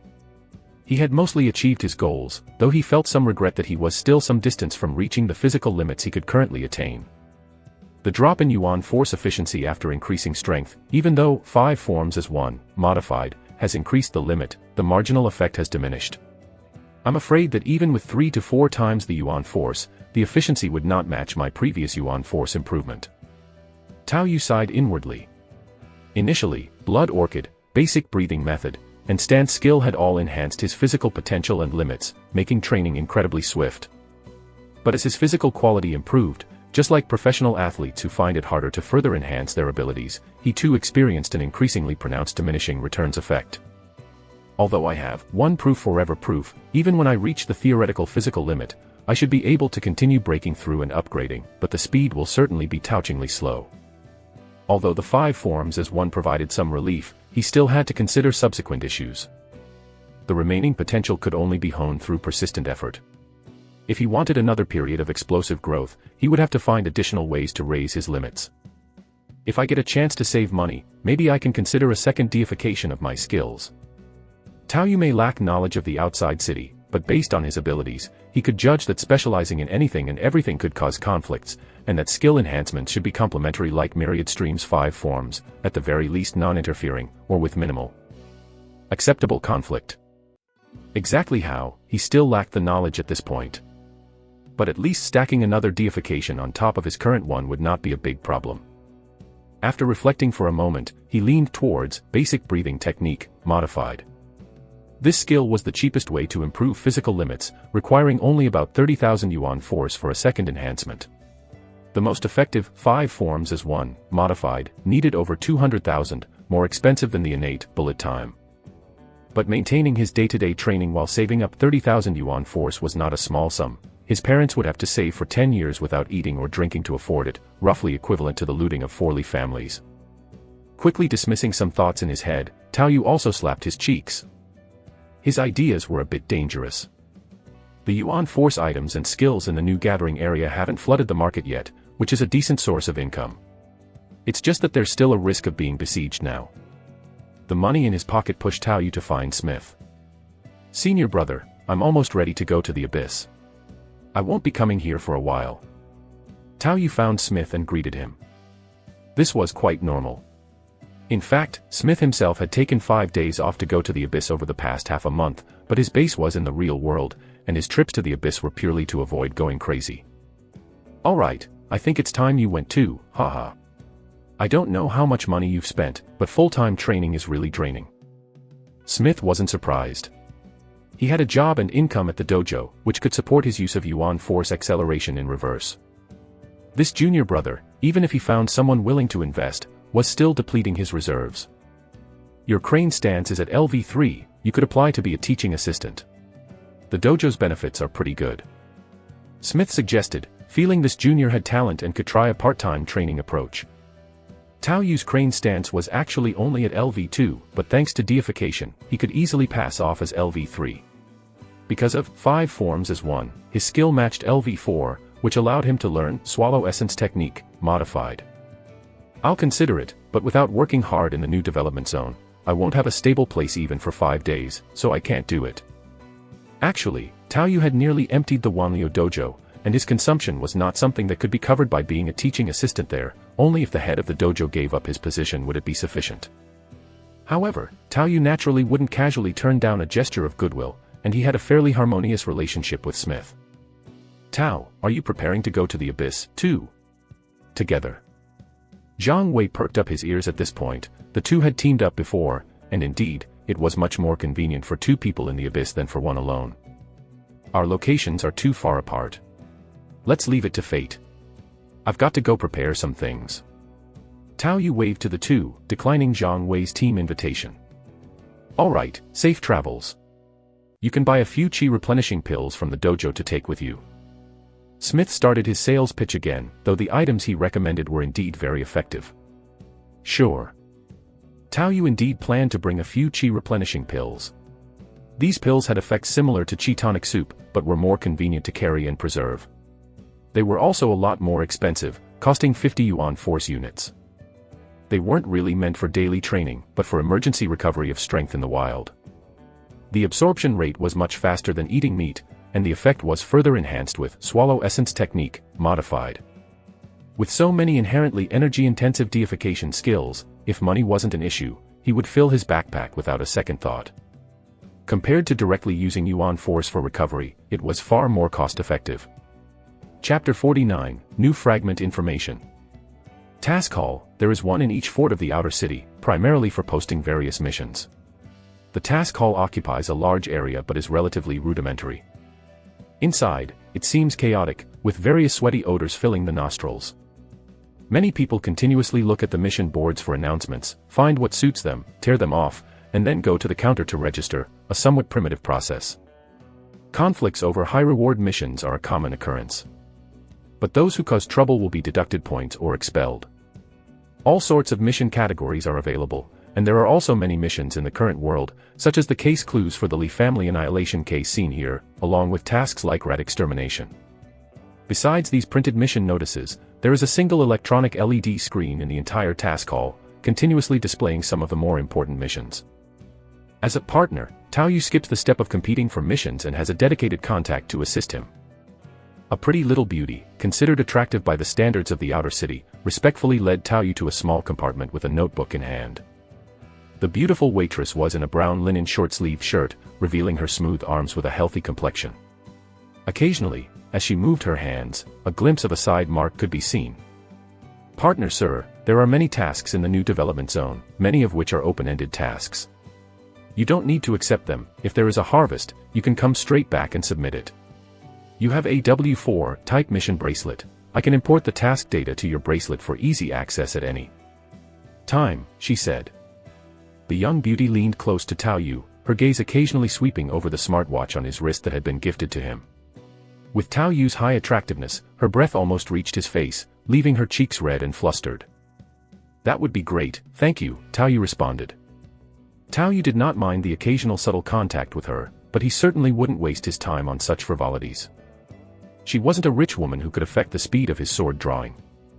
While inserting something akin to a USB flash drive into the watch to import the task library for easy access in the Abyss, Tao Yu glanced through the notebook in front of him, spotting several new development zone tasks highlighted in bold. New development zone Abyssal Fragment Exploration Task. Explore as many abyssal fragments as possible. Rewards will depend on the findings. Partial rewards are also available for those who repeatedly submit information first. Information may include cartography, biological atlases, special events. Blackwater Toxin Decryption Reward. The fragment codenamed Alien 01 is filled with a kind of blackwater toxin, which possesses biological properties and is extremely tricky to deal with. After contamination, it can transform ordinary animals into first-generation aliens. Pioneers without superb physique, toxin resistance, or similar talents should enter with caution. Codenamed Zombie World 01 Fragment Development. Heading north from the fragment codenamed Alien 01 will lead you to the fragment codenamed Zombie World 01. This fragment borders both Rainforest 01 and Alien 01 and is home to a species called zombies, suspected to be transformed humans. Zombies are relatively weak, but their numbers are vast. Radio signals have been detected, possibly mutually intelligible with the language of the alien world. The fragment barrier is reasonably strong, preventing aliens from entering. Alien breeder, responsible for understanding the habits of aliens, identifying the best host organisms, recording the host organism's reproduction capabilities and yuan force output ratio, summarizing the details on cultivation environment, temperature, feed, etc. This task can be completed by a team. It is recommended to source creatures from the neighboring rainforest and apply for Empress eggs. Cleaning aliens. Aliens have an extremely strong ability to reproduce. To ensure the safety of newcomers, organizations have put together field alien cleaning squads. Each piece of alien yuan force item, in addition to its inherent value, will reward an extra 100 yuan force units. It is advised to team up for this task. Those with alien body implantation should avoid participating as they are likely to become targeted for capture and incubation by aliens. On seeing a task about breeding aliens and another about cleaning out aliens, Tao Yu immediately thought of the Cobra effect. However, after comparing the task rewards, he quickly realized there might not be too much cause for concern. If you have the ability to breed aliens, it seems you could simply complete the first task directly. Sneaking around to use them for hunting and then submitting them seems to be a loss. After all, the organization does not require any proof for cleaning tasks. You could be killed off like a monkey. With nowhere to argue. And Tao Yu did not believe that aliens were so easy to clear out. It cannot be denied, though, that with the support of the floating city, the exploration progression is quite fast. Tao Yu has been constantly learning and improving his skills, but for those two individuals from Floating City, they probably mastered most of the actively learned skills before turning 18. They might rest for 5 days before plunging back in, which is why they keep discovering new things. Some information is free for partners to access, so Tao Yu locked onto the world fragment codenamed Zombie World 01. Mainly because, at the moment, he was already moving northward along the junction of the rainforest and the plains, which is probably the closest to this location. According to the information, the two from Floating City probably had no interest in the harvest from Zombie World, having headed off to pioneer other places after setting the task. However, protected by a world barrier, the Zombie World could be a good choice for an initial base location. Hence, a separate exploration task was set up for it. And if it was the Resident Evil type of zombie world with the T-virus, whether movie or game version, there would be substantial potential for exploration, and it's quite suitable for Tao Yu's current abilities to manage. At least the risk is relatively smaller compared to being besieged by aliens. However, the zombie world is just too vast, with little detailed information, making it truly impossible for Tao Yu to judge. Just from their slow movement, he was able to rule out several enhanced zombie worlds and the later stages of a biological crisis. On average, each zombie drops from 0.01 to 0.05 units of yuan force, with no skill information. No wonder it's overlooked. Tao Yu himself felt somewhat helpless to comment on this. Judging from the task at hand, it seemed like the tycoons of the floating city were really prepared to domesticate aliens, even already scouting for suitable creatures to cultivate. As for the meager drops from the zombies, Tao Yu also felt a bit speechless. It was just too poor. Because 1 unit of yuan force is purely a unit set by the company for ease of management, the occurrence of amounts like 0.01 or 0.05 isn't strange since many fragments of the abyss are not under the company's jurisdiction. Moreover, the absorption of yuan force after each kill requires finding the concentration of yuan force that gathers after the death of a yuan force creature. It doesn't just pop up like scoring points upon death. Each zombie only has so little to offer, to say nothing of the energy expended in killing them. Even cleaning up the corpses afterwards is troublesome work. Killing 200 to 1,000 zombies a day and handling their bodies only yields about 10 points of yuan force, roughly equivalent to the daily income of his parents. For a regular pioneer, it indeed seems like an unrewarding task that's both time-consuming and labor-intensive. However, it might be that they're looking to scout and select a gathering place, as the exploration rewards are quite abundant. Discovering other adjacent, unknown fragments of the abyss could reward 5,000. The rewards for mapping are also decent. Finding other yuan force creatures beyond zombies has its rewards, and then there's the source of that broadcast. Tao Yu took a closer look at the tasks for the zombie world, noting these were all additional rewards, with all the gains along the way being his to keep. But thinking about the scarce output of zombies, he figured that for an ordinary pioneer, it would probably just mean scavenging some resources to sell back. The only advantage of this world might be the absence of strong yuan force creatures like pythons or aliens that ordinary pioneers can't even escape from. And it's also protected by a world barrier that prevents yuan force creatures from entering. The safety should be the highest, at least for now. My greatest strength still lies in my potential. Now, the threat of aliens is still immense to me, and I don't know the current number of aliens and the extent of their proliferation. Although the rewards for hunting aliens are high, safety comes first. Tao Yu pondered internally that even if he were to hunt aliens to earn money, he could still use the zombie world as a base and run both sides. The most crucial point is that even with his current strength, if truly surrounded by aliens, he would likely still come out at a loss. He could first try to increase his strength in the zombie world before hunting aliens. He didn't want to relive the feeling of always having to sleep with one eye open in the rainforest, constantly on edge and mentally exhausted. The difficulty of these initial fragments is not small. The welfare for tasks in the new development zones is actually quite good. Once I manage to achieve the second deification of my main skills and talents, I should be ready for official exploration. I still need to make money. Having potential means he has to endure loneliness and make money to accumulate for himself, as his strength is the most tangible thing. Looking back at the tasks for the zombie world, Tao Yu became more and more satisfied. In fact, his current strength was already not weak. It would take 5 days for a round trip, and as long as he was careful to learn the habits of the zombies and explore gradually, it wouldn't be a big problem for an ordinary pioneer to complete a map survey once a month. If he managed to get a vehicle or something, the possibility of reaching other adjacent fragments was not small. But the size of a world fragment is entirely up to luck. If it turns out to be very large, then it would indeed be quite a loss. However, based on the current rewards for tasks, if it really was that way, it could be counted as important intelligence and receive additional rewards. I'll register this task, thank you. His USB drive had already transferred the data on the open tasks, and Tao Yu left without any attachment. He operated his W4 task bracelet for a moment. This smartwatch-like device had quite a complete set of features, including assistance with map surveying and convenience in submitting tasks. It supported solar charging and automatic radio searching and even had a reserve of over 100 units of yuan force, having likely enhanced some functions. While there might be a small chance of it being located or tracked, Tao Yu currently had nothing of value for the big shots of the floating city to covet, so the likelihood was really not significant. Or rather, his value was not yet worth them risking their reputation. This is what it means to be a wealthy woman. Tao Yu sighed with some regret. His talents had exploded a bit too much, and to avoid unnecessary trouble, he could only painfully forego the shortcuts. Chapter 50, Radio Station. Mosaic-like images kept appearing above the plains, eventually forming the fully armed silhouette of a person. Tactical helmet, combat suit with a bulletproof vest, a large backpack strapped to the back, and a sleek black assault rifle held in hand, one could say he was armed to the teeth. Having new equipment really makes a difference. With his dynamic vision, Tao Yu executed several tactical moves in quick succession to sweep the surroundings, and after confirming it was safe, he also allowed himself to relax a bit. This was exactly where he had left from, and this new set of gear he had on was actually part of the spoils from the Li family. After laying low for half a month without drawing attention, Tao Yu also checked on the buried supplies at night, eventually selecting some common items that were popular among the masses for his own use.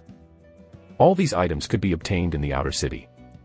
Having a legitimate income from selling skills and blood orchids, using this kind of equipment didn't draw unwanted attention in this area. Besides, he wasn't selling anything, just using them for himself, and since he transported from his own room, he naturally reduced the risks to the minimum. An assault rifle, a submachine gun that could be held with one hand, and 2 pistols, one of which possessed the yuan force item, ballistic precision. a long dagger with a Yuan 4 skill effect, and 2 curved knives for easy replacement.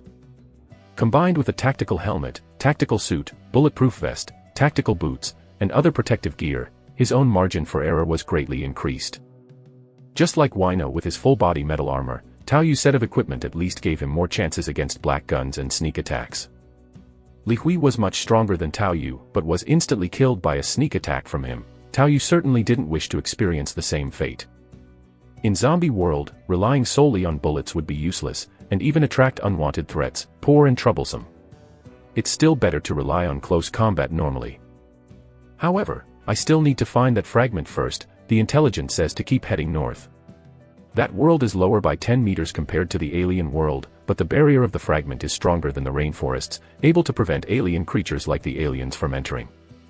Tao Yu easily flipped back to the rainforest side, climbed a tree at the edge, and looked northward. Even with his astonishing vision, he still only saw plains without a shadow of any building. If the curvature of the alien world is similar to Earth's, that's at least 20 or 30 kilometers away. Hope it's not too exaggerated. Tao Yu returned to the base of the tree, somewhat lamenting the ridiculous distance. He had even considered getting a motorcycle, but was too impoverished after completing the deification of 5 forms as one. After descending and looking at the height of the tree, and feeling the weight of his backpack, Tao Yu had a distinct feeling of being stronger. Climbing was too easy now. Where there was no grip, he could insert his fingers directly into the bark. Compared to his first climb where he would be out of breath even without the backpack, it was indeed incomparable. Heading north all the way, Tao Yu walked for 3 days. Sticking close to the rainforest, he wasn't disturbed by any aliens on the way, and with abundant food in the rainforest, he didn't need to touch the emergency food in his backpack.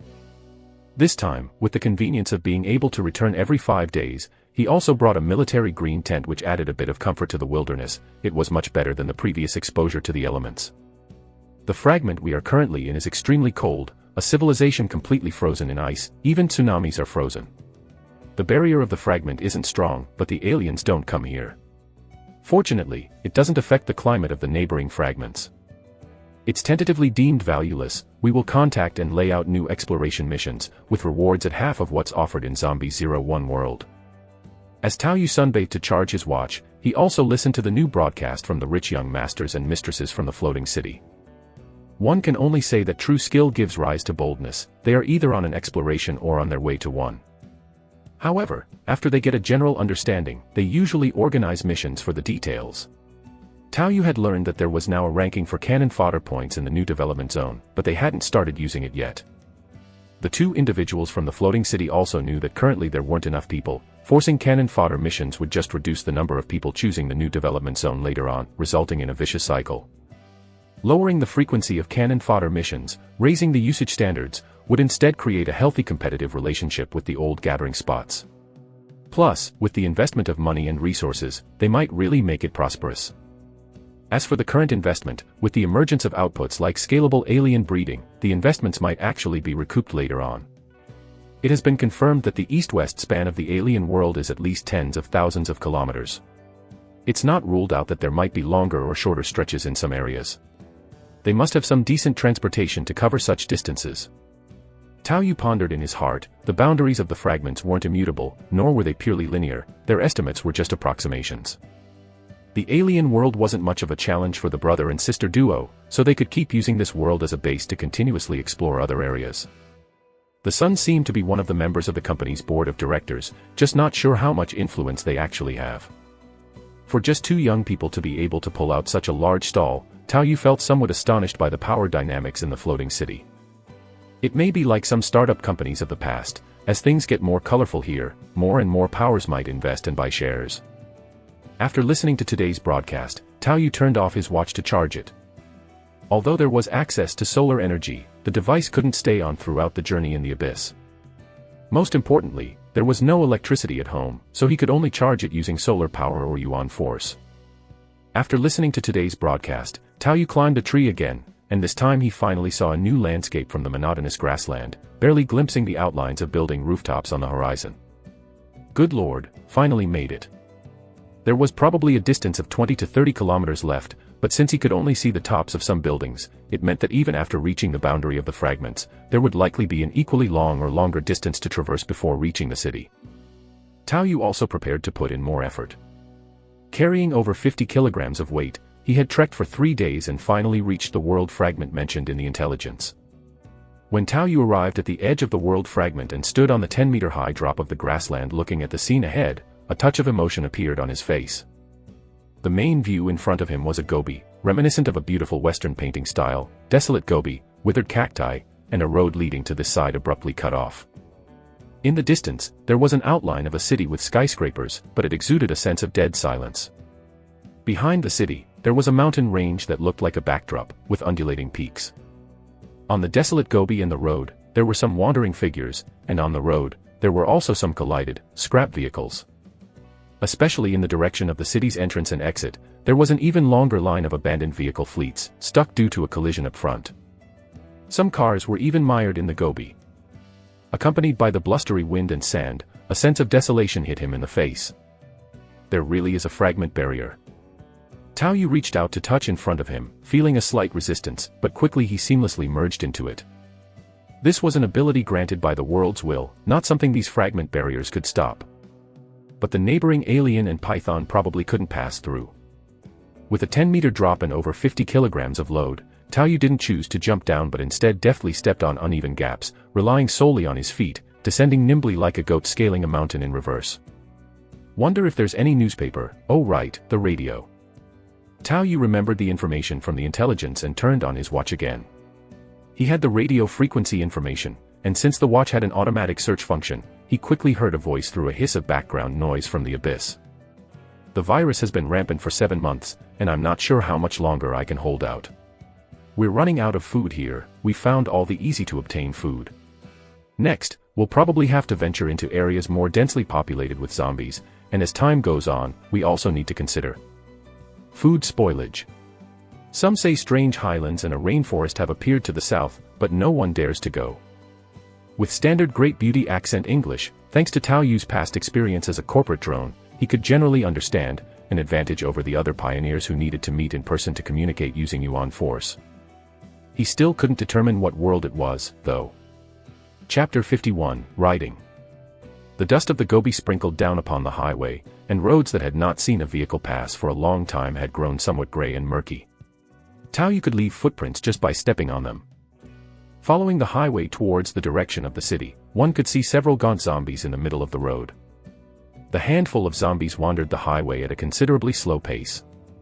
Still able to move after 7 months without food, what kind of version is this? After strapping the assault rifle on his back, holding the MP5 style gun at his waist with his left hand, Tao Yu's right hand was already gripping the crook-bladed knife.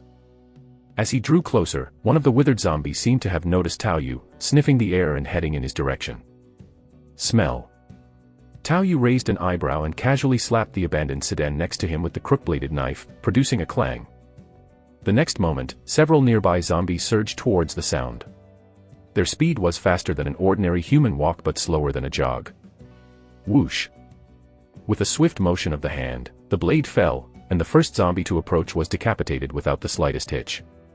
Meanwhile, Tao Yu moved through the zombies with leisurely craned steps, smoothly taking care of them all. 5-form boxing was not just about practice, the movements and techniques of some of the forms, when broken down, were also very practical. It wasn't about sticking to bare hands.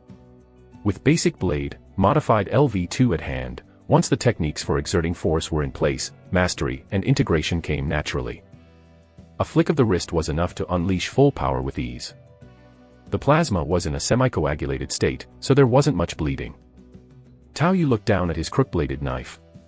Although he had beheaded a zombie, it had only left a tiny, inconspicuous nick, as if the bones were more fragile than normal.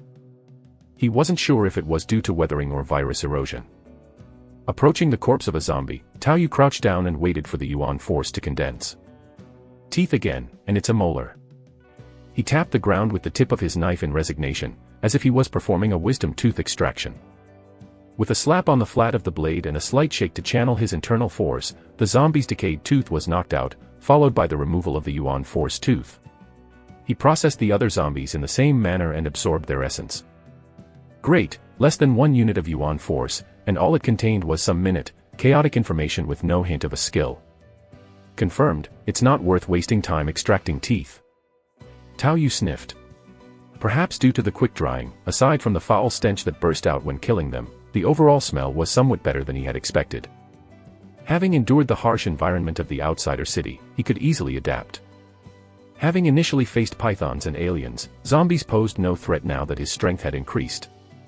However, this is because there are fewer of them outside the city. Inside, it must be quite a mess. The most troublesome thing about zombies was always their numbers. Clang clang. The sound of impact rang out. Tao Yu saw a zombie, strapped in with a seatbelt inside an abandoned pickup truck. It seemed to be struggling to get out due to the noise outside and appeared gaunt, obviously unable to free itself. Uninterested in bothering with it, Tao Yu continued walking on. He had spotted an overturned motorbike further ahead from his vantage point on the prairie. Given the road conditions, something on two wheels was more convenient. Reaching the downed heavy-duty motorcycle, Tao Yu picked it up. The brand was unfamiliar, with a scarce logo but with Kawasaki written in English letters below. After a successful start following an attempt, the engine roared to life. Checking the fuel gauge, there was more than half a tank left, which should suffice. Tao Yu didn't ride motorcycles, but he had ridden motorbikes before. Relying on his current physical condition, becoming proficient was simple. After briefly getting accustomed, he twisted the throttle and instantly sped off. The roar of the motorcycle drew the attention of the nearby zombies, but by the time they reacted, Tao Yu was already serpentining through the deserted vehicles, racing towards the city. The noise is a bit loud. I still need an electric one, but the feeling of power is truly exhilarating. Tao Yu understood why there were ghost riders. It was indeed thrilling as the speed ramped up. His body now surpassed human limits, yet even running at full throttle, he was easily left behind by the bike, a simple twist of the throttle away. Unexpectedly, as he snaked through traffic on the bike, approaching the city district, a skill orb slowly emerged. Riding LV1, the ability to drive a motorcycle. What struck Tao Yu as odd was that this freely given auxiliary ability also required 100 points of Yuan Force to enhance. Even though only 300 Yuan Force points remained after purchasing Qi replenishing pills, Tao Yu still went ahead and completed the enhancement. Riding, modified LV1, improves your adaptability to mounts. When you hold the reins of any mount, you'll intuitively know how to control it, able to sync intentions with any tamed beastly mounts. Meanwhile, Tao Yu also felt a different sensation from the motorcycle beneath him, as if controlling it became as easy as moving his own hands and feet, like an extension of his body. As long as it didn't defy the laws of physics, it seemed he could control the bike to do anything. Man, this was no ordinary riding skill. Those 100 points were well spent. As Tao Yu's will changed, the name of the skill also changed, directly becoming riding. Oh snap! After whooping with excitement, Tao Yu lifted the front wheel, balancing solely on the rear wheel, enjoying the fun of being a reckless rider. Then, relying on his excellent physical fitness, he forcibly pulled and maneuvered the motorcycle to ride over a car. It was incredibly smooth. The abandoned cars on the road seemed like mere mounds that Tao Yu occasionally played with as he passed. This mount, he definitely needed to get one. Tao Yu even thought about riding back to the grasslands to catch an alien and see if it could serve as a mount. But then he thought, although he was physically strong and had surpassed human limits, and the alien looked relatively slender.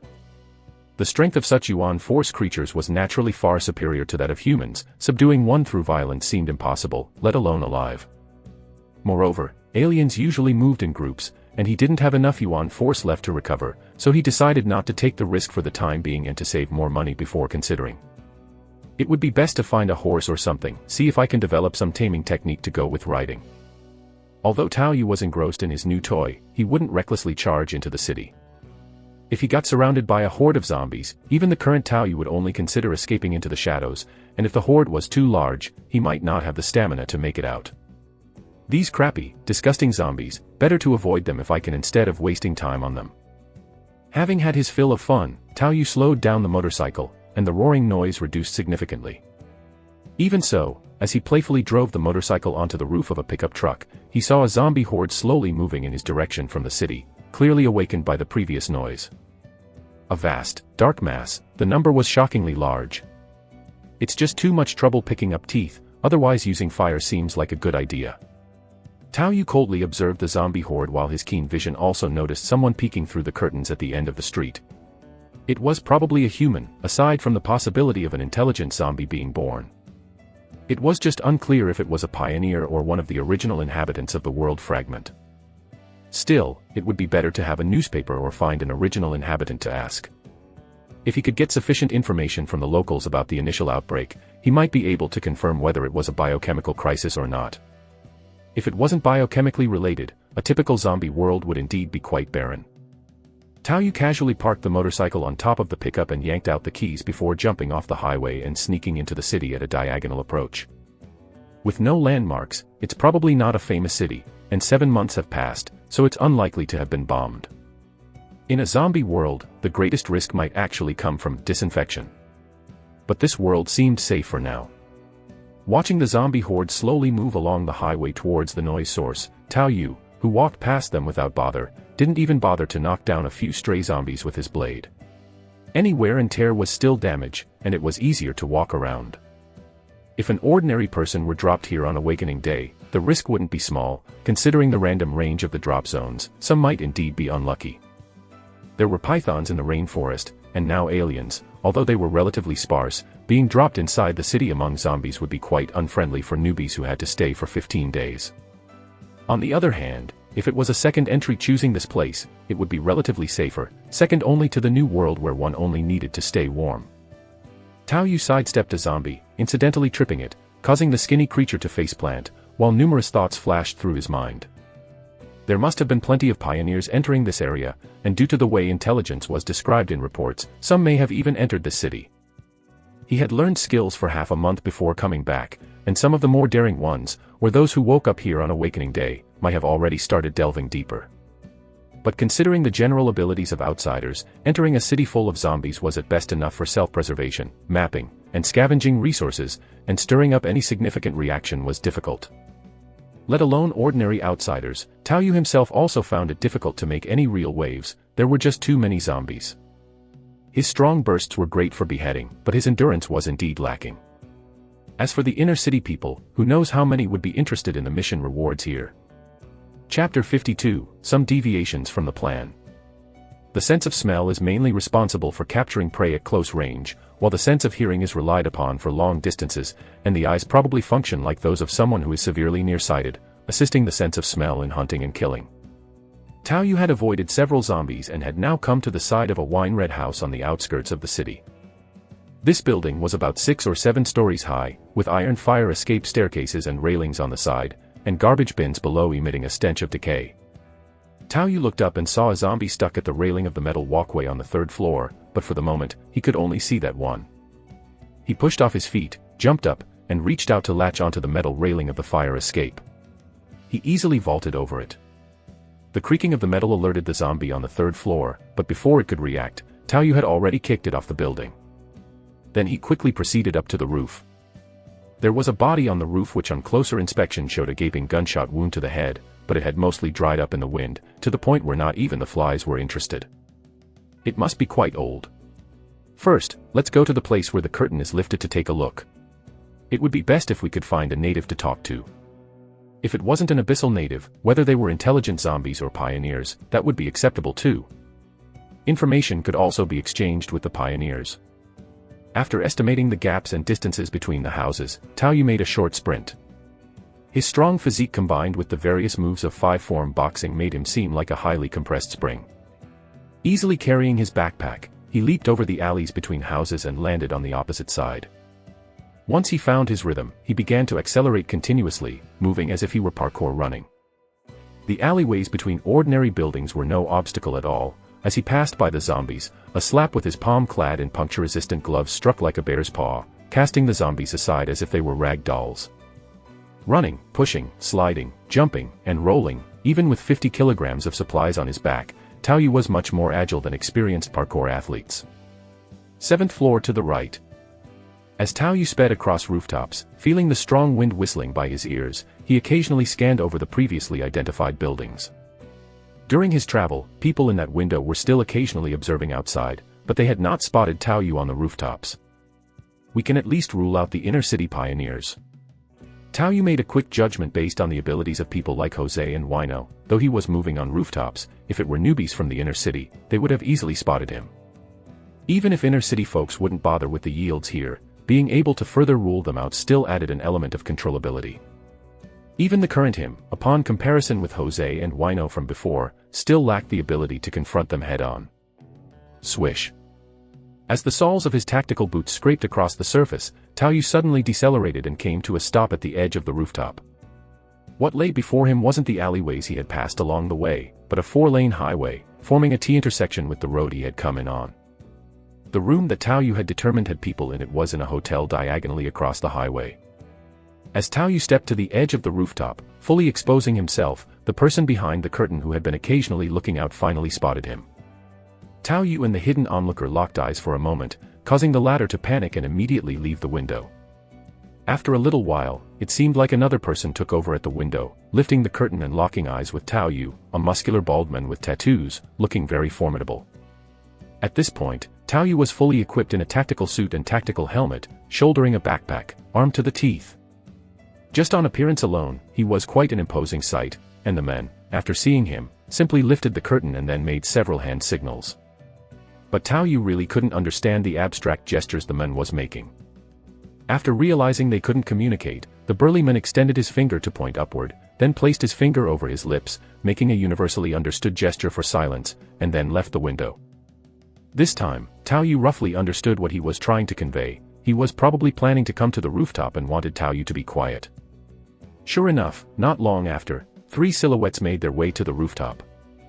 Although each person's attire was somewhat different, Taoyu could generally determine they were likely not pioneers from the outer city. It wasn't that outer city pioneers lacked nice clothes, but most of the time, they would carry their own backpacks and belongings constantly, and even with nice clothes, they were sure to combine various items into a strange ensemble. That sort of temperament was easy to judge. The 3 people who approached included a white bald muscular man, a tall black man, each holding a shotgun and a handgun respectively, and it seemed like they also carried a crossbow on their back. But what was most abnormal was that the one walking in front was actually an Asian with a large nose and a scar on his face, appearing to be the leader of the 3. The key was that Taoyu's vision was clear enough at this distance to make out the Asian's face, and it was surprisingly familiar to him. What's going on? Is that big-nosed Uncle Dragon from the Furniture City? Had he acted in a zombie movie? Although the Asian's face had a deep scar that made his entire appearance somewhat fierce, without a doubt, it was that big-nosed Uncle Dragon. This was Taoyu's first encounter with a local native in the Abyssal Fragment, and he hadn't expected that his first meeting would be with such a significant figure. After seeing big-nosed Uncle Dragon, Taoyu had a vague sense of foreboding in his heart. This world wasn't as simple as just a zombie world. This guy definitely hadn't acted in a zombie movie. Thinking of the python that had been parasitized by an alien, Taoyu also had some speculations.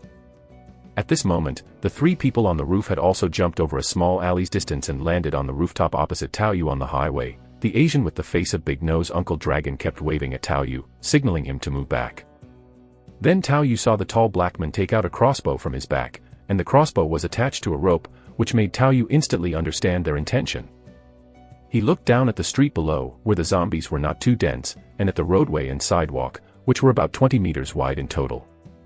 Taoyu actually felt that it might be faster to go down and climb up directly. But after thinking it over, he still chose not to act rashly. Buzz. The crossbow bolt shot straight over and pierced through the water tank on the rooftop. The bald white man with tattoos also made a pulling motion towards Taoyu. Taoyu went with the flow, checked that the rope was not too tight, directly pulled the arrow out, and then tied the rope to the water tank's frame with a knot similar to a trailer hitch, pulling it tight, then signaled the other side to pull.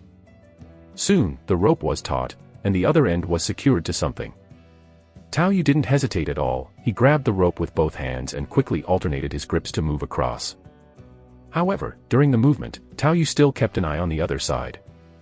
Although most of the time, Uncle Dragon's roles were ones with a strong sense of justice, he wouldn't completely entrust his safety to others. Now, he focused his mind. Even if they started firing unexpectedly from the other side, he could cope using bullet time. If he fell from this height, he could throw out his backpack to adjust the distance and manage to land on top of a car. As Taoyu reached the other side, what he'd been guarding against didn't happen. It was just that the tall black man and the bald white man both held their guns in full caution. Taoyu's full gear and the ease with which he hand-over-handed across the rope still warranted their necessary caution. In this post-apocalyptic world, sometimes humans were more frightening than zombies. Hello, I'm Jack, temporarily the leader of this survivor base. "Friend, you've got some nice gear there, where did you get it?" Uncle Dragon introduced himself in English first, tentatively asking, the scar on his face twisting as he spoke, making him seem somewhat ferocious. Jack. Tao Yu felt a bit unclear. It was a purely beautiful name, probably from a Hollywood movie, indeed somewhat unfamiliar compared to a name like Chen Jiaju. But quickly, he responded in English, which was still quite fluent. "I came from the south, what exactly is going on here?" Tao Yu didn't know if they had had any contact with the pioneers, but through the radio information, it was clear that they had noticed the prairies and rainforests to the south. The pioneers didn't have any specific requirements for keeping secrets from the locals inside the fragment, but most of the time, they would still try to maximize their informational advantage. Chapter 53, Malice. South. Jack, wearing Uncle Long's face, was a bit surprised. As for Tao Yu's English with a noticeable accent, it didn't seem strange to him at all. Many people in this area had heavy accents. Something seems to have happened in the south, a prairie and rainforest appeared. At this time, the bald man also seemed a bit puzzled. Using his binoculars atop the roof, he could almost make out the abnormality over there. But because of the zombies, nobody had the energy to go and check it out. "I'm Tommy, former Marine Corps." The bald man extended his hand to Tao Yu and gave him a firm handshake. "Brother, your equipment and abilities are pretty impressive, and that gun of yours isn't bad either." The tall black man carrying a crossbow and holding a shotgun seemed a bit silent and reticent. "Zhang Wei." Tao Yu blurted out a random name. "You're also of Chinese descent. Can you tell us about the situation down south? What are your plans now, to join our settlement or?" Jack took the opportunity to ask. "The south is complicated. There are creatures even more terrifying than the zombies. I advise against going there. I want to investigate some information on the zombies and will likely leave after staying here a short while." Tao Yu was dressed in standard combat gear, devoid of any affiliation markings, but it was easy to associate him with members of particular special statuses.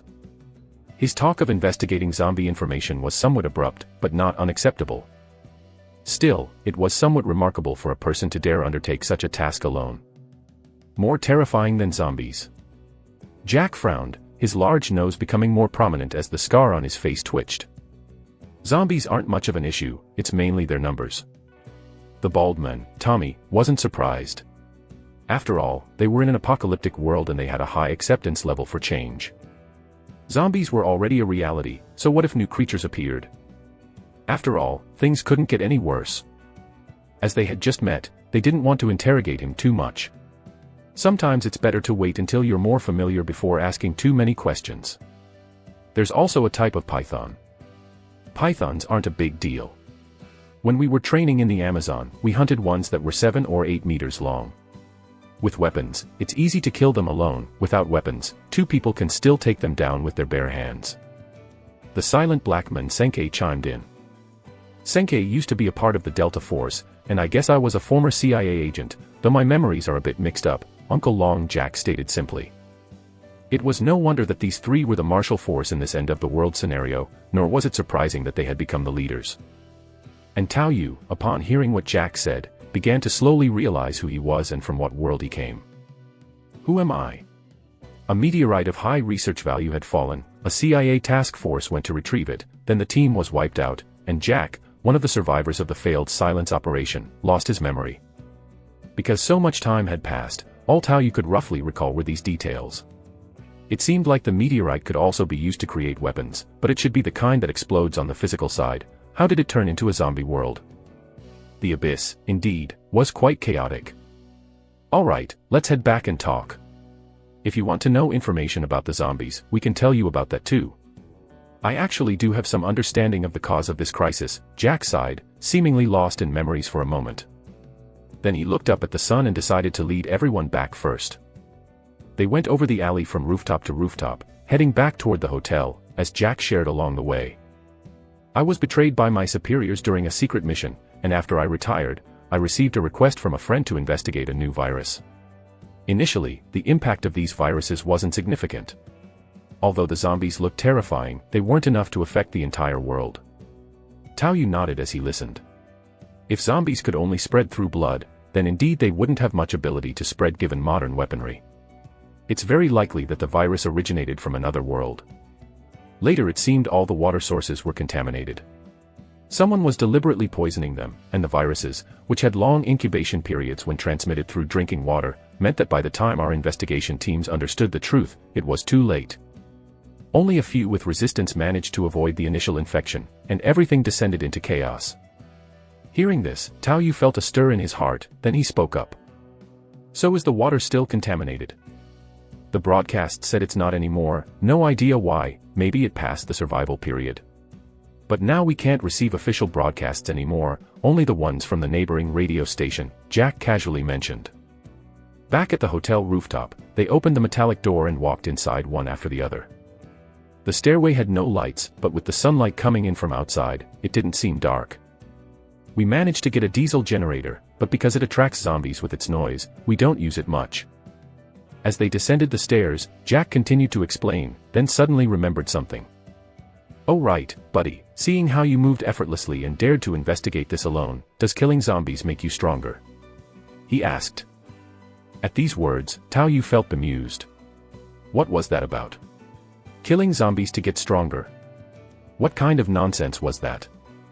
Even if the zombies possessed a weak yuan force, after killing them one would have to take their teeth, which would waste more time than just practicing directly. Then, Tao Yu keenly noticed the word also.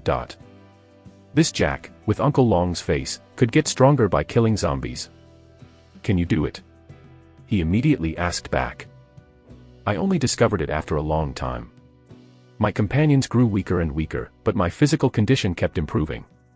It's pretty strange, and that's why I became the leader, Jack replied without hiding anything. Tommy, the bald man, also interjected. We're pretty envious of the boss's situation, but we only found out that he can do it. Can you, brother? Sort of, Tao Yu did not deny it, but his mind kept speculating. What was going on?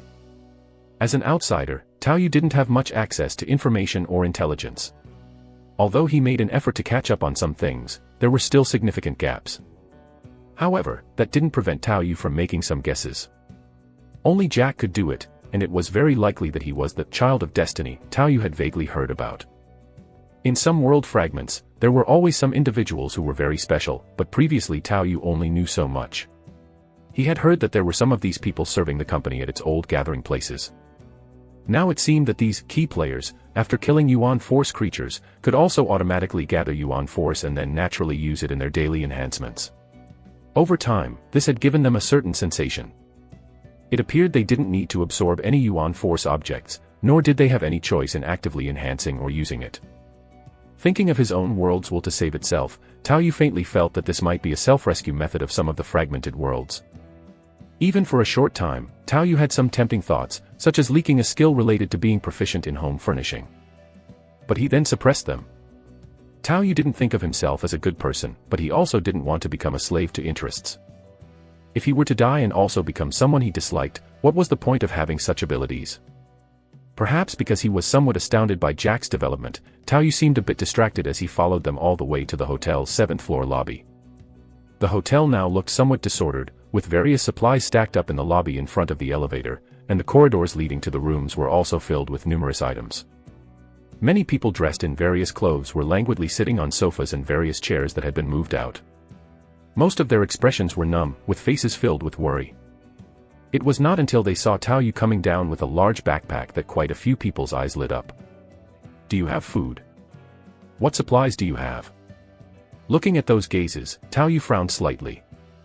He himself was not short on food. If necessary, he could even go back. As a person with 21st century thinking, he didn't mind lending a hand to others when it wouldn't affect himself. But, he did not like moral coercion. What are you looking at? This belongs to someone else, don't embarrass yourselves. Jack, still holding some credibility as a leader, rebuked them and managed to quell some of the restlessness. Just then, a somewhat abrupt voice with a Cantonese accent speaking in Mandarin suddenly came from the corridor of a room on the side. Brother Jack, those 3 who attacked us have disappeared, all gone, without leaving any traces of escape. Soon after, Tao Yu saw a person with an ordinary-looking face hurry over. Well, another familiar face. Although what he said was a bit disconnected, Tao Yu still pieced together the information, guessing that it might be 3 pioneers who had attacked them and had been captured, and they managed to escape back to the real world through meditation. This kind of thing happened from time to time, but since the returned location was still the same, whether they could truly escape was a matter of luck.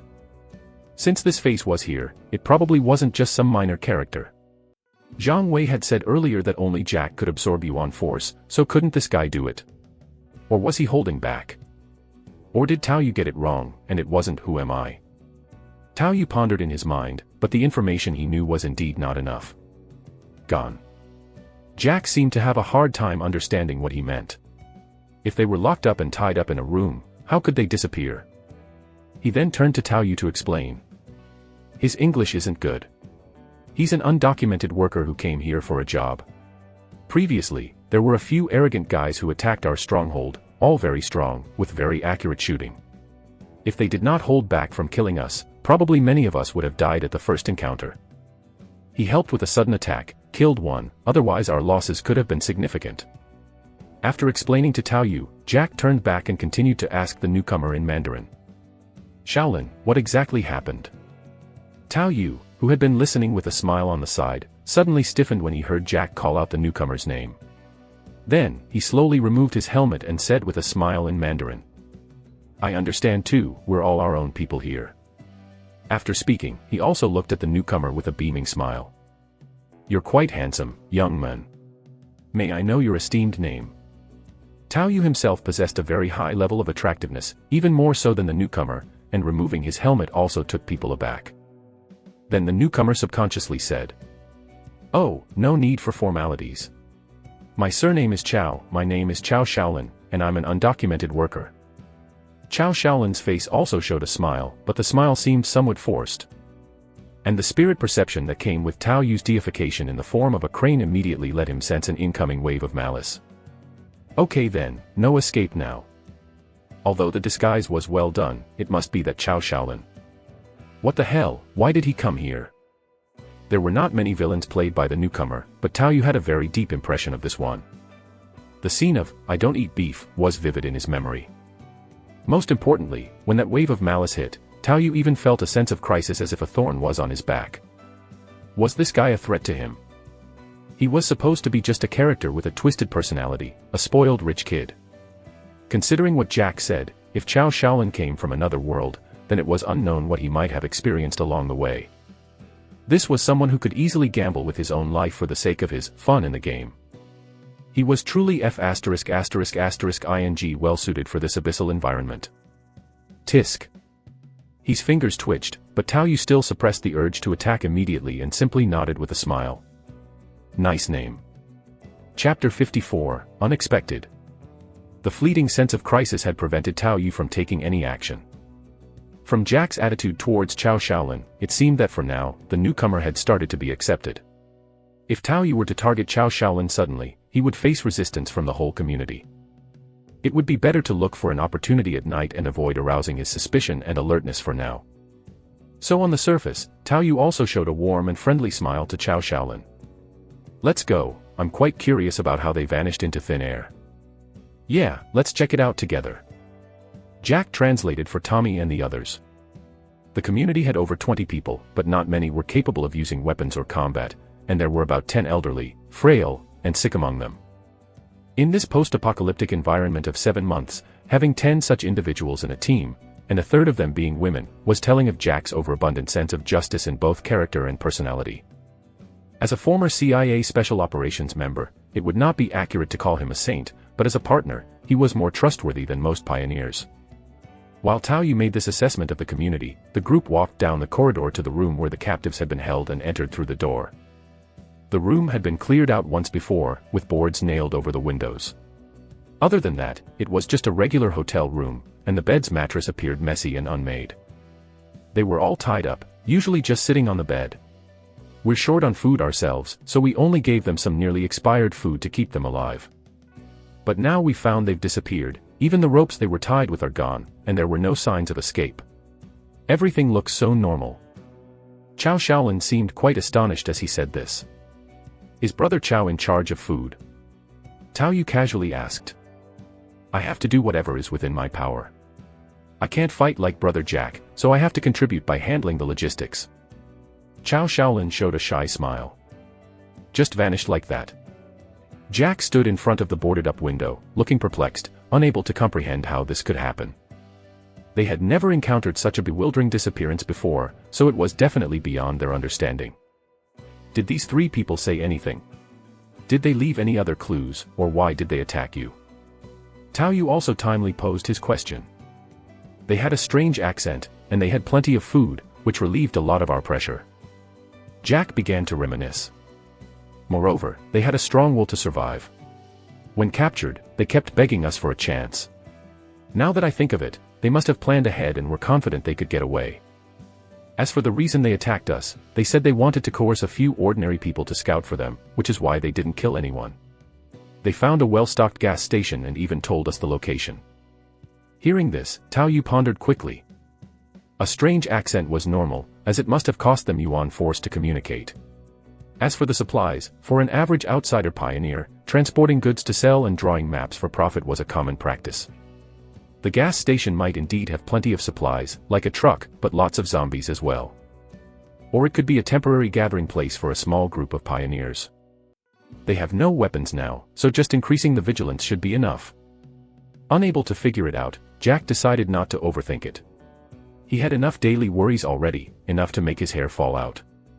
Is brother Zhang Wei still planning to rest up before leaving? Jack turned back to ask Tao Yu. Yes. Can I ask who you gather zombie information for? Are there any formal forces still out there? The official broadcasts are gone, and now we only have some local broadcasts that have lost contact. Seeing the right moment, Jack too posed his inquiry, wishing to understand if there were still places that could arrange for people to investigate. They were barely surviving, whereas some places could send out people for investigations, a stark contrast. I'm serving a company. The company is currently planning to establish a community in the nearby area, and I think you guys could join us if the conditions are right. Tao Yu gave some information after careful consideration. Incorporating fragments of the native population into the community was one direction of development. After all, most outsiders could be seen as ordinary people, and early pioneers were too few in number. Someone like Jack could stand out in times of need. A community. That's a big project. Chao Shaolin appeared surprised at this moment, his face revealing an excited expression, seemingly quite interested. Jack and his group were all ears, but hearing is one thing, trusting is another. Only they knew how much they believed. Yes, we are actually looking for a suitable location now, and I personally think this place is pretty good. Tao Yu wasn't just making it up, they had already discovered the icebound world in other directions, obviously not suitable, the rainforest required immediate development, and the prairies had black water. This place was full of zombies, but the buildings were ready-made. Especially knowing that this was a city called Henderson in Nevada, about 10 kilometers northwest of the famous Las Vegas. Chapter 55, Unexpected_2. Although they were all surrounded by zombies, compared to the likes of Blackwater and extreme cold, these ordinary zombies were far less troublesome. Adding to that, the meteorite that could be used to create weapons was obviously an item of great yuan force, making Tao Yu feel that just this information alone could fetch him a few thousand units of yuan force if he went back now. So, you think this place is good? Jack was somewhat puzzled. Relatively good, and I can't rule out those three guys as being mercenaries on a company task either. Tao Yu took the initiative to mention this. In fact, without saying it, people would surely suspect his connection to the three individuals ahead, and so far, it had always been Jack and his two combat companions following him, never letting their guard down. Better to be candid. Mercenaries? There's still such a thing happening now. Bald Tommy was somewhat surprised, as he had been with the Marine Corps and also spent some time as a mercenary.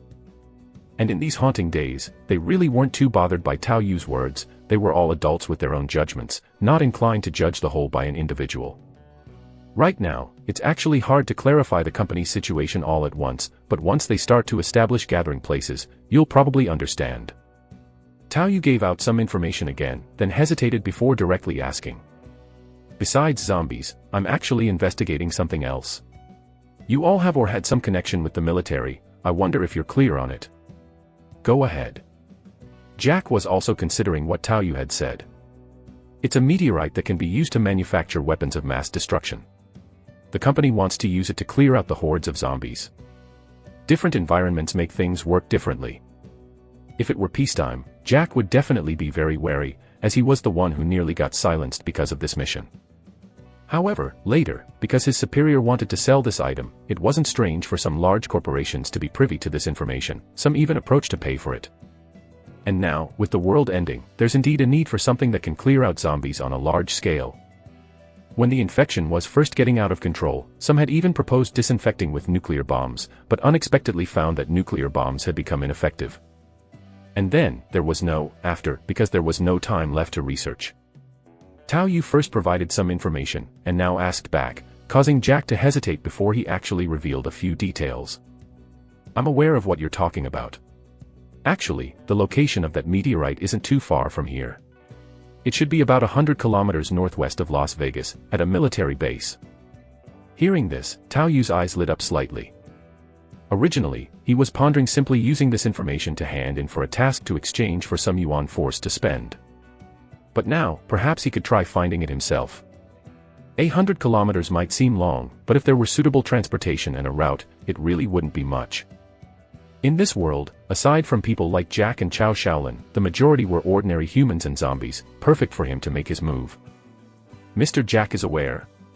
Then I wonder if Mr. Jack is willing to personally take me there. I have a lot of food here, willing to offer it as compensation, and I can promise to facilitate connections with the company afterward. Tao Yu looked eagerly at Jack, making Jack hesitate for a moment. As a former CIA Special Operations team member, and having been betrayed by his superior, hearing that Tao Yu wanted those meteorites, his initial thought was that another inherently evil company wanted to create weapons. Only after considering the current environment did he divulge some information.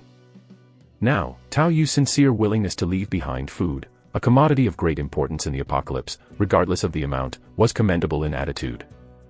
He wasn't saying he trusted Tao Yu completely regarding the company gathering places and cleaning up zombies, but at least he thought he could give it a try. He would make his judgment by observing during the journey. I can try. Hearing Jack's response, Tao Yu felt a rush of joy. Having someone like Jack, who had a strong sense of justice, could be generally trusted, and was capable of taking action, guide him could indeed save a lot of trouble. But after glancing at Chow Shaolin, Tao Yu fell silent for a moment. This profligate who took delight in killing, if left alone here, might have them all killed by the time he and Jack returned. Strike first at night. To maximize the cost efficiency, he should wait until Chow Shaolin made his move, then expose and stop him in front of Jack and the others. Reminding others of a pit in their path doesn't have as much effect as giving them a hand when they've already fallen into one. But Tao Yu didn't want to do that. There's more new food. It's all high-energy products, enough to last a few more days at least. Though Tao Yu had brought a lot of food, meant to replenish his strength as needed, it was still just around 30 kilograms for a person to carry. Yet even so, this batch of food still brought a wave of joy to the people at this small gathering place. In such a situation, nobody objected to Jack leaving for a few days. I also heard a radio station when I was coming here, there should be a small gathering place there as well, right? Tao Yu watched Bald Tommy lock the supplies in the warehouse, then turned to ask Jack beside him. There are actually quite a few small gathering places in the city, usually centered around hotels, apartments, supermarkets, but that radio station you mentioned is from the next door, Las Vegas. Chapter 56, Unexpected_3. Jack let out a sigh as he saw the delight in everyone's eyes. Now there are even attacks and looting between settlements, sometimes humans are more terrifying than zombies. Ha, aren't you afraid that I'm a spy sent over? Hearing Tao Yu's words, Jack rolled his eyes. Do I not know the situation in the city better than you? How could we possibly arrange a spy like you? He paused for a moment here. Besides, even if it were true, as long as you can provide food, we'll take it, but you'll have to sleep alone in a room at night. Shaolin is doing the same right now. Though Jack spoke as if everything were fine, he couldn't afford to let down his guard. Just as the three combatants were always following Tao Yu. They weren't as naive as they appeared. Shaolin had also just entered the settlement not long ago and was now also living alone in a room, which prompted a warm smile on Tao Yu's face as he amiably addressed Shaolin. Little brother Shaolin, we're going to be neighbors after this. That's right, brother Zhang, please look out for me. Shaolin, too, put on a fake smile. That night, Tao Yu, who had been leaning against the wall, silently peered through the cracks of the wooden planks nailed to the window, gazing at the darkness outside. The sky seemed to be covered with clouds, and the moonlight was obscured by the dark clouds, turning everything pitch black. Sliding his hand across the cracks on the window, Tao Yu estimated their size. The wooden planks served as a defense from the outside and also as a precaution against Tao Yu, but overall, they were just to prevent something the size of a human body, as the planks had to ensure ventilation. The cracks were not small. Should be enough. Tao Yu waited until 3 in the morning, then he took out 2 qi replenishing pills and held them in his mouth. Afterward, he suddenly dove into the shadows, instantly entering that mottled world of shadows and quickly squeezed through the cracks in the wooden planks, swiftly making his way to the side and into Shaolin's room. However, what nearly caused Tao Yu to lose his composure was that, just as he had entered the room, the supposedly sleeping Shaolin on the bed suddenly opened his eyes and sat up, looking around alertly. Even Li Hui, the deputy captain of the outer city security team, had not been aware of Tao Yu at all. This was also the source of Tao Yu's confidence. Yet who would have expected that this precaution would lead to such a situation? No wonder he felt malicious intent and a sense of crisis simultaneously. Who goes there? Shaolin's demeanor completely changed from his gentlemanly daytime appearance, his face turned cold as he stepped violently towards the approximate direction Tao Yu was in. The standard Baji fist style brought a chill to Tao Yu, as he instantly entered bullet time. It was supposed to be his ambush, but now the opponent had seized the initiative. What incredible perception! However, Tao Yu could see clearly that the other person did not actually see him, but seemed to sense this direction through some unknown means. Under bullet time, Shaolin's once ferocious and brutal rapid punches slowed down immensely. The grimace on his face due to the force of the punch, the vacant pupils, seemingly turning his head to sense something, and the twisted air caused by the punch all played out in slow motion before Tao Yu. Using the strength depletion from bullet time to accelerate his body, Tao Yu felt all his qi blood energized. With his powerful physique, he felt a tearing pain. His qi blood spurred the explosion of force, and in conjunction with the crane-style's crisp movements, Tao Yu sidestepped the punch and with a twist of his wrist, he slashed his hooked knife fiercely towards the other's chest and abdomen. He aimed to spill the entrails by crossing past each other. But chilling Tao Yu's heart was the sight, even in the precise slow motion of bullet time, of the opponent's knees and elbows beginning to twist unnaturally. Clang! With a knee lift and elbow press, Shaolin's raised knee and pressed elbow firmly trapped the slash Tao Yu had intended for his torso. This nearly caused Tao Yu to curse out loud. The situation had changed. Schluck. The shadow force that enveloped Tao Yu's entire body poured out, combining with the force of his own slash like a sea embracing rivers, rushing toward the space between Shaolin's elbow and knee. In an instant, the fabric of the clothes at the opponent's elbow and knee flew apart. The bronze skin also bore numerous disordered bloodstains in the air. In addition to this, the psychic shock attached to basic armament, modified made Shaolin let out a muffled grunt as the whites of his eyes burst with blood vessels. Yet even so, the defense with the leg-cutting knife did not loosen in the slightest. Even under the entanglement of multiple forces, the leg-cutting knife broke with a snap. Crack!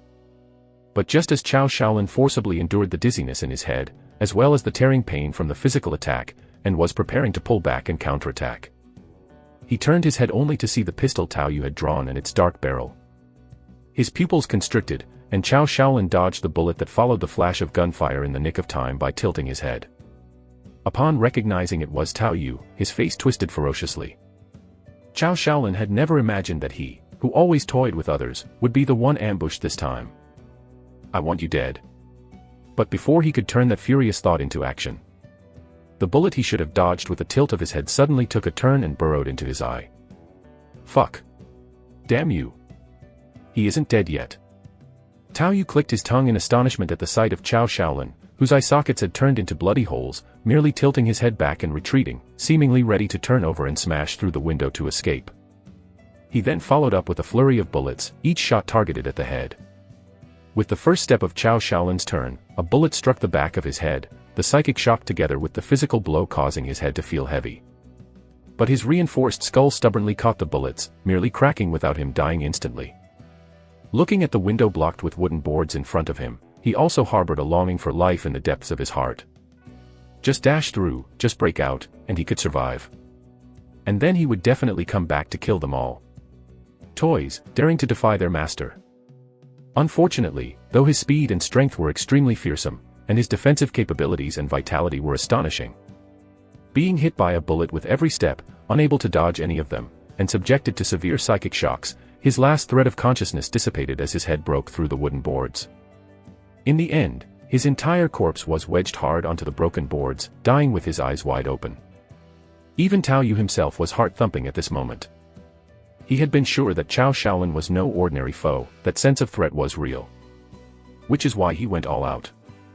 He had thought that under a sneak attack, there shouldn't have been much problem. Who would have thought that not only had he used all of his means, but he had also almost been overturned? If it weren't for one certificate, forever valid allowing him to ignore the tearing injuries and draw his pistol immediately, if he had really been countered by that fierce force, then it would have been all over. A skull resisting a burst of bullets before dying, what kind of thing was that? Reloading his pistol until he confirmed that Yuan force had begun to gather on the body. Only then did he quickly drag his exhausted body away amid the disturbance of the awakening crowd outside. Not a part on the body. Tao Yu was somewhat surprised to find that the Yuan force ultimately gathered on a golden pistol at the opponent's waist that he had never had the chance to use. Without concerning himself too much with it, he quickly cleaned up the spent cartridges at the scene, and Tao Yu, having quickly replenished his chi with a chi replenishing pill, casually threw Chao Shaolin's body from the broken window down to the building below. He then evaded back into the shadows and returned to his room. He casually sensed the gains from the golden pistol. Simply absorbing Yuan force could reach over 1,000 units. That was the amount from killing over 50 aliens. Chapter 57, Clean Up. What's going on? Gunshots. What situation? Kid, open the door. Through the crack of the door, one could see the flickering shadows of flashlights outside. It wasn't a time to turn on the lights. Tao Yu had also opened his door just in time to see Tommy, who was holding a flashlight, about to knock. There were gunshots nearby. What's the situation? Tommy first shone his flashlight into Tao Yu's room, making sure of the window, and then he spoke in a grave tone. Don't know, let's break in and check. Tao Yu knew that Tommy and the others actually took turns to keep a lookout in the hallway at night. It was meant to guard against zombies and other troubles, but also to watch over Tao Yu himself and Chao Shaolin. In this apocalyptic environment, it was certain there would be night watchers, so it wasn't surprising that Tao Yu, who had awakened from deep sleep, was slower to emerge than the watch personnel. Bang. The door was forced open, several flashlight beams shone in, revealing the messy scene inside and the broken wooden window. With the door open, the night wind blew in, sending chills down one's spine, vaguely carrying with it the scent of zombies from the streets. What's the situation? Was it the 3 people who disappeared during the day? Having encountered even more bizarre events, Tommy's first thought was naturally this. He had already roughly inspected Tao Yu's room and, although it couldn't completely eliminate suspicion, it had moved down the list of priorities. At that moment, Jack had also arrived and, looking at the situation in the room, headed over to the window to look down on his own. Bring the flashlight over here. He reached out and took the flashlight passed to him from the side and shone it directly below. Without much effort, he found Chao Shaolin's body on the ground. The key issue was that a group of zombies had already followed the noise to the corpse and were crouched down feasting on it. Beyond that, there were no other clues. Tommy had also come over and whispered a few words into Jack's ear, leading Jack to nod and then turn back to Tao Yu, saying, "Brother, sorry, but we need to have a look inside your room." "Sure." Jack didn't stand on ceremony and walked straight into Tao Yu's room, feeling the rough wooden boards at the window with his hand and shining the flashlight at the area where the nails were driven in. After finding no traces of prying, he finally breathed a sigh of relief. But then his expression turned solemn again. Today has been very strange. First, 3 people vanish into thin air, then Shaolin is brutally attacked. From now on, we must stay together as much as possible at night. Damn, we have no idea how they're doing it. Tommy was equally somber at the moment. This was the apocalypse. High-tech investigative tools for gathering clues were not available, and Tao Yu was just playing along temporarily to avoid some misunderstandings and troubles. We can only defend passively, or perhaps, move to another place. A sigh was heard. Relocating was easier said than done. 7 months in, this was one of the places they had chosen. Not to mention anything else, just the zombies on the migration route were a huge headache, inevitably meaning death and injury. The adult men might still cope, but the elderly, frail, and sick would likely find it very difficult to hold on. Brother Zhang Wei, what are the chances that the company's gathering place is for real? Jack raised the question again. The gathering place Tao Yu had spoken of was taken as just talk by the others. It could only be taken as gathering information, and they certainly wouldn't trust Tao Yu's word just because of his unsubstantiated claims. Even if they truly believed what Tao Yu said, they definitely wouldn't consider abandoning this relatively safe base in the short term. But the events of today weighed heavily on Jack's mind. 3 able-bodied people disappeared into thin air, and then Cao Shaolin was killed in the dead of night. If they had to live continuously in such tense spirits, worrying about zombies, food, as well as nighttime raids, they really couldn't last long. A settlement will inevitably be built, but I'm not certain it can be built near here. It's not something I can influence alone. However, I can promise to tell you the location. The new gathering place will surely be in need of people. Tao Yu roughly understood Jack's thoughts and didn't deceive him. Okay, we will set out first thing tomorrow morning. Jack nodded with his eyes closed as if he had made up his mind. Although he had a scar on his face which made him look somewhat fierce, it had to be said that this guy was really willing to take risks for others. Perhaps he also entertained the idea of using the meteorite as a merit to exchange for sheltering these people. Early the next morning, Tao Yu and Jack had already made simple preparations. Since both of them were very capable of moving around, it was not a big problem for them to find food for themselves, so they didn't bring much. Instead, Jack was incessantly reminding Tommy about things to be careful of. Apart from Tommy and Senkei, the rest of the people at the gathering place didn't pay much attention to Jack's departure, seeming more concerned about what they would eat today. "Boss, why don't we go with you? Senkei and I won't hold you back." Tommy was somewhat worried, though his bald head was tattooed and his face was full of muscle, he was quite convinced by Jack.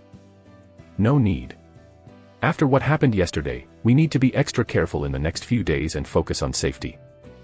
Jack didn't waver in his decision to stay and investigate what had happened before leaving. If they didn't find out, were they supposed to never leave and just sit around until the food ran out? Act decisively when you must. "Boss, come and take a look. I went downstairs earlier to take care of Cao Shaolin's body, but I discovered that his corpse hadn't been eaten." They were just about to leave, but the words from Senkei, the black man, made both Jack and Tao Yu hesitate. They quickly descended the stairs.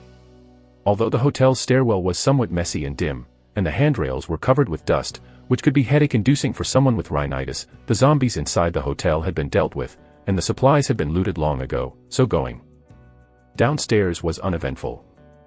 Once they reached the lobby at the bottom of the stairs, they were a bit more cautious, proceeding silently without making any noise. The hotel's doors had been blocked off, various sofas, cabinets, chairs from the lobby, and some nailed wooden boards made it airtight. There was only one small door for convenient access inside. On the other side of the hotel, a bell was installed that could be rung with a pull of a string. Every time someone wanted to leave through this door, they would pull the bell to attract the zombies to the side. Beyond that, there was a small garden with railings and a back door that was used as an alternative safe passage. At this moment, Cao Shaolin's corpse had been dragged in by Senkei and was laid out in that small garden, seemingly in preparation for burial. It was evident from the several small mounds in the garden that this was not the first time. Cao Shaolin's one eye had turned into a dark red bloody hole, and his other eye was wide open in death. The blood scabs on his head were tangled with his hair and had clumped together. But the key point was that his clothes had been almost completely torn by zombies, his body covered in bite marks, yet, astonishingly, it was mostly intact. They could even see several teeth embedded in his flesh. "This is..." Jack was shocked. He took off his gloves and pressed against Cao Shaolin's stiff corpse, then took out his dagger. After bringing his hands together in apology, he began to cut into Cao Shaolin's body. It felt tougher to cut through than cowhide, requiring force to make an incision. Tao Yu was also secretly alarmed. This creature's explosive power and vitality from yesterday were already frightening, but he hadn't expected the body to remain so tough after death. He relied on deification in bear form, using 5 forms as one to boost his localized defense, which at best was slightly better than this. Yet this guy's passive body had reached such a state. Thankfully, he had many tactics at his disposal and his injuries didn't affect his condition. Otherwise, if he had not managed to overwhelm the opponent last night and had given him a chance to fight back, the situation would have been dire. In comparison, it was not surprising that the zombie's teeth and biting could not shred his body. Incredible, Shaolin was this strong. There hadn't been time for a thorough check last night, but now that Jack had looked closer and found bullet fragments lodged in the skull, he was even more shocked. The bullets hadn't completely penetrated. Even though Jack himself had started on the path of getting stronger by killing zombies, the comparison still showed he was far behind. It immediately occurred to him that Cao Shaolin might have been able to kill zombies to get stronger. But why be so low-key if he was that strong? It made no sense, and he couldn't understand it. And how could someone with such an inhuman physique have actually died? For these few days while I'm out, try not to look for supplies. Stay on full alert. On the way, I'll also keep an eye out for a new suitable place for us to settle. Jack began to suspect that Cao Shaolin might have had other motives, but in the end, he decided to focus on the safety of the people at the gathering place. He then turned to Tao Yu and said, "Brother Zhang, let's set out. We have a modified vehicle, follow me." Chapter 58, Cultivating Trust. In the garage, a wine-red Raptor pickup was covered in dust, having apparently not been washed for a long time. But with its domineering size, 6 meters in length, 2 meters in width and height, and 35-inch tires, the pickup still exuded a sense of wildness. The obvious modifications, such as the welded metal bars at the front and the wire mesh on the windows, added a wasteland style to the vehicle. The only issue is that it guzzles fuel quite a bit, but for now, we're not exactly short on gas. Jack sighed lightly as he examined the truck. The virus outbreak had come so suddenly, so many dead, so few survivors. Although 7 months had passed, gasoline was surprisingly easy to find throughout the city. Fuel can go bad over time, but that mostly just harms the engine. In a post-apocalyptic world, one can't afford to be so particular. Homemade gasoline incendiary bombs had always been an effective weapon for them. Let's find something to eat first. We've already scavenged most places within close range, and other survivors probably have too. Nowadays, finding food usually poses some difficulty. Food was the first thing Jack thought of, and Tao Yu felt the same. He had used up a total of 4 chi replenishing pills just to recover from a brief skirmish the night before, so getting food was the priority. The two of us don't need to bother with the trouble of transporting goods, so it should be easy to find. Before, Jack needed to lead a team to carry supplies, which made it much harder to ensure quiet and coordination. Now it was just the two of them, they could just fill their backpacks and leave. Jack then started the pickup truck, which roared to life and charged onto the street. Many zombies didn't even have time to react before they were brushed aside. Some that were blocking the road were simply rammed through. Sitting in the passenger seat, Tao Yu felt the occasional jolts from the collisions and realized that the danger on their journey shouldn't be too great under normal circumstances. But how to shake off zombies after stopping was another problem. Where is the gas station those 3 guys were talking about? Are you considering checking it out? Tao Yu asked casually. I'm not planning on going for now, there might be other dangers. I've scoped out a few places with stock before. They're a bit more challenging, but we can just go to one of them to find what we need this time. Once we've done that, we can go around the center of Las Vegas by the desert and head straight to the military base. We've got extra fuel in the trunk, and the tires are good for sand, so our range should be more than sufficient, Jack answered while driving smoothly, much like a race car driver. Great. Tao Yu exhaled, then took out the gold pistol he got from Cao Shaolin and toyed with it. After a moment of silence, he said, I was the one who killed Cao Shaolin. Tao Yu's revelation nearly caused Jack to lose control of the vehicle. It swayed before he managed to steady it again. He didn't yell or even stop the car but asked in a heavy, solemn voice. Why? Because I had seen him before. He was a powerful pervert who took pleasure in killing. You also examined his body today. If I hadn't attacked him by surprise, chances are I would be the one dead. Tao Yu turned his head to look at Jack. Do you believe me? The cabin fell silent for a moment, the only sound the roaring engine. I believe you. You didn't have to tell me, Jack responded after a pause, his voice tinged with a hint of melancholy. He tried to put himself in Tao Yu's shoes. If what he said was true, there didn't seem to be any good solution.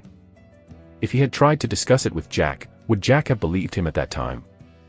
The fact that Jack believed Tao Yu now was mainly because he had seen Cao Shaolin's body and sensed the powerful aura lingering even after death. After hearing Jack's answer, Tao Yu also showed a slight smile.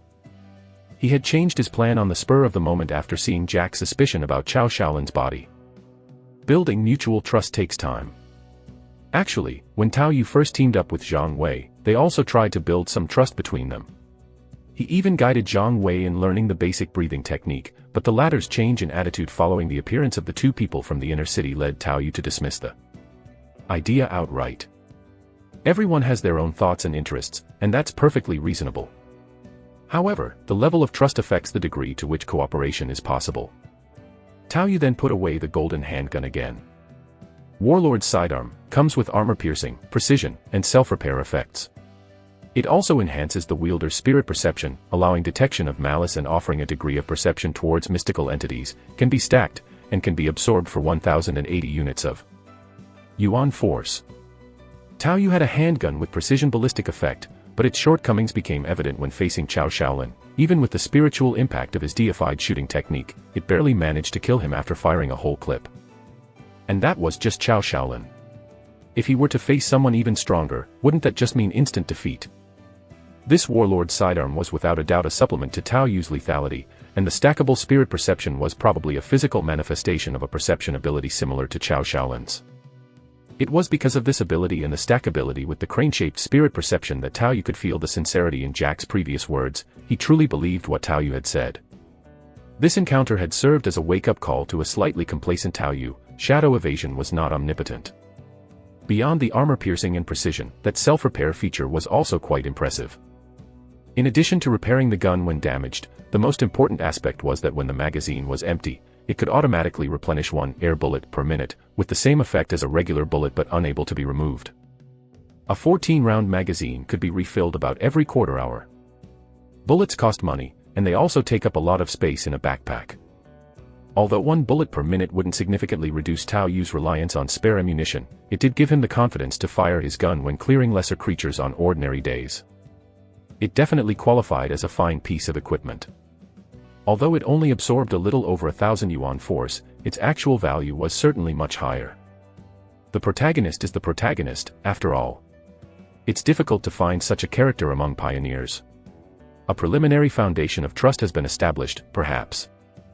Watching Jack, who was driving with his prominent nose, a few thoughts flashed through Tao Yu's mind. After pondering for a moment, he continued. Actually, the condition of your body being able to absorb yuan force, you'll sooner or later hear some news about it. I think I might as well tell you now. The trust Jack showed and the fact that Tao Yu didn't sense any malice warmed his heart. Although he had thought about exploding Jack for gold coins, actions speak louder than intentions, and after all, he hadn't made a move. And since he had decided to partner with Jack for a temporary team-up, he felt that he could give Jack a heads-up. After all, this information was worthless to him, and Jack would find out eventually anyway.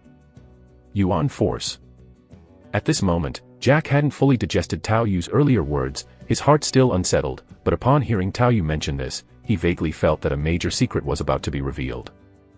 Yes, Yuan force. It's crucial for us pioneers and for children of destiny like you. The highlands and rainforest to the south, you already know about, are actually different worlds. Compared to the unpredictable pioneers, such a protagonist setup was clearly more trustworthy. Abyss. World fragments. Yuan force. ZZZT, the pickup truck stopped in an empty park, ripping a trail through the disheveled grass. Jack finally couldn't hold back anymore, letting zombies slowly approach as he leaned back in his seat and rubbed his temples. So, those 3 guys who disappeared were the pioneers you mentioned. Was Cao Shaolin one too? Those 3 were indeed pioneers, but they have nothing to do with me. Cao Shaolin must be similar to you, except you are the hero, and he is the villain. Tao Yu gave an example, causing Jack to show a bitter smile. Now there's a hero and a villain too. Sigh, what a headache. Compared to others who can't even use yuan force, you're doing well. Only by becoming stronger can you survive in this environment. Alright, I deeply appreciate you telling me all this. Let's go, find something to eat first. Jack opened the car door, pulled a shovel from the roof of the vehicle, and with a few swift motions, beheaded the approaching zombies, their heads flying off. His strength indeed already surpassed that of the average person. Given that he was designed to be a soldier king type and had been absorbing yuan force for 7 months, Jack's strength was not weak. No wonder he already felt different even though zombies provided only a small amount of yuan force.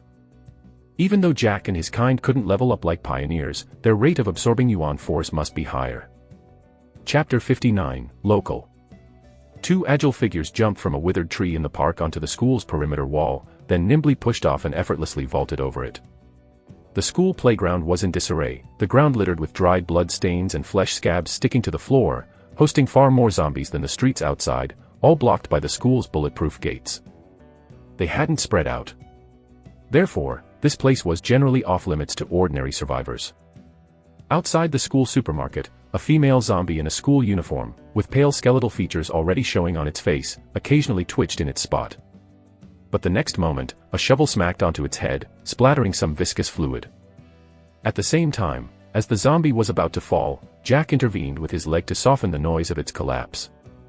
For Tao Yu and Jack, who both had strong mobility, avoiding zombies and entering the school was not difficult. They had a clear understanding of the zombies' habits and easily established tacit coordination. To move lightly and quietly, Tao Yu didn't even wear his helmet, and Jack minimized his gear as much as possible. Their movements were soundless. 7 months had passed, and although the supermarket was a bit cluttered, the shelves were still crammed with goods, with just a few scattered on the floor. It was evident that no one had patronized this place from the beginning to the end. Apart from a few zombies already cleared at the entrance, there were still about 7 or 8 inside the supermarket. Be careful not to let them knock over the shelves, otherwise we'll have to run ahead of time, Jack whispered, holding the shovel. Tao Yu simply nodded without making a sound. I'll take the left, you take the right. Jack made several hand signals to Tao Yu, gesturing numbers and directions. Tao Yu also raised his hand and gestured an okay. Dang. Click. Puffed. Both wielding a shovel and a crooked knife, their movements were clean and crisp. Plus, they controlled the directions well, preventing the zombies from toppling the shelves. They easily eliminated all the zombies in the supermarket. Besides, they thoroughly checked inside and out, ensuring no stragglers suddenly emerged and made noise. Once certain, they quickly stuffed their backpacks with various high-energy foods. Snickers, chocolate, biscuits, canned food, and some sports drinks kept filling their backpacks. Tao Yu even ate as he packed, snacking directly. The swallow essence technique, modified, not only accelerated digestion and provided resistance to poison, but it also increased the energy reserves one could store in advance. Given the abundance of food, keeping oneself at peak condition was definitely the right choice. Jack, who was beside Tao Yu, was wide-eyed at the sight of his voracious eating. He really could eat a lot. Then, as he helped pack Tao Yu's backpack, Jack came closer and whispered. Is this the Yuan force strengthening skill you were talking about? Chewing with his cheeks puffed, Tao Yu hummed affirmatively and nodded. He then tilted his head to glance at Jack, pondering for a moment. Maybe he could try teaching Jack the basic breathing method, even the Wanliu stance skill and myriad streams 5 forms. Jack couldn't absorb those Yuan force skills, but skills that could be practiced should definitely be no problem for him. In truth, the dojos in the outskirts didn't have strict measures to prevent the outside transmission of skills. As long as the apprentices who'd learned didn't openly teach others in the name of the dojo and kept it private for friends and family, it wasn't a concern. Outsiders valued their own skills highly, plus practicing skills without proper mastery could lead to injury or, in the case of breathing techniques, could harm the internal organs. There were far more cases of people being crippled in secret practice than of successes. Tao Yu had only dared to train in the basic breathing method under the guidance of his older brother. Therefore, ordinary people without connections, willing to pay for learning, would still mainly rely on dojos. This was also why Wanliu Dojo tied its outstanding students to the dojo. However, although Tao Yu's proficiency in several skills wasn't high, due to the holistic awareness brought about by deification, he felt he could at least get Jack started. Trading free knowledge for genuine goodwill seemed like a good deal. If Jack managed to get a foothold in the settlement later, it could mean having an extra source of support. Are you willing to teach me? Having returned to the driver's seat of the pickup with supplies, Jack also seemed invigorated, even beginning to lift his hands and gesture some moves of his own. Since you're willing to take the risk of going with me to find the meteorite, teaching a few skills is nothing, but whether you can learn them is up to you. Tao Yu was indifferent. Haha, thanks, bro, you're pretty decent. Remember, if you get a chance to learn skills at a gathering place in the future, try to find a formal venue, otherwise, if you train incorrectly or ruin your potential, it'll be troublesome. As Jack started the pickup, Tao Yu reminded him again with a word of caution. Currently, our entire pioneer group, myself included, prioritizes interests. You need to change your way of handling things a bit and be more vigilant. Jack listened to Tao Yu's words, laughing and glancing at him while driving. Brother Zhang Wei, no matter what, I'm ex-CIA, not so naive, but still, thanks. My name is Tao Yu. Since he had decided to cultivate a long-term operation, and with the groundwork laid, Tao Yu no longer concealed his identity.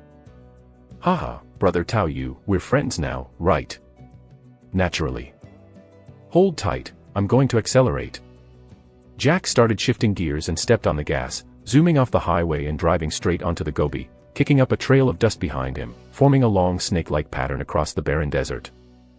Wachalala-yo-oh, wachalala-yo-oh. As the sun set, since they couldn't pick up speed on the Gobi, and after changing a tire midway, Tao Yu and his group finally bypassed the center of Las Vegas. Carrying a cloud of dust, they returned to the highway on the Gobi, driving toward the military base in the distance.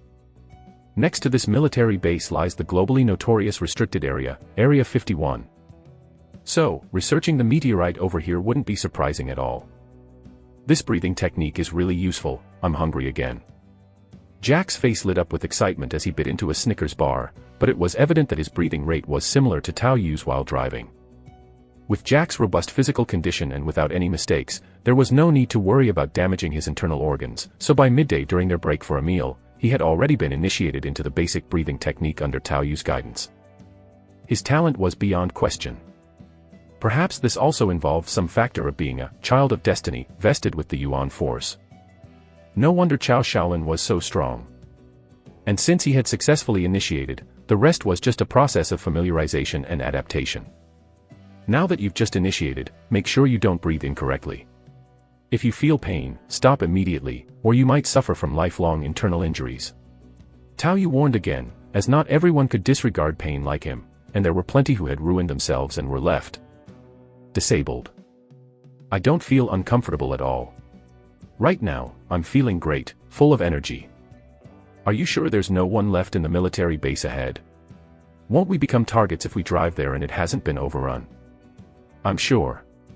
Before, some survivors tried to take some military weapons from here, but ended up finding only zombies. Moreover, the ammunition depot has exploded. Jack mentioned casually. Exploded? Didn't the meteorite explode too? No, if the meteorite had exploded, the base would be gone. Jack was clearly aware of the meteorite's power. It was the kind of thing that could make a handgun deal missile-level damage. The military wasn't foolish, of course, they would have stored it separately and safely. But at that moment, Tao Yu's pupils contracted slightly as he suddenly shouted. Stop the car. Jack didn't know what Tao Yu meant, but due to the tacit understanding and trust between them at that moment, he slammed on the brakes, causing the pickup to slide a distance on the highway, leaving evident skid marks. Duck your head, be careful, the ground ahead is littered with nails. It must be deliberate. Tao Yu quickly scanned the surroundings and spotted some people peering out from behind several scrapped vehicles in the Gobi direction. From their weapons and attire, they were either pioneers or people who had killed pioneers and taken their equipment. They may be pioneers. Remember what I told you, stay alert, don't speak, I'll handle the negotiation. While quickly advising Jack, Tao Yu opened the car door and, staying alert, waved toward the other side and called out loudly in the common tongue. Hey, big brother, I'm a local, one of our own. Chapter 60, Shortcuts. Shortcuts. A few abandoned cars, anchored in the Gobi Desert and covered in sand, were the hideout for 5 pioneers who were constantly observing the conditions on the road. When they saw a vehicle appear, a trace of joy emerged on their faces. The frail pioneer responsible for using the binoculars turned to a slender, lizard-skinned figure and said, "Boss, someone's coming." That figure, referred to as the boss and having lizard-like skin, could be seen to have fairly regular features, but the vertical pupils and shark-like teeth in her mouth created a sense of dread. You're in luck, replacement lambs have come, so consider your earlier problems resolved. The lizardman had been lying lazily on the scorching Gobi sand, seemingly indifferent to the desert's temperature, even deliberately staying under the sun. Now, she stood up with an expression of indolence on her face. This made the other several figures, obviously dressed like outsiders, shrink back in fear. Eh? Boss, they've found a snag, got out of the car, seem like pioneers too. Watching the figure speaking the common language get out of the car on the road, the group was momentarily stunned. Ha, it doesn't matter to me whether it's you or someone else who distracts the zombies at the military base up ahead.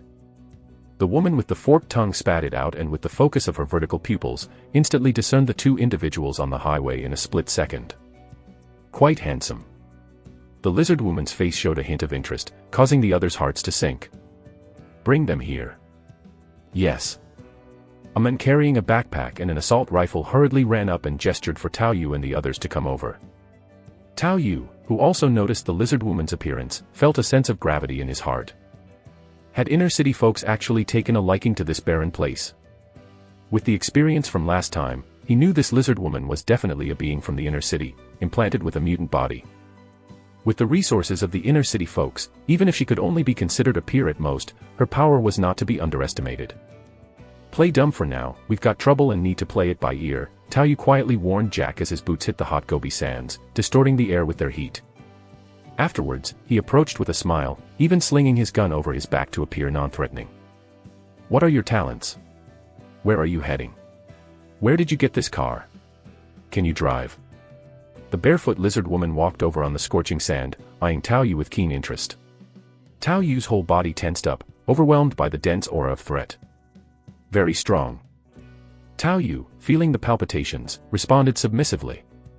His talent is endurance, and mine is dynamic vision. We've spent some time in the city with the locals and got our hands on these things. Not bad, you're well built. The lizard woman, fixing her gaze on Tao Yu's handsome face, squeezed his body and her eyes lit up momentarily. She even stuck out her forked tongue, nearly licking Tao Yu's face. You flatter me. You have two choices now. First, become my favorite and let me check you over, or second, lure the zombies away from the base up ahead. The lizard woman spoke flippantly, offering Tao Yu two options. Of course, I know which shortcut to take. Tao Yu answered without hesitation, a situation typical of inner city encounters with outsiders. Even without an expendable list, they'd still force people to go. It's still better within the city, where there are some basic rules. But in Abyss, there is little to no order. Last time, Joseph and Wino were relatively polite because they both had a quota of 5 outsiders. Now, this lizard woman, unconcerned by such considerations, was even more unrestrained, or rather, reckless. By choosing this desolate area, she could say she had no competition, and her focus on the military base was probably more about finding a gathering spot. Elbow, come with me. Pleased with Tao Yu's compliance, the lizard woman turned and walked away. May I have the honor of your name, my lord? Shilin, of the inner city's Longxi clan. Forget it, you outsiders wouldn't understand, but if you work hard and please me, perhaps I'll consider bringing you into the city. Shilin appeared very arrogant. Also, my lord Shilin, we encountered a special situation in the city previously. A local managed to kill a zombie and grow stronger, I wonder. Where? Shilin, who had seemed somewhat lazy, suddenly brightened up, fixing a piercing gaze on Tao Yu. Ah, in a survivor's camp within the city. Tao Yu seemed somewhat fearful as he shrank back a bit. Haha, you really are my lucky star. What's this person like? Never mind, you wouldn't know how to judge. Come on, let's go into the city, you lead the way to that place. Shilin changed her mind instantly, no longer interested in inspecting the merchandise. Is it very important? Tao Yu asked with some surprise. The old gathering place might be fine, but here, it's still worth a visit. They are all children of destiny, of the world fragments. There are those blessed by the world, the chosen ones, and those favored by the abyss, the fortune thieves. But no matter which, their existence can reduce the probability of the gathering place suffering from the abyssal calamities. Lizardman seemed to be in a very good mood. Do you really think you can just set up a gathering place anywhere? You've seen the domineering power of the world fragment boundary. No one can rule out the possibility of a world fragment falling from the sky over the gathering place. We individuals are okay, with the world's will to protect us. The most we'll get is a stumble, a loss of direction, but it's not fatal. But the gathering place could easily be split to the 4 corners of the earth. I see. Tao Yu also nodded in understanding, no wonder it's the abyss. Then he carefully continued to ask. Is there any difference between the two? Lizardman hummed a little tune, leading the way towards that car and said casually. If you kill a local, chosen one, within the world fragment, you could be surrounded by misfortune in the current world fragment. Fortune thieves are not so bad, but overall, the cost-effectiveness of killing them is low. What they drop in you on force is not as good as their strength. It's a poor bargain, so even the old gathering places will try to keep them around, never too many. It's just that you have to be cautious with fortune thieves, they often stir up trouble. After hearing all this, Tao Yu felt a wave of emotions. After all, he was from the inner city, more knowledgeable indeed, not something an outsider like him could compare to. Thank you very much. Haha, you've done a great service. Ask for whatever reward you want when the time comes. Can I borrow some yuan force from you? Tao Yu passed over a yuan force magnetic card with an eager face, the one with almost a 5,000 limit. Rewarded in advance. If you find it, you won't have to pay it back. If not, repay 9 for 13, or provide good service to offset it. Lizardman didn't hesitate much and directly filled up that yuan force magnetic card, tossing it to Tao Yu. The aura of a wealthy woman hit him in the face, making the few other outsiders beside them green with envy. But looking at Tao Yu's appearance, and thinking of the crucial information he provided, none dared to show him any disrespect. Even when eyes met, many still wore pleasing smiles filled with goodwill. Thank you. Tao Yu retracted the magnetic card and absorbed the yuan force inside. He felt a sigh of relief in his heart. It turns out that having some yuan force in reserve for emergencies was still essential. The amount he had before wouldn't have been enough even for treatment if he got hurt. Now he felt much more stable. Actually, that chosen one is him. Tao Yu pointed casually at Jack, leaving Jack, who could not understand their language, completely confused about the situation. But at the moment Lizardman's attention was distracted toward Jack, everything in Tao Yu's vision slowed down to a crawl. The golden pistol slid out, bang bang bang. A series of gunshots sounded. Lizardman seemed as if goosebumps covered her entire body, erupting into terrifying speed in an instant. Even in the slow motion of bullet time, you could see her head swinging to the side, seemingly trying to dodge the trajectory of the bullets. However, those bullets, which left trails in the air in slow motion, suddenly made sharp turns in the air, cunningly following Lizardman's head movements. Bang. Perhaps Lizardman's mutated body was no weaker than Cao Shaolin's, it might even be stronger, but now armed with the warlord's sidearm, Tao Yu had refreshed his own upper limit of attack. In the slow motion of bullet time, you could see the armor-piercing bullets with distorted air trails, lifting her keratin scalp, tearing through the skull, and boring in. Plus the mental attack that came with basic shooting, modified. She didn't have any time to struggle like Cao Shaolin had. Her brain matter exploded instantly. As her skull was thrown open and her body began to fall forward, Tao Yu hadn't even come out of bullet time yet. He turned and aimed at the few others who had yet to react, and gave each one a shot. Blood splattered everywhere, leaving only Jack with a dumbfounded face at the side, watching it all, thinking, what the hell just happened? He couldn't understand the gibberish they were speaking, and no one bothered to expend yuan force to explain. At first, it looked like a happy scene. Weren't they having a good conversation? How come in the blink of an eye, they were all killed? You must be the real psycho killer, right? Get used to it, this is the abyss. Tao Yu said to Jack with a baffled look, smiling casually. What goes around, comes around, he thought. Having suppressed the wicked thought of exploding gold coins from Jack earlier, now he knew that killing the chosen one recklessly could invite retribution. Since you couldn't understand our conversation, you might not know what was happening, but they wanted to use us as cannon fodder to lure away the zombies, or as her consorts. As Jack was still digesting the information, hearing the latter part made him shiver and he looked down at the lizardman's keratin skin, instantly feeling a chill. Good riddance. Tao Yu picked up an assault rifle and fired another burst into Lizardman's fallen body, then slowly explained the situation with the pioneers to Jack, as well as what had just happened.